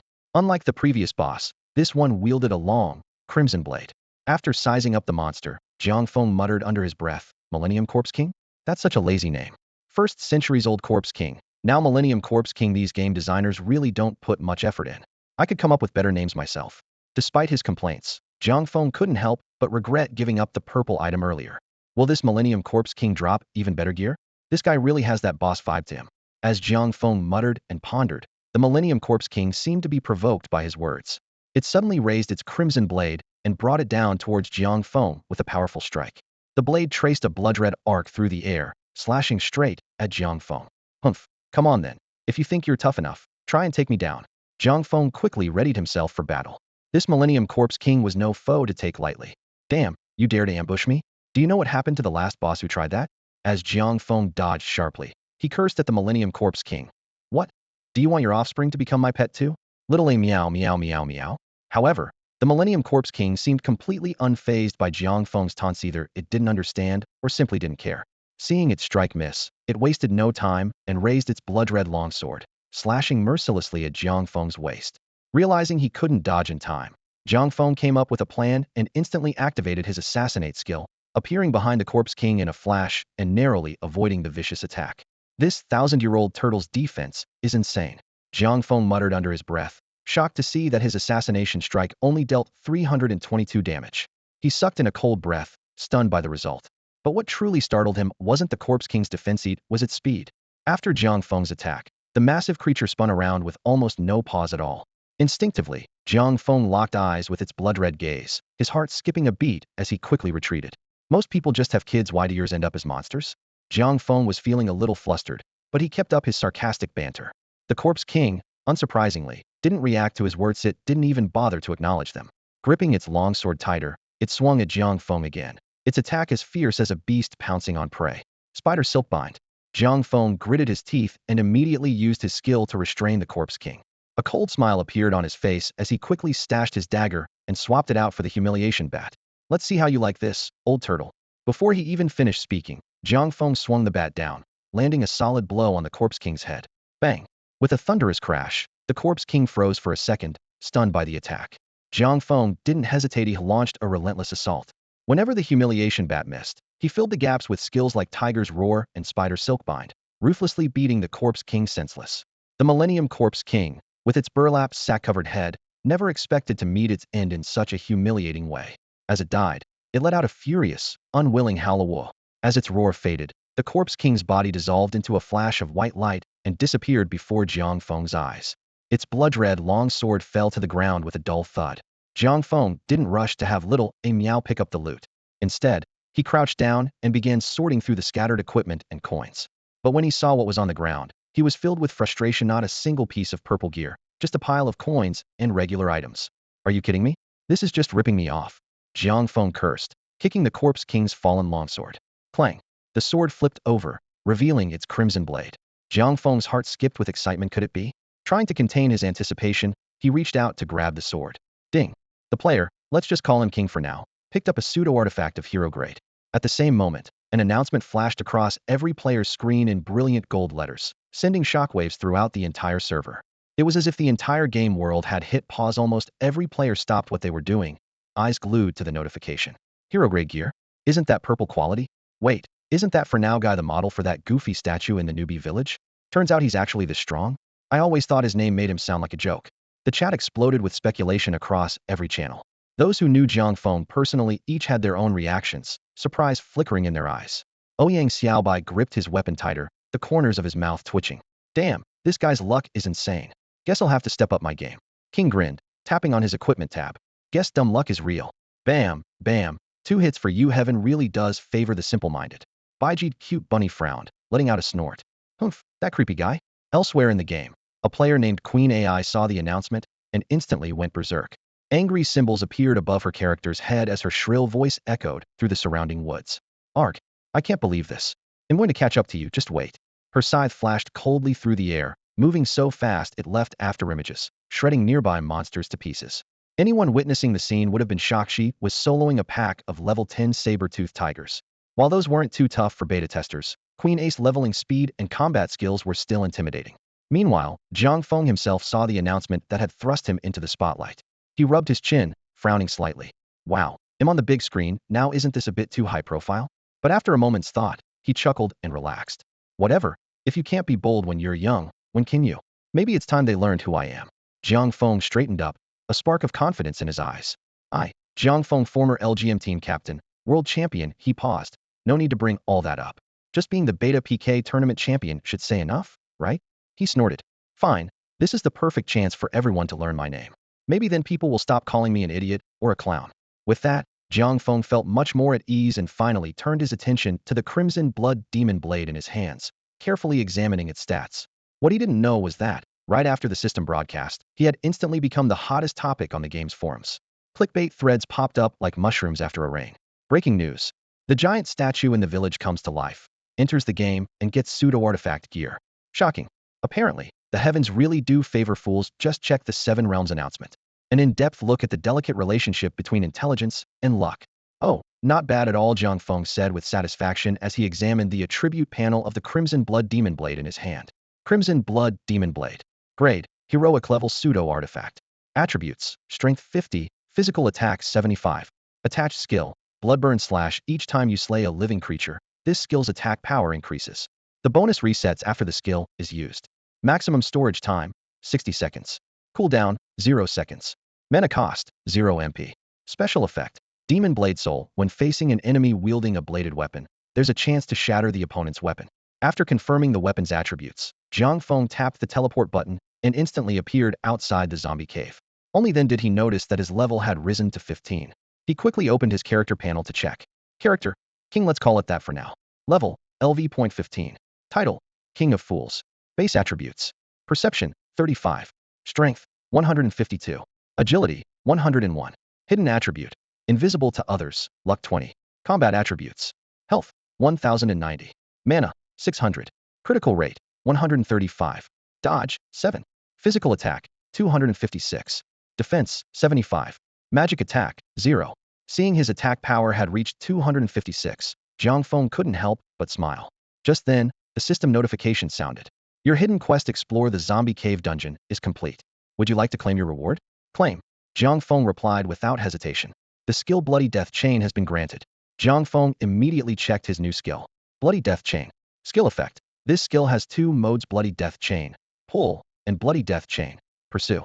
Cooldown, 10 seconds. Mana cost, 50 MP. Bloody Death Chain. Pull. Throw out a bloody iron chain that binds the target and drags them toward you. Drag duration, 0.5 seconds. Target is stunned for 1 second. Bloody Death Chain. Pursue. Throw out a bloody iron chain that binds the target and pulls you toward them. Drag duration, 0.5 seconds. Target is stunned for 1 second. During the pull, you cannot be targeted. Skill description. Want to experience the thrill of binding? Give it a try. Jiang Feng originally wanted to test his new skill on some wild chickens near the beginner village, but since it was too far away, he set his sights on the nearby zombies instead. Bloody Death Chain. As he activated the skill, an iron chain shot from Jiang Feng's hand, instantly binding a zombie not far away. Pull. With a flick of his wrist, Jiang Feng yanked the zombie toward himself. Come here, you. The zombie was dragged right in front of him, standing dazed. Jiang Feng seized the 0.5 second window, raised the Crimson Blood Demon Blade, and slashed down hard. However, since the greatsword's attack speed was on the slow side, the zombie recovered just as his attack landed. Seeing the zombie bare its decaying teeth and lunge at him, Jiang Feng quickly used Tiger's Roar in the forest to cancel the attack animation, barely dodging the zombie's bite and avoiding serious injury. With the increased attack power from Tiger's Roar and the 3 seconds of fear it induced, Jiang Feng struck at the zombie once again. His blade sliced through the decayed body, eliciting a piercing screech from the creature. After a few precise attacks, the zombie with 3,000 HP finally collapsed with a crash, dissolving into a cloud of black mist. Jiang Feng glanced down at the scarlet blood demon blade in his hand. The crimson glow along the blade was now even more intense and sinister, as if it had absorbed the zombie's blood and grown more vivid. Next, Jiang Feng decided to test the effects of the bloodthirsty death rope pursuit skill. He first targeted a distant boulder, then tried it on a large tree. Through a series of experiments, he discovered that the skill could be used not only on monsters, but also on other objects. Interestingly, when targeting immovable objects, regardless of whether he used the pull or pursuit mode, it was Jiang Feng himself who would be moved toward the target. This skill is really versatile, Jiang Feng used. It's useful for either chasing down enemies or making a quick escape. After studying the bloodthirsty death rope, Jiang Feng turned his attention back to the scarlet blood demon blade. Thanks to the zombies he had just slain, he gained a deeper understanding of the bloodburn slash skill. If the blade hadn't killed any creatures, bloodburn slash dealt damage equal to a normal attack. However, with every successful kill, its damage increased by 2. As the skill description stated, after using bloodburn slash, the blade would reset to its original state and the damage bonus would need to be built up again. Although this sword has great base stats, I don't have the right skills to pair with it. It's not ideal for leveling up, Jiang Feng thought. After a moment's consideration, he stowed the scarlet blood demon blade in his backpack. Compared to it, the greatsword and dagger skills were a better fit for his current leveling strategy. One new skill and a rare item, not a bad haul at all, Jiang Feng concluded, feeling quite pleased with his spoils. He decided to head back to the novice village first. On the way, he casually opened the leaderboard to check other players' levels. The rankings were as follows. 1. Let's just call me King LV.15. 2. Ouyang Xiaobai LV.13. 3. King LV.12. 4. Baijid Cute Bunny LV.12. Most of the names on the leaderboard were familiar, and since their levels lagged behind his, Jiang Feng couldn't help but feel a bit smug. However, when he looked further down, he noticed an unfamiliar ID in 5th place. Queen AI, already at level 12. Huh, I've never seen this person before. Could she be a closed beta player? Jiang Feng frowned in thought, but quickly dismissed it. Whatever, just another level 12 player. Let them try to catch up to me. Closing the leaderboard, Jiang Feng put the matter out of his mind and headed straight for the novice village. His first stop upon returning was his own shop. I wonder if Lin Mimi has been working diligently while I was away. I left her with 800,000 gold coins. How much is left now? As Jiang Feng walked, he quickened his pace, curiosity growing with every step. Lin Mimi, how have you been lately? Boss is back. Jiang Feng pushed open the shop door, wearing a relaxed smile. But that smile quickly froze on his face. NPC Lin Mimi led him to the counter and opened the storage room. Jiang Feng's jaw nearly hit the floor. Equipment was piled up everywhere, packed so densely it looked like the whole warehouse was about to burst. Boss, the funds you left behind ran out ages ago, Lin Mimi said helplessly. Players selling equipment these days all think we're about to go out of business. Jiang Feng scratched his head awkwardly. With no other choice, he rolled up his sleeves and got back to work hauling gear. Poor little Miao was drafted as his helper too. The two of them shuttled back and forth between the shop and Blacksmith Lin's counter, spending half the day moving all the equipment.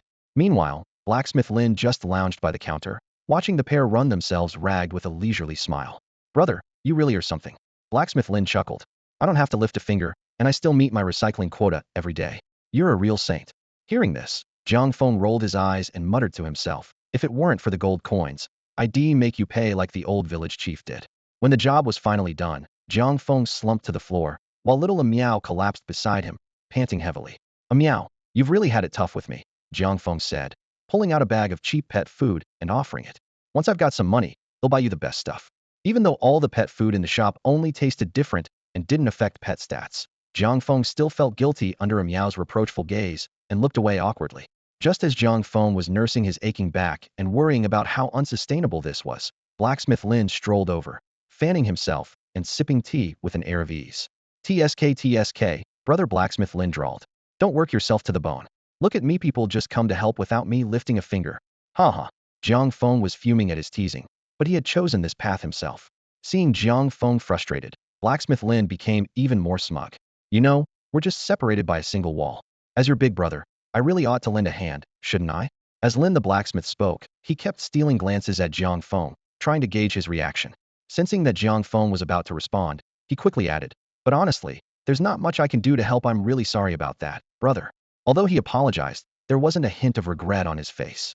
After hearing this, Jiang Feng's eyes suddenly lit up. A wall apart. That's right. Your shop and mine are separated by just a single wall, aren't they? Is there something wrong with that? Lin asked, looking confused. Suddenly, his confusion turned to alarm. Hey, what are you doing?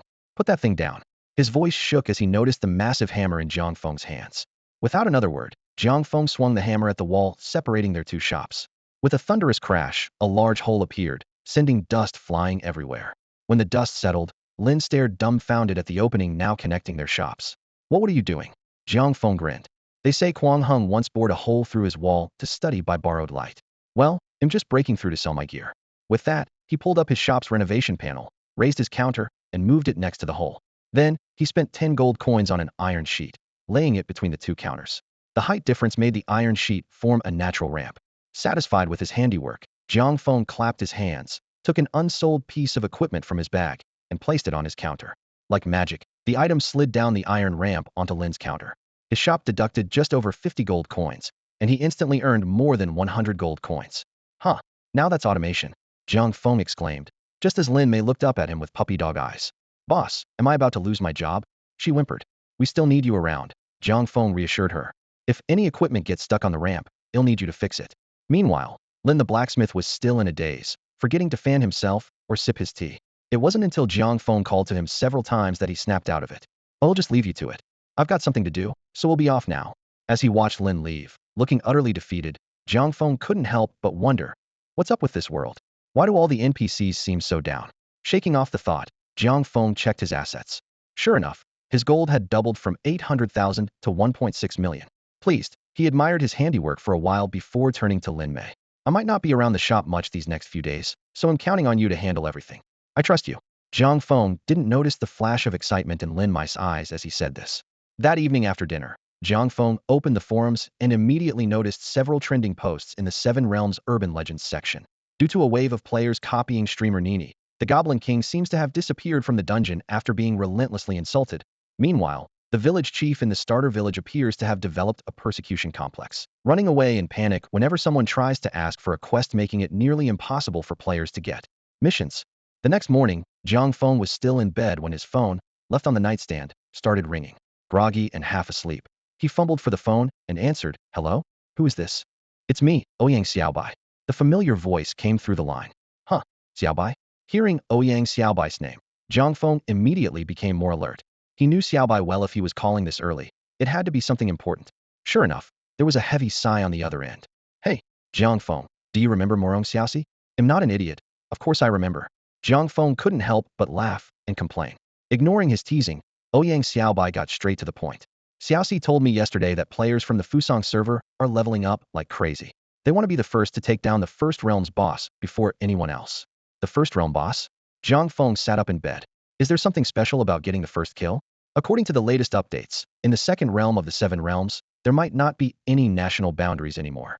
All players from every country will be merged into the same server, Ouyang Xiaobai said, his tone turning serious. More importantly, once the Realm King boss is killed on any server, it will disappear from all other servers at the same time. Jiang Feng's voice turned cold. Are you saying the Realm King boss can only be killed once? Exactly, Ouyang Xiaobai continued. There's a player called Tianxiao Wuchen on the Fusong server.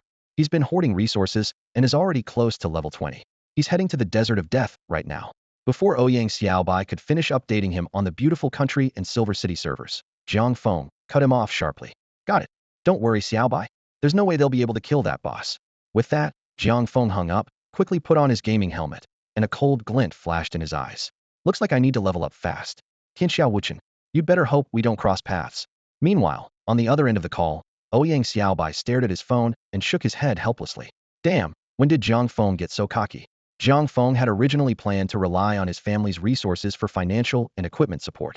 However, when he logged into the game, he found himself appearing directly inside his own shop, since he had logged off there previously. As soon as he got online, Jiang Feng immediately went to find Lin Mimi to check the status of his account funds. When Lin Mimi reported the numbers, Jiang Feng was stunned. 2.13 million? Wow, I made more than $500,000 just by sleeping? This is passive income at its finest. I'm earning faster than some people who get paid to sleep. Seeing that his investment in the shop was close to paying off, Jiang Feng couldn't help but jump up in excitement, waving his arms and even humming a cheerful tune, twisting around like a happy child. But when he noticed Lin Mimi's speechless expression, he realized he might have gone a bit overboard. He coughed awkwardly and tried to compose himself. Suddenly, he remembered what Ouyang Xiaobai had mentioned. Tianxiao Wuchen was already close to level 20.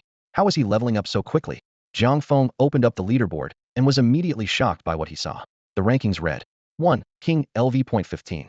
2. Queen AI LV.14. 3. Ouyang Xiaobai LV.14. 4. King LV.13. 5. Baijid Cute Rabbit LV.13. Do these people ever sleep? I was only offline for a little while. How did their levels climb so fast? And especially that Queen Ai, how did she catch up with Ouyang Xiaobai so quickly? As Jiang Feng stared at the rankings in disbelief, Queen AI suddenly appeared right inside his shop. Huh, it's you? Jiang Feng blinked, looking at Queen AI in confusion. She seemed surprised as well, clearly not expecting to run into her nemesis Jiang Feng here. She had only come to sell some equipment, never imagining she'd bump into the guy who always gave her a headache. Do we know each other? Jiang Feng asked, puzzled. Then, After spotting her ID above her head, it hit him she was Queen AI. He pointed at her name and said, "Oh, so you're Queen AI?" Queen AI paused, a hint of surprise on her face. "You actually know my name? Who leaked my whereabouts?" Jiang Feng smiled helplessly and pointed at her ID. "I recognized you by your name, that's all." Queen AI let out a dismissive laugh. "Humph, of course it's you, Jiang Feng, arch nemesis." As she spoke, she pulled a massive scythe from her backpack. Jiang Feng jumped back in alarm. "Whoa, what are you doing? Don't start a fight in my shop, this stuff isn't cheap." "Scared?" Queen AI sneered. "Didn't expect you to be such a coward." Jiang Feng hurried to explain. "I'm not afraid of you, I'm afraid you'll wreck my merchandise. Can we take this outside?" "Oh, that's what you're worried about?" Queen AI hesitated, then snorted. "Since you're so scared, I think you'll stay right here." With that, she suddenly swung her scythe at Jiang Feng. Jiang Feng dodged just in time, cold sweat breaking out on his forehead as the scythe missed him. Queen AI smirked and added, "Are you really that afraid of me? If you don't want me to keep attacking, why haven't you given me a 5-star rating yet? If you don't, I might just come after you myself." As Queen Ai's scythe was about to strike the counter in his shop, Jiang Feng panicked and dashed outside. The village streets were packed with players, so to avoid drawing attention, he quickly led Queen Ai through the crowd and into a secluded grove outside the village, only stopping once they were safely hidden. Queen Ai, having sprinted after Jiang Feng, was already out of breath, her clothes soaked with sweat. She patted her chest, gasping, "Are we there yet? You've been running forever." "We're almost there, just hang in a bit longer," Jiang Feng replied, though his tone was tinged with impatience. Catching her breath, Queen Ai smirked. "You can't handle just a little run?" Seeing that no one was around, Jiang Feng finally stopped and turned to face her. "Why are you trying to pick a fight with me?" But Queen Ai had no intention of wasting words. She swung her scythe and charged at him. "Enough talking, prepare to die." Jiang Feng's head spun as he braced himself for battle, quickly casting a control skill. Spider Silk Bind. Instantly, a web of black silk wrapped tightly around Queen Ai, trapping her. Not daring to relax, Jiang Feng pulled the humiliation rod from his backpack, ready for the next round. To his surprise, Queen Ai easily sliced through the web and stepped out as if nothing had happened. "Humph, you've gotten pretty good at using that stolen skill. But I came prepared," she sneered. Without another word, she let out a sharp cry, and her scythe flew from her hands, spinning rapidly as it shot toward Jiang Feng. "Spinning scythe," she shouted. The weapon cut through the air with terrifying force. At the same moment, Queen Ai launched herself forward with blinding speed, closing the distance in a heartbeat. Jiang Feng reacted instantly, activating his acceleration skill and darting backward as if carried by the wind. Just as he thought had escaped, Queen Ai appeared beside her spinning scythe, snatched at midair, and leapt suddenly looming above Jiang Feng. He looked up sharply, catching a glimpse of Queen Ai in her short black dress, her body suspended in the air. The hem of her dress fluttered, and for a split second, Jiang Feng's eyes were drawn to the shadow beneath her skirt, his mind momentarily distracted. "Perfect chance." Queen Ai sneered, raising her glowing purple scythe and bringing it down on Jiang Feng without mercy. Snapping back to his senses, Jiang Feng wasted no time. He triggered Assassination Strike, vanishing and reappearing behind Queen Ai, narrowly dodging her attack. She was caught off guard for a moment, but quickly retreated, putting distance between them. Clearly, she understood the threat posed by Jiang Feng's humiliation rod. Jiang Feng smiled slightly, noting her caution. He calmly swapped his dagger for the rod, a cold glint in his eyes. "Trying to keep your distance? Fine." Bloody Death Chain. Before he finished speaking, he hurled his iron chain straight at Queen Ai. But just as he attacked, the image of Queen Ai's black undergarments flashed through his mind again, causing him to hesitate for a split second. Right then, Jiang Feng saw that the bloodthirsty death chain had successfully made contact with Queen Ai. A cruel smile spread across his face. "Bloodthirsty death chain, retract," he called out in a low voice, giving his wrist a sharp flick and yanking the chain back toward himself. To his surprise, when the chain returned to his hand, Queen Ai remained standing exactly where she was, completely unmoved. Jiang Feng froze, his gaze shifting quickly to the end of the chain where a familiar piece of black fabric was now dangling. He brought the fabric closer for a better look, and the cruel smile on his face slowly froze, turning stiff and awkward. "What the?" On the other side, Queen Ai hadn't paid much attention when Jiang Feng's chain seemed to tug something from her. But when a system notification suddenly popped up, her expression instantly shifted to one of embarrassment and rage.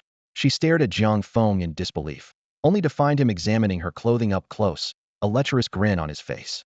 For a moment, time seemed to stand still. "Queen Ai." Jiang Feng. The silence was shattered by a bright red number suddenly appearing above Jiang Feng's head. At the same time, he felt a sudden warmth in his nose. "Queen Ai." He clearly saw a trickle of blood running from his nostril. "Jiang Feng's got a nosebleed." "Ah, you pervert." Queen Ai screamed. "Wait, let me explain." Jiang Feng stammered, still holding the black fabric Queen Ai's underwear, trying to return it. Seeing this, Queen Ai backed away in a panic. Stay away from me. Don't come any closer. Her eyes never left Jiang Feng, so she didn't notice the stone behind her. She tripped and fell straight to the ground. And just like that, Jiang Feng witnessed a scene so realistic he began to question whether the seven realms were just a game. A system prompt popped up. Since purifying wind has been automatically released, it is now on cooldown. If the purifying wind hadn't triggered just in time, Jiang Feng might have bled to death right there. As it activated, he quickly turned away, not daring to look any longer. Only then did he realize he was still holding Queen Ai's underwear. He hastily shoved his hand behind his back. This belongs to you, right? Queen Ai was so angry she was nearly fainting, but she couldn't afford to lose this piece of her outfit. Gritting her teeth, she snatched it back from Jiang Feng's hand. You pervert! She spat, voice trembling with rage. Jiang Feng wanted to explain that it had all been an accident, that had just used the wrong skill. But somehow, the words that came out were, nice fabric. Realizing his mistake, he tried to correct himself. He meant to say, sorry, my hand slipped, but in his panic, what actually came out was, so smooth. After putting on the modern clothes, Queen Ai was so furious that she kicked Jiang Feng hard in the back. So much for being smooth. The blow sent Jiang Feng sprawling to the ground, his cheek hitting the dirt as dust flew everywhere. Embarrassed, he scrambled back to his feet, but couldn't help but grin. How about we keep dueling? He suggested, his eyes lingering playfully on Queen Ai. Seeing his look, Queen Ai's expression changed instantly. She waved her hands in a panic and blurted out, no, I give up. She knew full well that she was no match for Jiang Feng if it really came down to a fight. Even though she had a skill to escape from his webs, she was aware that his other skill could forcibly pull her toward him, leaving her with no way out. If he got close, she didn't even want to imagine the consequences. Hearing her admit defeat, Jiang Feng breathed a sigh of relief, secretly feeling lucky. His mind was still filled with the memory of those inescapable black panties. If he had to use his bloodthirsty death rope again, he wasn't sure he could explain himself. The first time was an accident, but if it happened again things would definitely get awkward. He didn't even want to picture that scene. If it really happened, wouldn't he end up with the reputation of being the king of perverts? With that thought, Jiang Feng quickly tried to smooth things over. All right then, I suppose this victory doesn't really count. He glanced at Queen Ai, raising an eyebrow. But why did you even challenge me in the first place? Queen Ai's face turned even darker as she snapped. Have you forgotten what you did to me? She glared at Jiang Feng, grinding her teeth in anger. Jiang Feng hesitated, honestly unable to recall. I just took a quick look from a distance. You're not trying to hold me responsible for that, are you? He looked genuinely confused, unable to remember what she was talking about. Queen Ai grew even more furious. Humph. If you really can't remember, let me remind you. She pointed at the iris set Jiang Feng was wearing and let out a cold laugh. Didn't you steal that gear from me? Jiang Feng froze, his eyes suddenly lighting up as his expression shifted from confusion to shock. As the memories came together, he finally realized her familiar voice, the similar ID, and the anger on this queen's face all made sense now. Queen Ai was the very player he had once snatched gear from during a battle. Seeing his expression change, Queen Ai finally relaxed a little, nodding in satisfaction. Now you remember, don't you? But Jiang Feng's reaction completely caught her off guard. He suddenly stumbled back several steps, his eyes wide with fear, as if he'd just seen something unbelievable. Pointing at Queen Ai, his voice trembled. This is bad. Really bad. The wild monsters in the seven realms have become sentient. They can turn into humans now. Queen Ai was stunned, staring at him in disbelief. What did you say? She couldn't believe her ears. Jiang Feng looked at her, as if he were witnessing something terrifying, muttering to himself. Wait, I thought there was a rule that monsters couldn't become sentient after the founding of the country? And her organs are almost the same as a regular human's. Otherwise, how could she? He stared at her figure, a strange glint in his eyes as his words became more incoherent. Hers even looks a bit pinker than usual. Queen Ai was so angry she was practically fuming, her face turning bright red as she nearly exploded. Are you insane? How dare you say something like that? Oblivious to his own slip, Jiang Feng continued to examine her outfit with great excitement. Queen Ai was so enraged, she almost lunged at him to slap him across the face. No longer caring about anything else, Jiang Feng shouted anxiously at Queen Ai. Queen Ai, I'm human. I'm a player. That wild monster was me too. Queen Ai, you're the one who's turned into a monster. You were just an idiot who happened to gain some powers. And what's wrong with Pink? I'm Pink all over. What's it to you? The two of them glared at each other, tempers flaring until it felt like the air might explode. It was only after a while that Jiang Feng finally calmed down enough to ask Queen Ai for the truth behind everything. As it turned out, during the beta test, Queen Ai had gotten a special helmet thanks to her father's high-ranking position at Tingley Corporation. This helmet allowed her to play as a boss character in the game. Because of this feature, her fate became entangled with Jiang Feng's. Unexpectedly, the all-powerful boss of the beta, Ulysses, ended up being killed by Jiang Feng, a player so weak he couldn't even defeat a wild chicken. To make matters worse, Jiang Feng's luck was off the charts, and he managed to strip her of her entire equipment set. Furious, Yilisi decided that once the game launched officially, she would enter as a player and seek revenge on Jiang Feng. Under her pressure, Lu Neng was forced to secretly reveal a shortcut for rapid leveling, helping her catch up to Jiang Feng's progress. After hearing Queen A's story, a question popped into Jiang Feng's mind, and he asked without hesitation, a fast leveling route? Up to what level? Lu Ning thought for a moment before replying, you can probably get to around level 25. Queen AI didn't hide anything. That's right. A glint flashed in Jiang Feng's eyes as he put on an eager, ingratiating smile. Hee. He laughed awkwardly, his eyes filled with barely concealed longing. Queen AI immediately caught on to his intentions, but her lips curled in a cold smirk. Want that route? She sneered, raising an eyebrow. Jiang Feng quickly nodded. Yeah, his voice was full of hope. She snorted, men, keep dreaming. With that, Queen AI stood up, ready to leave. They'll let you off for now, but next time. Just as she turned to go, a length of iron chain suddenly slipped from Jiang Feng's hand and crashed heavily onto the ground with a sharp clang. Queen AI spun around, her gaze instantly locking onto the fallen chain. Her expression changed dramatically, the cold smile vanishing from her face. Jiang Feng, meanwhile, acted as if nothing had happened, muttering, oops. How did this chain fall? This chain, he twirled it in his hand, a strange smile slowly spreading across his face. A look of fear crept onto Queen A's face as she stared at Jiang Feng, nervously asking, What are you planning? Jiang Feng's smile deepened. Oh, nothing much. It's just, leveling up is so slow. I really don't feel like grinding anymore, he drawled, his gaze drifting over Queen A's outfit, up and down her body.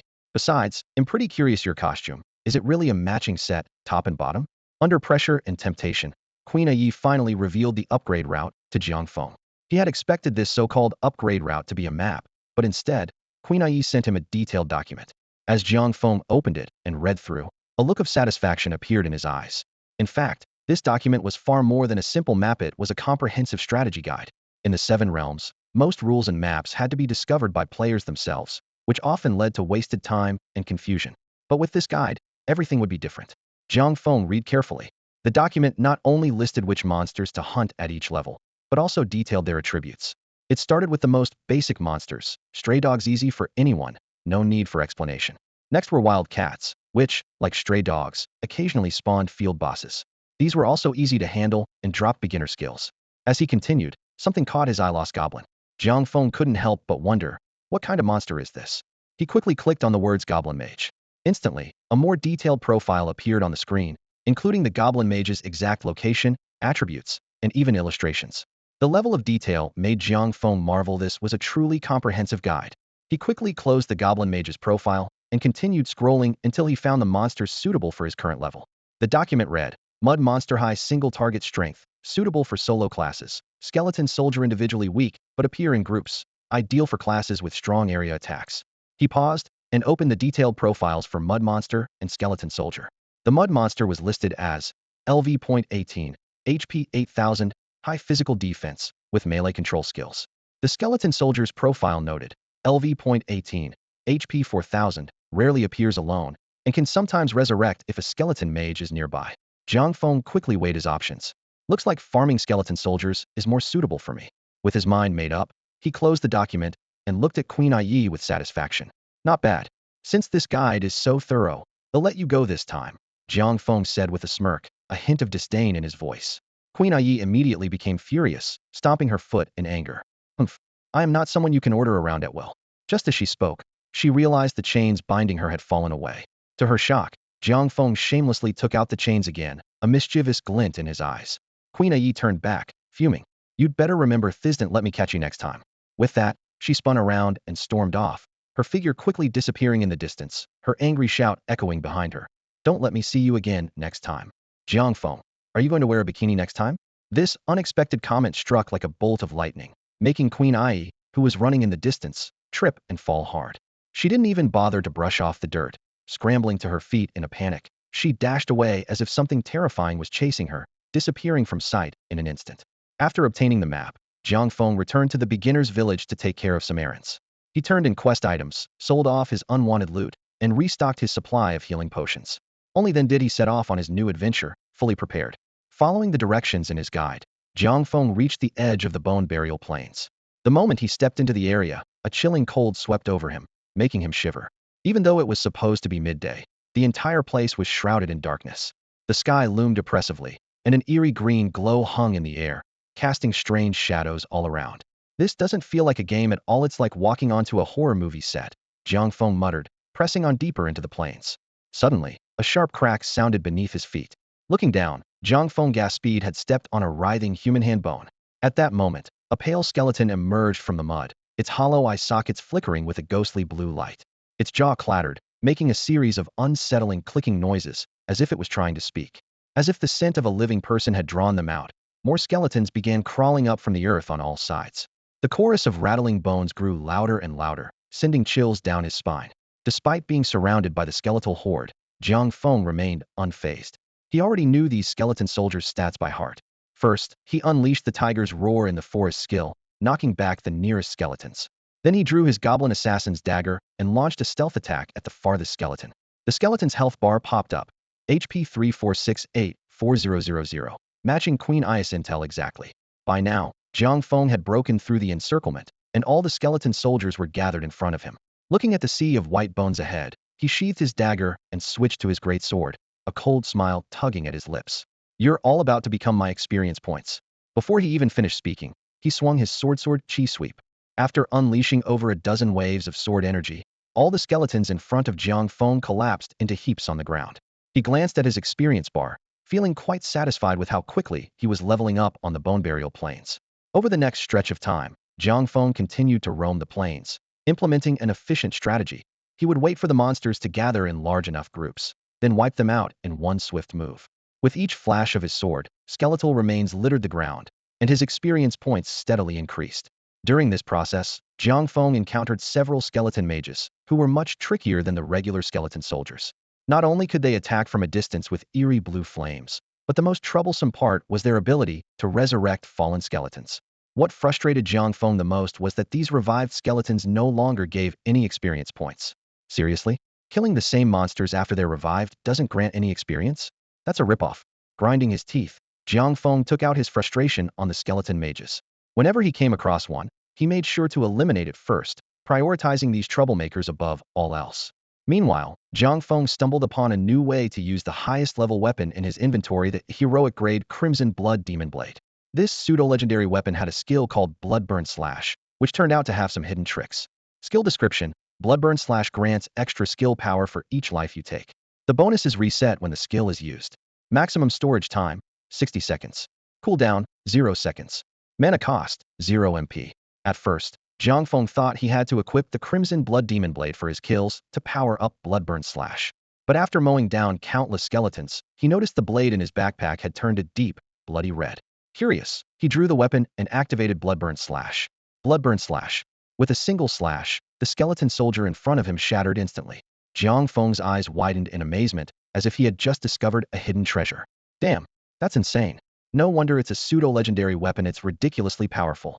Jiang Feng then took a closer look at the Bloodburn Slash skill. After several experiments, he finally confirmed. As long as he was the one who landed the killing blow, whether or not he had the Crimson Blood Demon Blade equipped, each kill boosted the power of Bloodburn Slash.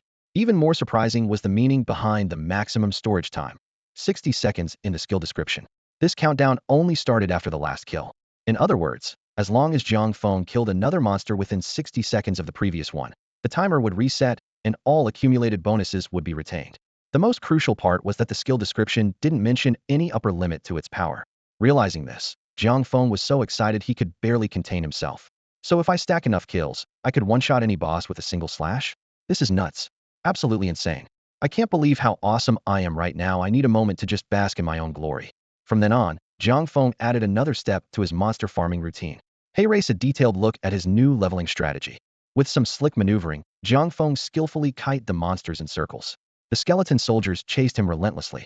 Once he had put enough distance between himself and the horde, he suddenly spun around, ready to wipe them out. He gathered his sword energy, waiting for just the right moment. When the numbers looked right, he swung his long sword in a wide arc. Sword energy flashed out, mowing down the monsters in droves. After clearing out the mob, Jiang Feng glanced at the energy stored in his Crimson Blood Demon Blade. The reserves were finally full time to unleash that powerful skill. With a dramatic flourish, he activated Bloody Death Chain. Get over here. In an instant, he yanked a skeleton mage straight to his side. A chill ran through his heart as he raised his sword and brought it down in a blazing slash. The skeleton mage exploded into pieces, showering the ground with coins and loot. Jiang Feng let out a cold laugh, muttering under his breath, FKU, skeleton mage baby. As soon as the words left his mouth, a wave of experience points surged into him.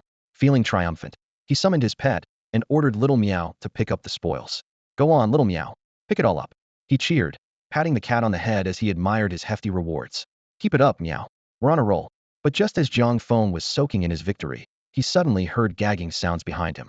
He whipped around to see Little Meow, paw covering her mouth. Little Meow, what's wrong? Don't scare me like that. He cried out in concern. Little Meow looked down, clearly frustrated, silently grumbling to herself. Are you even human? You've tossed me around 700 or 800 times today. Who could handle that? Ugh. Oblivious to her inner complaints, Jiang Feng continued. How about I get you something tasty? I know you'll love it. He pulled out a bag of cheap pet food from his backpack. Little Meow glanced at the bag and nearly exploded with rage. Are you kidding me? Jiang Feng stared in shock. Wait, you can talk now? Little Meow glared at him, her patience gone. You've got to be kidding me. Jiang Feng stood there, completely confused, scratching his head. Pretty sure that wasn't anything nice, but at this point, it didn't really matter. Little Meow had gone on strike. With no other choice, Jiang Feng started picking up the scattered loot himself. It seemed his pet had grown up and wasn't the obedient little companion he once knew. If he wanted her to work, he'd have to invest in something better than bargain bin pet food. By the time Jiang Feng finished sorting his gear, he had reached level 17 and was closing in on the dungeon's core area. As he entered the heart of the zone, a massive structure loomed ahead, a colossal building made entirely of interlocked skeletons. Pale bones formed the entrance, glowing faintly from within, while an eerie stillness filled the air, as if danger could strike at any moment. Yet Jiang Feng's attention wasn't on the bone fortress. He reached out to gently pat the still fuming Little Meow, sighing to himself. If only you were Little Wong instead of Little Meow. If you were a dog, bones would be all you ever wanted. I wouldn't have to worry about buying pet food, wasting gold on cheap stuff that makes you look so pathetic. Meanwhile, Little Meow secretly breathed a sigh of relief. Thank goodness she wasn't a dog, or she might not even get cheap pet food, maybe not even survive. Seeing that Little Meow was ignoring him now, Jiang Feng felt a little bored and turned toward the bone structure. Just then, the system notification chimed. System alert. You are about to enter the instance bone burial cave. Would you like to begin teleportation? Teleportation. After a sudden tug, Jiang Feng was transported into the depths of the bone burial cave. He glanced around cautiously. The interior of the cave looked just like the entrance. Countless interwoven bones of unknown creatures formed this eerie chamber. After confirming there were no skeletal soldiers nearby, Jiang Feng carefully made his way deeper inside. Creak, creak. He had only taken a few steps when the unsettling sound of bones grinding together echoed in his ears. Almost at the same time, an arrow whistled through the air, grazing his shoulder. Instantly, he realized this was the dungeon monster described in the documents, the skeleton archer. Jiang Feng dodged quickly, looking in the direction the arrow had come from. Sure enough, at the edge of his vision, a pale skeleton stood with its bow drawn, ghostly blue flames flickering in its hollow eye sockets. Humph, the thing I despise most in this world is a coward. Even before he finished speaking, Jiang Feng activated his assassination skill, instantly appearing behind the skeleton archer and driving his dagger deep into its spine. Skeleton archer LV point 17 HP, 1124-2000. Seeing the enemy's health so low, Jiang Feng didn't hesitate. Taking advantage of the moment before the skeleton could turn and shoot, he relentlessly stabbed its bones with his dagger. Let's see how you like this. With just 2 hits, the skeleton archer collapsed. Jiang Feng was about to summon Little Meow to collect the loot when the eerie sound of bones scraping together suddenly erupted all around him. Creak, creak, creak, creak. Along with the twang of countless bowstrings, a wave of danger engulfed him. Without time to think, Jiang Feng instinctively activated Little Meow's skill, Protective Chi Shield. As the skill took effect, an invisible barrier formed around him. Arrows clattered against the shield, filling the air with the sound of metal on metal. Ding, ding. The shield would only last for a second, so Jiang Feng didn't dare waste a moment. He quickly scanned his surroundings and was stunned to find himself surrounded by dozens of skeleton archers. Damn it, Queen Ace document never said there'd be this many monsters inside. As if hearing his complaint, Queen Ace's mischievous voice echoed in his mind. Hee hee, I cut out a few details. Cursing under his breath, Jiang Feng hurled his chain weapon into the distance. Bloody Death Chain Pursuit. The chain wrapped tightly around a distant bone pillar, and Jiang Feng used it to swing out of the encirclement. But as soon as he landed, his arrival triggered several more piles of bones to spring to life. The skeletons stood up, their hollow eyes burning with blue flames as they all turned to face him. Oh crap, time to run. Jiang Feng let out a startled shout. Before the newly awakened skeleton archers could raise their bows, he activated another skill, Gale Dash. But this only threw him into a vicious cycle. The more monsters he attracted, the more he had to run. The more he ran, the more enemies he drew in. With no other choice, Jiang Feng kept moving at full speed, alternating between bloody death chain, gale dash, and assassination, struggling to push deeper into the dungeon as countless skeletons chased after him. Even so, Jiang Feng could only gulp down recovery potions desperately, barely managing to keep his health at a relatively safe level. He had no idea how long he had been running, but by now, he had shaken off an uncountable number of monsters chasing after him. Finally, he reached the end of the dungeon's spacious, eerie hall. The atmosphere was heavy with a sense of oppression, and in the center stood a grand throne.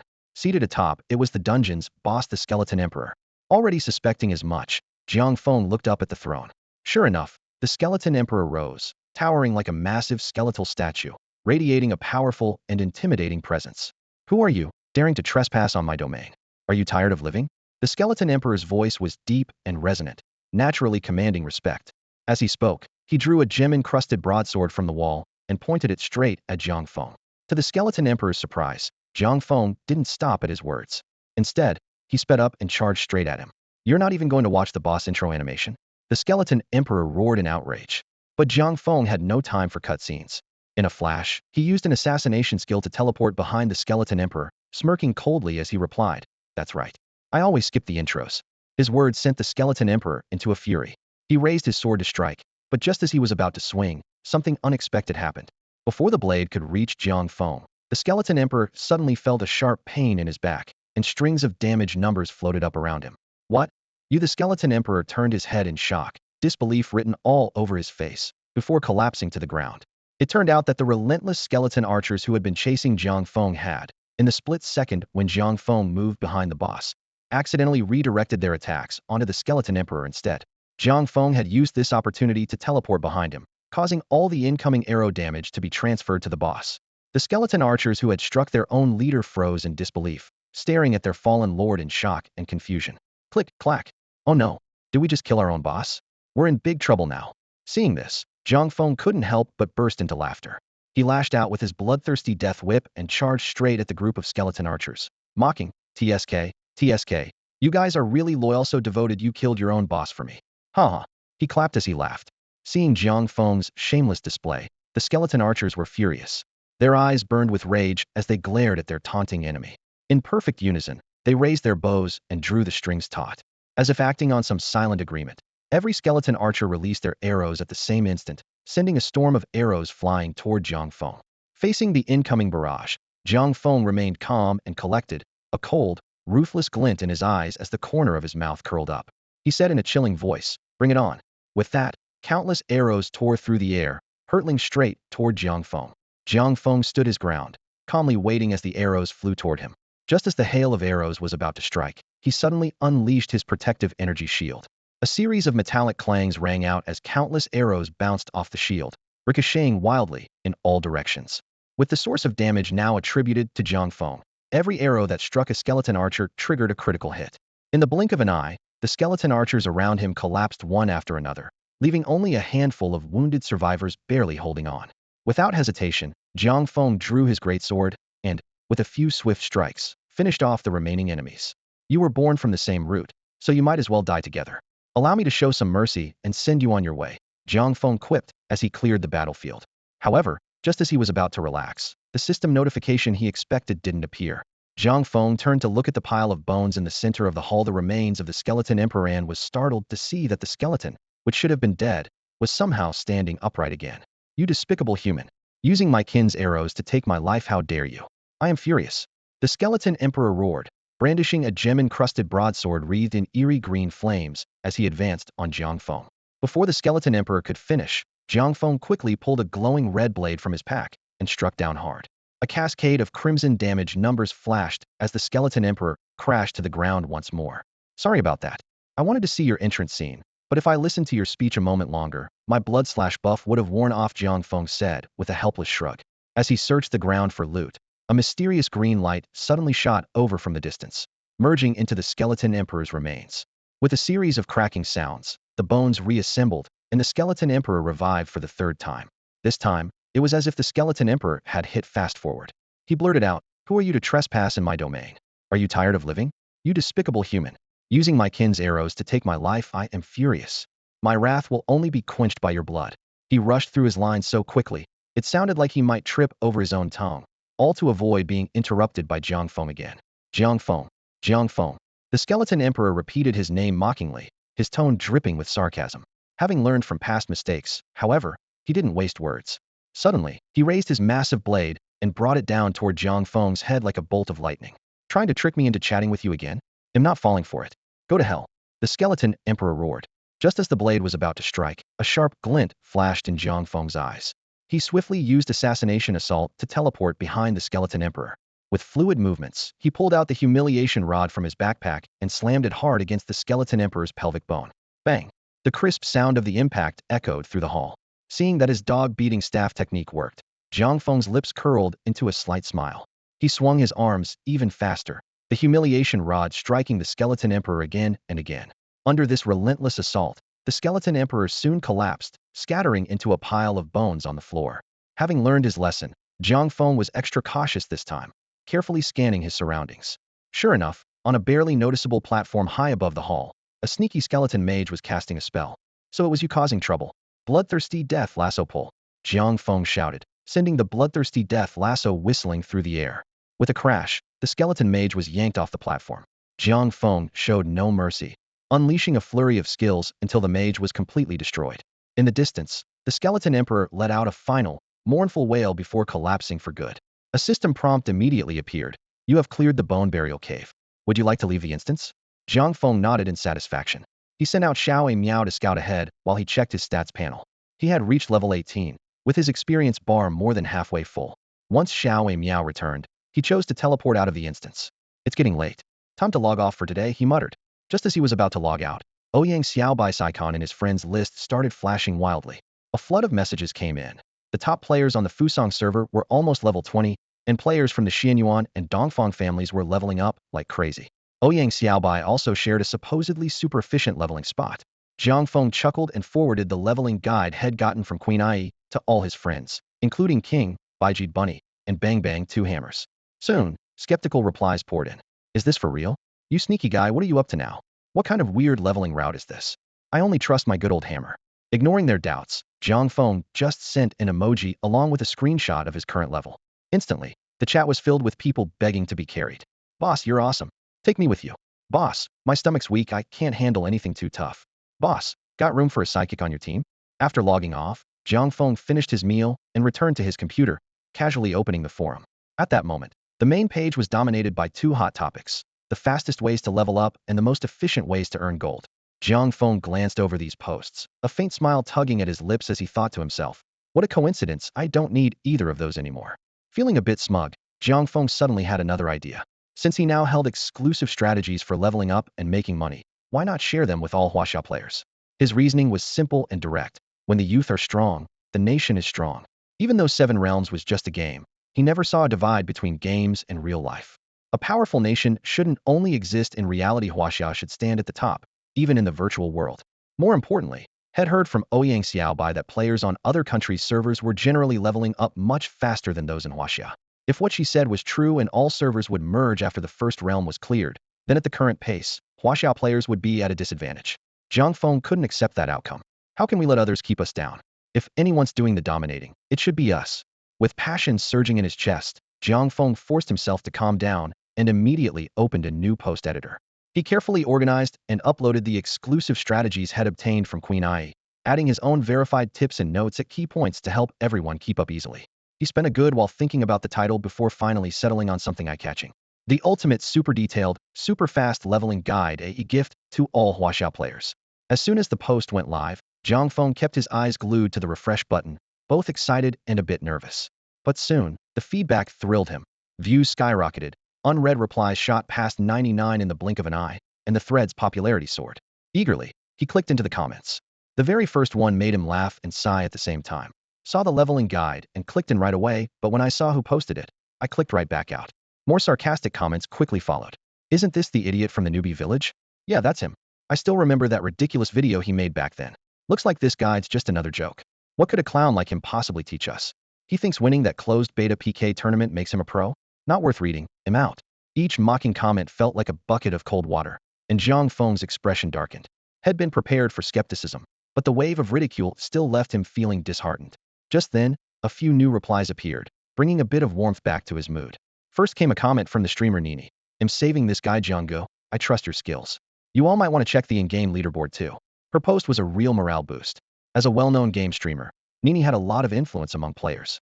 Following her suggestion, many people logged in to check the rankings. Soon, a flood of shocked comments filled the forum. "No way, seriously? He's already level 18? How is that even possible? How did he level up so fast?" As more and more players expressed their amazement, a smile returned to Jiang Feng's face. In that moment, he knew his efforts hadn't been in vain. Save this post right now, before the author deletes it, as this urgent reply appeared. Jiang Feng's strategy guide caused a stir across the forum. Especially those who had witnessed his skills firsthand during the beta test came forward to vouch for him. Cheetah Wu Bai was the first to speak up. "You ungrateful lot. Gu Shun is sharing his strategies selflessly, and you still mock him? Anyone who doubts Gu Shun's abilities, come challenge me to a duel." Right after, Cheetah Wu Qiong chimed in. "I speak for Gu Shun. His skills are way above ours." NCI Jie Tua left 2 intriguing comments. "I've learned a lot. Gu Shun is amazing. But I still remember what happened last time you hurt me, and just laughed it off. You love greed, I love cowardice." Just as the post was heating up, the top player Ouyang Xiaobai showed up to put all doubts to rest. He stated simply and firmly, "To set the record straight, I lost to Gu Chia in the beta PK tournament because he was better, fair, and square.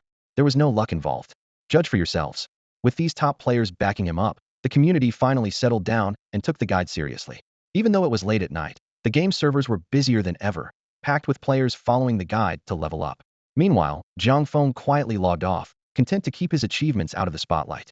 The next day, when Jiang Feng logged back in, he was faced with a choice between the orc tomb and the fairy forest. The tomb was filled with tough, slow-moving melee monsters, while the forest was home to agile tree spirits and elves skilled at ranged attacks. A note in the guide helped him decide. Orc tomb, fierce faces, heavy armor. Fairy forest, beautiful, fair-skinned, long-legged, and lightly dressed. Is there even a choice? Of course, the long legs, the fairy forest. Jiang Feng joked to himself, then threw himself into a day-long leveling spree, finally reaching level 21 before reluctantly logging off. Over the next few days, he stuck closely to the guide, grinding tirelessly. 2 days later, he hit level 25. Jiang Feng let out a long breath. Next up is the First Realm's boss, the Desert Lord. Too bad the guide ends here. Looks like I'll have to explore the Death Desert on my own.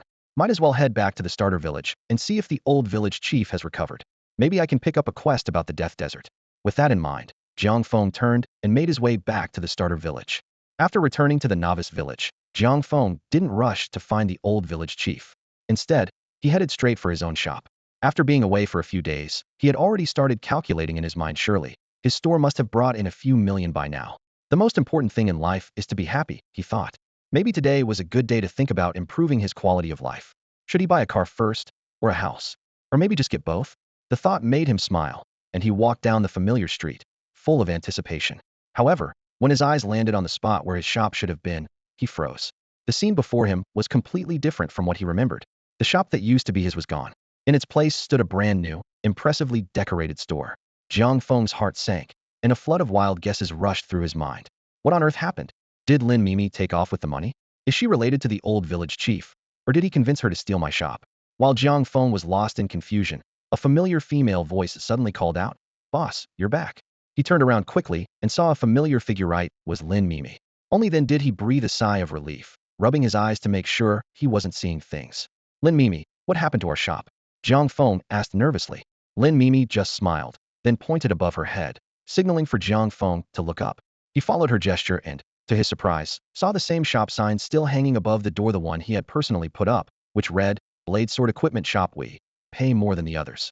Isn't that the sign I hung up myself? How is it still here? He wondered. Jiang Feng's mind was still reeling from the unexpected change. Seeing how bewildered he looked, Lin Mimi beamed and quickly led him inside. "Boss, this is still your shop." Hearing this, Jiang Feng became even more confused and looked around anxiously. Once inside, he finally relaxed a little. Although the shop's overall decor had changed dramatically, the original layout and structure were still recognizable. Feeling somewhat reassured, he couldn't help but ask, "How did it end up like this?" With a hint of pride, Lin Mimi explained as she pointed to the newly renovated counter.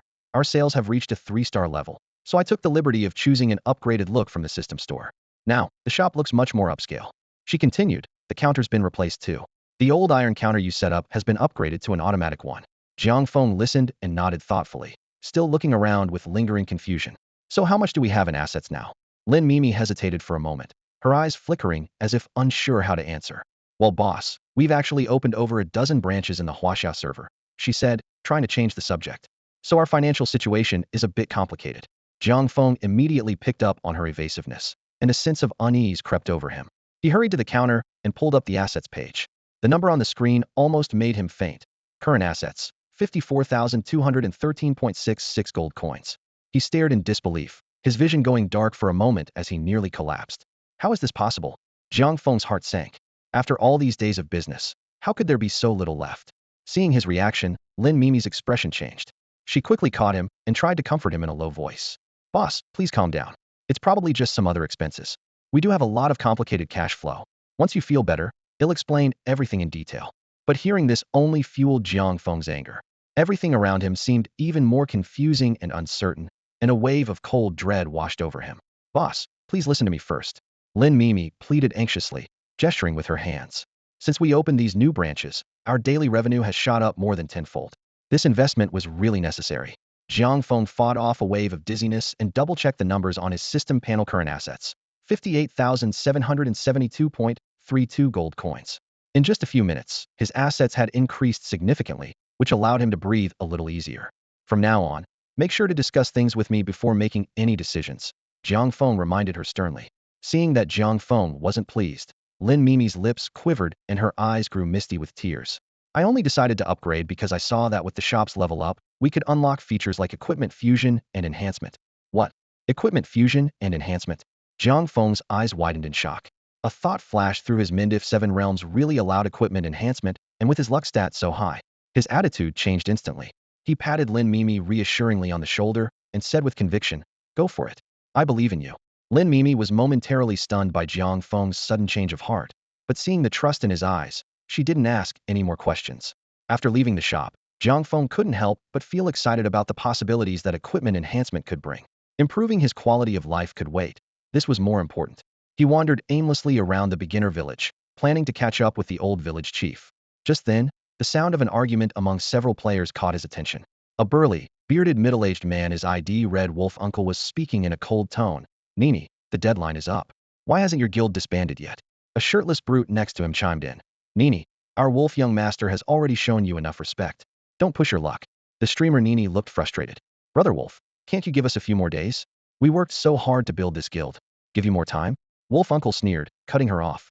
"With so few members left, you might as well just join our wolf clan now." As soon as he finished speaking, someone behind Nini began to waver. A young man with the ID Jade Scholar stepped over to Wolf uncle's side, looking perfectly at ease. "Since guild leader Wolf values me so much, I'd be honored to join you." As he spoke, he shot a meaningful glance at the others. With the first defector leading the way, NIS Pink Family Guild collapsed like a row of dominoes. In the blink of an eye, only one person remained at her side: a woman with short, stylish hair, gripping a gleaming dagger. Everyone else surged toward Wolf Shushu's wolf clan, like a tide turning. Wolf Shushu strutted over to Nini, a mocking smirk on his lips. "See, Nini, your guild is a joke. In the 7 realms, power is everything." He paused, then added with a hint of arrogance, "Why don't you join our wolf clan instead? Serve me well, and maybe you'll even get to be vice leader." Haha. At that moment, the short-haired woman, Binger, stepped forward and positioned herself protectively in front of Nini. Her dagger flashed coldly in the sunlight as she sneered. "Leader, let those ungrateful traitors leave. The so-called wolf clan? More like a kennel for stray dogs." Her words instantly enraged the new wolf clan recruits. Weapons were drawn all around as they encircled Nini and Binger. In this tense moment, Nini caught a glimpse of Jiang Feng through a gap in the crowd. A spark of hope lit up her face as she called out, "Brother Gucci." Jiang Feng sighed inwardly when he heard her. He hadn't planned to get involved, but seeing Nini looking so pitiful, he walked over and pulled her behind him. That simple gesture gave Nini an immediate sense of reassurance. The Wolf Clan members were momentarily stunned. Suddenly, a burly, shirtless man known as Big Guy recognized Jiang Feng. He leaned over and whispered to Wolf Shushu, "Wolf Xiao, that's the guy from the beginner's village." "Which one?" "The biggest joke of them all, the king of fools." Hearing this, Jiang Feng's anger flared. "You think I'm not here?"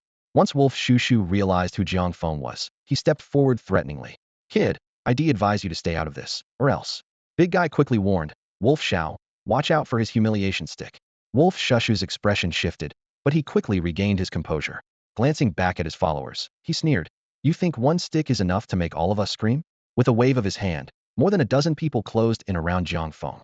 Seeing Jiang Feng stand his ground, Wolf Shushu finally relaxed, certain there was nothing to fear. "I heard you won the championship in the internal PK tournament. Well, that works out perfectly. If our Wolf clan manages to take you down today, heh, we'll be famous. It'll be much easier to recruit new members after this." As soon as the Wolf clan leader finished speaking, Jiang Feng's face showed clear disdain. The corners of his mouth curled up as he casually threw out a typical Jiang Feng quip. "They say fame brings trouble, just like pigs get slaughtered when they grow fat, but honestly, your Wolf clan just goes wherever the mess is." Binger, who had quietly moved to Nas side, couldn't help but burst out laughing, her slender fingers covering her lips as her eyes sparkled with amusement. Ni quickly tugged at Jiang Feng's sleeve and whispered, "Brother, maybe that was a bit inappropriate." Only then did Jiang Feng realize his blunder. Had meant to mock the Wolf clan by comparing them to dogs, but had forgotten that their target was himself, so in effect, had just called himself the mess.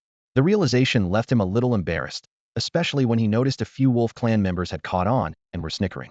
Irritated, he wasted no time. He drew his greatsword, ready to strike first and make his move. The Wolf clan had been waiting for this. The moment Jiang Feng acted, they all launched their attacks. "Take this hammer.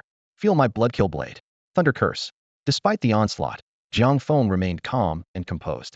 He formed a hand seal, and a faint blue shield of light instantly enveloped him. Protective aura. A barrage of ranged attacks rained down, but all were absorbed by the shield. Jiang Feng took a deep breath, his hands forming claws before he thrust them forward. Tiger's roar. A deafening tiger's roar echoed out of nowhere. Several Wolf clan members surrounding Jiang Feng suddenly looked terrified, their bodies trembling uncontrollably as they were thrown into a panic. Seizing the moment, Jiang Feng swung his great sword with wild abandon, sword energy weaving through the air like a storm. Sword sweep. Sword sweep. Whenever he spotted a player with critically low health, Jiang Feng would quickly sheath his greatsword, switch to his dagger, and flash behind his target. Assassination strike. The dagger found its mark every time, ending his opponent with a single, lethal blow. On the narrow street, sword energy crisscrossed, while Jiang Feng's figure darted about like a phantom. With each flicker of movement, another weakened player was mercilessly finished off. In less than half a minute, the Wolf clan members had all turned into white light and respawned back at the city, everyone except for the Wolf clan leader, who Jiang Feng had deliberately spared. So strong. Binger gasped, covering her mouth in shock. As an assassin player herself, she was speechless after witnessing the devastating power of Jiang Feng's dagger attacks. Even Ni, who already knew a bit about Jiang Feng's strength, stared wide-eyed in amazement. "Brother, I had no idea you were this powerful." But no one was more shocked than the Wolf clan leader. His legs were shaking, his face pale, and his lips trembled as he stammered, "Ui." Jiang Feng sneered, put away his greatsword, and pulled out the infamous humiliation stick. Without wasting words, he brought the wooden club down hard on the Wolf clan leader's head. Bang! Stunned for 1 second. "So, you're the Wolf clan leader? Heard you wanted to make a name for yourself by killing me? Bang! And you call me a noob? Bang! I think you're the real idiot. Your whole family's a bunch of idiots. Bang! And you call me trash?" With each strike, Jiang Feng vented his frustration, the wooden stick landing on the Wolf clan leader's head with a crisp crack. Little did he know, the two women behind him stared at the stick in his hand, their eyes wide and legs trembling involuntarily. This guy, the weapon in his hand, is just terrifying. Jiang Feng casually put away his wooden stick and turned to face Nini and Binger, a faint smile playing at the corners of his mouth. Seeing that smile, Nini's eyes grew misty with emotion. "Thank you for helping us, Gidge," Nini said, her voice trembling slightly. "It was nothing. Consider it a small favor in return for your help on the forum," Jiang Feng replied with a wave of his hand. Then he asked, "But how did you end up in trouble with them?" Nini let out a sigh and began to explain. It turned out that both her Pink Family Guild and the Wolf Clan were considered third-tier guilds. Even though she had a lot of followers as a streamer, in a game like Seven Realms, strength was what really mattered. Her skills were only slightly above average, while Wolf Shushu not only excelled in the game, but also had strong connections in real life, giving Wolf Clan a clear advantage over Pink Family. Wolf Clan had been looking for opportunities to absorb other third-tier guilds in order to rise to the second tier. The ambush in the newbie village was a trap they'd carefully set. That jade-faced scholar has been secretly working with the Wolf Clan for a while. Binger, who had been silent until now, suddenly spoke up, her voice cold. This was definitely premeditated. If I ever run into him again. As she spoke, she made a menacing gesture with her dagger, aimed straight at a man's most vulnerable spot. Jiang Feng couldn't help but shiver. As he marveled at the ruthless side of this short-haired girl, his gaze drifted almost involuntarily to her striking figure, especially the impressive curve of her chest. Just then, Nini patted him on the shoulder and said eagerly, "Gidge, would you like to join our guild?" Jiang Feng was taken aback. Since entering 7 realms, had always played solo and never considered joining a guild. He preferred facing dungeons and bosses alone. Noticing his hesitation, Nini quickly added, "We can make you the guild leader. Binger and I will handle all the guild affairs." Binger frowned slightly at this, but after recalling Jiang Feng's astonishing display of skill just now, she quickly let it go. After all, a top player like Jiang Feng would be a huge asset to any guild. The rod in Jiang Feng's hand, capable of high-frequency attacks and long-lasting stunts, made Binger fall silent almost immediately. There was even a hint of longing in her eyes as she looked at Jiang Feng. "But, your guild is called Pink Dynasty. That name doesn't really suit me," Jiang Feng said, trying to dodge the invitation as he met Nini's eager gaze. "That's not a problem at all," Nini said quickly. "We can change the guild's name. Brother Jiang, as long as you're willing to be our leader, you can name it whatever you like." The idea of renaming the guild made Jiang Feng's eyes light up. Just then, the little cat, a meow, who had been curled up in his arms, suddenly leaped out and started shaking its head wildly, as if trying to get Nini's attention. "Ah, this kitty is so cute." Before Nini could react, Binger had already scooped up a meow into her arms. Surrounded by 2 soft bundles, a meow immediately settled down and began to purr contentedly. Jiang Feng swallowed hard as he watched, thinking, "If only there were a skill that let me swap souls with a pet. I'd love for Binger to hold me like that." Noticing Jiang Feng's dazed stare, Nini pinched him in annoyance. He quickly snapped out of it. "Ah, what is it, Buongiorno, Nini?" Nini glanced down at her chest with a hint of resentment. "Brother Jiang, have you thought of a name for the guild?" "The name? Oh, let's call it Big and Round No. Wait, I mean Blossoms and Moonlight Guild." "Big Enoch." Nini pinched him again. Finally, Jiang Feng started to seriously consider the name. Meanwhile, a meow shifted nervously in Binger's arms, watching him intently. "Our guild should be called Dragon Soar," Jiang Feng said solemnly. "Because we, as descendants of the dragon, should rise high and grow stronger from now on." Everyone was momentarily stunned by his rare display of seriousness. But the next second, Jiang Feng grinned foolishly. "So what do you think?" In the end, Nini handed the guild leader position over to Jiang Feng, took on the role of vice leader herself, and Binger became the chief elder. Only then did Jiang Feng realize that the guild currently had fewer than 10 members. He couldn't help but feel like had boarded a sinking ship. This guild definitely needs to grow. Next, Jiang Feng began discussing the guild's future with Nini and Binger. His expression was serious, eyes shining with determination as he laid out clear expectations for recruiting new members. "Our first rule for recruiting isn't about someone's level or how impressive their gear looks," Jiang Feng said, his voice calm but resolute. "What matters most is loyal Taito, our Longting Guild, to Huaxia, and to every single member here. What we need is unity. I never want to see someone like Yumi and Shushing in our guild again." Nini and Binger listened intently, their eyes sparkling with excitement. They both had a strong feeling this brand new Longting Guild was destined for greatness, living up to its name with limitless potential. After explaining his expectations, Jiang Feng left the recruitment of new members in Nini and Binger's hands, content to take a step back. Before leaving, he took Xiao Amiao from Binger's arms and couldn't resist holding the furry little kitten up to his nose for a deep sniff. "Ah, that familiar scent." Jiang Feng sighed contentedly. Nini's cheeks instantly flushed bright red as she let out a startled gasp. Binger was so embarrassed she couldn't even speak. After leaving the 2 girls, Jiang Feng walked briskly toward the central square of the novice village, lost in thought. "I saw on the forums that the old village chief hasn't been feeling well. We've always gotten along, so I should check in on him. Since I'm heading to the Death Desert anyway. Maybe he'll have a quest for me." A sly smile curved Jiang Feng's lips. "If he tries to pull any tricks on me again, I won't mind letting him experience my bloodthirsty lasso firsthand." As he reached the central square, Jiang Feng spotted the old village chief in the crowd from a distance. Maybe it was their history of run-ins, but the village chief happened to look over at that very moment. The instant he saw Jiang Feng, his posture stiffened, as if had fallen into an icy lake, despite being surrounded by eager players. None of the players around the village chief noticed his reaction. They continued enthusiastically trying to trigger hidden clues in hopes of getting a special quest. "Village Chief Grandpa, I'm back. This is the 121st time I've come to you for a quest. With such devotion, can't you give me a hidden task?" One player pleaded earnestly.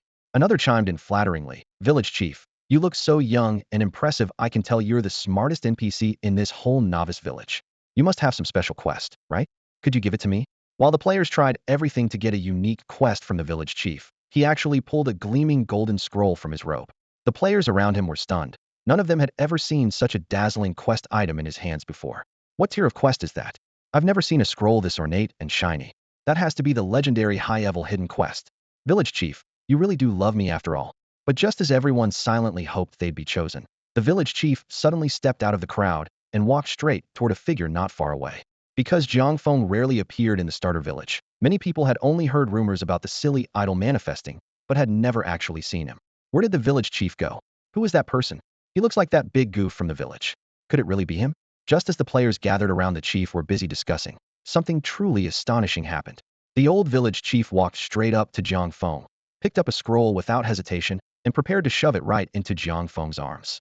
Jiang Feng, chief, isn't this a bit inappropriate? Jiang Feng was caught off guard, not expecting the chief to be so direct. What's wrong with it? The old chief didn't seem to care. Didn't you come here for a quest? I'm giving it to you, just take it.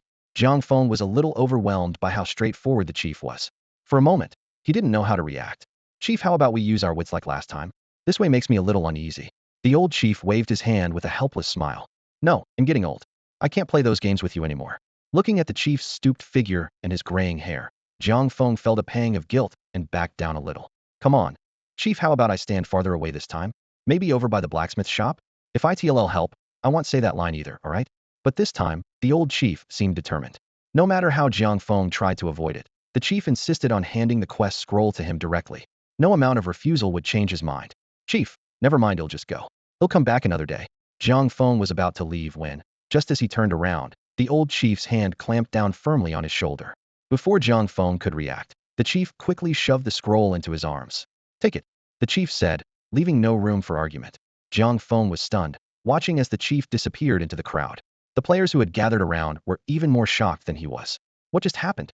Did he just force a hidden quest scroll on someone? This makes no sense. Is this the legendary silly idol charm? Is the chief being bullied or something? He keeps insisting on giving the scroll even when it's refused. The players were full of questions, their eyes wide with confusion, unable to make sense of what they'd just seen. As for the chief, he simply smiled at the onlookers and said nothing, as if he already had everything under control. Jiang Feng left the starter village with the quest scroll, his mind in a whirl. Sigh, being an NPC village chief isn't easy, has to deal with so many players every day. No wonder he sometimes seems so worn out. Maybe I was a bit too much before. Next time I see him, I should show more respect and stop making fun of him like I did last time. Alright, let's see what this quest is about. Jiang Feng took a deep breath, silently promising himself to be more respectful to his elders and kinder to others from now on. He unrolled the quest scroll, and as a golden light flashed, a new quest appeared before his eyes. A system notification flashed before Jiang Feng's eyes, revealing the details of a hidden epic quest, the 4 heavenly kings of the Desert Lord's retainers. The quest was marked as hidden, unique, and time-limited attributes he had never encountered in the game before. The quest description was clear and urgent. The 4 retainers of the Desert Lord were preparing to perform a dark ritual to strengthen their master. If they succeeded, the entire First Realm would be plunged into endless sandstorms and disaster. Jiang Feng had 5 days to travel to the Desert of Death and defeat all 4 heavenly kings, or the quest would fail. The rewards section listed Sword of Destruction and a reduction in the Realm King boss health. But the consequences of failure were chilling. The Desert Lord would leave his domain and actively attack players in the First Realm. Jiang Feng also noticed a difference from ordinary quests. An extra line had appeared in the quest status bar. Quest status: in progress. Countdown 119 hours 59 minutes. This quest cannot be abandoned. Damn, an epic quest? And it's timed? There's even a penalty for failure? Jiang Feng frowned, annoyance flashing in his eyes. That old village chief really set me up. He took a deep breath and clenched his fists. Fine, he'll take on these 4 heavenly kings. Meanwhile, back in the novice village, the old village chief broke into a smug smile, the wrinkles at the corners of his eyes smoothing out as his lips curled up in a satisfied expression. The moment Jiang Feng accepted the quest, every player in the game received a system-wide announcement, broadcast 10 times in a row. Due to Let's Just Call Me King triggering a hidden storyline, the First Realm's boss, the Desert Lord, has entered a power recovery phase. If this is completed, the Desert Lord will launch an attack, and his strength will be greatly increased. All players, please prepare accordingly. A prominent countdown appeared above every player's head. Countdown, 119 hours 59 minutes. Challenger, Let's Just Call Me King. This sudden announcement caused an uproar among the players. The game chat was instantly flooded with questions and exclamations. What the heck? The First Realm's boss is going to attack the city? What's this about a hidden epic quest? There are hidden quests in this game? Why have I never heard an NPC mention this? How high is that guy's level? Is he really about to challenge the First Realm's boss already? Some sharp-eyed players quickly checked the level rankings and cried out in shock. What? That idiot is already level 25? I'm only level 15. How does he level up so fast?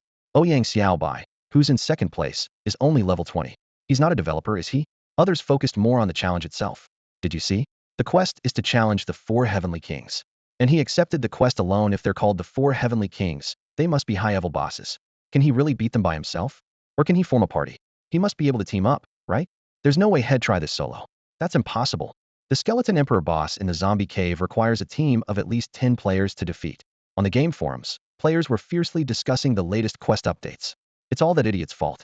He insisted on taking the quest, even though he wasn't strong enough, and now we're all paying the price, one player complained angrily. If he can beat the 4 heavenly kings solo, I'll livestream myself eating something disgusting, declared a player named Tang, slamming his desk. Wait, aren't you the same guy who said you'd cut off your junk live if that noob won the king's challenge? Someone recognized him. This time is different. Tang thumped his chest, promising, I mean it if that guy really manages to solo the 4 heavenly kings, he'll eat a whole bowl of it live. But none of this drama reached Jiang Feng. By now, he was already on his journey into the Death Desert, accompanied only by his pet, Little A Meow. Little A Meow, times are tough, so you'll have to make do with some cheap food for now, Jiang Feng said, pulling a box of budget brand ice cream from his backpack and helping himself. Little A Meow let out an annoyed meow. After finishing his snack, Jiang Feng sighed. The food in this game really tastes real. It's just a shame it doesn't give any stat boosts. He opened his quest panel, carefully studying the challenges ahead. Galuda, just wait and see, he muttered. The road to the Temple of Fire was anything but smooth. The Death Desert was crawling with high-level monsters, sandworms, desert vipers, mutated cacti, but none of these posed much of a threat to Jiang Feng. When he encountered sandworms with tough defenses, Head stunned them with his staff before finishing them off with his crimson demon blade. Against swarms of desert vipers, he unleashed sword energy slashes and stealth attacks. As for the mutated cacti, covered in spikes and capable of reflecting damage, Jiang Feng simply used a wind dash and his deadly blood whip to dodge around them. Not only are they ugly, but you can't even touch them. Guess I'll just steer clear, Jiang Feng muttered, eyeing the mutated cacti from a distance. After overcoming countless obstacles, Jiang Feng finally reached the entrance to the Temple of Fire. The exterior of the Temple of Fire resembled a charred meteorite, with an ancient circular pattern carved into its center. Jiang Feng searched the area carefully, but couldn't find any obvious entrance. Does this place require some kind of password too? He muttered, reciting random incantations as he circled the temple. The moment he stepped onto the circular pattern, a system prompt suddenly appeared. Do you wish to teleport to the Temple of Fire quest instance? Caution, you cannot exit once inside. This is a high-level instance. A team of 10 or more players is recommended. Jiang Feng scoffed. An instance? Who are they trying to scare? 10 players? I'm worth 10 by myself. Without hesitation, he chose to teleport. The familiar sensation of being pulled through space hit him, and as soon as he arrived, a wave of scorching heat slammed into him. Before he could react, he found himself surrounded by dozens of small fire demons, each one engulfed in flames. In the first wave of attacks, his health dropped by nearly half. Damn it, Roaring Tiger in the Forest. System prompt. Roaring Tiger in the Forest skill failed to activate. Please confirm your skill before casting. Crap, Tiger Roar Assassinate. Fortunately, Jiang Feng reacted quickly and switched to the right skill just in time. Using Assassinate, he blinked behind one of the little fire demons, quickly downed a health potion, and swapped his dagger for a greatsword. With several sweeping sword strikes, he cleared out the surrounding monsters. He let out a breath, feeling relieved. Guess it pays to mind your manners, or things can turn ugly fast. While his health recovered, Jiang Feng took the chance to study his surroundings. It felt like he was inside an active volcano, with streams of lava glowing in the distance. From the recent fight, Head figured out the monster's traits. These small fire demons packed a punch, but only had 2,000 health each. With his strength, 3 sword sweeps plus an assassinate was enough to take one down. Faced with dense groups of monsters, Jiang Feng quickly developed an efficient strategy. First, use Spider Silk Bind to pull enemies from a distance, then unleash 3 sweeping sword strikes, and finally finish off with a refreshing assassinate. He still took some damage, but compared to relying solely on sword sweeps, which required 5 attacks to clear a group, this tactic was far more effective. Although Sword Chi Sweep could only be used 20 times, Jiang Feng realized that its effectiveness varied greatly depending on his tactics. Using it on its own only cleared out 4 waves of lesser flame demons. But when paired with the assassination raid finishing strategy, he managed to get through 6 waves and still had 2 uses of Sword Chi left. Sword Chi Sweep. Jiang Feng unleashed 2 sharp arcs of sword energy in quick succession, then dashed straight into the center of the monster horde. Bloodthirsty Death Chain Chase, he called, and with a shout of tigers roar in the forest, the lesser flame demons were thrown into a state of fear, turning their backs on him. Seizing the moment, Jiang Feng's dagger flashed like lightning as he struck again and again. In order to maintain the special effect of the Crimson Blood Demon Blade, Jiang Feng had to keep hunting down the lesser flame demons. As his skills were nearly depleted, he switched tactics, luring single demons for unknown fights. It was during these tough battles that he truly felt just how challenging the game Seven Realms could be. Those effortless, damage-free grinding scenes often described in novels simply didn't exist here. Jiang Feng skillfully used the bloodthirsty death chain, which had a short cooldown, to continually draw the lesser flame demons toward him. At the same time, he had to take out weakened enemies whenever possible to ensure the bloodburn slash effect from the Crimson Blood Demon Blade stayed active. In what felt like an endless battle, the long-awaited notification finally sounded. The cooldown for Sword Chi Sweep was over. He repeated this cycle of luring and clearing monsters until he reached the heart of the Temple of Fire. By now, more than 10 lesser flame demons still trailed behind him, reserves he had intentionally kept alive to avoid losing the bloodburn slash effect during the upcoming boss fight, which would have wasted all his earlier efforts. Standing before him was the boss, Gulute, a stone giant as tall as 3 men. Rivers of magma-red light flowed over his rocky body, flames constantly erupting from his head, with only his eyes showing his true form. Gripping an ancient staff, he bellowed like thunder, "Pathetic human! You dare try to stop the great Lord Sate from regaining his power? As Lord Sate's most loyal lieutenant, I, Gulute, will crush you to dust." Jiang Feng ignored the threats and focused on finishing off the remaining lesser flame demons. As the last one fell, Gulute was already closing in. Perfect timing. Jiang Feng drew the Crimson Blood Demon Blade, now glowing a deep red purple, and let out a furious roar as the blade blazed with crimson light. Activating Gale Dash, he shot toward Gulute like an arrow released from a bow. With the speed boost from Gale Sprint, Jiang Feng shot forward like an arrow, closing the distance to Gulute in an instant. Before his opponent could react, Jiang Feng flicked his wrist, sending the Bloody Death chain snapping through the air. Bloody Death chain chase. With the clatter of iron, the chain wrapped tightly around Gulute. Seizing the moment, Jiang Feng used the chain for leverage, launching himself straight at his stunned foe. The timing was perfect. Gripping the Crimson Blood Demon Blade with both hands, Jiang Feng brought it down in a powerful diagonal slash toward Gulute's head. Blood Ignite Slash. The blade instantly erupted in a sinister flame, fueled by the power accumulated from previous kills. With a thunderous crash, the blade struck Gulute. LV.38 HP. 8. 32215-000. Jiang Feng frowned slightly at the remaining health bar. The attack had taken nearly half of Gulute's HP, but it still wasn't enough.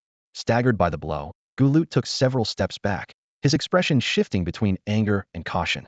As one of the 4 heavenly kings, losing so much health in a single hit left him both furious and wary. He quickly adjusted his stance, widening the distance between them, and found himself re-evaluating this challenger who dared to face him alone. "Now I'll show you what true despair feels like," Gulute shouted, his entire body suddenly engulfed in flames. Rebirth by fire. But his triumph was short-lived. The damage numbers that appeared above him made his face pale, and he was forced to cancel his skill in a hurry. Jiang Feng noticed the effect of his Ulysses gear kicking in and couldn't help but laugh. Not bad, pretty impressive." Irritated by Jiang Feng's mocking tone, Gulute let out a cold laugh. I don't know what trick that was, but if you think that's enough to beat me, you're far too naive. Now taste true despair." With that, he raised his staff and pointed it at Jiang Feng's feet, roaring, "Lava Eruption Flame Pillar." As Gulute finished speaking, the ground beneath Jiang Feng's feet suddenly shook violently, sending a wave of danger surging through his heart. With a deafening roar, the rock beneath him exploded, and a stream of scorching lava shot toward him like an arrow released from a bow. Protective Chi. Jiang Feng reacted instantly, unleashing the defensive skill that little A Miao had granted him. A translucent energy shield formed around him in an instant, deflecting the searing lava that could have melted anything in its path. To his surprise, the rebounded lava didn't dissipate. Instead, it changed direction and hurtled straight toward Gulute. Caught off guard, Gulute had no time to dodge, and the blazing lava struck his rocky body heated. Gulute's health plummeted again, leaving him with barely a third of his life remaining. His magma-stone brain raced, anger blazing in his eyes. "Damn you, despicable human," Gulute snarled, his voice grinding like stones. "I didn't expect you to have so many tricks up your sleeve. Do you really think I can't deal with you? So what if you have more skills? Once you're out of mana, what will you use to cast them?" He raised his staff, a malicious glint in his eyes. "Now, let me show you what true despair feels like. Mana Burn." With his incantation, a crimson flame shot from the tip of his staff, slicing through the air toward Jiang Feng. The fire wrapped around him, wildly devouring his mana. "My flame burns away twice your intelligence in MP every second." Let's see how Gulute's words were cut short as an unbelievable number appeared above Jiang Feng. MP 9999. Instead of losing mana, Jiang Feng's magic surged, instantly restoring to full. Gulute stood frozen, as if paralyzed. A playful smirk tugged at Jiang Feng's lips. Why's my mana full again? Look at that, all topped up. Seeing Gulyut's spirit broken, Jiang Feng couldn't resist teasing him further. Come on, show me what despair feels like. Do you have any manners? Galuda roared, frustration thick in his voice. I don't know if you're feeling despair, but I sure am. Losing all sense of reason, Galuda abandoned defense completely and charged at Jiang Feng like a moving mountain. Jiang Feng quickly estimated the damage he could deal. Gulyut had only 3,868 HP left. Without wasting another word, he decided to finish it fast. He used Assassination Strike to teleport behind Galuda, his dagger plunging into the creature's rocky back with precision. Then, activating his control skills, he launched into a frenzy of attacks. Tigers roar in the forest. Sword, aura sweep. Sword, aura sweep. 20 sharp sword auras erupted from Jiang Feng's hands in quick succession, each one striking Galuda with pinpoint accuracy. The massive stone body, sliced by the sword energy, shattered like a carefully sculpted statue, breaking into countless fragments. As Galuda collapsed, the system broadcast the kill 3 times in a row. At that moment, less than 12 hours had passed since the countdown began. Players everywhere gasped in amazement as they saw the announcement. How did that idiot pull it off? Idiot? He's a legend now. That was incredible. Humph, I bet he exploited some bug to get the kill. A bug? In 7 realms? Find one for me if you can. Wait, isn't that the guy who said he'd eat something disgusting on livestream? Ahem, him out. Someone named Tang quickly vanished from the chat. Meanwhile, Jiang Feng stood dazed amid the loot scattered on the ground, because he clearly saw that Gulyut's staff hadn't disappeared along with Gulyut's body. Staring at the staff on the ground, Jiang Feng felt a surge of excitement. That faintly glowing staff brought back memories last time. The pseudo-artifact pink blood demon blade had appeared in exactly the same way. He hurried over and bent down to pick up the uniquely shaped staff. Immediately, the system announcement echoed 3 times across the entire server, right below the notice of Jiang Feng's defeat of Galuda. The string of notifications stunned all the online players once again. If I remember correctly, wasn't that last pseudo-artifact dropped by him too? Yeah, that's right. Last time it was a blade, now it's a staff. While the players outside were thrilled, Jiang Feng himself felt strangely indifferent, even a little annoyed. He curled his lip and muttered, seriously, with my intelligence stat, giving me a staff is like giving glasses to a blind man or headphones to a deaf person. What a joke. After a pause, he quickly added, of course, I mean my in-game intelligence. Despite his complaints, Jiang Feng's fingers had already opened up the attribute panel for the Gulyut's Flame Staff. Gulyut's Flame Staff. Grade, Heroic Level Pseudo-Artifact. Attributes, Intelligence 50, Physical Attack 20, Magic Attack 75. Skills. 1. Lava Eruption. Summon a pillar of fire at a designated location, dealing Magic Attack 5 as damage. Cooldown, 30 seconds. Mana cost, 200 MP. 2. Master of Flames Passive. Increases control over fire magic, boosting fire magic damage by 10, reducing fire spell cooldowns by 10, and lowering mana consumption for fire spells by 20. Jiang Feng had to admit, the staff stats were impressive. Unfortunately, for someone with the title King of Idiots, this was nothing more than an unattainable luxury. Oh well, at least it should sell for a decent price. He sighed, stowed the staff in his backpack, and summoned Xiaowei Miao, directing it to pick up the rest of the loot on the ground. While Xiaowei Miao busied itself, Jiang Feng opened his character panel. After defeating Galuda, he had finally reached level 26. Character, let's just call it King for now. Level, LV.26. Title, King of Idiots. Attributes, Perception, 35. Strength, 174. Agility, 112. Hidden attributes, invisible to others. Luck, 20. HP, 1830. MP, 600. Critical rate, 135. Dodge, 7. Physical attack, 243. Defense, 73. Magic attack, 0. Jiang Feng quickly allocated his stat points and closed the panel. By now, Xiaowei Miao had finished collecting the loot and bounced back to his side. Jiang Feng opened his backpack again to check if there was anything else worth mentioning. Unfortunately, aside from the staff, the items Xiaowei Miao had gathered were disappointing: a few basic materials, some ore, and a pile of common white and blue quality gear. It was all just blue skies and white clouds.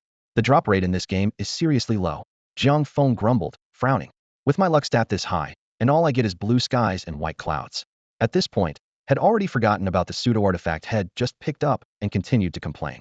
Little did he know, if any other players heard him, they'd probably lose their minds on the spot. Not to mention rare pink gear, even purple items were almost non-existent. Judging by the current state of the auction house, there wasn't a single piece of purple equipment available, which made it clear that the drop rate in 7 realms was extremely low. With a resigned sigh, Jiang Feng stowed away all his gear and decided to teleport out of the Temple of Fire. Since Head brought plenty of potions this time, he had no need to return to the beginner village and headed straight for his next quest location. As he walked, he skirted around a mutated cactus, the massive green shadow swaying in front of him. Jiang Feng couldn't help but feel a little exasperated. Mutated cactuses again. These minor monsters weren't strong, but they were always a nuisance. After a while, Jiang Feng's steps grew lighter, and the surroundings gradually fell silent. Meanwhile, in a small village in the eastern part of Huaxia, a cold, stern man put on his helmet and logged into the game. The moment he entered, he was immediately surrounded by 4 players who had been waiting for him. "Wuchen, shall we begin?" One of them asked, eyes shining with excitement. This stern man's in-game ID was Tianxiao Wuchen. He glanced sharply around, his gaze as keen as a blade. Seeing that everyone had arrived, he gave a brief nod. "Since we're all here, let's get started." The other players were visibly thrilled, the atmosphere suddenly tense with anticipation. However, just as one of Thima's shifty-looking man started bouncing around with excitement, Tianxiao Wuchen shot him a cold glance. The man instantly froze, so nervous he didn't dare make another sound. Tianxiao Wuchen drew his tachi, the blade slicing through the air and glinting coldly. He let it trace lightly across each teammate's neck, the chill of the blade making everyone hold their breath. "Since the Fusang Shrine sent you to assist me, I expect you to follow orders. Anyone who dares to mess up the plan." He sheathed his sword with a swift, crisp motion, the sound of it snapping into place ringing out like a warning bell in their hearts. "Don't blame me if my Banshan blade takes your worthless lives." His voice was as cold and sharp as steel, making everyone tense up. Without another word, he strode away. The 4 of them stood frozen for a moment. Only after Tianxiao Wuchen's figure had disappeared into the distance did they finally breathe again, as if shaken from a spell, gasping to relieve the suffocating pressure. Once Tianxiao Wuchen was out of sight, one man, his expression dark, muttered quietly to the others, "Humph, just a Huaxiao player, acting so arrogant. Once we've used him for what we need." The others exchanged cold grins. Especially the unpleasant man had been glared at earlier. He now grinned broadly, showing yellowed teeth, clearly emboldened. But what they didn't know was that after leaving the room, Tianxiao Wuchen also wore a cold, knowing smile. After crossing almost half the desert, Jiang Feng finally arrived at the Temple of Light, located on the southern edge of the Death Desert. Thanks to his previous experience at the Temple of Fire, he easily found the entrance and shouted without hesitation, "Teleport." As soon as the words left his mouth, Jiang Feng's figure vanished from outside the temple and entered the instance. He had expected the Temple of Light to be similar in layout to the Temple of Fire, but what he saw caught him off guard. The place was surprisingly small, and there wasn't a single monster in sight. "Why is the Temple of Light so tiny? Not even a single minion?" Jiang Feng muttered as he looked around. "Is this Rafi's guy not that important? Maybe he comes from a poor family or something." Just as he was grumbling, a commanding voice echoed from above. "That's because I, Rafi's, have no need for underlings."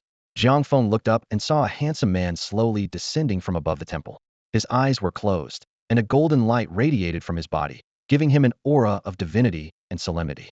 Once Rafi's landed, he opened his eyes, and a beam of golden light seemed to pierce right through Jiang Feng. "So, it's a human," he said coolly. "Looks like this will be a boring fight." Rafi's dismissive attitude instantly irritated Jiang Feng. "Who do you think you're looking down on?" he thought, then challenged aloud. "Rafi's, I see you're carrying a bow. Are you an archer?" Rafi's didn't bother to argue. He just glanced at Jiang Feng with a look of disdain and snorted, which was as good as an admission. Seeing this, Jiang Feng pressed on. "Then you must be pretty lonely, huh? Must get really boring up here."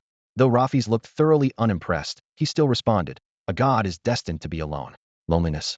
How could a god feel such mortal emotions?" But Jiang Feng looked even more dismissive, shaking his head as he taunted. "Oh, come on.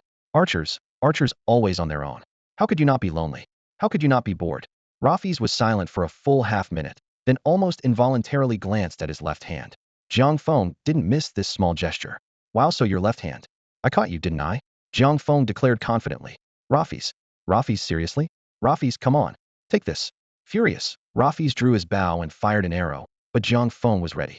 He easily deflected it with his protective aura, then hurled his iron chain straight at Rafi's. Bloodthirsty death chain chase. The chain pulled Jiang Feng right up to Rafi's. He quickly pulled out his humiliation baton and started beating Rafi's with it. Bang! Stunned for 1 second, that's for acting high and mighty. Bang! Stunned for 1 second, that's for using your left hand. Bang! Stunned for 1 second, still won't admit it, huh? After knocking Rafi's out, Jiang Feng thought the fight was as good as over. He had even prepared thousands of taunting lines to deliver afterward. But to his surprise, before he could land a few more hits, a blinding light suddenly erupted from Rafi's, flashing as fast as lightning. In an instant, Rafi's vanished from Jiang Feng's grasp and reappeared a short distance away in an open space. At that moment, Rafi's looked furious, his face pale with rage and humiliation. Whether from Jiang Feng's attacks or the indignity of being beaten, he looked completely disheveled. Mortal! Mortal! He'll kill you. Laffy's roared through gritted teeth, his voice trembling with uncontrollable fury. After Jiang Feng's relentless beating, Laffy's health had already dropped to HP 18,680 out of 20,000, which was clearly displayed in Jiang Feng's view. Webbind. Jiang Feng cast his skill without hesitation. Shut up. The only thing you're good at is shooting arrows, and the only thing you can kill is your own pride, Jiang Feng taunted, his hands never stopping. Assassin strike. In a flash, Jiang Feng teleported behind Laffy's with his dagger, his wrist twisting as the blade struck like a viper, landing precise stabs into Laffy's back. Seeing the web's effect about to end, Jiang Feng quickly switched to his humiliation baton, its wooden arc slicing through the air. Bang! The stick landed hard. Stunned for 1 second. Still trying to break free? Bang! Another blow. Stunned for 1 second. Keep struggling if you can. After dozens of strikes, Laffy's managed to activate another skill, his figure flickering as he escaped Jiang Feng's control. Damn it! Damn you, mortal! Laffy's voice was now shrill, his former elegance completely gone. After another round of Jiang Feng's stick, his face was twisted with rage, and his once graceful hair was now a wild mess, as if had been through a storm. Taking advantage of the moment when Jiang Feng didn't pursue, Laffy's quickly drew his golden longbow. A pure, radiant arrow formed on the string. Light arrow, judgment. The arrow shot out at a speed too fast for the eye to follow, slamming directly into Jiang Feng before he could react. Blinded for 20 seconds. Jiang Feng's vision blurred, and a negative status notification appeared. Judgment. Due to the holy light from Laffy's, all your attacks and skills now have only a 20 chance to inflict damage or effects on your enemy. At the same time, Jiang Feng noticed that after Laffy's used his skill, a number appeared above him, indicating his health was dropping. It looks like this skill heals him as it damages me, but thanks to my Elise set, it's turned into a life drain. Jiang Feng thought to himself. Laffy's also noticed his own health dropping, but he seemed far more focused on Jiang Feng's predicament than his own. Mortal, let's see how cocky you are now after being hit by my judgment. Laffy sneered. With that, he drew his bow again, firing arrow after arrow of pure light at Jiang Feng, each one tracing a perfect arc through the air. Facing the arrows of light shot by Laffy's, Jiang Feng remained calm. He swung his longsword, sending out waves of sharp sword energy that swept across the battlefield. Laffy's had just begun to smile smugly, but the expression froze on his face. The sword energy struck him every single time, not a single attack missing its mark. This can't be. After my judgment, you should only have a 1 in 5 chance of hurting me. Laffy's muttered in disbelief. Jiang Feng quickly downed several health potions, the pain from Laffy's arrows still fresh. Humph, if 20 isn't enough to stop you. As one of the 4 heavenly kings, Laffy's quickly regained his composure. He reached into the air, conjuring a new arrow that shone even more brilliantly than before. Then let me show you this. Light arrow, baptism. As the arrow shot through the air, a new status appeared on Jiang Feng. Under the influence of Laffy's holy light, all his attacks and skills now had only a 10 chance to deal damage or effects. But after reading the status description, Jiang Feng actually felt relieved. Unlike the default hit rate set by the 7 realm system, this skill could be affected by his maxed out luck stat. For him, triggering that 10 chance was almost effortless. Sure enough, Laffy's quickly fell into even deeper shock. In the blink of an eye, Jiang Feng had slashed away 3/4 of his health. As a boss, Laffy's now found himself in a desperate situation, taunted and unable to move, healing skills rendered useless, and his proudest abilities completely ineffective. Laffy's used Holy Light Flash to put some distance between them, his face twisted in rage. Unforgivable. Mortal, die, he roared, soaring into the air. Judgment of Holy Light. In an instant, an intense radiance burst from his body, flooding the entire Temple of Light. At the heart of the light, Jiang Feng barely managed to activate his protective energy shield in time. A few seconds later, the brilliance faded. Laffy's slowly descended, looking at Jiang Feng, who was left with less than 100 health points. His expression finally regained its composure. Mortal, have you witnessed the power of a god? Ha ha ha! Laffy's triumphant laughter echoed through the temple as he strode confidently toward Jiang Feng, his eyes shining with the light of victory. You can't hurt me at all now. My judgment makes all your attacks and skills miss, every single time. But before Laffy's could get any closer, Jiang Feng lifted his head and looked at him calmly, a hint of sarcasm coloring his tone. Seriously, why are you so stubborn? Huh, what are you talking about? Laffy's frowned, clearly not understanding Jiang Feng's words. Jiang Feng couldn't be bothered to explain. With a flick of his wrist, he tossed out an iron chain gleaming with cold light. Bloody death chain chase. At first, Laffy's just smirked, as if watching a hopeless final struggle. But the moment Jiang Feng's skill took effect, that smile froze on his face. Without hesitation, Jiang Feng unleashed a relentless assault. It turned out that he was no longer affected by any negative status effects. His health had triggered the cleansing power of purifying wind, wiping away all control effects. Spider Silk Bind. When Rafis tried to shake off his stun, Jiang Feng quickly followed up with another control skill, locking him down tight. Blade Sweep. Jiang Feng's sword drew a sharp arc through the air. Blade Sweep. The second strike followed immediately, sword energy crashing toward Rafis like a tidal wave. Blade Sweep. The third blow showed no mercy. Tigers roar in the forest. With a swift move, Jiang Feng unleashed an even more powerful attack. Blade Sweep. The relentless barrage struck Rafis like a storm. Already low on health, the King of Light couldn't withstand Jiang Feng's onslaught. At last, he disappeared in a flash of white light, defeated. The system broadcast the kill 3 times in a row, grabbing the attention of every player. If taking down the first Flame King had been luck, defeating the Light King solo was undeniable proof of skill. Most players now began to see Jiang Feng in a new light. He got killed by that noob again. A solo kill? Wait, why did I say again? Oh, Rath already took down one of them. He's way too strong, looks like we all underestimated him before. Let's just call him King, even his ID sounds so effortlessly powerful. I should have known all along being a goofball was just an act. He's a true pro at heart. Where's that guy who said he'd eat something disgusting on livestream if this happened? Tang Mao run, running for his life. Tang Mao run. If I can't see you, you can't see me. Meanwhile, inside the Temple of Light, Jiang Feng began to check out the loot scattered across the floor. The most eye-catching of all was the longbow left behind when Rafis vanished. The golden bow was covered in intricate, sacred patterns, as exquisite as a work of art. But it was the bowstring that truly stood out. It wasn't made of any physical material, but of pure light.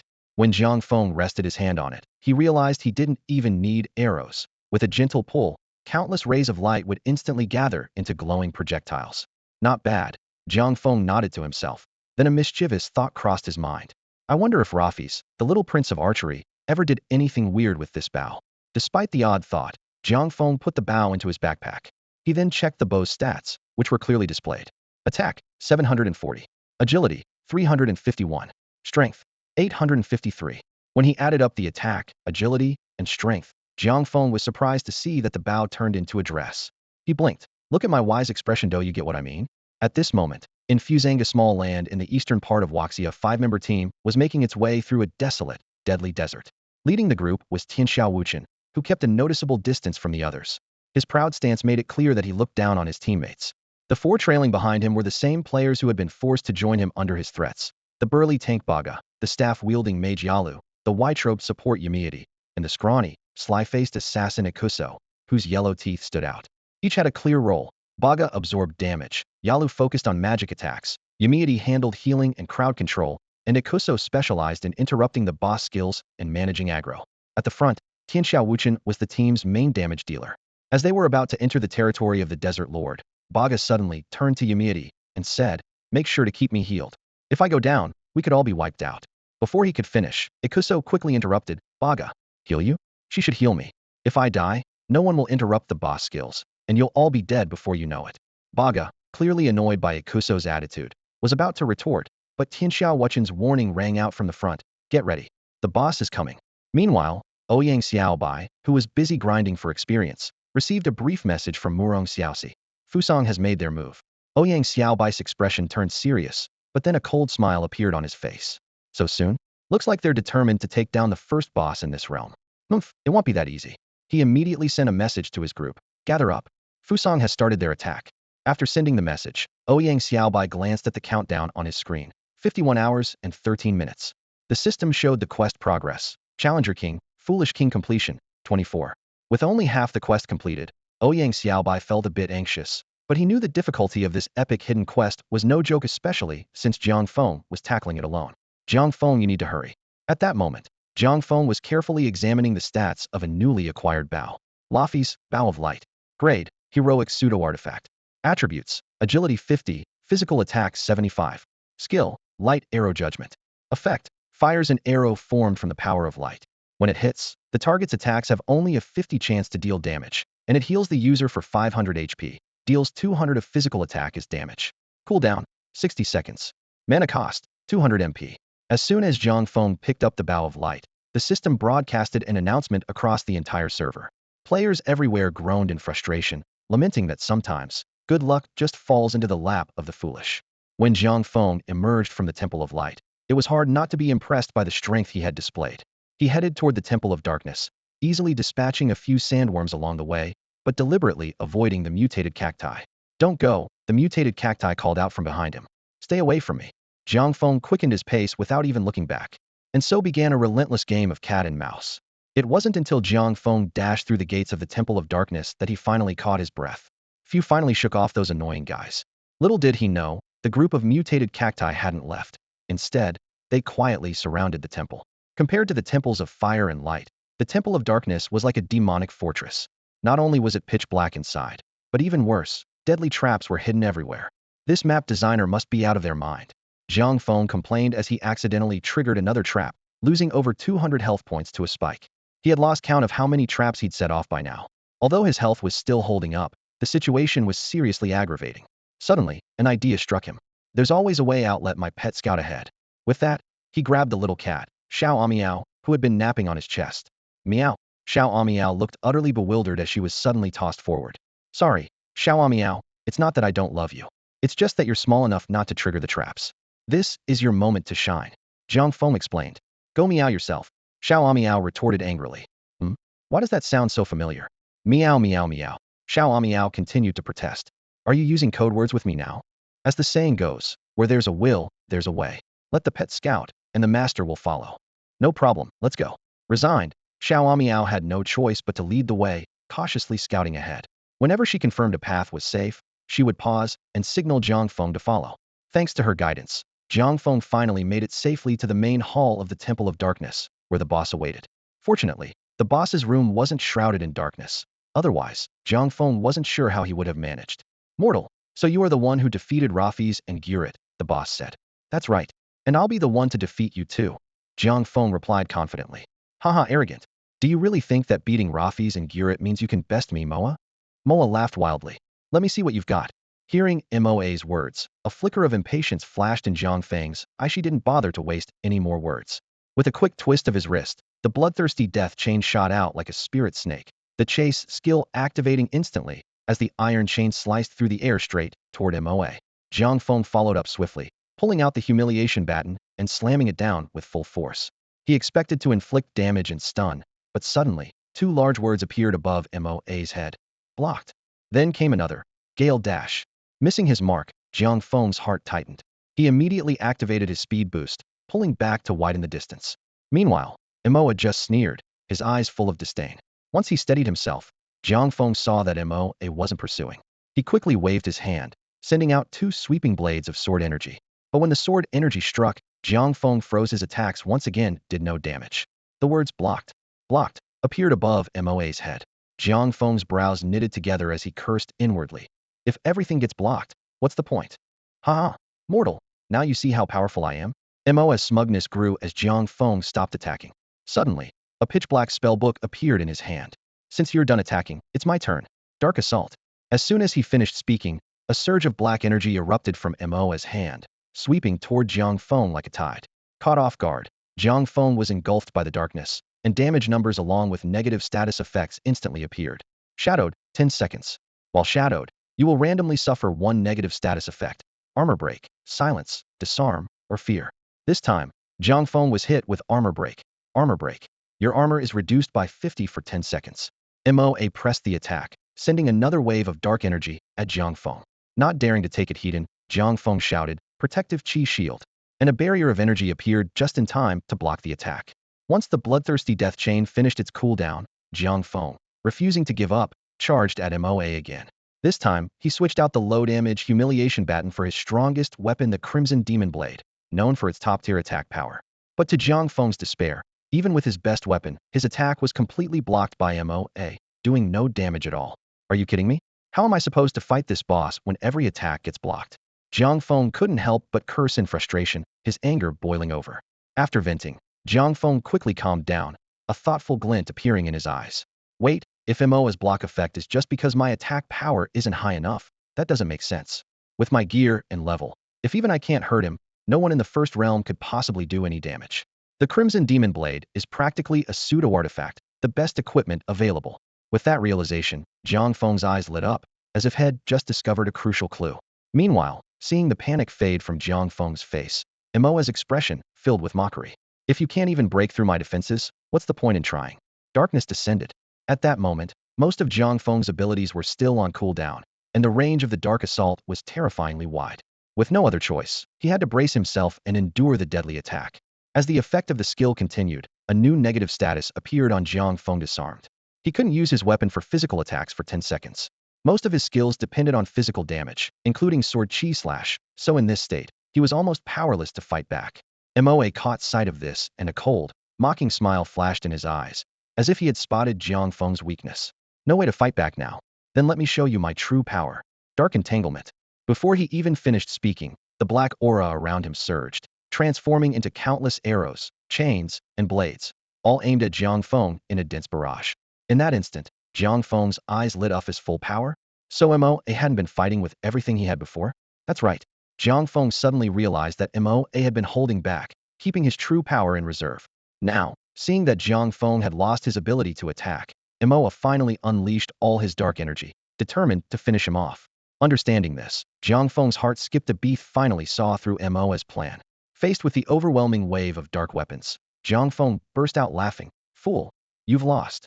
Without hesitation, he threw out the bloodthirsty death rope, hooking it onto one of the hall's walls to dodge most of the attacks. Even so, his health was still cut in half. Leaping down from the wall, Jiang Feng didn't pause for a second and charged straight at Moa. Seeing this, panic finally flickered in Moa's eyes.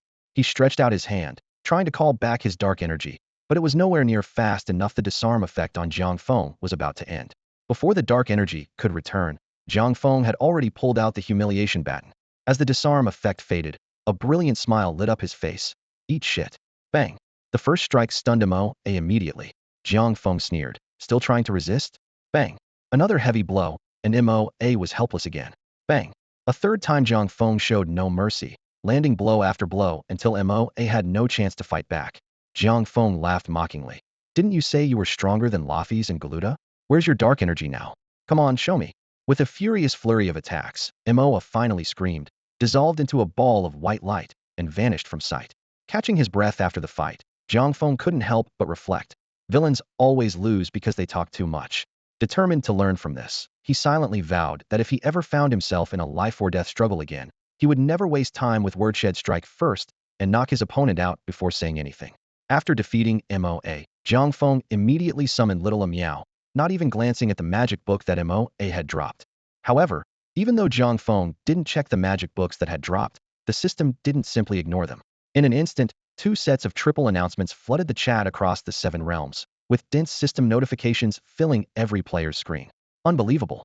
This is insane. What a legend. He's turned the tables. Players' reactions shifted from initial disbelief to reluctant acceptance, and now, many had come to idolize Jiang Feng. Their avatars flashed in the chat, and messages poured in like a tidal wave. Of course, there were plenty of jealous voices as well. Some players gritted their teeth and complained in the public channel. Humph, he must have found a game bug, or he's an insider for the developers. How else could he be this overpowered? Other people have to team up to beat world bosses, but he solos bosses on the level of the 4 heavenly kings? There have only been a few pieces of epic gear dropped across the whole server, and he took them all. How are the rest of us supposed to play? This is totally unfair. I'm demanding an explanation from the 7 realms. Exactly. I, Tang, refuse to believe it. It's not that I'm jealous, there's just no way someone can be this strong. We deserve an explanation from the developers. Meanwhile, Jiang Feng, inside the Temple of Darkness, was completely unaware of all the chatter outside. After defeating Moa, he leveled up again. With the 2 levels head already gained from defeating Laffy's and Galuda, he was now level 28. He quickly assigned his stat points, recalled Little Amiao, and was about to teleport out when he noticed several urgent messages from Ouyang Xiaobai flashing in his chat bar. When he opened them, his expression turned serious. The first message read, Fusang has started fighting the Desert Lord. All the other countries are following suit. Finish your quest as soon as possible. The second, Fusang is moving fast. The boss is already down to 90% health. The rest of us, including Wangzhe, are going to attack the boss. The third, Fusang and America are making the most progress. The boss is down to 87%. Our damage isn't enough. The fourth was just a few words, hurry. It's urgent. Each message was shorter and more urgent than the last. Jiang Feng didn't dare waste a second. He teleported out of the Temple of Darkness immediately. But the moment he appeared outside the dungeon, he was stunned. What the heck's going on? He found himself completely surrounded by countless mutated cacti. Their green, spiky bodies packed so tightly, they filled his entire field of vision. With no other choice, Jiang Feng targeted the densest cluster of monsters and unleashed a barrage of sword energy. The mutated cacti had thick health bars, and there were so many of them that it took all 20 sword strikes just to carve out a narrow path through the mass. Gildash. Without hesitation, Jiang Feng charged down the bloodied path, moving like lightning as he weaved through the cacti. But as he advanced, the hard-won passage behind him quickly closed up, growing narrower and narrower, as if it might swallow him whole at any moment. Seeing that his escape route was about to be completely cut off, a flash of urgency appeared in Jiang Feng's eyes. He acted immediately, first activating the tiger's roar in the forest skill to intimidate the surrounding mutant cacti. Without hesitation, he quickly gauged the distance and threw his bloodthirsty death lasso toward the farthest spot he could reach. After him, taking advantage of the brief moment before he landed and before the mutant cacti could attack, Jiang Feng launched a stealthy assassination at the outermost cactus. His series of smooth, decisive moves finally allowed him to break through the encirclement. But he didn't dare let his guard down for a second, sprinting north toward the ice temple without looking back. Only after he had run a considerable distance did Jiang Feng finally let out a sigh of relief. This close call made him realize just how serious the consequences of procrastination and laziness could be in the early stages. Looks like I really can't afford to put things off anymore. I have to work harder from now on, Jiang Feng said, giving you a meaningful look through the screen. Yes, I'm talking to you, don't doubt it. Having escaped the mutant cacti, Jiang Feng finally noticed a special interface that had appeared overhead at some point. He immediately checked the progress of the world bosses in each country. Several countries' bosses had already lost nearly half their health, while the boss in the Huaxia server still had over 160,000 HP left. The gap made Jiang Feng anxious. My only option now is to complete this hidden quest as quickly as possible. If I can weaken the Desert Lord's health, it'll make defeating him much easier. Jiang Feng calculated silently. But is this unique quest exclusive to Huaxia, or is it shared across all global servers? If players from other servers are also working on it, we'll be at a big disadvantage. Looking at Fuzhang's boss kill progress, Jiang Feng estimated, at this pace, I should have enough time to finish the quest and still make it there. But the other countries must be holding back some trump cards. He glanced up at the quest timer. Only 12 hours remained.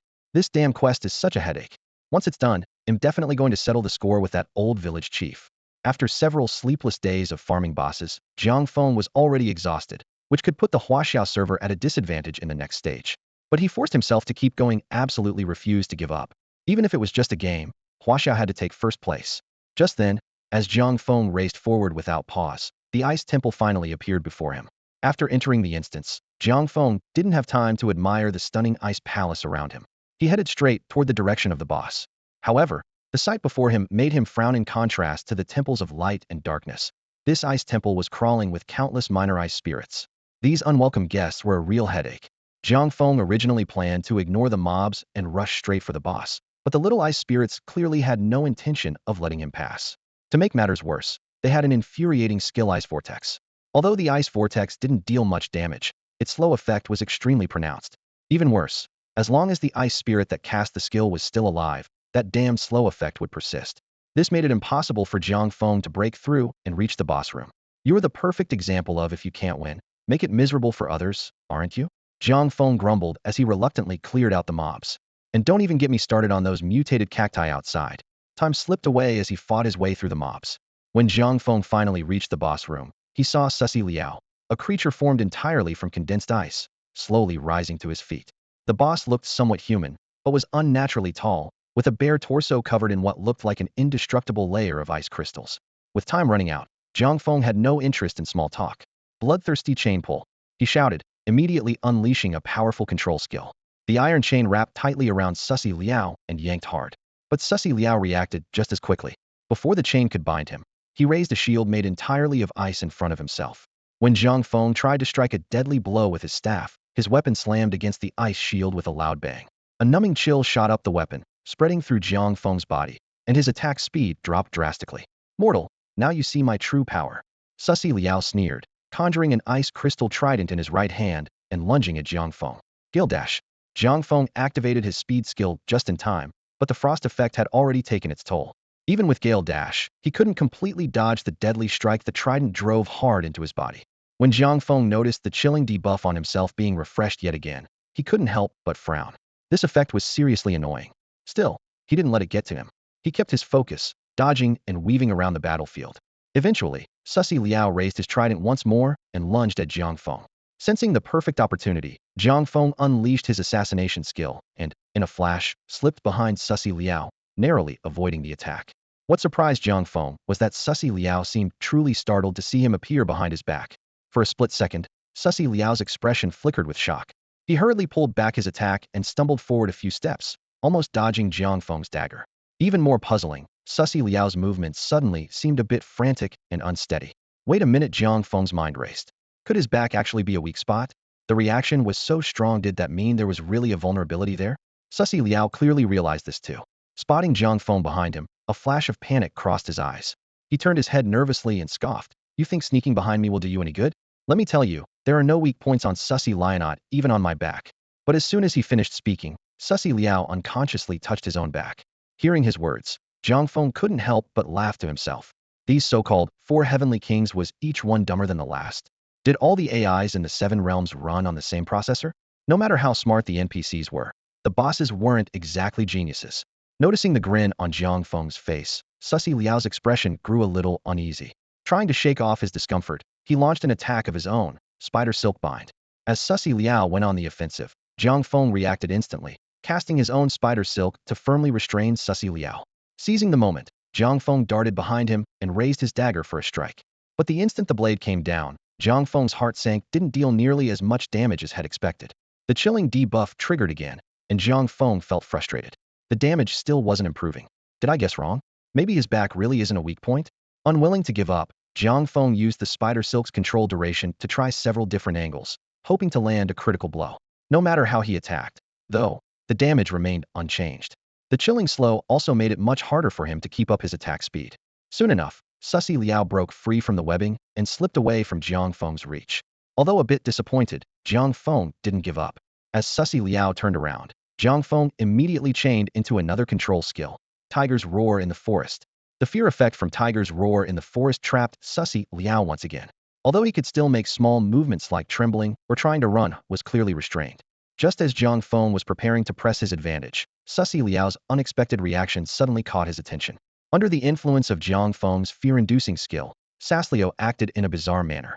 The burly man, covered in ice crystals, fled in a panic while hastily moving his sparkling ice shield to guard his rear as tightly as possible. Interesting. Jiang Feng narrowed his eyes, a knowing smile curling at his lips. So that's where his weakness is. When the fear effect wore off, Saslio seemed to have forgotten his moment of vulnerability and advanced on Jiang Feng again, shield raised. Unbeknownst to him, he was walking right into a trap. Jiang Feng deftly dodged Saslio's attacks using his bloodthirsty death whip, waiting for his assassination strike to cool down. The moment it was ready, he instantly appeared behind Saslio, driving his sharp dagger straight into that critical weak spot. A piercing scream followed. Noticing that Saslio's frostbite passive didn't trigger on him, Jiang Feng's grin widened. He pulled out his humiliation baton and launched a relentless assault. Thwack! Stunned for 1 second. Thwack! Another second of stun. Thwack! Yet another second of stun. For such a big guy, you sure care a lot about your backside. Jiang Feng teased as he attacked. Achilles had his heel, and now Saslio has his. Well, you know. Even after finding Saslio's weakness, his staggering 20,000 health points made the fight grueling. After a relentless barrage, Saslio finally dissolved into a flash of white light. Strangely, Jiang Feng thought he glimpsed a hint of odd satisfaction in Saslio's expression as he vanished. With a metallic clatter, the ice crystal shield dropped to the ground. Immediately afterward, the system announcements began flooding the screen. But this time, players responded with surprising calm. Partly because they'd grown used to such news, but mostly because their attention had shifted to something else: the dramatic changes in each country's game progress. China's ranking had fallen behind, leaving Chinese players anxious. It was only now that everyone realized that the 7 Realms wasn't a unified global server. Discussions broke out everywhere. If I'd known, I would have helped out in the Death Desert. Even if you went, it wouldn't help. That desert lord can't be beaten just by numbers. Exactly. Look at that small country. The boss regained a quarter of its health just because one of their team died. It's all thanks to that soul-absorbing skill. As everyone stared intently at the screen, closely monitoring the boss's health bar, the boss on the Huaxia server suddenly lost 50,000 HP in an instant. The abrupt drop left everyone stunned. Who could possibly unleash such a devastating attack? Even the most powerful skills shouldn't be able to deal that much damage in one blow. This unexpected turn of events completely disrupted the kill rankings. Fusang, who had been firmly in first place, was instantly overtaken by Huaxia. Even Tianxiao Wuchen, who was usually calm and experienced in battle, was momentarily distracted by the shock and nearly got hit by the boss's attack. Is there something wrong with the system? Tianxiao Wuchen stared hard at the leaderboard, gritting his teeth as he watched Huaxia surge ahead. His teammates, Baga and Ikuso, were even more rattled by the sudden change, on the verge of panic. If Tianxiao Wuchen hadn't shouted at them in time, the whole team might have been wiped out. Even so, the four Fusang players were still visibly shaken, whispering nervously among themselves. Tianxiao Wuchen gave a cold snort, cursing his teammates' incompetence in his heart, but he knew he had no choice but to rely on them for now. Baga, focus on tanking the boss. Amid, keep an eye on Baga's health and heal him. Yalu, go all out with your attacks. Ikuso, stop jumping around and protect Yalu, ready to interrupt the boss's skills at any moment. Under his command, the team gradually regained their rhythm. Tianxiao Wuchen closed his eyes for a brief moment to steady himself, then suddenly opened them, exhaling softly, let the wind rise.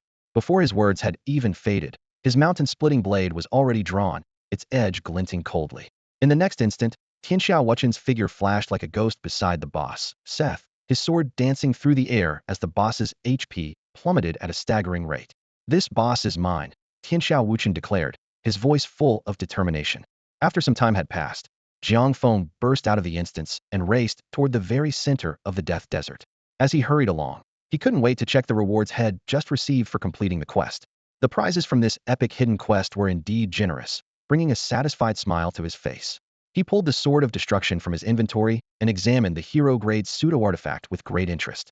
The blade shimmered with a pink glow, and its stats were impressive. Physical attack 70, strength 30, agility 20. What excited him even more were the special abilities it came with. Instant armor break slash, instantly dash in a chosen direction, dealing 300 attack damage to all enemies along the path, and applying 1 stack of armor break. 30-second cooldown, can store up to 3 charges. Each use consumes 100 MP. Armor break strike, passive skill, 10 chance to trigger armor break on attack. Armor break, reduces target's defense by 5, stacking up to 20 times, lasts 30 seconds, and can be refreshed. Wow, this is incredible. A pink tier greatsword. I love it. Jiang Feng couldn't put his new weapon down, thoroughly enjoying the feel of it. The experience from defeating the last Heavenly King, combined with the quest rewards, had just pushed him to level 30. After equipping the Sword of Destruction and allocating his stat points, his profile now read. Character, King LV.30. Title, King of Fools. Perception 35, Strength 162, Agility 136. Luck 20. HP 1710, MP 600. Critical rate 135, Dodge 7. Physical attack 241, Defense 77, Magic attack 0. Jiang Feng also glanced at the 2 pink grade items dropped by the Dark and Ice Heavenly Kings, the Moa's Book of Darkness and the Saslio Ice Shield. Though he couldn't use them just yet, he stored them away carefully, thinking they might come in handy later. Checking the boss kill progress across servers, Jiang Feng frowned slightly.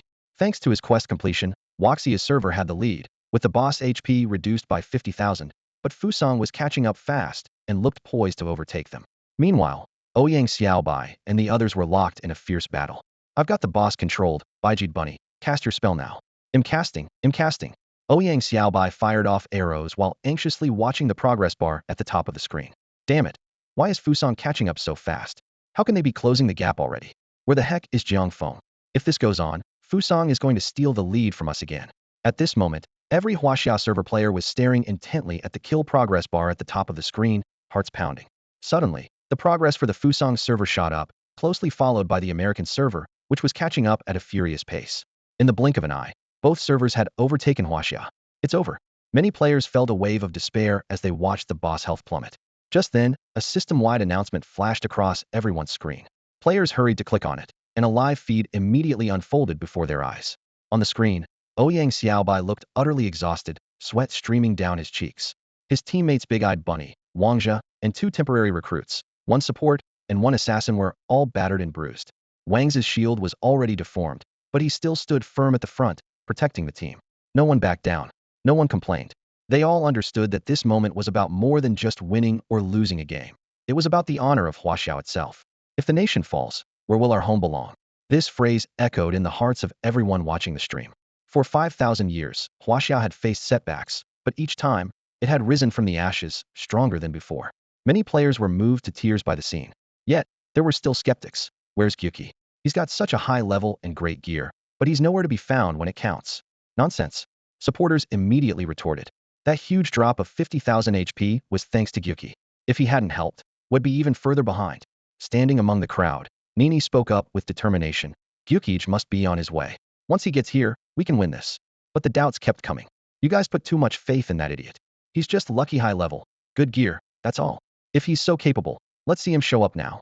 If he manages to steal the boss back, Tang, will eat shit live on stream. No sooner had he finished than the crowd fell silent. On the boss fight screen, a new figure quietly appeared. Above his head, for golden words shone brightly. King of Idiots. Ouyang Xiaobai and the others were instantly taken aback when they saw Jiang Feng. His figure flashed across the sand like lightning and appeared before them in the blink of an eye. Be careful of this boss skills, Ouyang Xiaobai started to warn him, but Jiang Feng raised his hand, signaling him to stop. Thank you for your hard work, everyone. Leave the rest to me. Jiang Feng glanced at the leaderboard and noticed that, in just a short time, the Huaxiao server had already been surpassed by other countries. Standing before them was a colossal figure boss Seth. It stood over 10 meters tall, its body clad in armor forged from condensed sand, wielding a spear whose tip was wrapped in swirling dust. But the most terrifying thing was its eyes, bottomless and dark as black holes, as if they could swallow a person's soul. Jiang Feng slowly drew a blood-red longsword from his backpack. The blade glowed with an eerie crimson light, as if blood itself was flowing along its surface. Facing the harsh desert winds, he straightened his back and stared at the towering giant in the distance. Since ancient times, those who try to stop a chariot with nothing but a mantis forearms or shake a tree as tiny mayflies are mocked as foolish and overconfident. Jiang Feng's voice rang out clearly in the wind. But has anyone ever considered? The mantis stands in the way because of its belief, and the mayfly shakes the tree because it refuses to accept its fate. Today, it'll be that mantis that stops the chariot, the mayfly that shakes the very roots of the towering tree. Watching the crimson glow on his demon blade grow even brighter, Jiang Feng knew the effect was about to end. He had accumulated this power on his way here, slaying countless wild monsters, including some truly disgusting mutated cacti. Mutated cactus, how is that my fault? He muttered. The next instant, Jiang Feng's figure vanished from where he stood. His words still echoed in everyone's ears, filling them with adrenaline. Jiang Feng, is he really going to face the boss alone? Ouyang Xiaobai shouted in disbelief. No wonder he once defeated me. He's incredible. King exclaimed with genuine admiration. Creepy gyno, Jiang Feng, I never thought you'd be so brave. Baiji Bunny gasped. Every Huaxiao player watching the live stream was stunned by Jiang Feng's bold declaration. The chat exploded. Is this really something an AI would say? I don't believe it for a second. His title must be a disguise to blend in with us normal folks. Jiang Feng, from today on, I'm your biggest fan. So cool. I can't believe this goofball no. Let's just call him King could be so mesmerizing. Imin loved this from a burly, bearded player in a miniskirt. In a corner, Tang quietly muttered to himself, humph. Over 49,000 HP? Humph. Today I'll show you all a little trick, watch that health bar vanish. Jiang Feng declared coldly. In his hands, the crimson blood demon blade suddenly burst into an eerie, supernatural flame, with what looked like living blood flowing and burning along the blade. Everyone in the arena froze, holding their breath as the sheer power of this move became clear. It was terrifying beyond words. Jiang Feng moved decisively, raising the blazing sword high overhead, muscles tensed, his eyes burning with determination. Then, with a sudden motion, he brought the blade crashing down, shouting, Bloodfire slash. A deafening explosion shook the battlefield. Scorching flames and countless shards of stone rained from above, slamming into the ground and sending dust billowing everywhere. For a moment, everything was silent, as if time itself had stopped. But the quiet was quickly broken by a shout of disbelief. Jiang Feng, what the heck? Is this boss armor really that tough? The others looked just as stunned. Ouyang Xiaobai scoffed. What did you think? Why do you think we've been chipping away at it for so long? Did you really think we were just tickling it? Just then, a blinding light flared in the boss' eyes, dark as a black hole. It stretched out a massive hand, grasping at the air in Jiang Feng's direction. Sandstorm. A violent whirlwind erupted at Jiang Feng's feet, whipping up sand and stones like razor-sharp blades. His expression grew serious as he quickly activated a skill from Little Miao. Protective Aura. A pale blue energy shield shimmered around him. Without missing a beat, he unleashed another skill from his destructive sword, Armor-Piercing Strike. Before the words had even faded, Jiang Feng's figure disappeared, leaving only a blurred afterimage in the air. Armor break. 1 stack. Humph, tough as nails, huh? Jiang Feng muttered, frowning as he realized his powerful attack had barely scratched the boss. It was unexpected, but his instincts as a seasoned fighter kicked in, keeping him moving. He glanced back at his teammates and shouted at the top of his lungs, Hey, what are you all standing around for? Snap out of it, and give me a hand.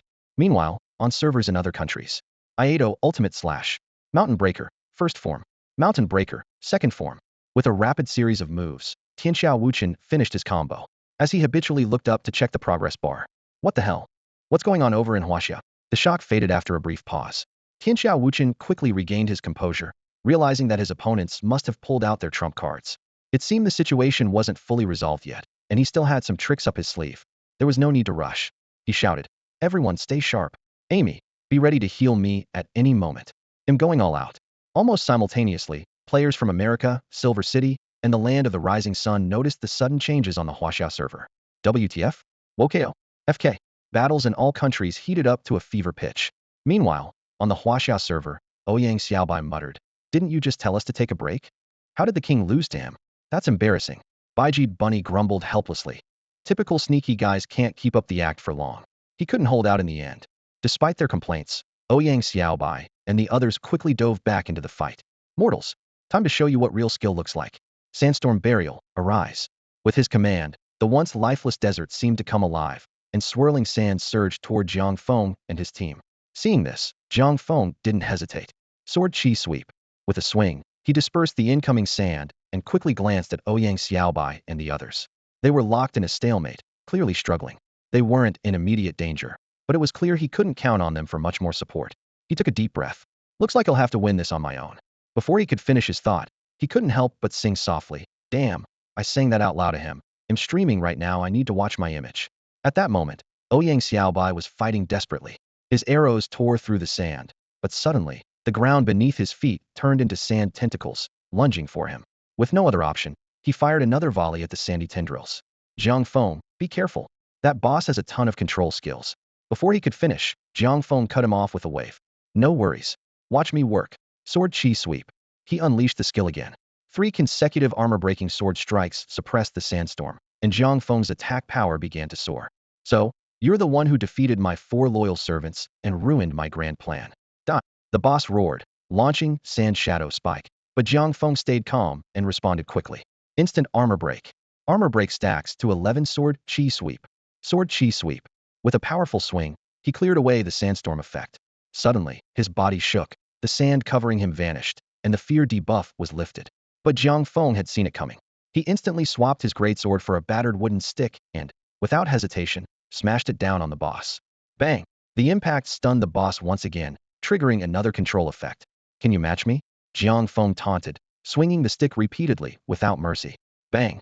"Let's see how I wipe you out of this desert," he muttered, his attacks growing fiercer. Bang! You turn the entire first realm into a sandpit that nobody can clean up. With each blow, Jiang Feng vented all his frustrations.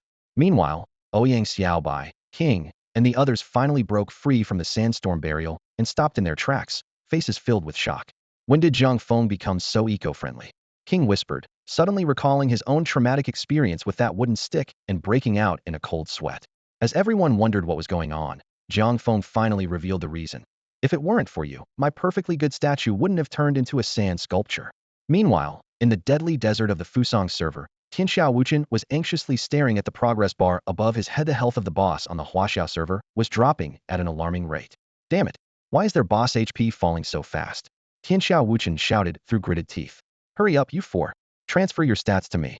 Without waiting for a response, he rushed toward Yamiadi. Yamiadi hesitated for a moment as he watched Tianxiao Wuchen charging over. But when he glanced at the progress bar and saw how far behind they were compared to Huaxia, he clenched his jaw and nodded in agreement. The team members quickly cast several control skills in sync and retreated from the boss attack range. Yamiadi pulled a rope glowing with an eerie red light from his backpack and tossed it to Baga and the others. "Given the situation, this is our only choice. Baga, all of you, tie a knot around yourselves with the rope." As he spoke, he handed one end of the rope to Tianxiao Wuchen and deftly tied a simple slip knot around his own wrist. But when he turned to check on everyone else, the scene nearly made him faint. Baga and Yalu had wrapped themselves up like rice dumplings, while the most ridiculous was Ikuso, who had somehow tangled himself into a mortifying pose with the rope's tail end. "Ikuso, I told you to tie a knot, not bind yourself up like this. What kind of weird game are you playing? This is beyond embarrassing." Yamiadi shouted, exasperated. "I saw them do it this way in movies." Ikuso protested, looking aggrieved. "Besides, I don't know any other way to tie myself up. Those other knots need help. And I'm on my own here. What kind of movies are you watching? Clearly not anything normal. They're our own Fusang movies." Ikuso suddenly retorted, full of pride. "What? Are you questioning one of our core industries?" That left Yamiadi speechless. He remembered picking his own ID at random while watching a domestic film intending to choose something impressive, but ended up with Yamiadi after the heroine suddenly blurted it out. The irony was not lost on him. "Forget it. Since we're all set, I'm starting the ritual now." Yamiadi shook his head to clear his thoughts and focused. Tianxiao Wuchen, already at the end of his patience, couldn't bear to look at his teammates tangled up in such ridiculous knots. Hurry up. If we wait any longer, someone else will steal the boss. Knowing how crucial this boss kill was for their team's progress, Yamiete didn't hesitate any further and activated his skill, Nai's secret art, stat transfer. As soon as he spoke, the red rope flared with a blinding light. The glow began at Ikuso on the end, surging through each person like dominoes, until it finally poured into Tianxiao Wuchen. The light surrounding Tianxiao Wuchen faded, and a cold smirk appeared at the corner of his mouth. All right, you guys can take a break now. Watch how I take down this boss. Before his words had even settled, his figure blurred and vanished from sight, leaving behind only a faint afterimage. His speed was so astonishing that Yamiete and the others were left in shock. With the boost from the attributes of the other four, Tianxiao Wuchen's power had skyrocketed. Each attack landed over 200 points of damage on the boss, and his attack speed had nearly doubled. The boss' signature Sandstorm Burial was now completely ineffective against him. We didn't let Susanoo down. Yamiete and the others breathed a sigh of relief, only to be startled by Ikuso's sudden shriek.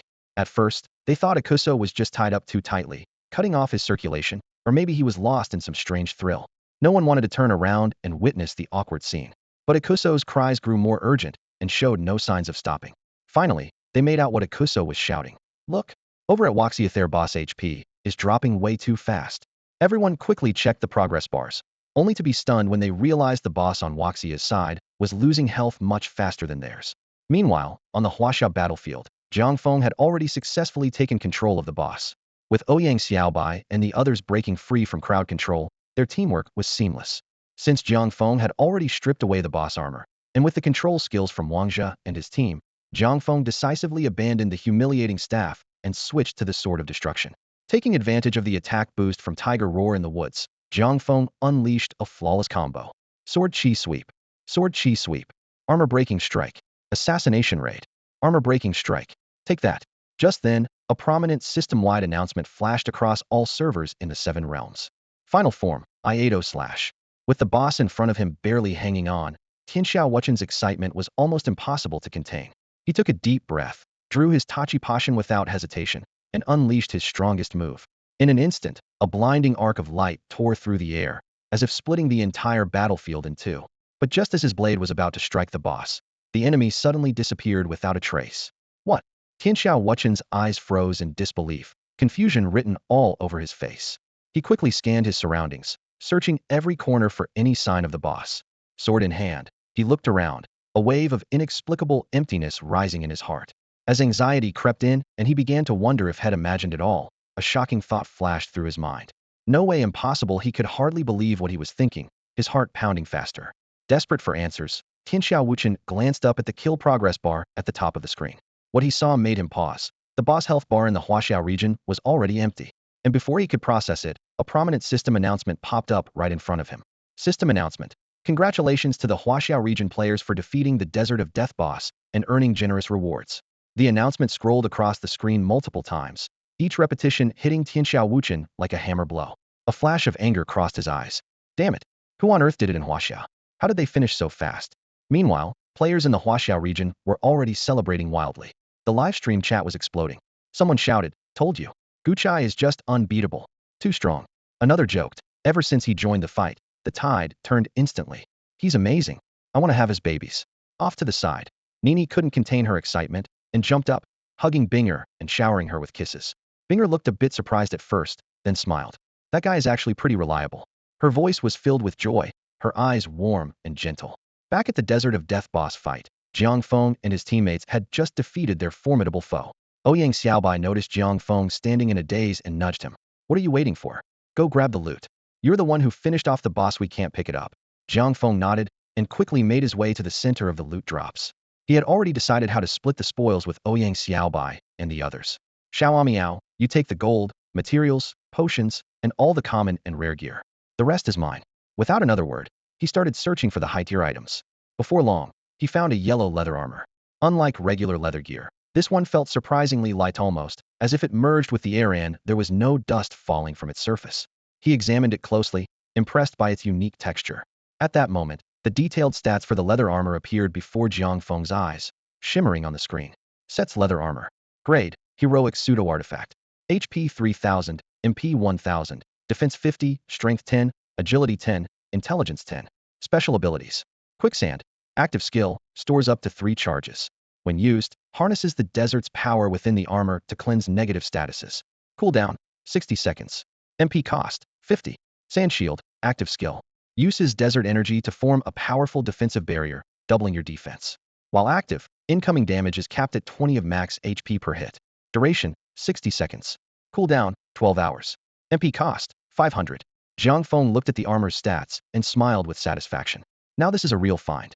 He happily added the leather armor to his inventory, already planning his next move. Jiang Feng carefully put away the leather armor, looking at it with satisfaction. His old clothes had been worn for a long time. Although they were rare gear, they no longer matched his current status. He continued searching through the scattered items and soon found another valuable objecta, finely crafted belt. In the center of the belt was a small yellow gemstone that sparkled charmingly in the dim light. The system immediately displayed the belt's stats. Xianwang belt. Rarity, rare. Base attributes. Defense 25, Strength 10, Agility 5, Intelligence 5. Special skill, Sandstorm Bind. Skill effect. Summons the power of the desert to bind nearby enemies for 3 seconds, preventing them from attacking distant targets. Cooldown, 30 seconds. Mana cost, 100 MP. Seeing that it was only a rare grade item, Jiang Feng couldn't help but feel a bit disappointed. Is that all the mighty realm lord boss, Sate, dropped? Not even a decent weapon? He muttered. Don't tell me Sate was into guys or something. Just then, Xiao Miao suddenly came over and gently tapped Jiang Feng's leg with its paw. What is it, Xiao Miao? Jiang Feng followed it to the side. They had already picked up most of the items on the ground, but it seemed Xiao Miao had found something important. After a few steps, Jiang Feng's eyes lit up. It was a treasure chest. As an experienced gamer, he rubbed his hands together in excitement and gave Xiao Miao a grateful pat on the head. When he opened the chest, a dazzling interface appeared and the system notification sounded, revealing 3 skills. Sand wall defensive skill. Effect. Instantly forms a powerful sand barrier in front of you. Cooldown, 60 seconds. Mana cost, 200 MP. Sand spear offensive skill. Effect. Conjures a long spear of sand to deliver a high damage thrust. Cooldown, 60 seconds. Mana cost, 200 MP. Sandfall area skill. Effect. Summons a rain of sand and gravel, dealing minor damage and slowing enemies, reducing their perception. Cooldown, 60 seconds. Mana cost, 200 MP. Looking at these 3 skills, the smile on Jiang Feng's face gradually faded. 7 Realms Game Group. Jiang Feng stared at the 3 skill names in front of him, frowning slightly. Are they messing with me? He examined the 3 options: sand wall, sand spear, and sand drop, and couldn't help but twitch at the corners of his mouth. 3 idiots causing chaos in Bollywood. He muttered to himself sarcastically. Suddenly, an idea flashed through Jiang Feng's mind. His eyes lit up as he reached out with his right hand, as if trying to summon some kind of power from another dimension. I want them all. The system's cold voice rang out immediately. Player has entered an invalid command. This interface is now on a countdown. Please make your selection quickly. If time runs out, the rewards will be reclaimed by the system. 10-9. Damn it. Jiang Feng cursed in frustration, feeling like he'd just shot himself in the foot. He quickly focused, reading through the detailed descriptions of the 3 skills at lightning speed, racing against the countdown. Finally, just as time was about to run out, Jiang Feng decisively chose Sand Drop. This one seems to suit me better. He comforted himself. I'm definitely not just picking it because of the name. Yeah, definitely not. In reality, Jiang Feng had thought through his choice carefully. The first skill, Sand Wall, was eliminated right away, since he already had a similar ability called Bodyguard Chi. As for the second skill, Sand Spear, he was tempted at first, but changed his mind after reading the description. The skill's damage formula was Strength, Agility, Intelligence 3. You've got to be kidding me. If I add up my 3 stats, wouldn't the total be negative? Jiang Feng thought to himself. Would I end up healing the enemy instead of hurting them? That'd make me a real fool. Although his Elise set bonus could turn healing effects into HP loss, Jiang Feng wasn't sure if negative damage would count as healing in the system. Besides, who could guarantee his intelligence wouldn't improve someday? More importantly, Jiang Feng really needed an area control skill at this point. When facing fast-moving enemies or monsters, he could lay down Sand Drop ahead of time, slowing them so they couldn't get close, then finish them off with a sword slash or a quick armor-piercing strike. The only downside was that Sand Drop dealt magic damage, and his current title set his magic attack to 0. But that wasn't his main concern. What he really valued was the skill's slowing effect and the debuff to enemy perception. Who knows, maybe my intelligence will pull off a comeback one day. Am I really going to be the king of idiots forever? With that thought, a smug smile crept onto Jiang Feng's face. Inside, he was secretly delighted. I've already got enough titles. Dumb and ridiculous, since I'm already known for being a fool. Whether it's Sand Drop or not makes no difference. 2 quirks rolled into one, and I get a free skill out of it. No matter how I look at it, am winning here. Hee hee, I really am a genius. Not far away, Ouyang Xiaobai and the others noticed Jiang Feng's strange smile and exchanged glances, curiosity written all over their faces. Did this guy just get his hands on some kind of treasure? Jiang Feng wore a smug grin on his face, looking particularly mischievous. The Baijid bunny couldn't help but chime in. Look at that sleazy smile, bet it's another one of his ridiculous skills. No sooner had she spoken than the system announcement rang out, repeating 3 times and leaving everyone including Jiang Feng himself completely stunned. Ouyang Xiaobai really is a treasure. Sha Diao. Wait, Sha Jiao sand sculpture. Damn, not bad, man. They actually make a perfect pair. The players were momentarily shocked, then burst out laughing. The chat was instantly flooded with comments. Sha Jiao's skill this is legendary. Isn't this his true calling? Is the great master always this adorable? Out of 3 choices, he picks this one. His thought process is truly beyond us mortals. Jiang Feng exploded. What the hell? Why does this even need a public announcement? It's not exactly something to be proud of. Why didn't they reveal the other 2 skill names? The 7 Realms officials are definitely targeting me. Despite his complaints, the joy of acquiring an area effect skill made him secretly pleased. A classic case of saying one thing and feeling another. After collecting their loot, Ouyang Xiaobai walked over and patted Jiang Feng on the shoulder. Hey, Adiao. Adiao. Who Jiang Feng was briefly confused, then caught on. Still, compared to Sha Diao, this nickname sounded much better, so he let it slide. Just as the group started discussing their next move, the system prompt sounded. Ding. The king of the first realm has been defeated. The second realm will open in 3 days. The system will be down for 1 day for upgrades. Please prepare accordingly.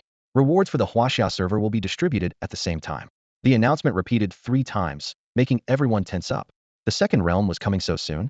Looks like we need to level up fast, Wang Zhe mused. Heh, I don't need to.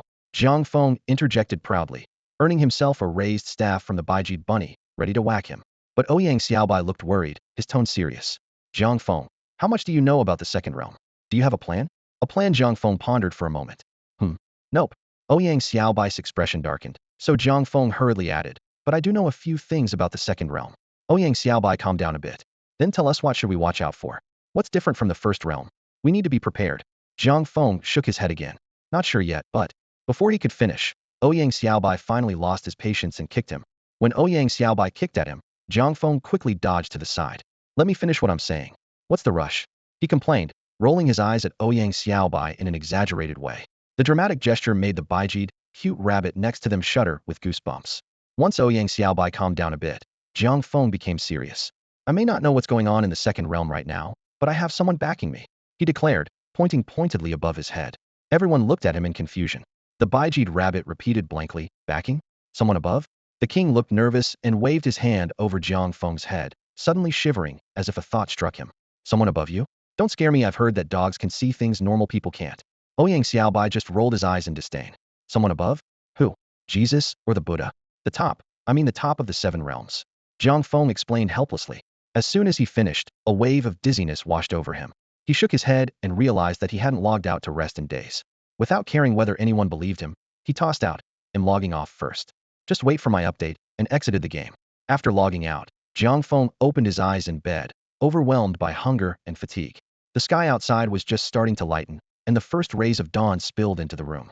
He wanted to get up and find something to eat, but sleepiness crashed over him like a wave. Everything spun and went dark as he drifted off, sleeping for a full 24 hours. Meanwhile, while Jiang Feng was gone, the other players in the 7 realms were busy preparing for the upcoming second realm. Only 3 days left until we enter the second realm, and I'm only level 21. Anyone want to team up and level together? Don't end up so weak you can't even handle the lowest level wild monsters, like that so-called foolish king. Everyone mocks the foolish king, but who wouldn't want to be in his place? Too bad there's only one foolish king in the world. At the same time, Nini and Binger were recruiting guild members in the newbie village. Join Dragon's Sword Guild. Want to see up close the legendary goofball who took down the Realm King boss? Want to hear wisdom from the foolish king himself? Come on, join Dragon's Sword. Yuki the Great is our guild leader. Ni and Binger, both strikingly beautiful, were standing next to Jiang Feng's massive sand sculpture, calling out energetically to passersby. Their clear voices and captivating looks quickly attracted the attention of nearby players.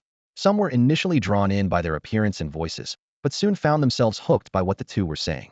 Guqia's guild? Really? I've never heard of it before. Guqia actually started a guild? One player whispered in disbelief. Yeah. Are they just trying to get attention with some knockoff sand sculpture? Even sand sculptures have fakes. Know what's the world coming to? Wait, isn't that streamer Ni? She's pretty famous. I doubt she'd lie about this. That's her, for sure. I've watched her streams. She's interacted with Gucci before, so maybe it's true, another player said thoughtfully. Why don't we check it out? If it's fake, we can just leave. Exactly. If this really is Gucci's guild, I'm definitely joining. If for no other reason, it's because I'm a sand sculpture fan. One of them joked. As soon as he finished, the players nearby started chatting among themselves, and a crowd began to form. More curious players stopped to see what was going on as the buzz grew. NI and Binger smiled warmly as they introduced the guild, and a few players couldn't wait to submit their applications. After their requests were approved, they eagerly opened the member list, eyes fixed on the guild leader section. The guild leader's name was displayed clearly. Let's just call it King. They scrutinized the screen, not missing a single character. Not a single character off. It's Spoton. One player suddenly shouted. It's him. It's really him. Just then, a particularly charismatic player in the crowd sneered and called out, "You guys are fake fans if you need to check the ID to be sure." He pointed to his own ID with a smirk. A real fan like me could feel the sand sculpture vibes the moment I joined. There was never any doubt. His words left the others speechless for a moment, and then everyone glanced at his ID. Let's just call it sand sculpture. Now that's a true fan. Respect. The players exclaimed admiringly. Seeing new members join, NI and Binger were thrilled and busier than ever. During the remaining 3 days of the first realm, players in the game made the most of their time, leveling up frantically. Meanwhile, the official forum for Seven Realms was buzzing with activity. The Seven Realms Mysteries section, in particular, became the hottest spot on the forum. While Jiang Feng was still in deep rest, a post in the Seven Realms Mysteries section quickly shot to the top of the trending list.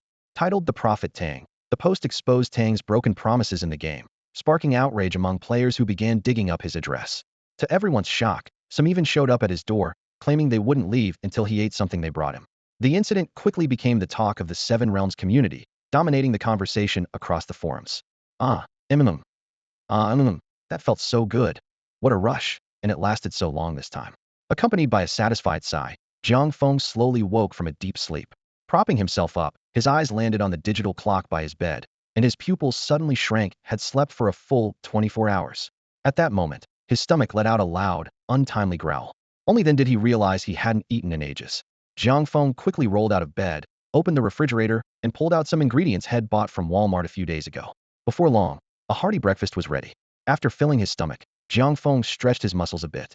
There were still 2 days left before the opening of the second realm, and since he had already reached the level cap for the first realm, there was no rush to log in.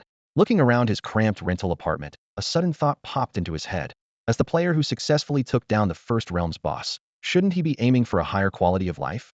In those online game novels, the main characters barely play for a few days before upgrading their house and car. I'm no different. Besides, Lin Mimi should have saved up quite a lot by now. The more Jiang Feng thought about it, the more sense it made. He slapped the table and stood up. That's it. I can't let people think I come from a poor background. Acting on impulse, he jumped onto the bed and started taking off his clothes. But halfway through, he suddenly froze. Wait, I'm single. Why am I undressing just to log into a game? Realizing how ridiculous he was being, he quickly stopped, put on his gaming helmet, and logged in. As the countdown finished, the familiar Seven Realms interface appeared before his eyes. Jiang Feng found himself standing in the heart of the Death Desert. Without the boss, the desert felt eerily quiet. He opened the map, selected the Noob village as his destination, and began moving in that direction. But the scene before him was completely different from a few days ago. The once desolate Death Desert was now packed with players. With the second realm about to open, groups of players had gathered here to level up, making this the obvious hotspot. None of that mattered to Jiang Feng, though. Right now, all he wanted was to hurry back to the Noob village and check on his shop. Meanwhile, the surrounding players cast curious glances at the lone figure emerging from the very center of the Death Desert.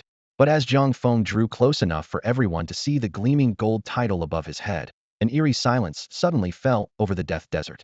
That guy, is it really him? No way, wait. That title, who else would dare to wear it? Yes, it's him. The legendary man known for turning logic on its head and stealing the spotlight wherever he goes. Whispers spread among the surrounding players, making Jiang Feng frown as his head started to throb. He let out a quiet sigh. Having such heightened perception could be a real curse sometimes. He was just about to slip into his well-practiced quick jog to escape routine when a large group of players suddenly blocked his path. What? The Jiang Feng stopped in his tracks, staring at the crowd that had appeared out of nowhere, a look of disbelief flashing across his face. I was just complaining about cliché MMO scenarios, and now I'm walking right into one, he thought, his expression growing complicated. Should I at least try to act cool? But before he could finish the thought, the crowd blocking his way all bowed in perfect unison, the gesture so synchronized it was almost suffocating. What's going on? Jiang Feng was so stunned he froze on the spot. The bow had come out of nowhere, hadn't stolen or cheated anyone. Why were they greeting him with such over-the-top respect? Before he could recover, the group straightened up and started waving enthusiastically, calling out to him. Greetings, Guild Master. Jiang Feng, what? Grown up? For a split second, Jiang Feng misheard, his mind a jumble of question marks. When he finally caught on, he looked at the unfamiliar yet eager faces surrounding him, all his confusion boiling down to one question. They're not here to boost my ego, are they? But before he could think any further, the group had already crowded around him, chattering away as if they'd known him forever. As he listened to their excited and chaotic chatter, Jiang Feng finally pieced together what was going on. It turned out these were all new guild members recruited by Nini and Binger. With the end of the first realm approaching, they'd teamed up to grind levels in the Death Desert only to run into their legendary guild master. Naturally, they'd gathered on the spot to catch a glimpse of the Seven Realms' most infamous fool and simultaneously, its strongest madman. Guildmaster, I saw your boss fight video the other day. I was so hyped I quit the game and threw my helmet out the window. I couldn't sleep all night after watching you. The next morning, I used a ruler to pull off a surprise armor break on my boss. Now I can play games full-time. You're all amateurs. I turned a toilet brush into a humiliation stick and tried to whack my teacher. Didn't manage to knock him out, though mortals. Now I just go home and play Seven Realms every day. Listening to their wild stories, Jiang Feng's headache only grew worse. With a look of utter defeat, he couldn't help but silently complain about Nini and Binger. Just what kind of people did you recruit into the guild? It's only the first realm, and they're already blurring the line between game and reality. Little did Jiang Feng know, these people had all joined specifically for his madman reputation. Birds of a feather flocked together. Jiang Feng was the guild's spiritual icon, and naturally, the members all shared his unique brand of craziness. The conversation soon shifted to stories about imitating his rookie challenge against wild chickens, each tale more animated than the last. Someone even confessed to sneaking out at night with a tree branch to recreate his legendary chicken battle. Jiang Feng's face darkened, and he quickly raised his hand to interrupt the increasingly outrageous stories. Guys, you really don't have to get this worked up. He didn't even get to finish before they drowned him out with even more passionate shouting. Humph, what do you know? This is our way of showing love and respect for our guild master. With the strongest madman of the Seven Realms right here, how could we let the guild's reputation slip? That's right. What if, one day, no one calls you a madman anymore? We have to uphold this honor. Jiang Feng was left speechless. Looking at his loyal but crazy guild members, he quietly slipped out of the crowd and trudged toward the newbie village, burdened with a sense of unprecedented deep concern for the guild's future. After saying goodbye to the guild members, Jiang Feng headed to the beginner's village. The first thing he did was remove the title King of Fools. Standing at the entrance, he silently wished that he could experience the Seven Realms as an ordinary player. It seemed his wish had come true. As he strolled through the busy streets of the village, none of the players, who were all focused on leveling up, recognized him. This brought an involuntary smile to Jiang Feng's lips. When he arrived at his shop, he was surprised to see its freshly renovated storefront. Pushing open the door, he found the place packed with players coming and going. The neatly arranged goods were constantly being bought and restocked, a scene of bustling activity. After the last customer left, Jiang Feng tiptoed over to Lin Mimi and called out in a cheerful tone, Lin Mimi, guess what? Your boss is back. Focused on her work, Lin Mimi was startled by his sudden appearance. Boss. Amused by her surprised and adorable expression, Jiang Feng couldn't resist pinching her cheek as he eagerly asked, Come on, tell your boss how much do I have now? Lin Mimi giggled and teased him, Why don't you guess? Jiang Feng thought for a moment and held up 5 fingers, estimating a conservative 5 million. But Lin Mimi's eyes widened immediately. What? Do you think we're running a shady business? It's way more than that. Jiang Feng's heart sank. He put up 3 fingers. Then how about this much? Lin Mimi shook her head and flashed a peace sign. It's just this. Only 2 million? Jiang Feng's face darkened. Didn't I invest more than that? 2 million? I said 200 million. Lin Mimi quickly corrected him. 2 what? 100 million? Jiang Feng's eyes widened in disbelief. That's right. To be exact, it's around 265 million. Lin Mimi said proudly. So what were you about to say? Lin Mimi, you're amazing. Jiang Feng exclaimed, opening his arms for a hug. Lin Mimi dodged nimbly and said seriously, Boss, please remember your status. I'm an NPC. If you try anything inappropriate, Seven Realms will keep a record. Ahem. I just wanted to thank you, Jiang Feng said awkwardly, withdrawing his arms. Besides, how could anything inappropriate even happen in Seven Realms? After calming down, he asked, So, what about those new features equipment fusion and enhancement? ITLL still takes some time, but once we reach the second realm, the equipment forging feature should finally be unlocked. Jiang Feng looked a bit puzzled after hearing Lin Mimi's words. Equipment forging? What's that? Does it mean creating something out of thin air? Lin Mimi shot him a helpless glance. Creating something out of nothing? I'm not a magician. Equipment forging means that, As long as we have the right blueprint and provide the necessary materials, our shop can craft gear for players. Jiang Feng's confusion deepened. So, equipment forging means making gear for players? But what about us? Shouldn't we get a share of the equipment we produce? Lin Mimi was at a loss for words. She glared at Jiang Feng. Boss, are you planning to run a shady business? Even if you tell players their forging failed and secretly keep an item for yourself, don't you think they'd find out? Aren't you worried they might join forces and storm our shop? Jiang Feng gave an awkward chuckle. Hey, isn't that what a lot of big brands do? I'm just borrowing a page from their book. Lin Mimi could only rub her forehead in exasperation. Boss, please, just act like a decent person. Just then, the little cat, Xiao Miao, who had been nestled in Jiang Feng's arms, suddenly leapt out and began protesting with a series of meows. Jiang Feng laughed when he saw this. I was only joking, don't take it seriously. As he spoke, he stroked Xiao Miao's fur and tucked the kitten back into his clothes. Suddenly, Lin Mimi changed the subject. Even though we can't secretly keep the gear other players commission as service providers, we do get a special perk. Jiang Feng's interest was piqued. He looked up at her. Oh, what kind of perk? Lin Mimi sighed. Put simply, once we forge a piece of equipment for a player, we learn how to make it ourselves. As long as we have enough materials, we can keep producing it without needing the blueprint again. That means we can manufacture as many as we want. A spark of excitement flashed in Jiang Feng's eyes. He patted Lin Mimi on the shoulder. Looks like putting you in charge of the shop was the right call. He smiled and encouraged her, go for it. Do your best. I believe in you. Jiang Feng's eyes were full of determination as he spoke. Lin Mimi was startled by his intense look and froze for a moment. Taking advantage of her distraction, Jiang Feng quickly walked over to the counter, took out 65 million gold coins, and left her with 200 million as working capital. Lin Mimi snapped out of it, wanting to stop him, but by the time she reacted, Jiang Feng had already dashed out like the wind. After a brief moment of awkwardness, the atmosphere in the shop gradually returned to normal. After leaving the sword and blade cry equipment shop, Jiang Feng was in high spirits, his pockets heavy with newfound wealth. He glanced at the weighty pouch in his hand, a smile tugging at the corners of his mouth. Not long ago, I was just a penniless boy. Now, I can finally improve my life a little. He paused, pondering, but where should I start?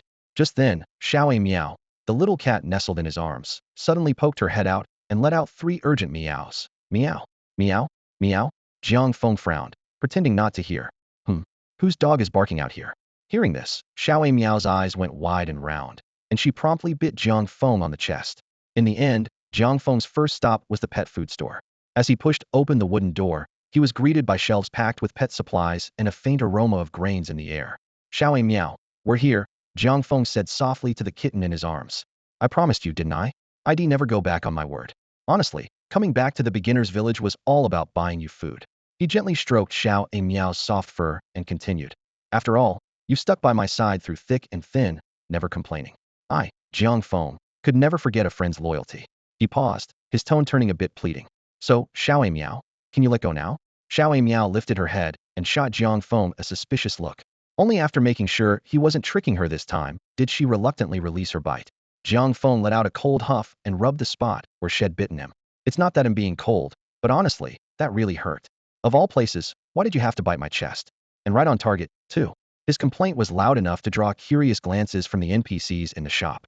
They all turned to look at this strange pair. Clearing his throat awkwardly, Jiang Feng asked, ahem. So, what kinds of pet food do you have here? A uniformed NPC shopkeeper quickly came over. Honored adventurer, what price range are you interested in? We have exclusive pet food, gourmet blends. This one. I want this one.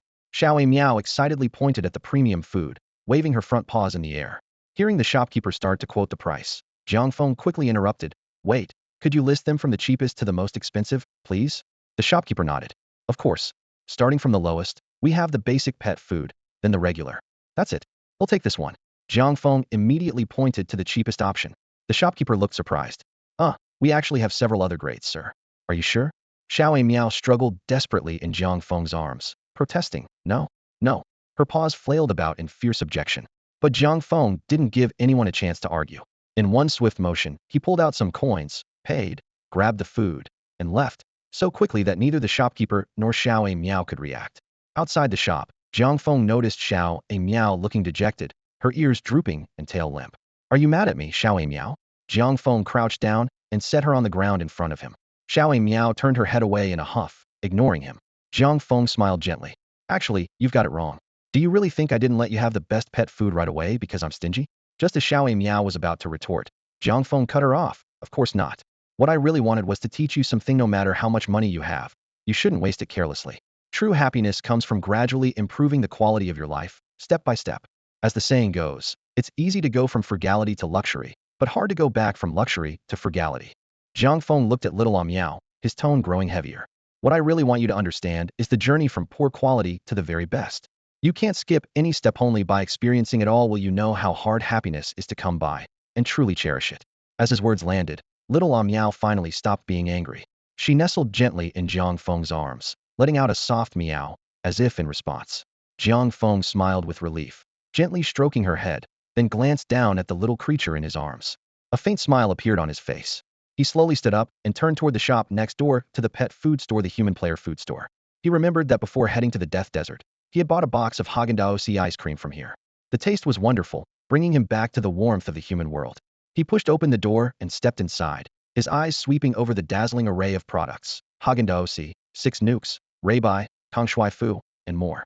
The NPC shopkeeper spotted him and immediately greeted him warmly. "Great adventurer, what would you like to buy?" Before the NPC could continue his sales pitch, Jiang Feng slapped the counter and asked boldly, "What's the most expensive, luxurious food you have here?" The words had barely left his mouth when little Miao, still in his arms, froze with wide eyes and let out a startled meow. She poked her little head out, staring at Jiang Feng as if to say, "What are you doing? That's ridiculous." Miao's inner voice seemed to echo in Jiang Feng's mind. Ahem. Jiang Feng cleared his throat, then pointed at a drink labeled 6 nukes. He'll take one of those." The NPC's smile widened. "You have a sharp eye, adventurer. This drink is unique to our shop. It can boost your character's stats." Jiang Feng paused, instantly intrigued. "Which stat does it boost?" "It's made from special ingredients and has a powerful effect on the brain. After processing, it increases a player's intelligence," the NPC explained. Intelligence. Jiang Feng's eyes lit up clearly. He was interested in anything that could improve his abilities. "All right, he'll take one."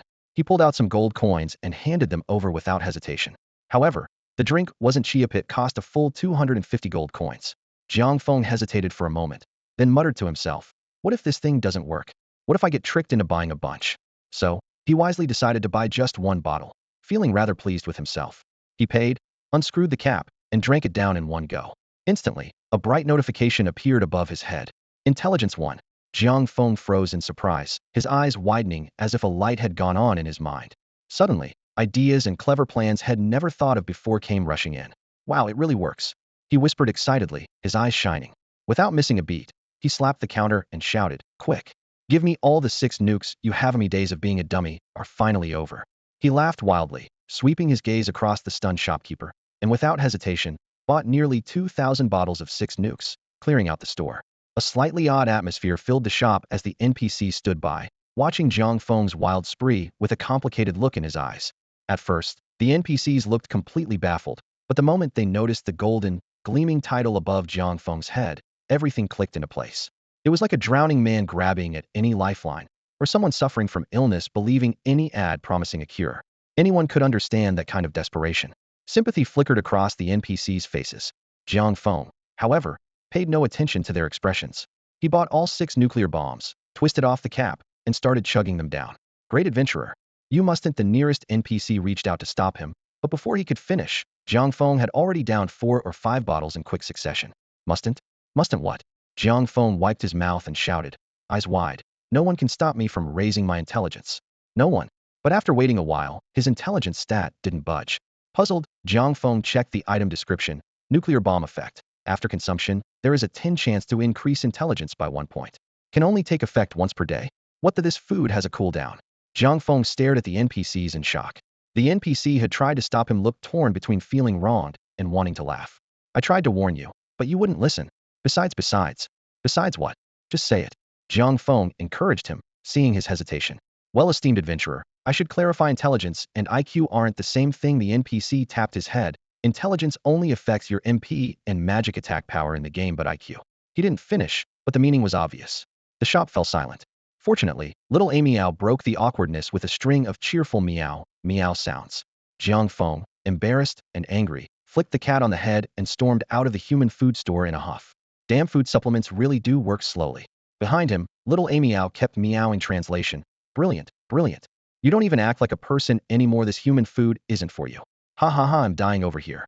Standing on the main street of the beginner's village, Jiang Feng remembered his real purpose. He opened his friends list and messaged Queen Ai. "Hey, say Bantu. Are you there? Need some info. He quickly got a reply. What do you mean, Blacka? You pervert. I haven't worn that in ages. Seeing Queen Ai's reply, Jiang Feng couldn't help but curl his lips into a cold smile. This woman really wasn't the sharpest, which made her easy to take advantage of. Oh, so what are you curious about this time? Queen Ai's tone was laced with obvious wariness. Jiang Feng dropped his playful expression and replied seriously, it's not about those trivial things. What I really want to know is though you have any information about the second realm. Even if I did, why should I tell you? Queen Ai retorted coldly. Jiang Feng chuckled, tapping away at the keyboard as he sent a cryptic message. Well, what are you wearing today? I might find out soon enough. His words hit Queen Ai like a sledgehammer, shattering her composure. She seemed to recall the fear shed felt when Jiang Feng had her chained up before, and immediately panicked. Ah, fine. He'll tell you, okay? She quickly typed out, after the boss was defeated, I started asking around about the second realm. To put it simply, the second realm is an upgraded version of the first. The map is bigger, there are more features, and most importantly, players from different servers can all exist in the same world. There'll also be new elements like mounts and guild wars. Jiang Feng waited, but when she stopped there, he pressed on. That's it? What about the monsters, attributes, or the geography of different countries? After a long pause, Queen Ai cautiously replied, actually I don't know much more. Uncle Nung told me there's been some kind of problem with the 7 realms thieves slipped out of the company's control. Ever since the first realm's open beta, Tinley Corporation can't do much anymore. The 7 realms are now running entirely on their own. Aside from the initial framework, the company can only watch from the sidelines. She hesitated, then added, otherwise, why do you think I had to level up myself to duel you? I would have just had someone power level and gear me up. I only found out about all this by pressuring Uncle Nungha, told me not to tell anyone. After a brief thank you, Jiang Feng closed the chat window and fell into deep thought. There's a problem with the 7 realms? It's running independently? Even Tinley Corporation can't control it? Hearing this from someone as clueless as her only made it sound more suspicious. Sitting on a bench in the village, Jiang Feng pondered for a long time before deciding to set these questions aside for now. After all, it was just a game if it came to it. He could always quit. It couldn't possibly affect real life, right? With that thought, he relaxed, cashed out 50 million gold coins, and logged off, feeling completely satisfied. Because Jiang Feng hadn't spent much time in the 7 realms, when he logged out of the game, it was still just around noon in real life. He glanced out the window, where bright sunlight bathed the city, instantly lifting his spirits. Today he had set an important goal for himself, buying a house. With my current financial situation, I should finally be able to afford a place of my own. No more renting apartments, he thought, his heart racing with excitement. After years of moving from place to place, he was finally about to have a home to call his own. He quickly finished his lunch, threw on a tank top, baggy shorts, and sandals, put on a mask, and hurried out of his rented apartment. Looking good. Let's keep up the energy today. Jiang Feng encouraged himself in the mirror before heading out. He took the subway to the sales office of Tangshan Erpin, striding confidently toward the entrance. But just as he reached the door, a young female sales assistant stepped in to stop him. Excuse me, sir. Are you here to meet someone? She asked politely, though her eyes were full of doubt. It was clear the sales assistant had been well trained. She immediately sized up Jiang Feng. Her suspicion wasn't unfounded. His outfit was far too casual. It was the height of summer, and he was wearing a tank top, shorts, sandals, and a mask, looking completely out of place in this upscale sales office. Even people shopping at the local market dressed more formally than he did. Tangshan Erpin was one of the most prestigious residential developments in the area, and most buyers here were wealthy and carried themselves with a certain air of arrogance. The sales assistant, whose name was Xiaodai, didn't see any of those qualities in Jiang Feng. If he stood out in any way, it was for the handsome features partially visible beneath his mask and an approachable, down-to-earth vibe. But these traits only made it clearer to Xiaodai that he probably wasn't their target customer. Jiang Feng, however, didn't seem bothered by her skepticism. He simply smiled and said calmly, "Oh, I'm here to buy a house." Xiaodai was instantly embarrassed and quickly apologized. "I'm so sorry, sir. They'll get one of our sales specialists to assist you right away." She then used the intercom to call for a sales manager from the main office. After making the arrangements, Xiaodai thoughtfully brought Jiang Feng a bottle of water and some snacks, inviting him to wait on the sofa while she returned to the entrance to greet other guests. Before long, the subtle scent of perfume drifted through the air as a well-dressed woman approached, her high heels clicking crisply on the marble floor. "Xiaodai, where's the client?"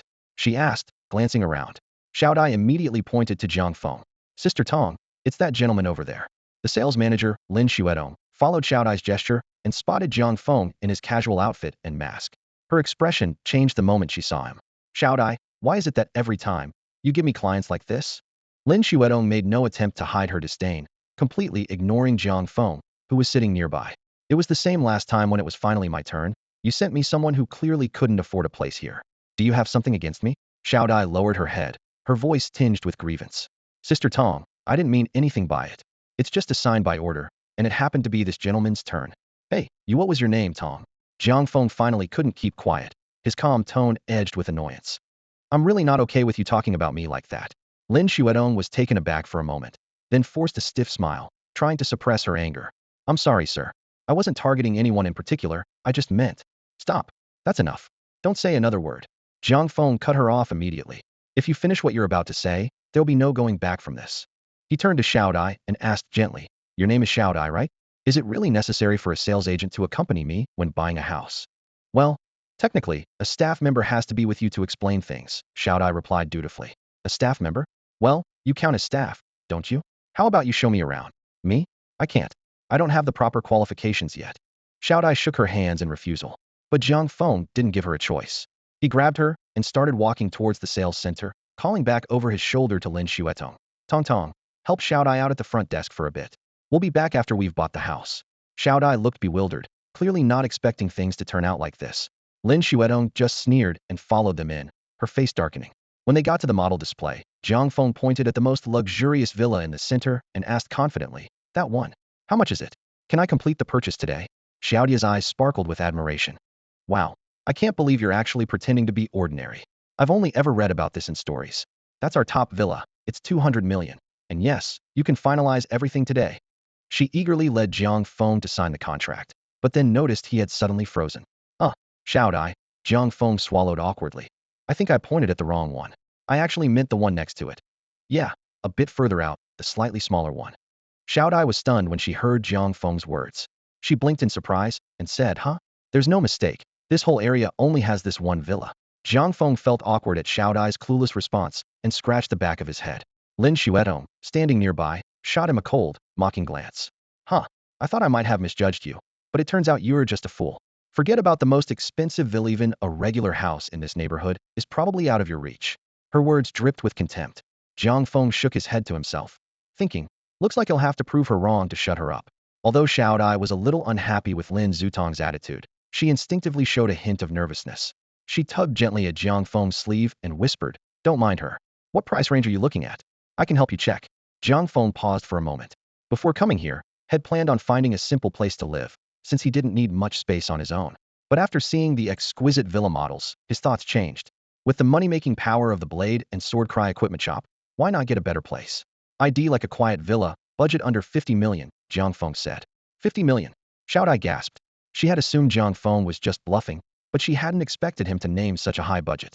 He might not be able to afford the top luxury villa, but an ordinary villa was certainly within reach. After calming down, Xiao Dai pointed to a spot. How about here? The environment is great. There's an artificial lake nearby, the air is fresh, and it's only about 35 million. Lin Xuedong looked a little surprised, but her face still showed clear disbelief. Just then, a loud voice suddenly called out from behind, Guki Dashin. Is that really you? Guki Dashin. Jiang Feng shuddered at the sound of Guki goosebumps rising all over. This is exactly why you should never meet people using your online handle, especially when you picked such a dumb one. He turned around and saw a chubby young man with a big smile on his face. It really is you. Guki Dashin, I finally get to meet you in person. Seeing this, both Lin Xuedong and Xiao Dai stepped aside respectfully, not daring to interrupt. Jiang Feng looked at the stranger in confusion. And you are? Oh, it's perfectly normal that you don't recognize me. A young man in a well-tailored suit strode over, a warm smile on his face. My name is Qian Boudoir, and I'm the manager here. It turned out Qian Boudoir was the son of the owner of Tangshao's second-grade developers. To prepare himself for taking over the family business, he decided to start from the ground up as a sales office manager. Unlike the other employees who were busy selling houses all day, he had more free time, which allowed him to get hooked on the Seven Realms game. Because of this, he was especially familiar with Jiang Feng. I recognized you right away, Master Gyuki. Qian Boudoir rubbed his hands excitedly, giving Jiang Feng a once-over. That simple summer outfit of yours, paired with your signature silly vibe. Jiang Feng felt uncomfortable the moment he heard the name Gyuki and quickly raised his hand to interrupt. Wait, can you not call me by my game ID?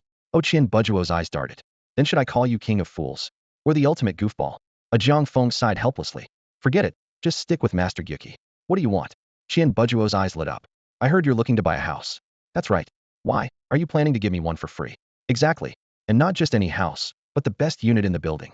Qian Boudoir added quickly, as if afraid Jiang Feng wouldn't be satisfied. There are also some extra perks. Xiao Dai, standing nearby, stared in shock. Free? And it's the best unit? Lin Xuedong was even more stunned, wondering just who this guy was to be treated with such respect by young Master Qian. Her expression grew increasingly complicated. The tables had turned so quickly and so thoroughly that she felt like the biggest fool in the room. But what surprised them even more was Jiang Feng's immediate refusal. I don't want it. What's wrong, Master Gyuki? Qian Budua looked puzzled. Is there something you're unhappy with? Or did these two offend you? Lin Xuedong shuddered when she heard that, but Jiang Feng's answer caught everyone off guard. Humph, are you trying to trick me? A sly look flashed across Jiang Feng's face. How much are the annual heating and maintenance fees for the best unit? What about the property transfer tax? Do you think my real-life IQ is as low as it is in the game? I know how to do the math. Qian Budua hurried to explain. Sorry, I should have made it clear all those costs are included in the perks. The company will cover everything. Jiang Feng instantly broke into a grin. You should have said so in the first place. Where do I sign? Seeing that Jiang Feng had finally agreed, a smile broke out on Qian Buduo's face. He quickly instructed the nervous Lin Xuedong to start preparing the contract. Jiang Feng leaned back on the sofa, tapping the armrest with his fingers as he pondered his own safety. As a rising public figure, this was something he couldn't afford to ignore. He sorted out 2 points in his mind. First, he kept a low profile in the game. Unlike other players who constantly made enemies with major factions and ended up with countless people out for their blood. Second, given his current level of fame, whether he lived in a humble apartment or a luxury penthouse, anyone determined enough could find his location in no time. Since that's the case, Jiang Feng smirked. I might as well accept this penthouse. The more space I have, the more options I'll have to hide if trouble comes knocking. The thought brought a sly grin to his face. Meanwhile, in a dimly lit room in Fusong, the atmosphere was tense. A man wearing a menacing Oni mask glared at Tianxiao Wuchen, his tone sharp and unfriendly. Tianxiao Wuchen. The masked man's voice was as sharp as a blade. Do you have any idea how many resources the Fusong Shrine spent trying to secure that boss? Even the 4 members of the Nai clan, including Ami Dai, were sent to boost your strength, and yet you let the boss be snatched away right under your nose. His voice grew louder. Do you really think the great Fusong nation can't find another top player? Faced with these accusations, Tianxiao Wuchen only let out a cold laugh, his eyes full of disdain. Tengu, he replied icily. There's no need to threaten me. If the Fusong Shrine hasn't sent anyone to deal with me, it means I'm still useful to them. He paused, his gaze turning even sharper. Besides, Susananukami isn't fully prepared yet, is he? Tianxiao Wuchen took a step forward, his voice carrying an unmistakable threat. So, pass this message to the Fusong Shrine. When the Second Realm opens for the national war, that's when I, Tianxiao Wuchen, will go on a killing spree. If anyone dares to steal my boshf. Before the masked man could respond, Tianxiao Wuchen turned on his heel and left the room, leaving a heavy silence in his wake. In no time at all, under Qian Buduo's direction, Jiang Feng had completed all the necessary paperwork. As he looked at the neatly arranged stack of documents on the desk, Qian Budua finally revealed the 3 reasons for giving away the building at no cost. Right now, the anti-corruption efforts in Huaxia are stronger than ever. Those in high positions don't dare to buy such high-profile properties, Qian Budua explained as he organized the files. This building has been sitting empty for years. He continued, although the listed price is 200 million, that's just for show. In reality, the cost to our green cap group is much lower. Qian Buduo's eyes flickered as he shared the 3rd reason. Most importantly, as a player of 7 realms, I know this game will have a huge impact on real life in the future. Mr. Jiang, as the brightest star in the Huaxia server, am willing to invest in this relationship, hoping I might earn your help someday. Once all the formalities were complete, Qian Budua personally escorted Jiang Feng out. On the way, he deliberately raised his voice and said, Lord Jiang, what do you say to promoting Xiao Dai and maybe dealing with Lin Xuedong? Lin Xuedong, walking nearby, shuddered at his words. But Jiang Feng simply shook his head. Let's skip the cliches. Still, you really should improve your staff management. As for Xiao Dai, I'll leave it to you. As he left, Jiang Feng couldn't help but laugh to himself. It was oddly satisfying to experience a scenario straight out of a novel in real life. After that, Jiang Feng started moving into his new place. Since he didn't own much and the building was fully furnished, all he needed to bring were his gaming helmet and a few daily necessities. Once he settled in, there was less than a day left before the end of the first realm in 7 realms. Lying on his spacious bed, Jiang Feng put on his helmet and logged into the game. After logging in, he first shared the information he'd gotten from Queen Ai with Ouyang Xiaobai and the others. Then, with nothing in particular to do, he wandered around the beginner village and eventually found himself in the central plaza, where he spotted the hunched figure of the old village chief. Staring at the old man, a wave of anger surged in Jiang Feng's heart. This shameless old man. After all that, he gave me a scroll with such a dangerous timed quest. Fuming, he strode toward the village chief, but the old man seemed to have expected this.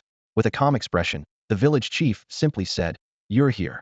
Seeing the old man so composed, Jiang Feng's anger faded away.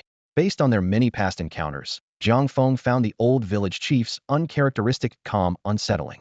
By all logic, there was only one explanation: the old man must be plotting something again. Jiang Feng felt a surge of irritation but forced it down, deciding to stick to the ancient wisdom of Sun Tzu. If the enemy doesn't move, neither do I. He narrowed his eyes, mimicking the village chief's composed demeanor, and replied coolly, "Yes, I'm here." The old village chief noticed Jiang Feng's calmness and raised an eyebrow, his tone somewhere between a smile and a sneer. "So, aren't you here to blame me?" Jiang Feng answered in a low voice, "Yes, but not entirely." "Oh." The old chief looked amused.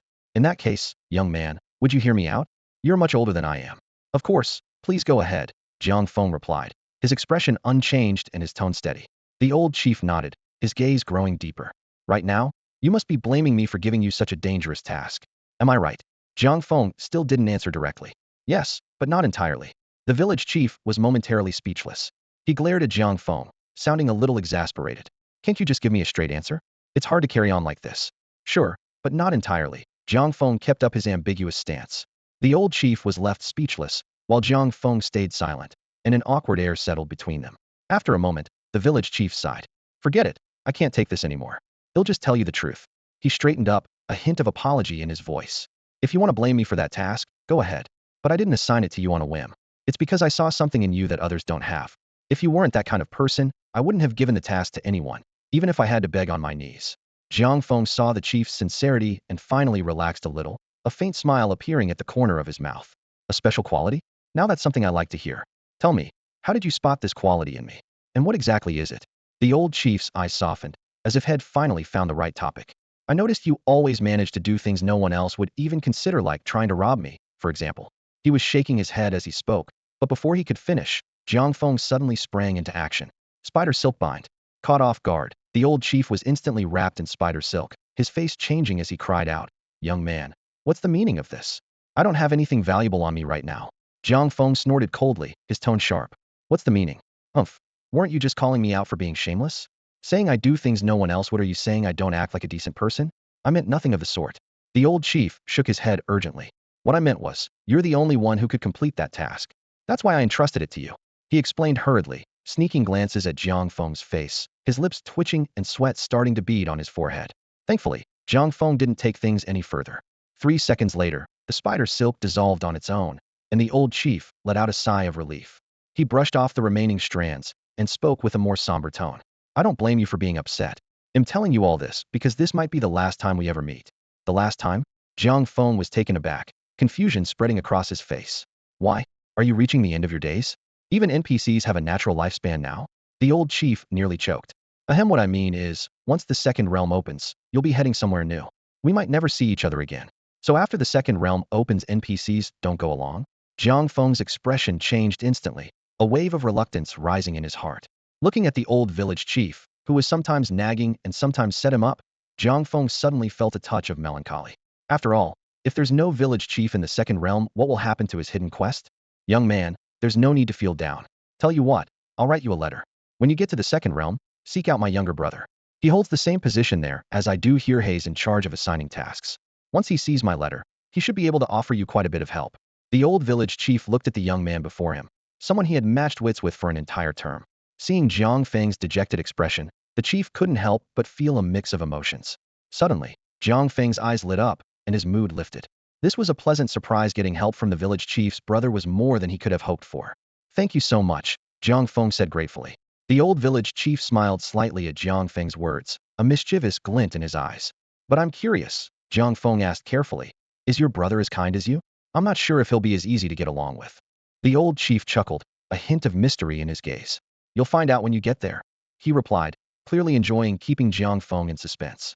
Realizing the chief wasn't going to give anything away, Jiang Feng focused his attention on the letter in front of him. Their eyes met, and for a moment, it felt as if sparks flew between them. Almost simultaneously, they both reached out, exchanging the letter with quick, precise movements. "Hand it over," Jiang Feng said, reaching for the letter. "Here you go," the old chief replied, his voice clear. The moment their hands met over the thin envelope, both felt a sense of ease and understanding pass between them.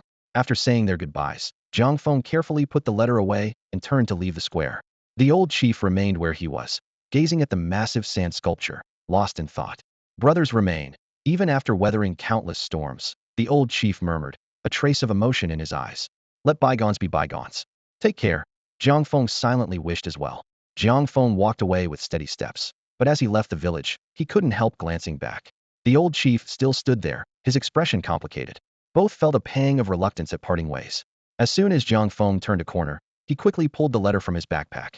He carefully opened the envelope, half expecting another surprise, and even stuck his head out to make sure the old chief wasn't following him. Only after confirming he was alone did Jiang Feng relax. He glanced at the letter, but was immediately stunned. Old village chief's personal letter, quest item. Players cannot destroy or view its contents. Jiang Feng's face darkened, frustration flaring up as he cursed under his breath. That old chief is really cunning. Meanwhile, standing in the center of the square, the old chief couldn't help but let a satisfied smile tug at his lips. Good luck, young man, he murmured, a note of sly confidence in his voice. My brother is much tougher to deal with than I am. His laughter echoed in the air, carrying an unmistakable sense of mischief. Jiang Feng hurried away from the square, heading straight to his shop. If what the old chief said was true, his shop might be in trouble. Frowned, lost in thought. But when he entered and saw Lin Mimi, his worries eased. After a brief conversation, Jiang Feng breathed a sigh of relief. It turned out that although the old chief hadn't lied, Lin Mimi being an NPC he had hired with gold coins wasn't bound by those rules and would still accompany him to the second realm. That's a relief, Jiang Feng said with a long overdue smile. And as Lin Mimi shared more information, Jiang Feng couldn't help but feel quietly delighted. Although Jiang Feng's shop couldn't move with him directly to the second realm, at least its level would remain. Seeing this information displayed on the system panel, he felt somewhat reassured. His assets had already reached 500 million gold coins. Once he arrived in the second realm, he could buy a new shop and link it to his current one, allowing them to share the same level. As the owner of a blacksmith-type shop, Jiang Feng knew that as his shop's level increased in the second realm, the system would gradually unlock new features. That's more like it. The seven realms system isn't so bad after all, he muttered to himself, finally letting his guard down. Standing in the center of his shop, Jiang Feng slowly turned to take in the familiar surroundings. Suddenly, his gaze fell on a small hole in the wall, through which he spotted a familiar face in the neighboring shop. Lin the blacksmith, hard at work. Seeing Lin's honest, good-natured face, Jiang Feng smacked his forehead in realization. Brother Lin, how could I forget about him? Unlike the scheming old village chief, Jiang Feng's feelings toward Lin the blacksmith were sincere. In the seven realms, Lin was not only his first real friend, but also a strong supporter who made it possible for him to do business. To Jiang Feng, Lin was both a benefactor and a big brother. Jiang Feng was not someone who forgot his debts of gratitude. The moment his eyes met Lin's, he immediately left his own shop and hurried over next door. At that moment, Lin the blacksmith was especially relaxed.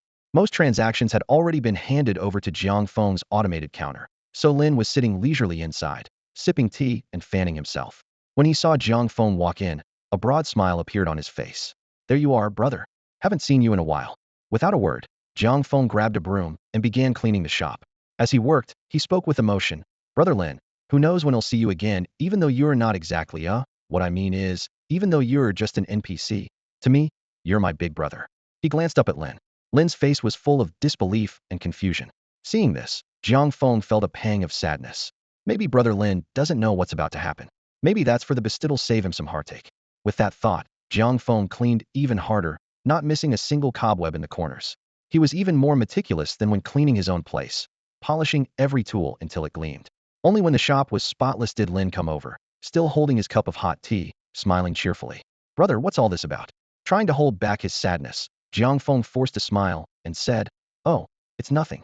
I just like to keep things clean, so I thought I'd tidy up for you too. Lin's face lit up with excitement. Didn't know you had this hobby, brother. Once we move on to the second realm in a couple of days, and I get my new shop, you'll have to come help me clean again.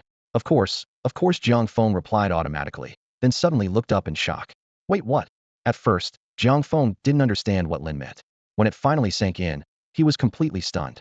I thought NPCs had to stay in the first realm? He asked, eyes wide. Oh, I forgot to mention, Lin explained with a smile. Thanks to you, my shop's performance in the first realm was outstanding. So the system made an exception and let me move on to the second realm. Hope you don't mind, brother. For a moment, Jiang Feng didn't know whether to laugh or cry. In the end, he quietly returned Lin's shop to its original, messy state, then left without another word. Lin the blacksmith stared at the shop, now even messier than before Jiang Feng had started cleaning. Stomping his foot in frustration, he muttered, Come on, Lin. Can't you act like a normal person? Who cleans up and then puts it all back the way it was? Even worse, it's messier than before. Jiang Feng stormed out of Lin the blacksmith shop and immediately opened the level ranking board. Even counting players like Ouyang Xiaobai, who already had a head start, there were still fewer than 10 people who had reached the max level. Shaking his head at the slow leveling pace, he sighed in frustration. With only a few minutes left before the opening of the second realm, Jiang Feng carefully double-checked everything to make sure he hadn't missed anything. Then, in one go, he downed a bottle of 6 nukes and logged off. After taking off his gaming helmet, he upgraded his equipment and, feeling bored, started browsing the forums. The hottest topic on the forum was speculation about the second realm. One particular rumor had sparked heated debate. A new mount and pet system would be introduced.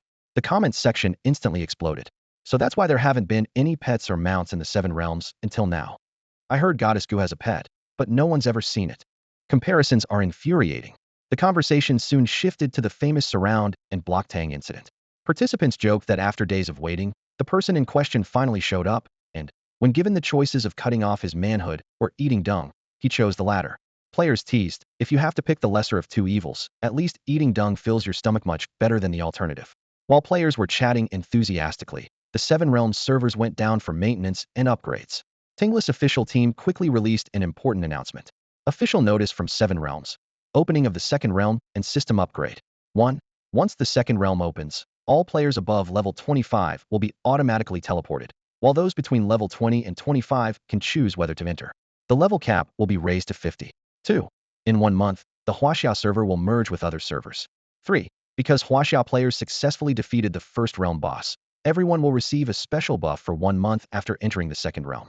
4. Fixed a bug causing unstable emotions in NPCs and wild monsters, improving their psychological resilience. 5. Improve the appearance of some monsters to make them cuter and prevent players from avoiding them, which caused monster pileups. 6. Adjusted monster speech speed so they can finish their lines before being attacked. 7. After the upgrade, the game will feel even more realistic. Hits will now be accompanied by corresponding sensations of pain. This is normal.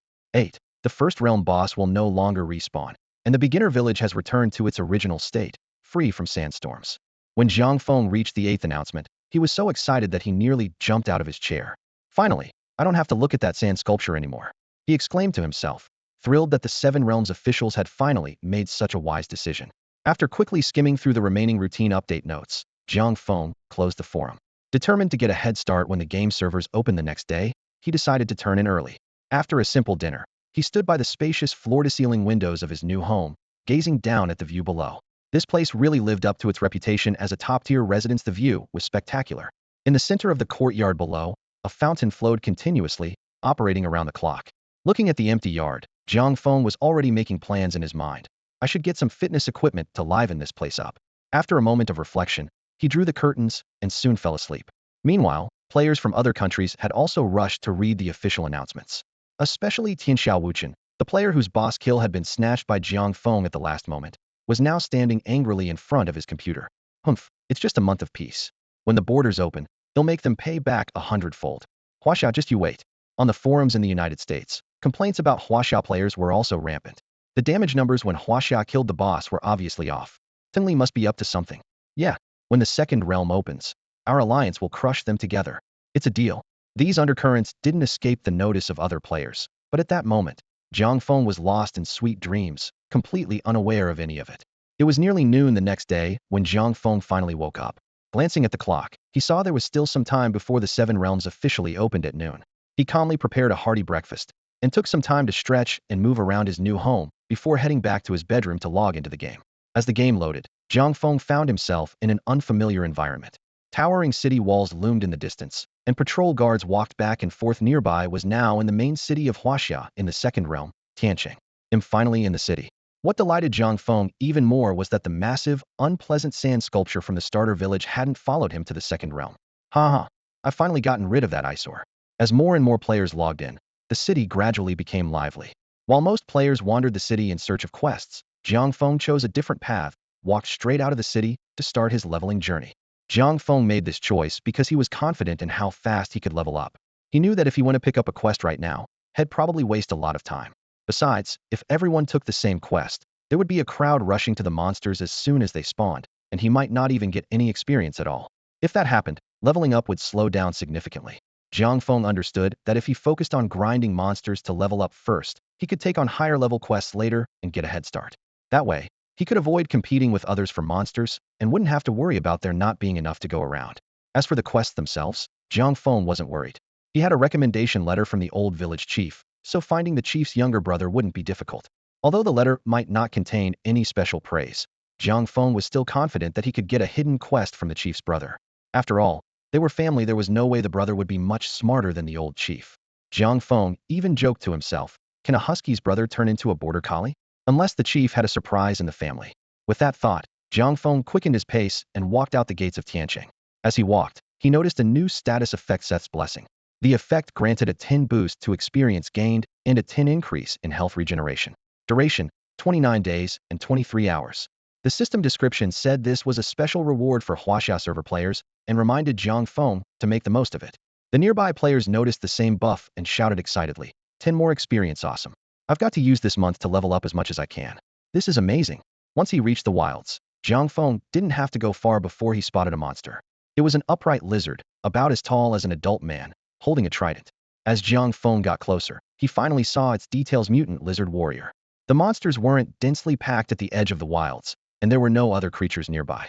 Jiang Feng smirked, thinking this was the perfect target to test out his new skill. He quickly cast a ranged spell at the mutant lizard warrior sandfall technique. As the skill activated, countless grains of sand poured down on the lizard's head like a torrential rain. At the same time, a debuff appeared on the monster, showing that its speed and awareness were reduced. Jiang Feng had expected that his intelligence stat probably wouldn't deal any damage, but when he saw the number 0 pop up above the lizard's head, he couldn't help but complain, seriously? 0 damage I can accept, but what's with the critical hit? Why are you trying to land a critical hit when you're doing 0 damage? The mutant lizard warrior had just been hit by the sandfall spell.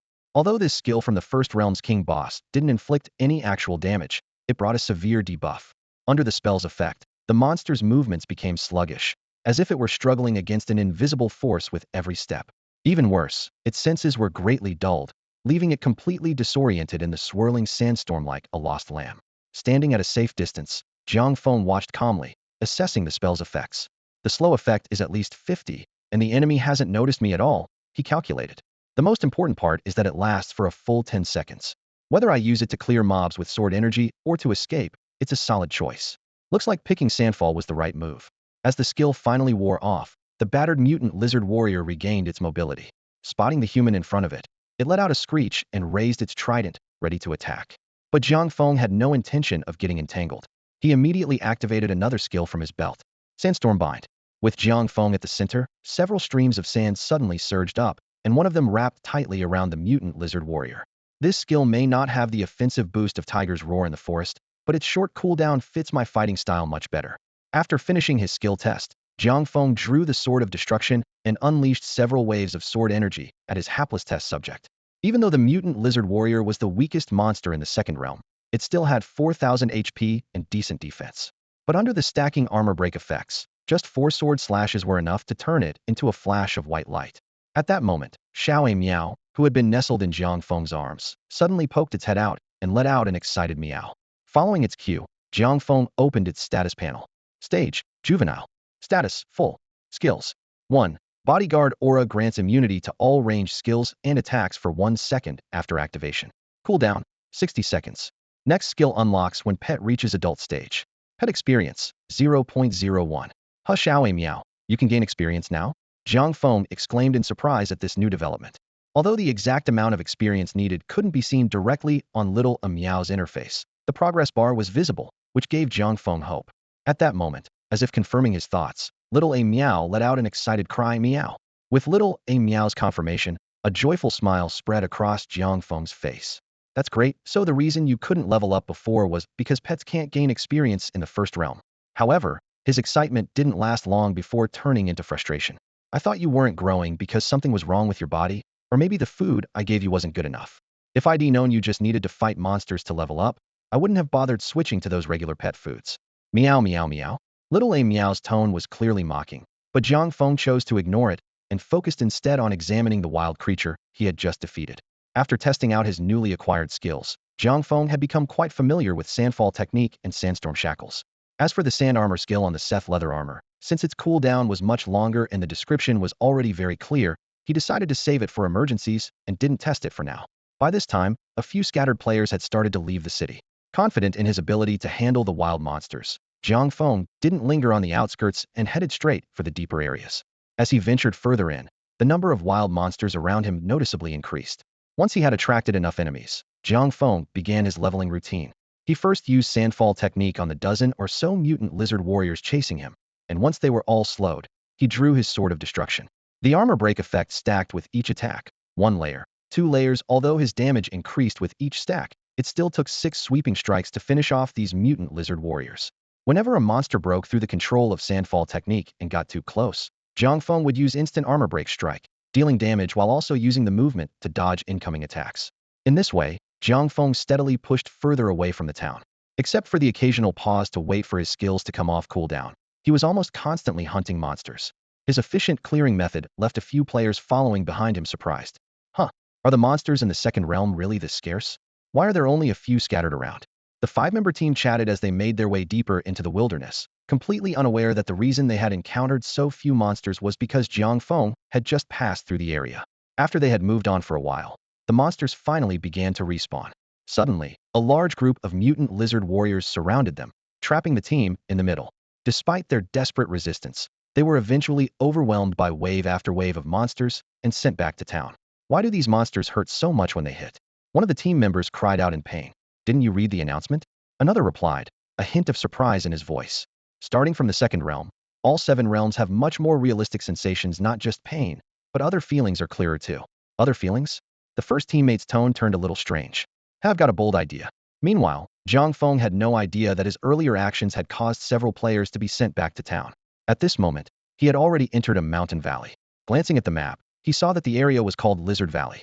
After taking a short break at the entrance, Jiang Feng opened Xiao Amiao's experience panel and saw her experience had reached 1.5. He chuckled and shook his head. Xiao Amiao, you level up way too slowly. I'm already at 10 experience. With that, Jiang Feng opened his own character panel for a look. Character, King LV.30. Title, King of Fools. Perception, 35. Strength, 157. Agility, 131. Luck, 20.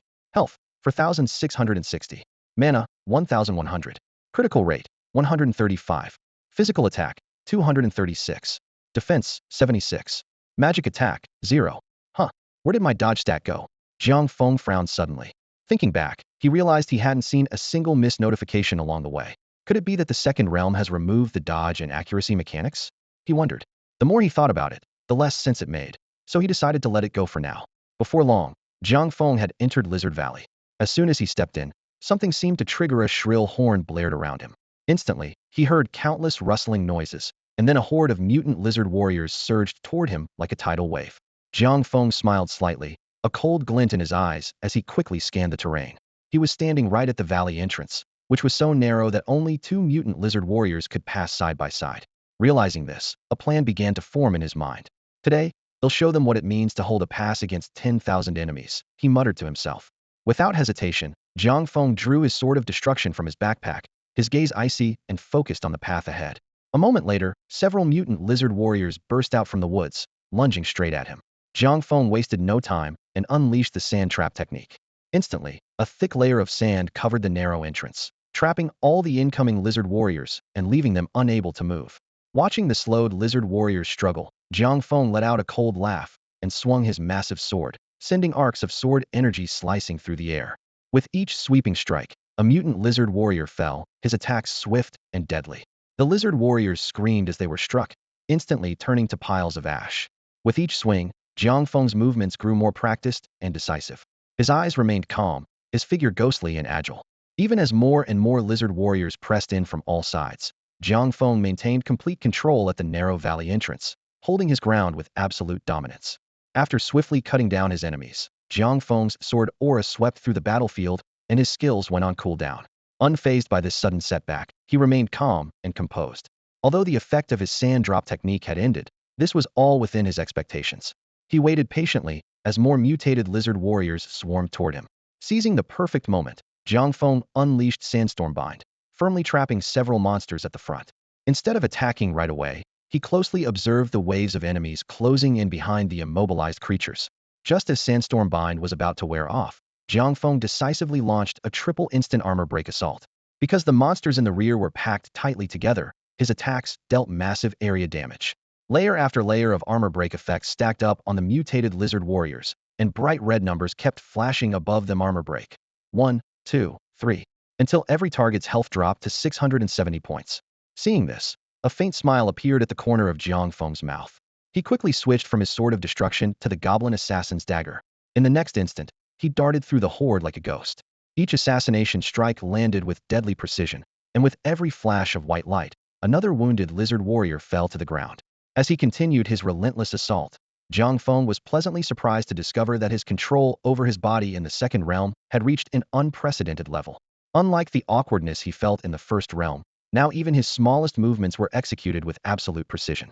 It felt as if he were moving in reality, even better than in real life. Excited by this realization, Jiang Feng began experimenting with fancy evasive maneuvers. On the battlefield, his movements were almost dance-like, ducking, doing splits, even pulling off a Thomas spin and an aerial twist. While these moves looked a bit ridiculous, they actually helped him dodge quite a few attacks. Still, some strikes were simply unavoidable. The first time he got hit, Jiang Feng immediately experienced the special feature of the second realm. The pain was shockingly real.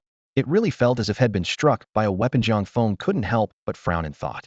Not only did his humiliation staff cause dizziness, but the sensation now felt even more realistic, with higher frequency and longer duration. With this, I might even make people cry. Would they like that effect even more? He wondered to himself. After defeating the monster in front of him, Jiang Feng stared at his experience bar, his brows tightly knit.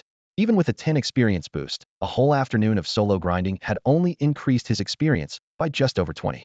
The difficulty of leveling up in the second realm far exceeded that of the first. Even with his overpowered AoE skills, he was struggling, let alone the other players.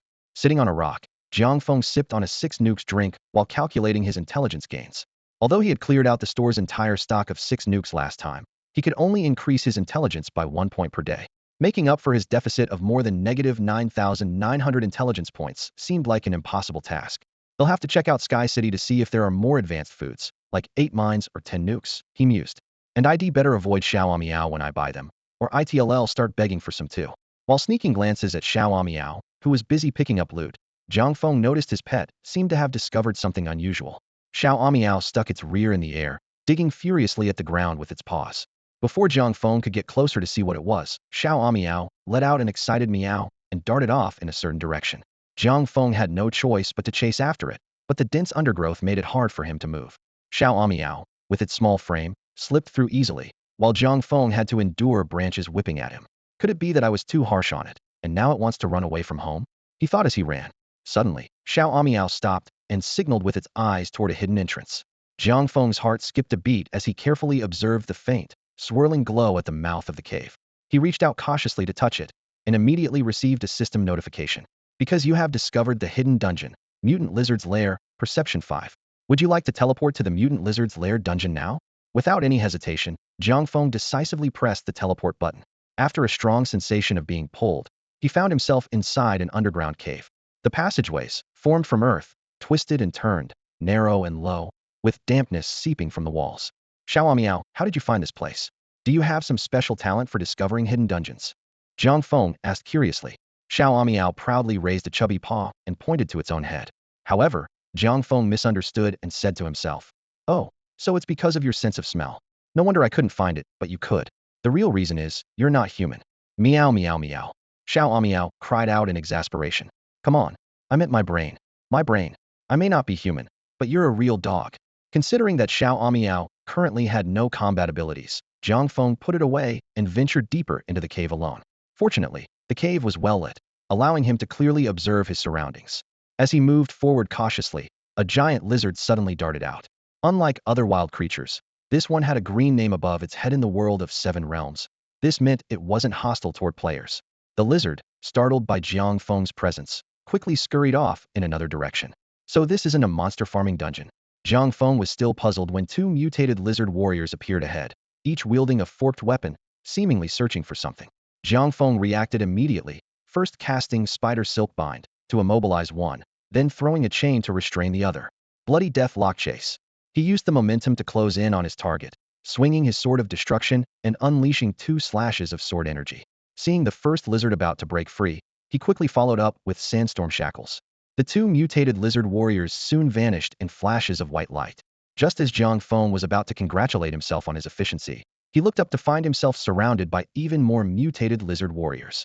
To make matters worse, both of his control skills were on cooldown. Can you guys come at me one at a time?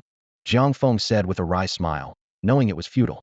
Seeing the lizard warriors ready to attack, he made a quick decision. Shadow armor break. Shadow armor break. After breaking through the encirclement with two consecutive Shunshin armor-piercing strikes, Jiang Feng glanced back at his pursuers, a faint smile playing at the corners of his lips. Without hesitation, he unleashed his signature skill sandfall technique. In an instant, a swirling storm of yellow sand swept through the area, trapping all the mutated lizard warriors inside. The sword of destruction in Jiang Feng's hand gleamed coldly as he unleashed wave after wave of sword energy. Three-layer armor-piercing, sword sweep. With each flash of his blade, the monsters before him fell one after another. While waiting for his skills to cool down, Jiang Feng quickly adjusted his stance and pressed on, venturing deeper into the cave. Along the way, he dispatched more than a dozen mutated lizard warriors, finally reaching a bend at the very end of the cavern. A ghostly green light flickered from around the corner, and before he even turned, he could hear strange voices echoing through the cave. Honorable Lord Masa, thanks to you, our warriors have become so much stronger. But may I ask, when will your plan be set in motion? A cold, sinister voice responded. Ha ha ha, no rush. When the time is right, I'll contact you myself. When that moment comes, the whole of Tiansheng will be mine. Jiang Feng peeked around the corner, eyes widening in shock.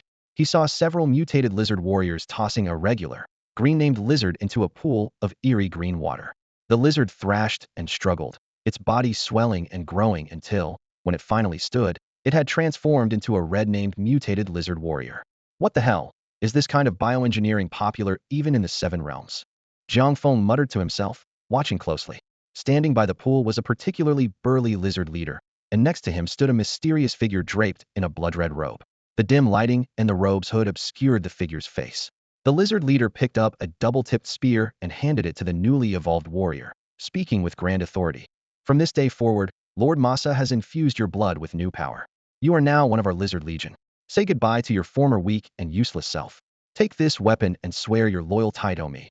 And to Lord Masa. The freshly transformed lizard warrior's eyes flashed with an eerie green light as he snatched up the spear and let out a piercing hiss. Hiss. At that moment, no one noticed Jiang Feng slipping out from the shadows. Bang. A sharp crack echoed through the lizard's lair, accompanied by a system notification, stunned for 1 second. The sudden commotion left the other lizard warriors momentarily frozen in shock. None of them expected a human to be bold enough to attack one of their own with a weak wooden stick. Jiang Feng, however, didn't hesitate. He kept swinging the humiliating stick at the freshly brainwashed mutant lizard warrior. As he struck, he taunted, stunned for just 1 second, and you're already fooled. How did you get roped into a pyramid scheme at such a young age? No resistance at all, your intelligence must be pretty low. At that moment, a mysterious figure draped in a crimson robe spoke, his voice chilling and sinister. Ha ha ha, Zatala, I'll leave this to you.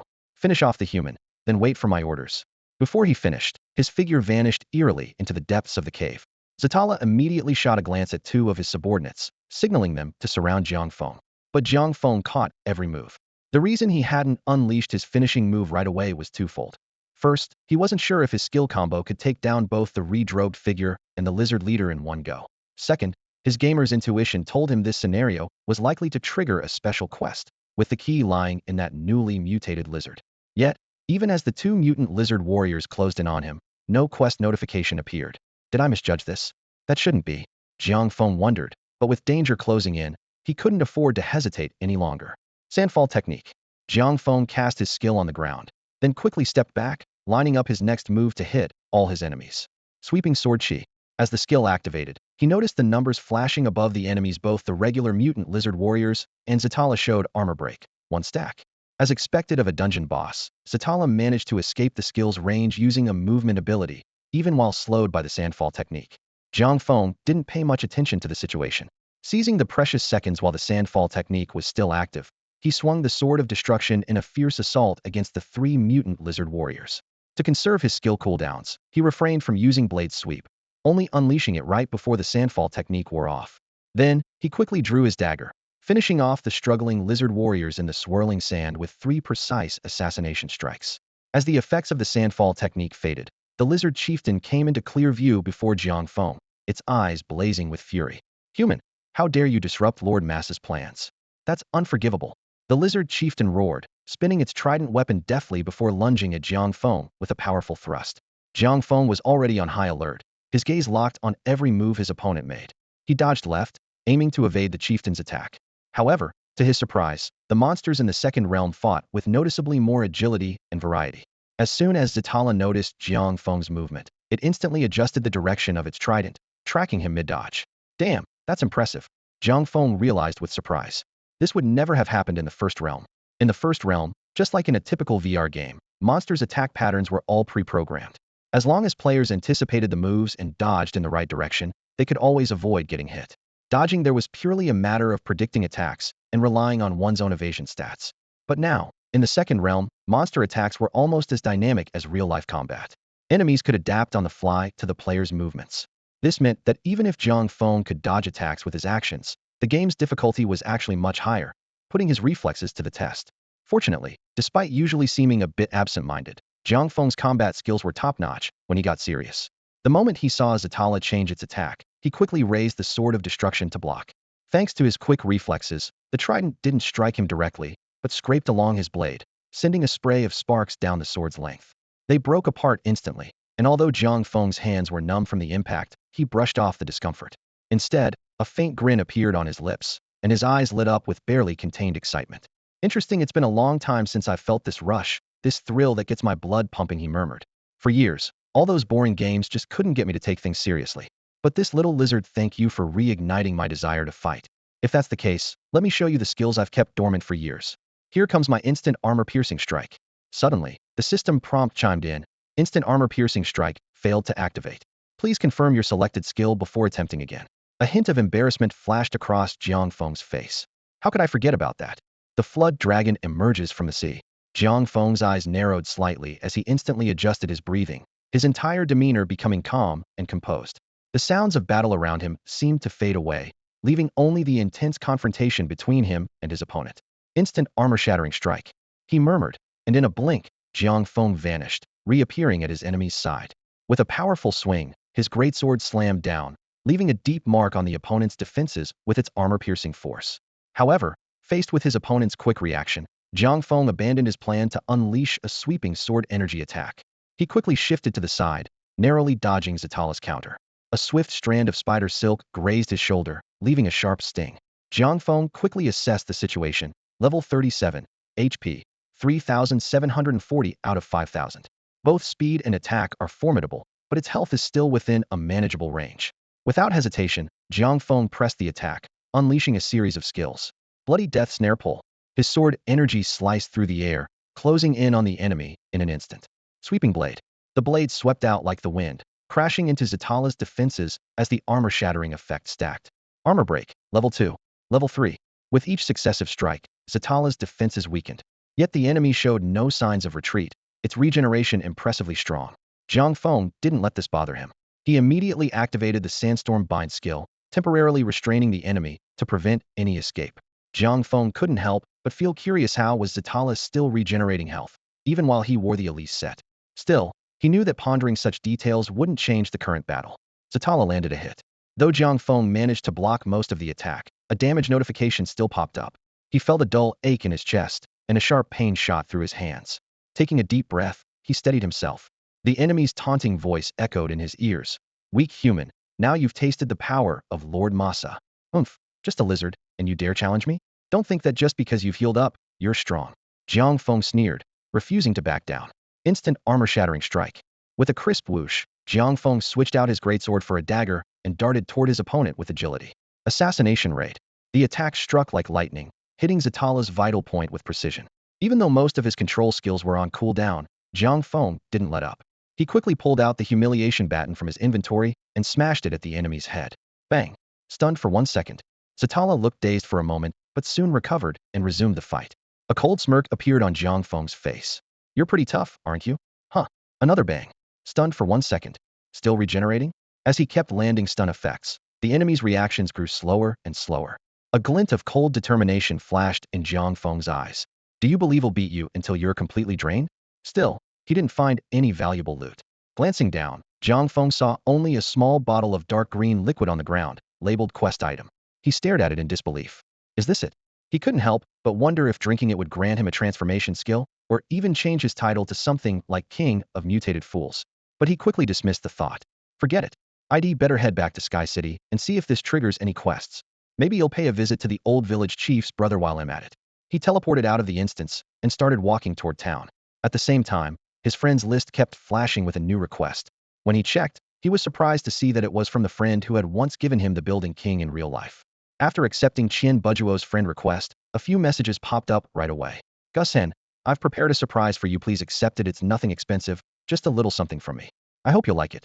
Jiang Feng stared at the words on the screen, feeling a warm rush in his heart. As someone who'd been alone since birth, with no parents or family, he had never received anything that could be called a surprise gift.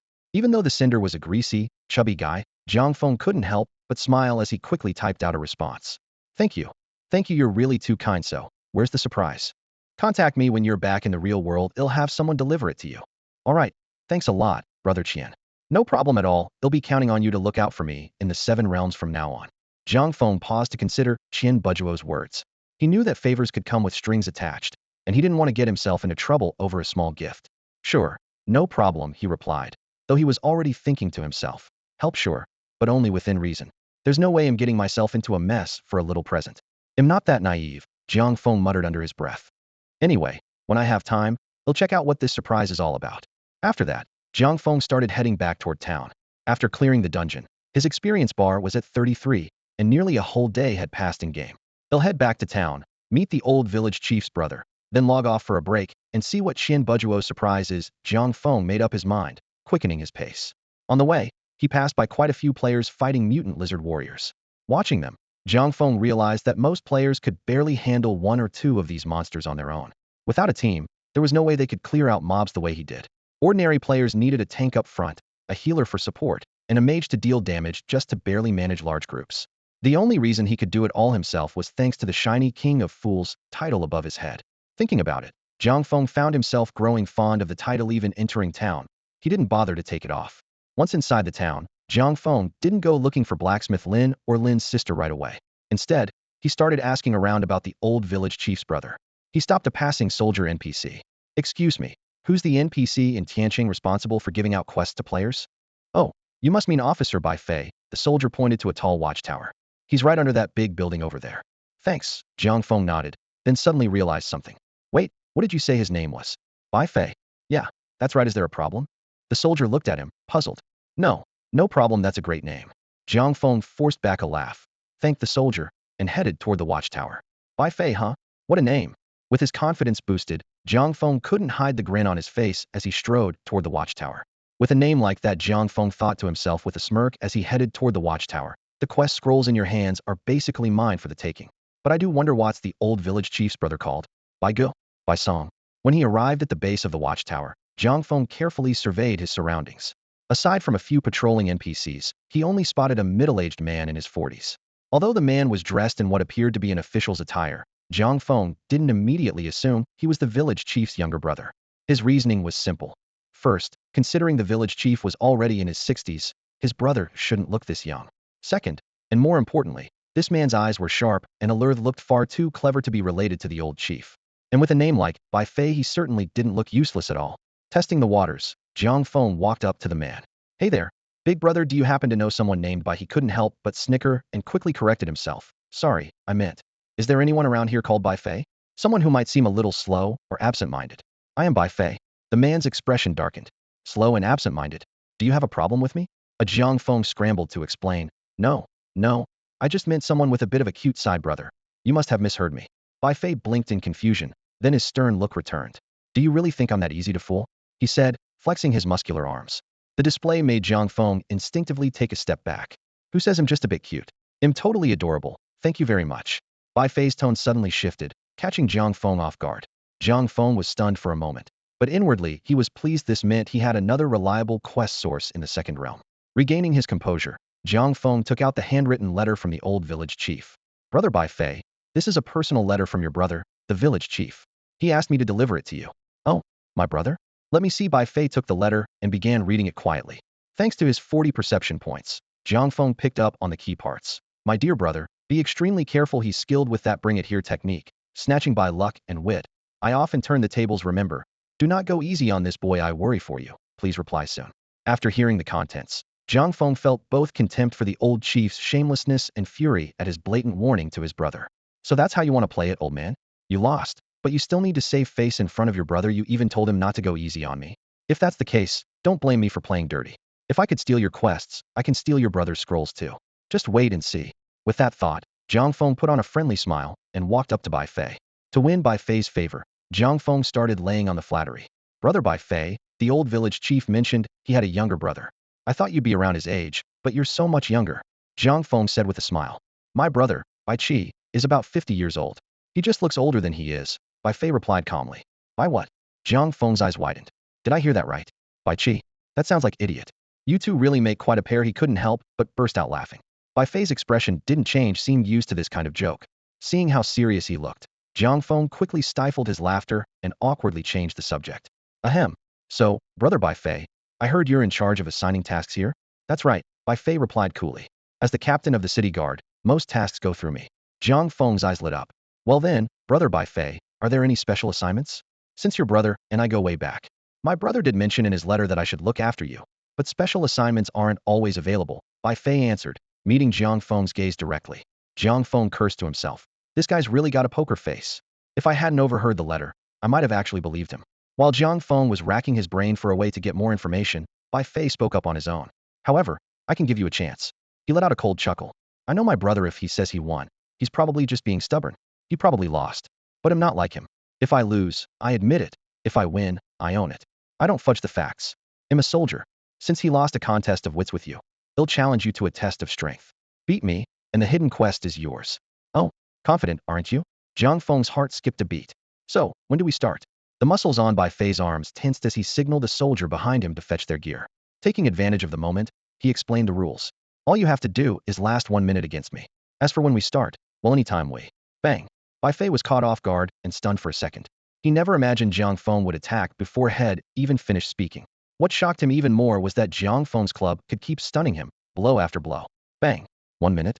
Bang. All right then. I'll have to trouble you to stand at attention for 1 minute. Jiang Feng said as he raised his fist and, without hesitation, began landing blows on Bai Fei. The sound of fists hitting flesh echoed in the air. Jiang Feng's movements were sharp and efficient, leaving no room for hesitation. At that moment, the soldier who had gone to fetch the equipment came running back, holding armor and weapons in his hands. When he saw what was happening, he froze as if struck by lightning. He loosened his grip, and the equipment clattered to the ground with a piercing clang, his jaw nearly dropping to the floor. Jiang Feng's actions weren't without reason. Ever since his last encounter with the Dark Overlord, he had learned a valuable lesson and drawn a conclusion from Moa's defeat. Villains talk too much and die for it. If a problem can be solved with fists, there's no need to waste words. Since talking too much only leads to trouble, it's better to strike first. As it turned out, Jiang Feng's strategy was spot on. After a full minute and more than 30 seconds of relentless punches, he finally stopped, shaking out his slightly numb wrist. Brother Bai Fei, that should be enough time, right? Just in case you try to cheat, I even threw in an extra 30 seconds for free. I was timing it, Jiang Feng said with a relaxed tone, clapping his hands. Now, can you hand over the hidden quest? Bai Fei slowly regained his senses, his expression cycling through shock, anger, and disbelief. It took him over half a minute to calm down. He straightened his disheveled clothes, pulled out a golden scroll from his chest, and hurled it at Jiang Feng. I, Bai Fei, keep my word. Hey, race the hidden quest, take it. Bai Fei spat through gritted teeth. But, next time, he'll make sure you regret everything you did today. With that, he turned and walked away, his posture radiating frustration and anger. Jiang Feng caught the scroll, a triumphant smile tugging at his lips, and eagerly unrolled it. Instantly, a system notification appeared before his eyes. Unrest outside the city. Quest description. Recently, the once peaceful forests surrounding Sky City have become infested with mutated creatures. These beings are highly aggressive and attack any humans who pass by. It seems there's a hidden plot behind all this. Quest objective. Collect the blood of mutated monsters outside Sky City. Mutated lizard, 11. Mutated boar, 01. Mutated kobold, 01. Seeing the quest, Jiang Feng suddenly understood it had to be accepted in town. He couldn't help but think back to his earlier lecture to that mutated lizard warrior, chuckling to himself. Now he finally knew what the green liquid he had picked up was. He was also glad he hadn't impulsively drunk it. Looks like my next targets are the mutated boar and the mutated kobold, Jiang Feng muttered. He glanced at the time and realized it was getting late, so he decided to log off and rest, ready to continue tomorrow. Of course, aside from being tired, there was another reason for logging off the surprise that Qian Boudoir had prepared for him in the real world. Haha, Qian Boudoir really knows how to treat people, Jiang Feng thought, exiting the game. Meanwhile, on the other side of the Seven Realms, the old village chief in the first realm received an email from his younger brother, Bai Fei. When he saw the email, the old chief grinned, confident that under his guidance, his brother would surely put that fool in his place. The old chief slowly opened the email and began to read. Dear elder brother, your foolish younger sibling writes to let you know. As he read on, a smile gradually spread across the old chief's wrinkled face. Just as you warned, this guy really is despicable. But thanks to your reminder, I didn't let you down, I've subdued him. I write to put your mind at ease. At this point, the old chief couldn't help but laugh out loud. At last, justice is served. Hurrah! What he didn't know, however, was that his brother was just like him, quick to share good news, but never the bad. After logging out of the game, Jiang Feng followed Qian Boudoir's instructions and gave him a call.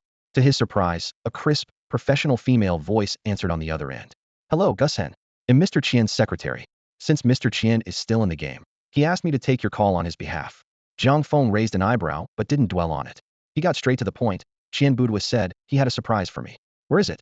Please don't be anxious, Gushen, the secretary replied, her tone tinged with mystery. Mr. Qian gave specific instructions. If you follow what I say, you'll see the surprise he's prepared for you. You're at the Tangshao Erpin Villa right now, aren't you? Jiang Feng nodded, then realized she couldn't see him and answered, yes. Perfect, the secretary said with a hint of excitement. Please go to the floor-to-ceiling window in your master bedroom. The surprise has already been delivered. Jiang Feng's heart skipped a beat. He thought to himself, Qian Boudoir really goes all out. He hurried to the master bedroom and drew back the curtains. What he saw was a massive object in the center of the villa's front yard, completely covered by a gray cloth. The outline was unclear, but the sheer size was astonishing. It looked like a huge, upright cylinder. Wow, that's quite a gesture. Jiang Feng stared at the mysterious object, running through possible guesses in his mind. What could be under that cover? A luxury car? A private jet? Doesn't seem right. It really looks like an upright cylinder. Could it be a rare, exotic tree? He didn't have to guess for long. The secretary's voice came through again, now giving brief instructions over a walkie-talkie. Immediately, several staff members in the yard moved in unison. The gray cloth was whisked away, and spotlights from the ground illuminated the object brilliantly. Jiang Feng finally saw the surprise for what it was. His vision went black and he swayed, almost toppling over. It wasn't a luxury car or a rare tree at all. It was an enormous sand sculpturian exact replica of the giant sand statue from the center of the Noob village in the first realm. And it was modeled perfectly after him. Right on cue. The secretary continued, Honorable Gushen, hey, race a message from Mr. Qian. Gushen, forgive me for taking the liberty of having your statue created. My admiration for you is truly boundless.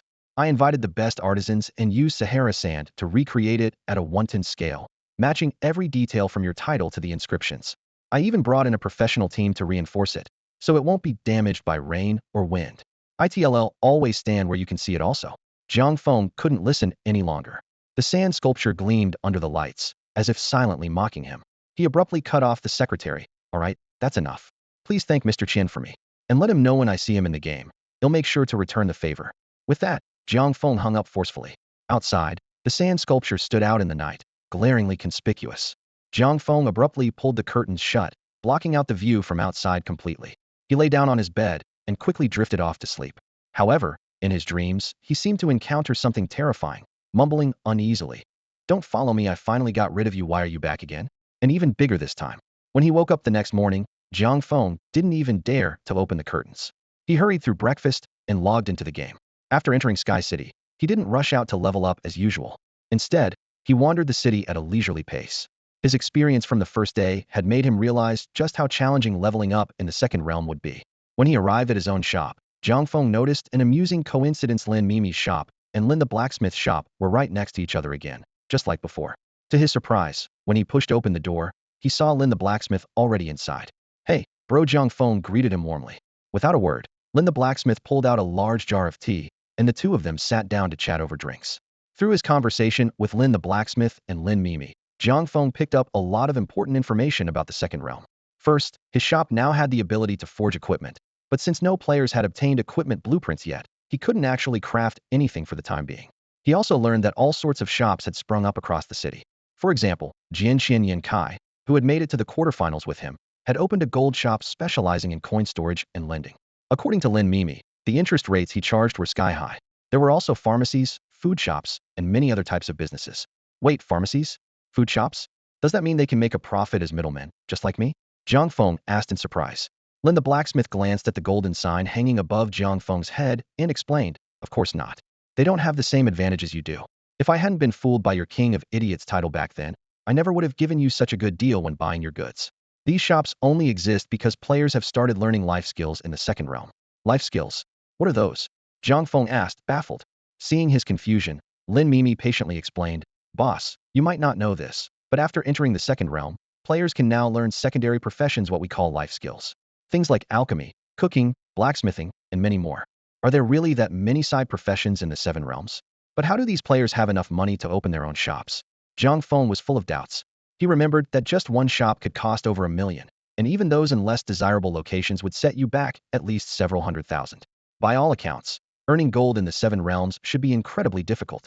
If he hadn't won his first pot of gold in the closed beta PK tournament, even with all the gold head earned from fighting monsters in the first realm, he probably wouldn't have had more than 200,000. And that was with his luck stat maxed out. Seeing the confusion on Jiang Feng's face, Lin Mimi and Lin the blacksmith exchanged a knowing smile, as if they'd expected this question all along. Of course, it's not their own money, Lin Mimi said softly. Oh, Jiang Feng's eyes widened in surprise, clearly not expecting that answer. They all took out loans from Liangxin Goldsmith, Lin Mimi said lightly, a hint of helplessness in her eyes. Liangxin Goldsmith. Jiang Feng was stunned, and suddenly it all made sense. Isn't that the greedy gold shop? He realized he might finally understand what was going on. Lin Mimi smiled and nodded. That's right. Greedy is exactly the word for it. Jiang Feng immediately understood, unable to hold back a sigh. Wow, that guy at Greedy Goldsmith is a real capitalist, Liangxin? There's nothing kind-hearted about lending money at such high interest rates. It should be called Heartless Goldsmith. Just stepping inside is enough to chill you to the bone. Lin Mimi corrected him with a resigned look.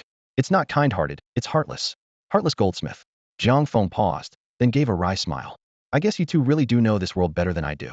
Thinking back on his days grinding monsters in the first realm, he felt a mix of helplessness and regret. After the initial shock, Jiang Feng started considering other things.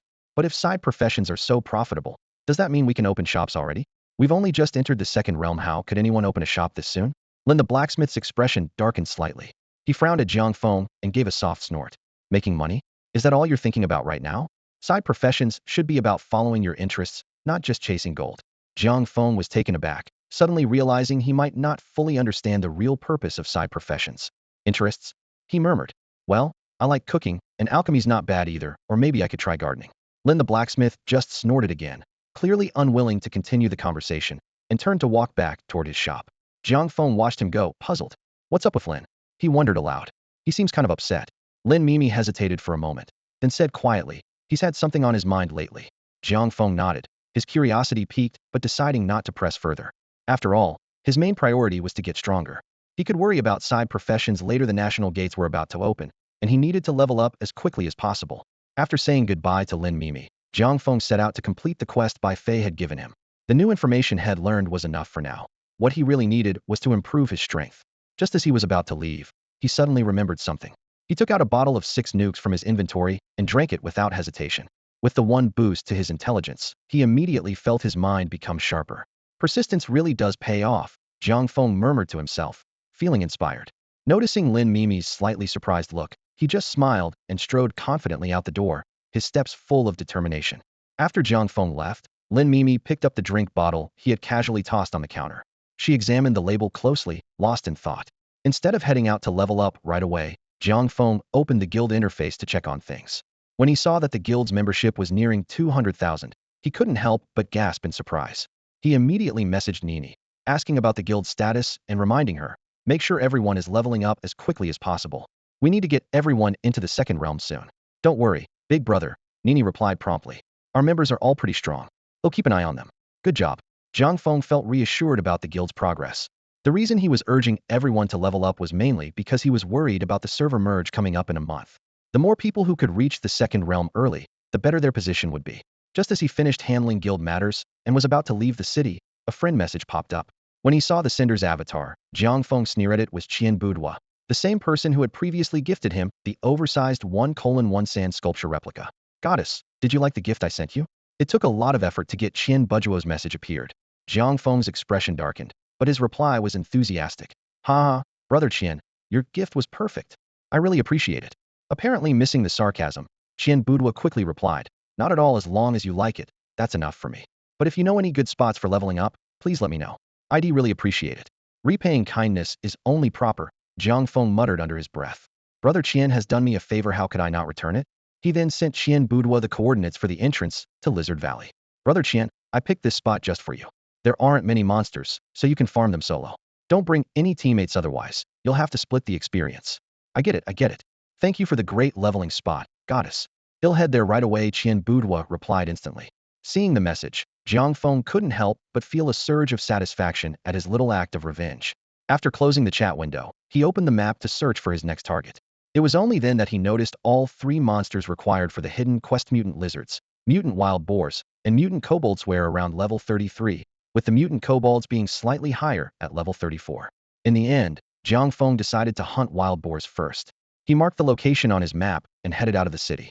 After leaving the town, Jiang Feng didn't follow the original path, since the areas where the mutant wild boars and mutant lizards lived were in different directions. He avoided several players grinding monsters on the outskirts and headed deeper into the territory, looking for stronger creatures. As he passed by, the players who saw him, especially when they noticed the title above his head, paused what they were doing, their eyes showing a hint of respect. That was Gushun, the legendary fool. Jiang Feng ignored them as always, his gaze calm as he glanced around before continuing on his way alone. As he ventured further in, the number of players around him dwindled. After all, not many could take on large groups of monsters at once. Only well-organized, powerful teams could manage that. Jiang Feng, of course, was the exception. Once he reached the deeper part of the map, there were no other players in sight. Instead, the area was filled with mutant wild boar warriors. These creatures had a dark, bluish-black hide that looked incredibly tough, their bodies resembling strong humanoids. They stood on 2 legs, with thick, muscular arms, wielding broad blades and wearing fierce expressions, their sharp tusks just visible. Jiang Feng didn't rush into battle. He walked to a relatively open area, took a moment to compose himself, then used his skill, bloodthirsty death coil, lure, pulling one of the mutant wild boar warriors toward him. As the boar warrior approached, Jiang Feng carefully observed its fighting style, preparing for a test battle. He wasn't looking to defeat the mutant wild boar warrior easily. Instead, he wanted to learn about its attack speed, defense, health, and abilities, information he would need for the fights ahead. As the wild boar warrior reached him, Jiang Feng raised his destruction sword and struck first, instantly triggering an armor-breaking effect. Watching the boar's health drop, he made a quick judgment. Its defense is higher than the mutant lizard warriors. He glanced at its health bar and noticed it had more HP than the lizard's head fought before. The mutant wild boar warrior was level 33, with 4,180 out of 4,500 HP. He then noticed the wild boar's stun effect had worn off, and a fierce light flashed in its eyes. Gripping its blade tightly, it swung at Jiang Feng with a powerful slash. Jiang Feng reacted quickly, dodging to the left with agility and avoiding the deadly blow. After the brief exchange, he quickly analyzed the situation. Its attack speed is slow, it has a lot of health, and its defense is higher, but I still need to confirm its attack power. He continued to maneuver around the mutant wild boar warrior, trading blows with his destruction sword. With each clash, Jiang Feng gained a better understanding of the creature's moves, attack patterns, and defensive abilities. Once he had fully grasped its rhythm and defenses, a faint smile appeared on his lips. He murmured, "Little boar, I've figured out your tricks. What's waiting for you now is death." At that moment, Jiang Feng was completely calm, his actions becoming even more decisive. His sword flashed again and again, each strike precise and relentless, gradually pushing the mutant wild boar warrior to the brink of defeat. As he spoke, Jiang Feng continued to dart swiftly around the mutated boar warrior, his movements as quick as the wind. He used the sword of destruction to strike with precision, landing blow after blow. Although the mutated boar warrior was completely overwhelmed and unable to fight back, Jiang Feng hadn't expected it to have such an annoying ability. If it couldn't win, it would simply run away. To make matters worse, it could also call for reinforcements. At that moment, Jiang Feng noticed the mutated boar warrior's health had dropped below 1,000, and a flash of panic appeared in its eyes. Suddenly, it swung its broadsword in a few desperate, ferocious slashes, then turned and fled without a second thought. Jiang Feng was caught off guard. This was the first time he'd seen something like this. Just as he was about to trap it with his spider silk, the situation suddenly took a dramatic turn. The mutated boar warrior ran clumsily, letting out a series of shrill howls, deep and urgent, almost like a distress signal. Oink. Snort. Oink. Snort. Before long, other mutated boar warriors from the surrounding area responded to the call, their eyes glowing with hostility as they fixed their gaze on Jiang Feng. The chorus of howls rose and fell, like a tidal wave of wild beasts crashing towards him. Jiang Feng felt his heart tighten as more and more mutated boar warriors gathered. The sword in his hand seemed to slice through the thickening air. Realizing he couldn't take them all heat in, he quickly decided to use his speed to his advantage and put some distance between himself and the horde. Swift dash. In an instant, Jiang Feng shot forward like a meteor, rapidly widening the gap between himself and the group of mutated boar warriors. Then, he unleashed his only area slow skill sandstorm technique. As a cloud of dust swept across the battlefield, the mutated boar warriors' movements slowed noticeably, the sand trapping their feet and making them sluggish. Seeing his plan come together, Jiang Feng allowed himself a slight smile. He had been waiting for this moment. With no more reservations, he unleashed a relentless assault with the Sword of Destruction, each swing stacking armor break effects. Armor break, level 1. Sword chi sweep. Armor break, level 2. Sword chi sweep. As time passed, Jiang Feng's sword chi surged like a torrent, sweeping through the ranks of mutated boar warriors. The howls gradually faded away, replaced by the crisp clash of blades. Finally, as the last mutated boar warrior collapsed, the battlefield fell silent once more.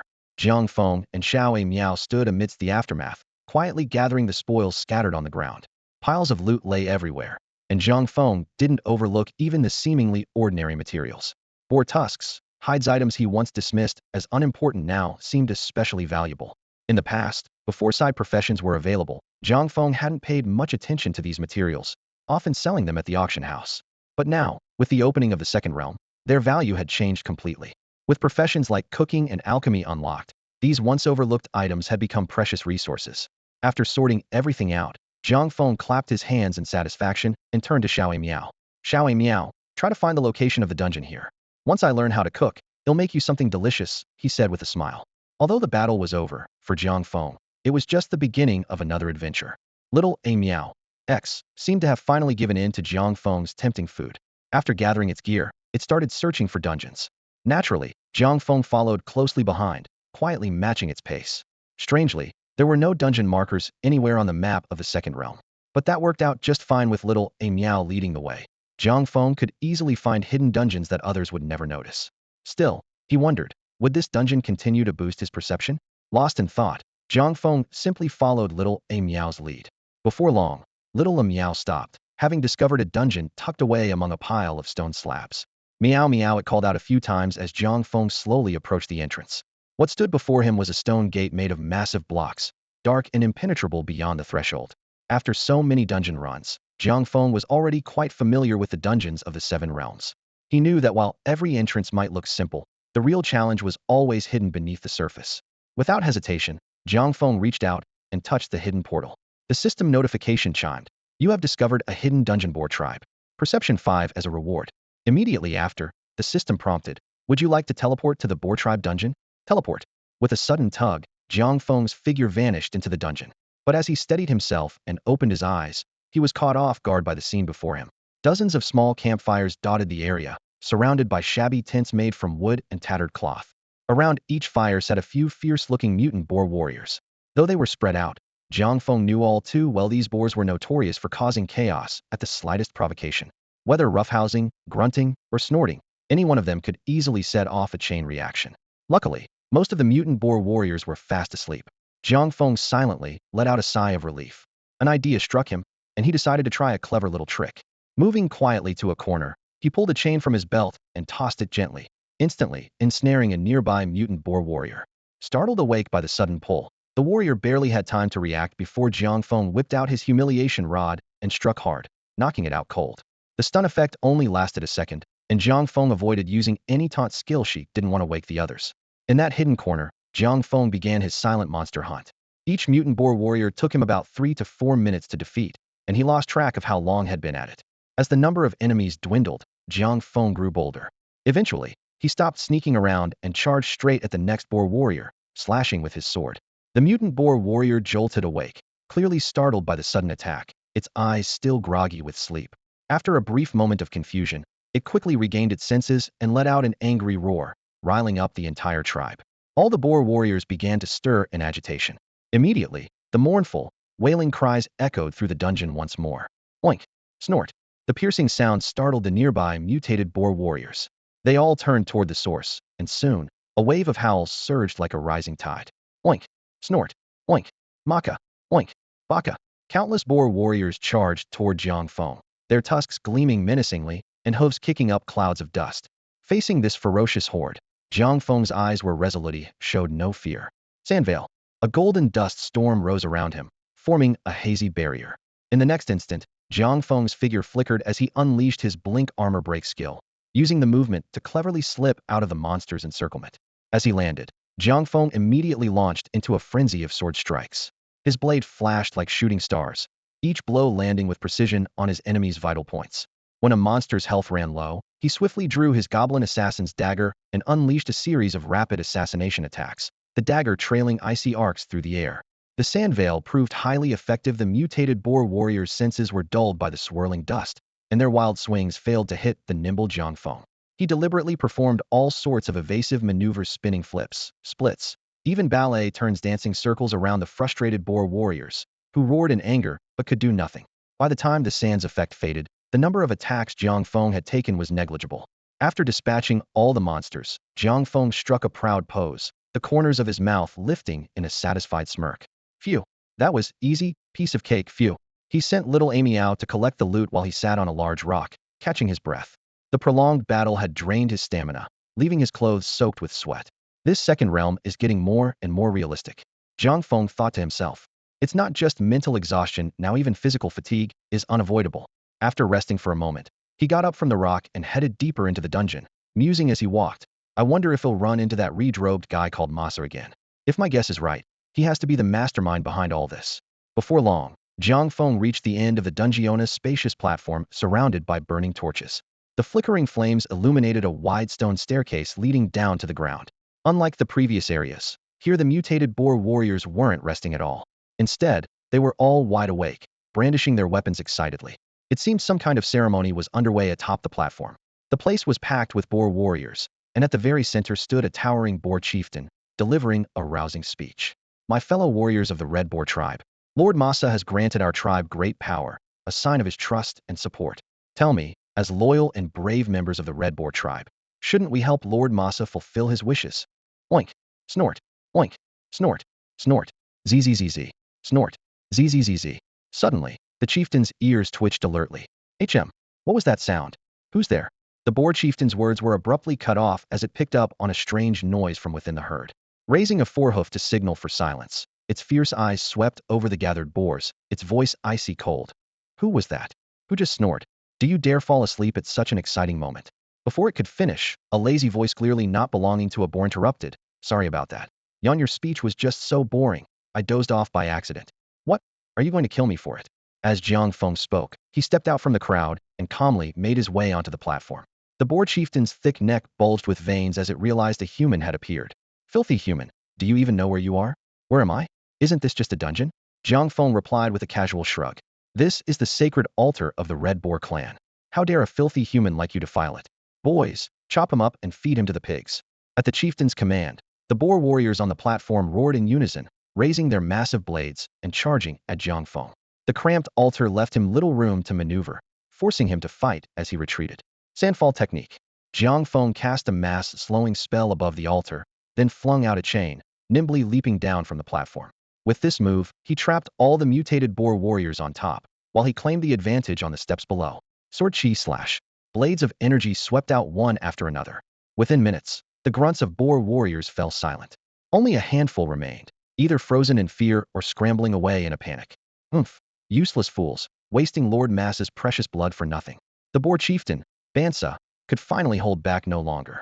With a cold snort, it strode down from the altar, wielding a long knife etched with ancient Paternoster weapon of obvious power. Filthy human, you dare disrupt Lord Mass's plans?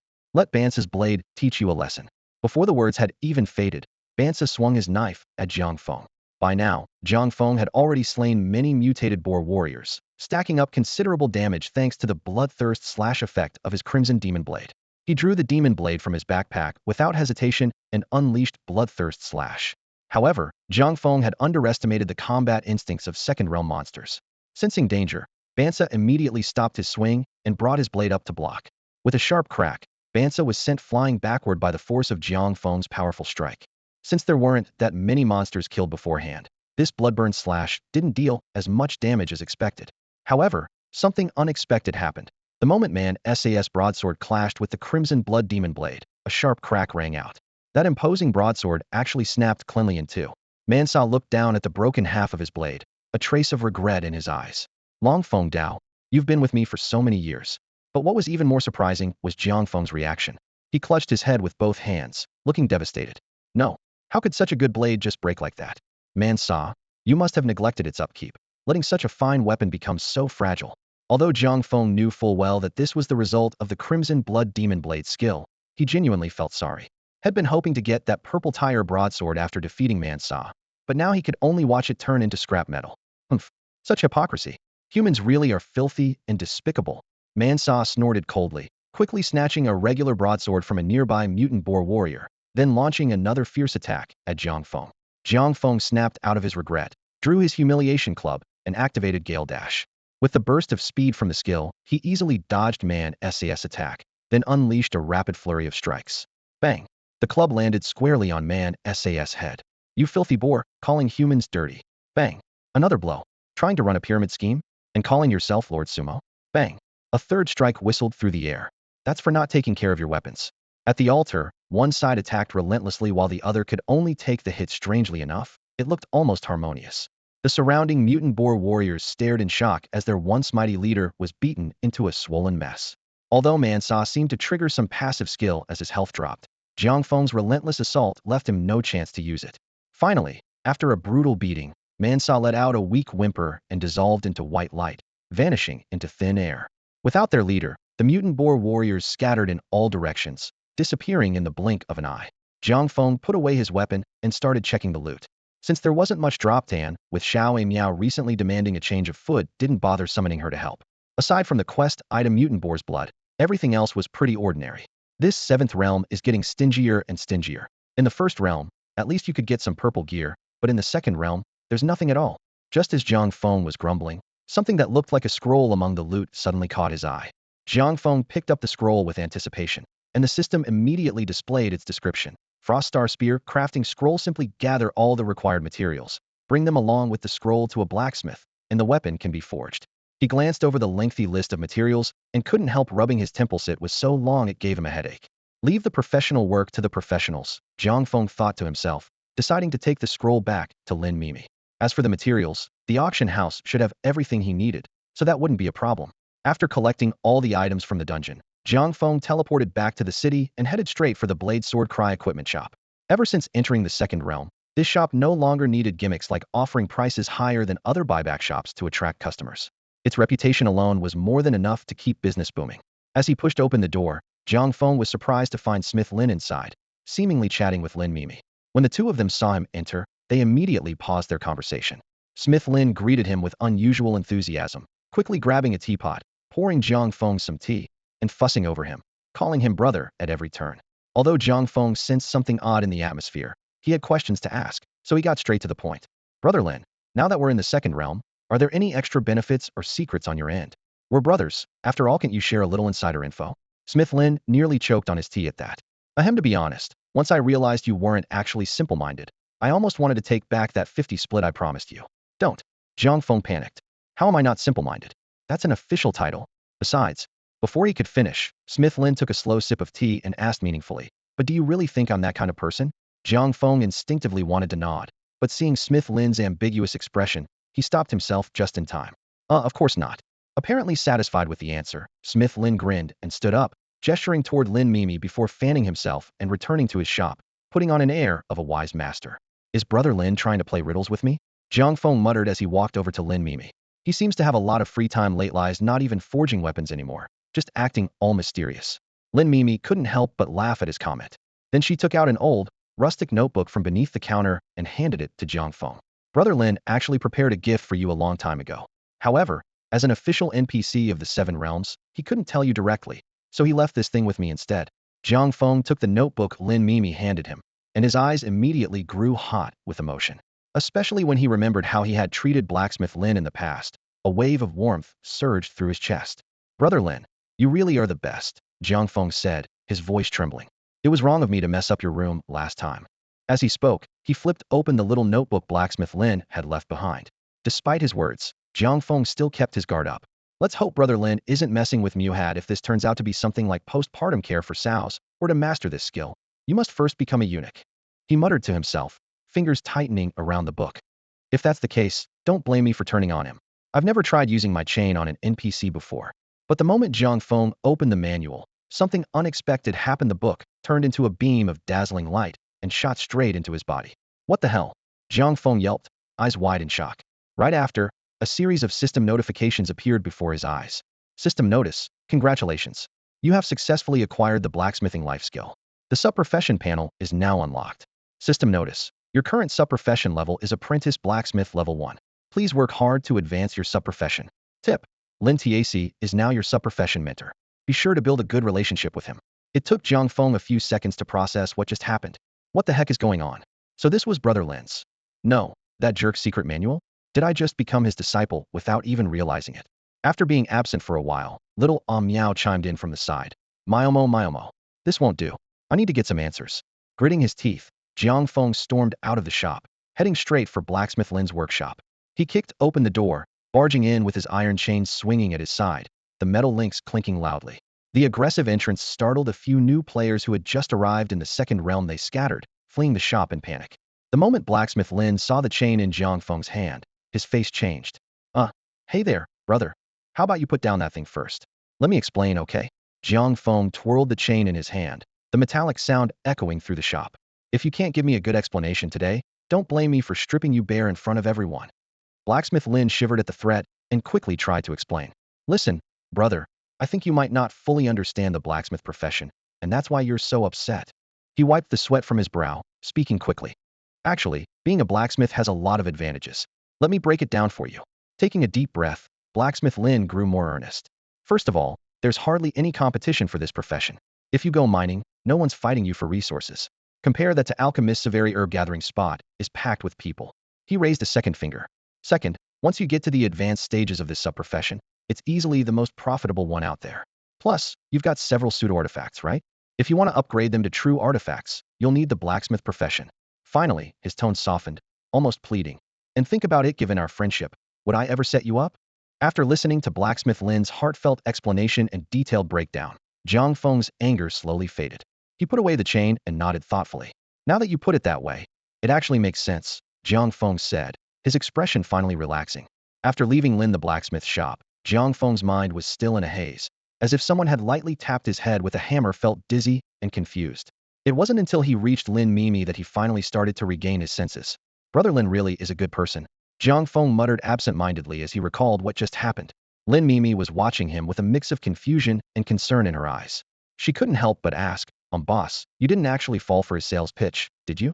After all, she was the one who handed Jiang Feng that little notebook in the first place. She felt a bit guilty now, thinking that if anything went wrong, she could at least help him recover some of his losses. Jiang Feng quickly waved his hands, his eyes darting around. Brother Lin really had my best interests at heart. How could you say he tricked me? He said the blacksmith profession has less competition. That's because nobody chooses it. Lin Mimi blurted out, as if it were obvious. Of course there's less competition.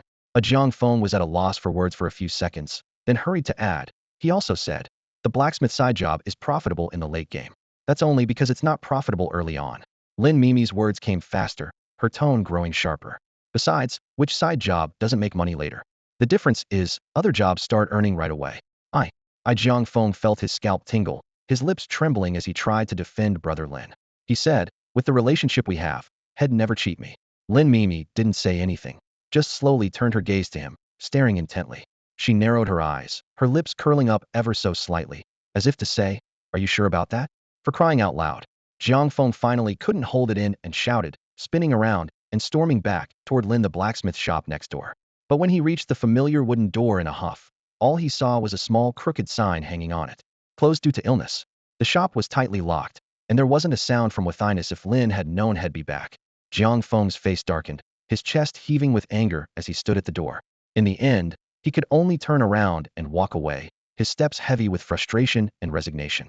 Back at his own shop, Jiang Feng looked at Lin Mimi in defeat, lowering his voice. That bastard even said blacksmiths can upgrade fake artifacts into real artifacts later on. Surely he wasn't lying about that part? Lin Mimi was caught off guard by the question, but answered honestly, boss, that part is actually true. But our shop's enhancement function can do that too. The little bit of hope that had just bloomed in Jiang Feng's heart was instantly doused by a bucket of cold water. Damn it. So this side job is basically useless? He slumped into a chair, his expression indescribable, a mix of confusion and regret in his eyes. Seeing this, Lin Mimi tried to comfort him with a few words, but something she said by accident suddenly gave Jiang Feng an idea. Wait a minute. He looked up, eyes shining with renewed excitement. Jiang Feng immediately opened his side job panel, quickly zeroing in on the equipment enhancement option. Upgrade fake artifact to real artifact, 10 success rate, 10%. Jiang Feng's heart skipped a beat, his pupils shrinking. Combined with my luck stat, doesn't that mean? At that thought, his gloom vanished, replaced by a wide grin. Just this one enhancement feature was enough to prove that choosing the blacksmith job was a match made in heaven for him. More importantly, if he sent his equipment to an ordinary shop to be reforged, he couldn't be sure if the world's mechanics would let his luck affect the success rate. But if he did it himself, there'd be no doubt. If he enhanced the equipment himself, his luck would definitely work. In other words, as long as he had enough materials, he could create real artifacts with his own hands. With this realization, Jiang Feng couldn't help but exclaim excitedly, "Turns out Brother Lin really didn't trick me. He really is my big brother." Lin Mimi stood nearby in silence for a moment, then suddenly remembered the bottle of brain booster drink Jiang Feng had left on the counter a few days ago. Watching Jiang Feng's face light up with excitement, she nodded thoughtfully. "I think I get it now." Suppressing the surge of inexplicable excitement in his chest, Jiang Feng tapped his finger, placing the sword of destruction onto the enhancement interface, eager to see what materials were required. But just then, a system notification popped up, blocking his operation. A system message appeared. Due to the blacksmith's low proficiency, the equipment enhancement feature is not yet available. Jiang Feng looked at the message, feeling a bit discouraged. All right, I guess I'll have to work on my proficiency first. With a sigh, he put away the sword of destruction and turned his attention to his inventory, pulling out the scroll for the Cold Star Spear. Hoping for a breakthrough, he tried to craft it, but another message popped up, leaving him disappointed. Missing required materials. Unable to craft. Jiang Feng let out a long sigh and opened the auction house interface to search for the necessary materials. Whetstones, fusion agents, cold iron. He bid on each material listed on the blueprint. Just as he was about to relax, his brow furrowed and he muttered, "There really are a lot of materials needed. I have no idea what half of these things are even for. But why can't I find cold iron?" He searched the auction house several times, but still came up empty-handed. Feeling increasingly puzzled, he turned to Lin Mimi, who was standing nearby. "Mimi, I managed to buy all the other materials, but I just can't find any cold iron. Do you know why?" Jiang Feng asked. Lin Mimi tilted her head and thought for a moment before answering. "Maybe there just aren't enough blacksmiths, so no one's mining, and cold iron isn't making its way to the auction house." Jiang Feng was momentarily speechless, staring at her in surprise. "So, there really are that few blacksmiths?"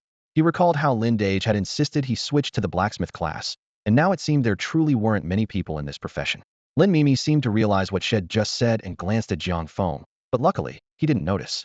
His attention was already back on the blacksmith's info page, where the sources of ore were clearly listed. Cold iron ore, a special or infused with mystical power. Source, cold iron mine. Drop rate, 10. Jiang Feng read quietly, deciding to search for cold iron ore himself. After all, the Cold Star Spear was his main goal right now. He withdrew the materials had purchased from his mailbox, opened his map, and marked the location of the cold iron mine. After saying goodbye to Lin Mimi, he decided to log off for a break before setting out. Jiang Feng finally arrived at the entrance to the cold iron mine. The area was remote and desolate, but there were still a few wild monsters lingering outside the cave. He easily dispatched several mutant lizard warriors and stepped inside. The cave was eerily quiet. Aside from Jiang Feng, there were hardly any other players around. Surprised by the emptiness, he glanced around and spotted a lone player deep in the mine, busily digging for ore. The player seemed a bit isolated. When he noticed Jiang Feng approaching, he paused his work and greeted him. "Hey, man, are you a blacksmith too?" the miner asked, a hint of curiosity in his eyes. Jiang Feng smiled and replied, "Yeah. Are you also here for cold iron ore?" The miner let out a sigh, shook his head, and gave a wry smile. "Don't get me started. I was so enthusiastic when I picked blacksmith at first, but now I'm starting to regret it." Jiang Feng gradually learned more about the background of the player known as the Mining Warrior.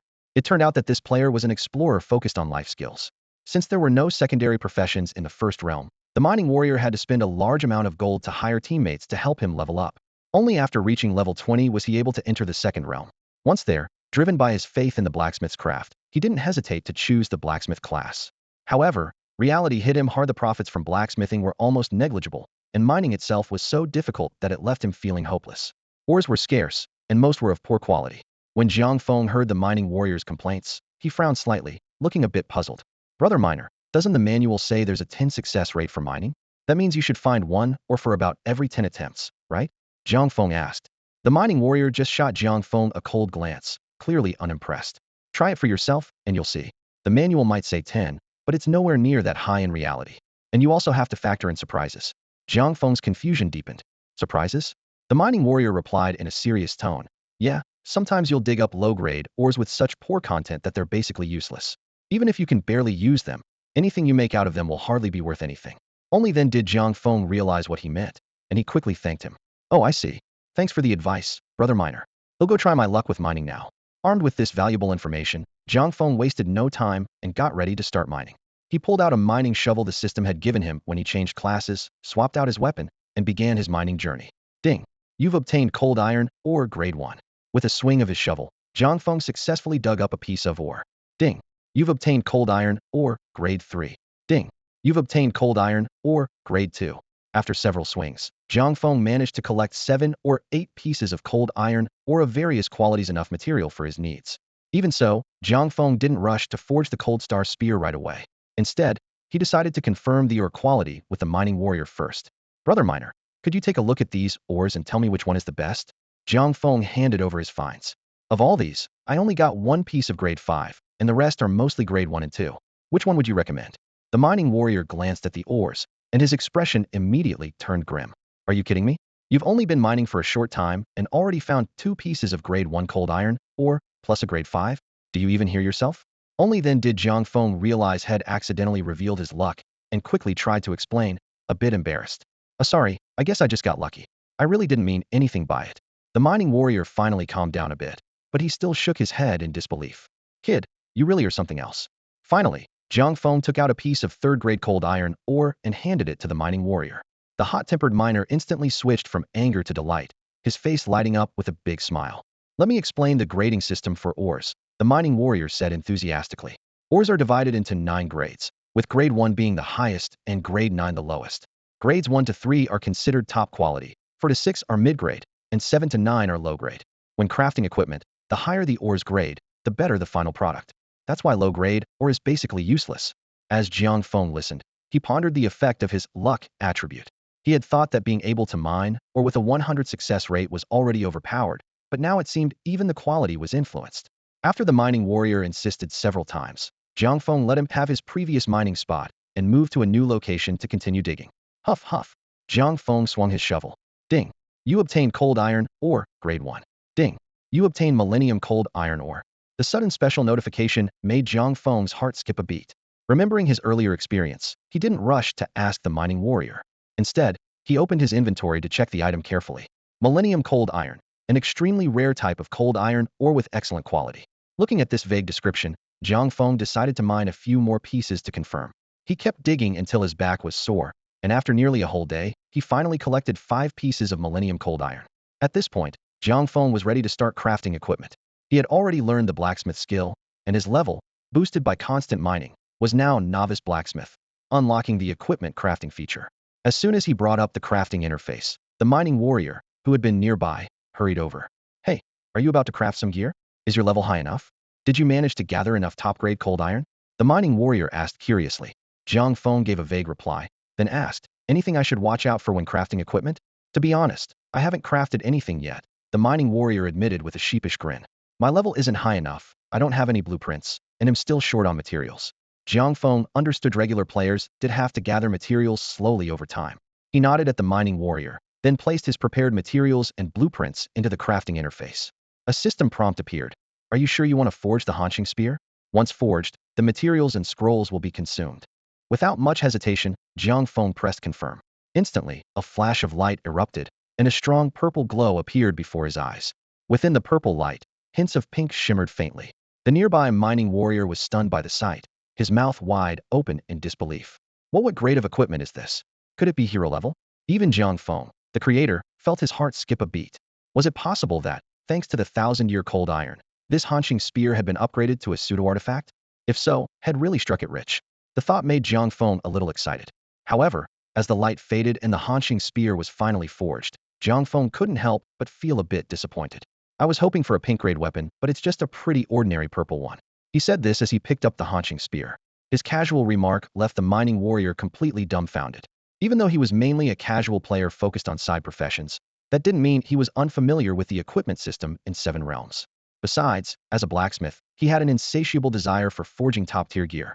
So when he heard Jiang Feng call the purple-grade spear pretty ordinary, he couldn't help but feel a surge of irritation, wanting to mock this arrogant player beside him. But before he could say anything, Jiang Feng's next actions left him utterly speechless. Jiang Feng gave the haunching spear a few light swings, then took out several more weapons from his inventory and laid them out for comparison. The mining warrior was immediately shocked, especially by a blood-red longsword and an exceptionally sharp, regal-looking longsword. It was obvious at a glance that these were no ordinary weapons. Although the mining warrior couldn't check the stats of these weapons, his instincts as a blacksmith told him that their quality was at least on par with the newly forged haunching spear. Except for one wooden staff. No, that couldn't be right. Considering this player's collection, none of which were common gear, this wooden staff clearly wasn't as simple as it looked. Still, the shocks Jiang Feng had delivered so far were enough to keep the mining warrior silent, too overwhelmed to speak. Meanwhile, Jiang Feng was busy comparing the stats of each weapon. Haunching spear. Grade. Rare. Supreme. Attributes: physical attack 60, strength 25, agility 15. Skill: frost star point. After activation, thrusts at a single target in front, dealing 250 attack damage and inflicting cripple, reducing attack and movement speed for 5 seconds. On hit, enables the skill Dragon's Tail Sweep. Cooldown: 20 seconds. Mana cost: 100 MP. Divine Dragon's Tail. Jiang Feng gripped his spear tightly and swung it with force, sending a fierce wave of energy swirling around him. This skill not only knocks back all nearby enemies and slows their movement, but also deals 250 damage to every target in range. Only those struck by a single cold star are immune to this sweeping attack. The powerful move has a 20-second cooldown and costs 100 mana points. Jiang Feng glanced down at the cold star spear in his hand, frowning slightly. According to the equipment system in the Seven Realms, weapons above rare purple grade should be pseudo-divine pink grade. Yet this weapon was labeled as rare, supreme, an unusual classification. Could this be because it was forged from millennium-old cold iron? After a careful comparison, he realized that both the base stats and the dual skills of the Cold Star Spear far exceeded those of ordinary purple gear. With that in mind, Jiang Feng decided not to dwell on the weapon's unique ranking. As long as it worked, that was enough for him. A half-day of mining had yielded not just materials, but a significant improvement in Jiang Feng's blacksmithing secondary profession. Perhaps thanks to his exceptional luck, had advanced from apprentice to regular blacksmith in less than a day. Through this upgrade, Jiang Feng gained a deeper understanding of the blacksmith profession. There were 5 tiers: apprentice, regular, skilled, master, and divine blacksmith. To upgrade a pseudo-divine weapon to a true divine artifact, not only were special materials required, but the blacksmith also needed to be at least at the master level. The equipment fusion feature only unlocked at the skilled blacksmith rank. The Seven Realms secondary profession system had its own unique charm.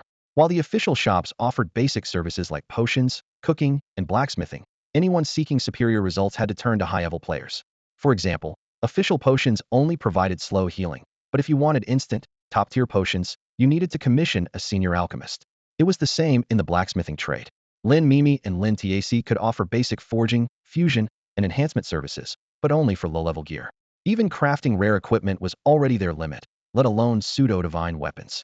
This explained why Blacksmith Lin said the profession could be highly lucrative in the late game, despite the rarity of opportunities to forge pseudo-divine items.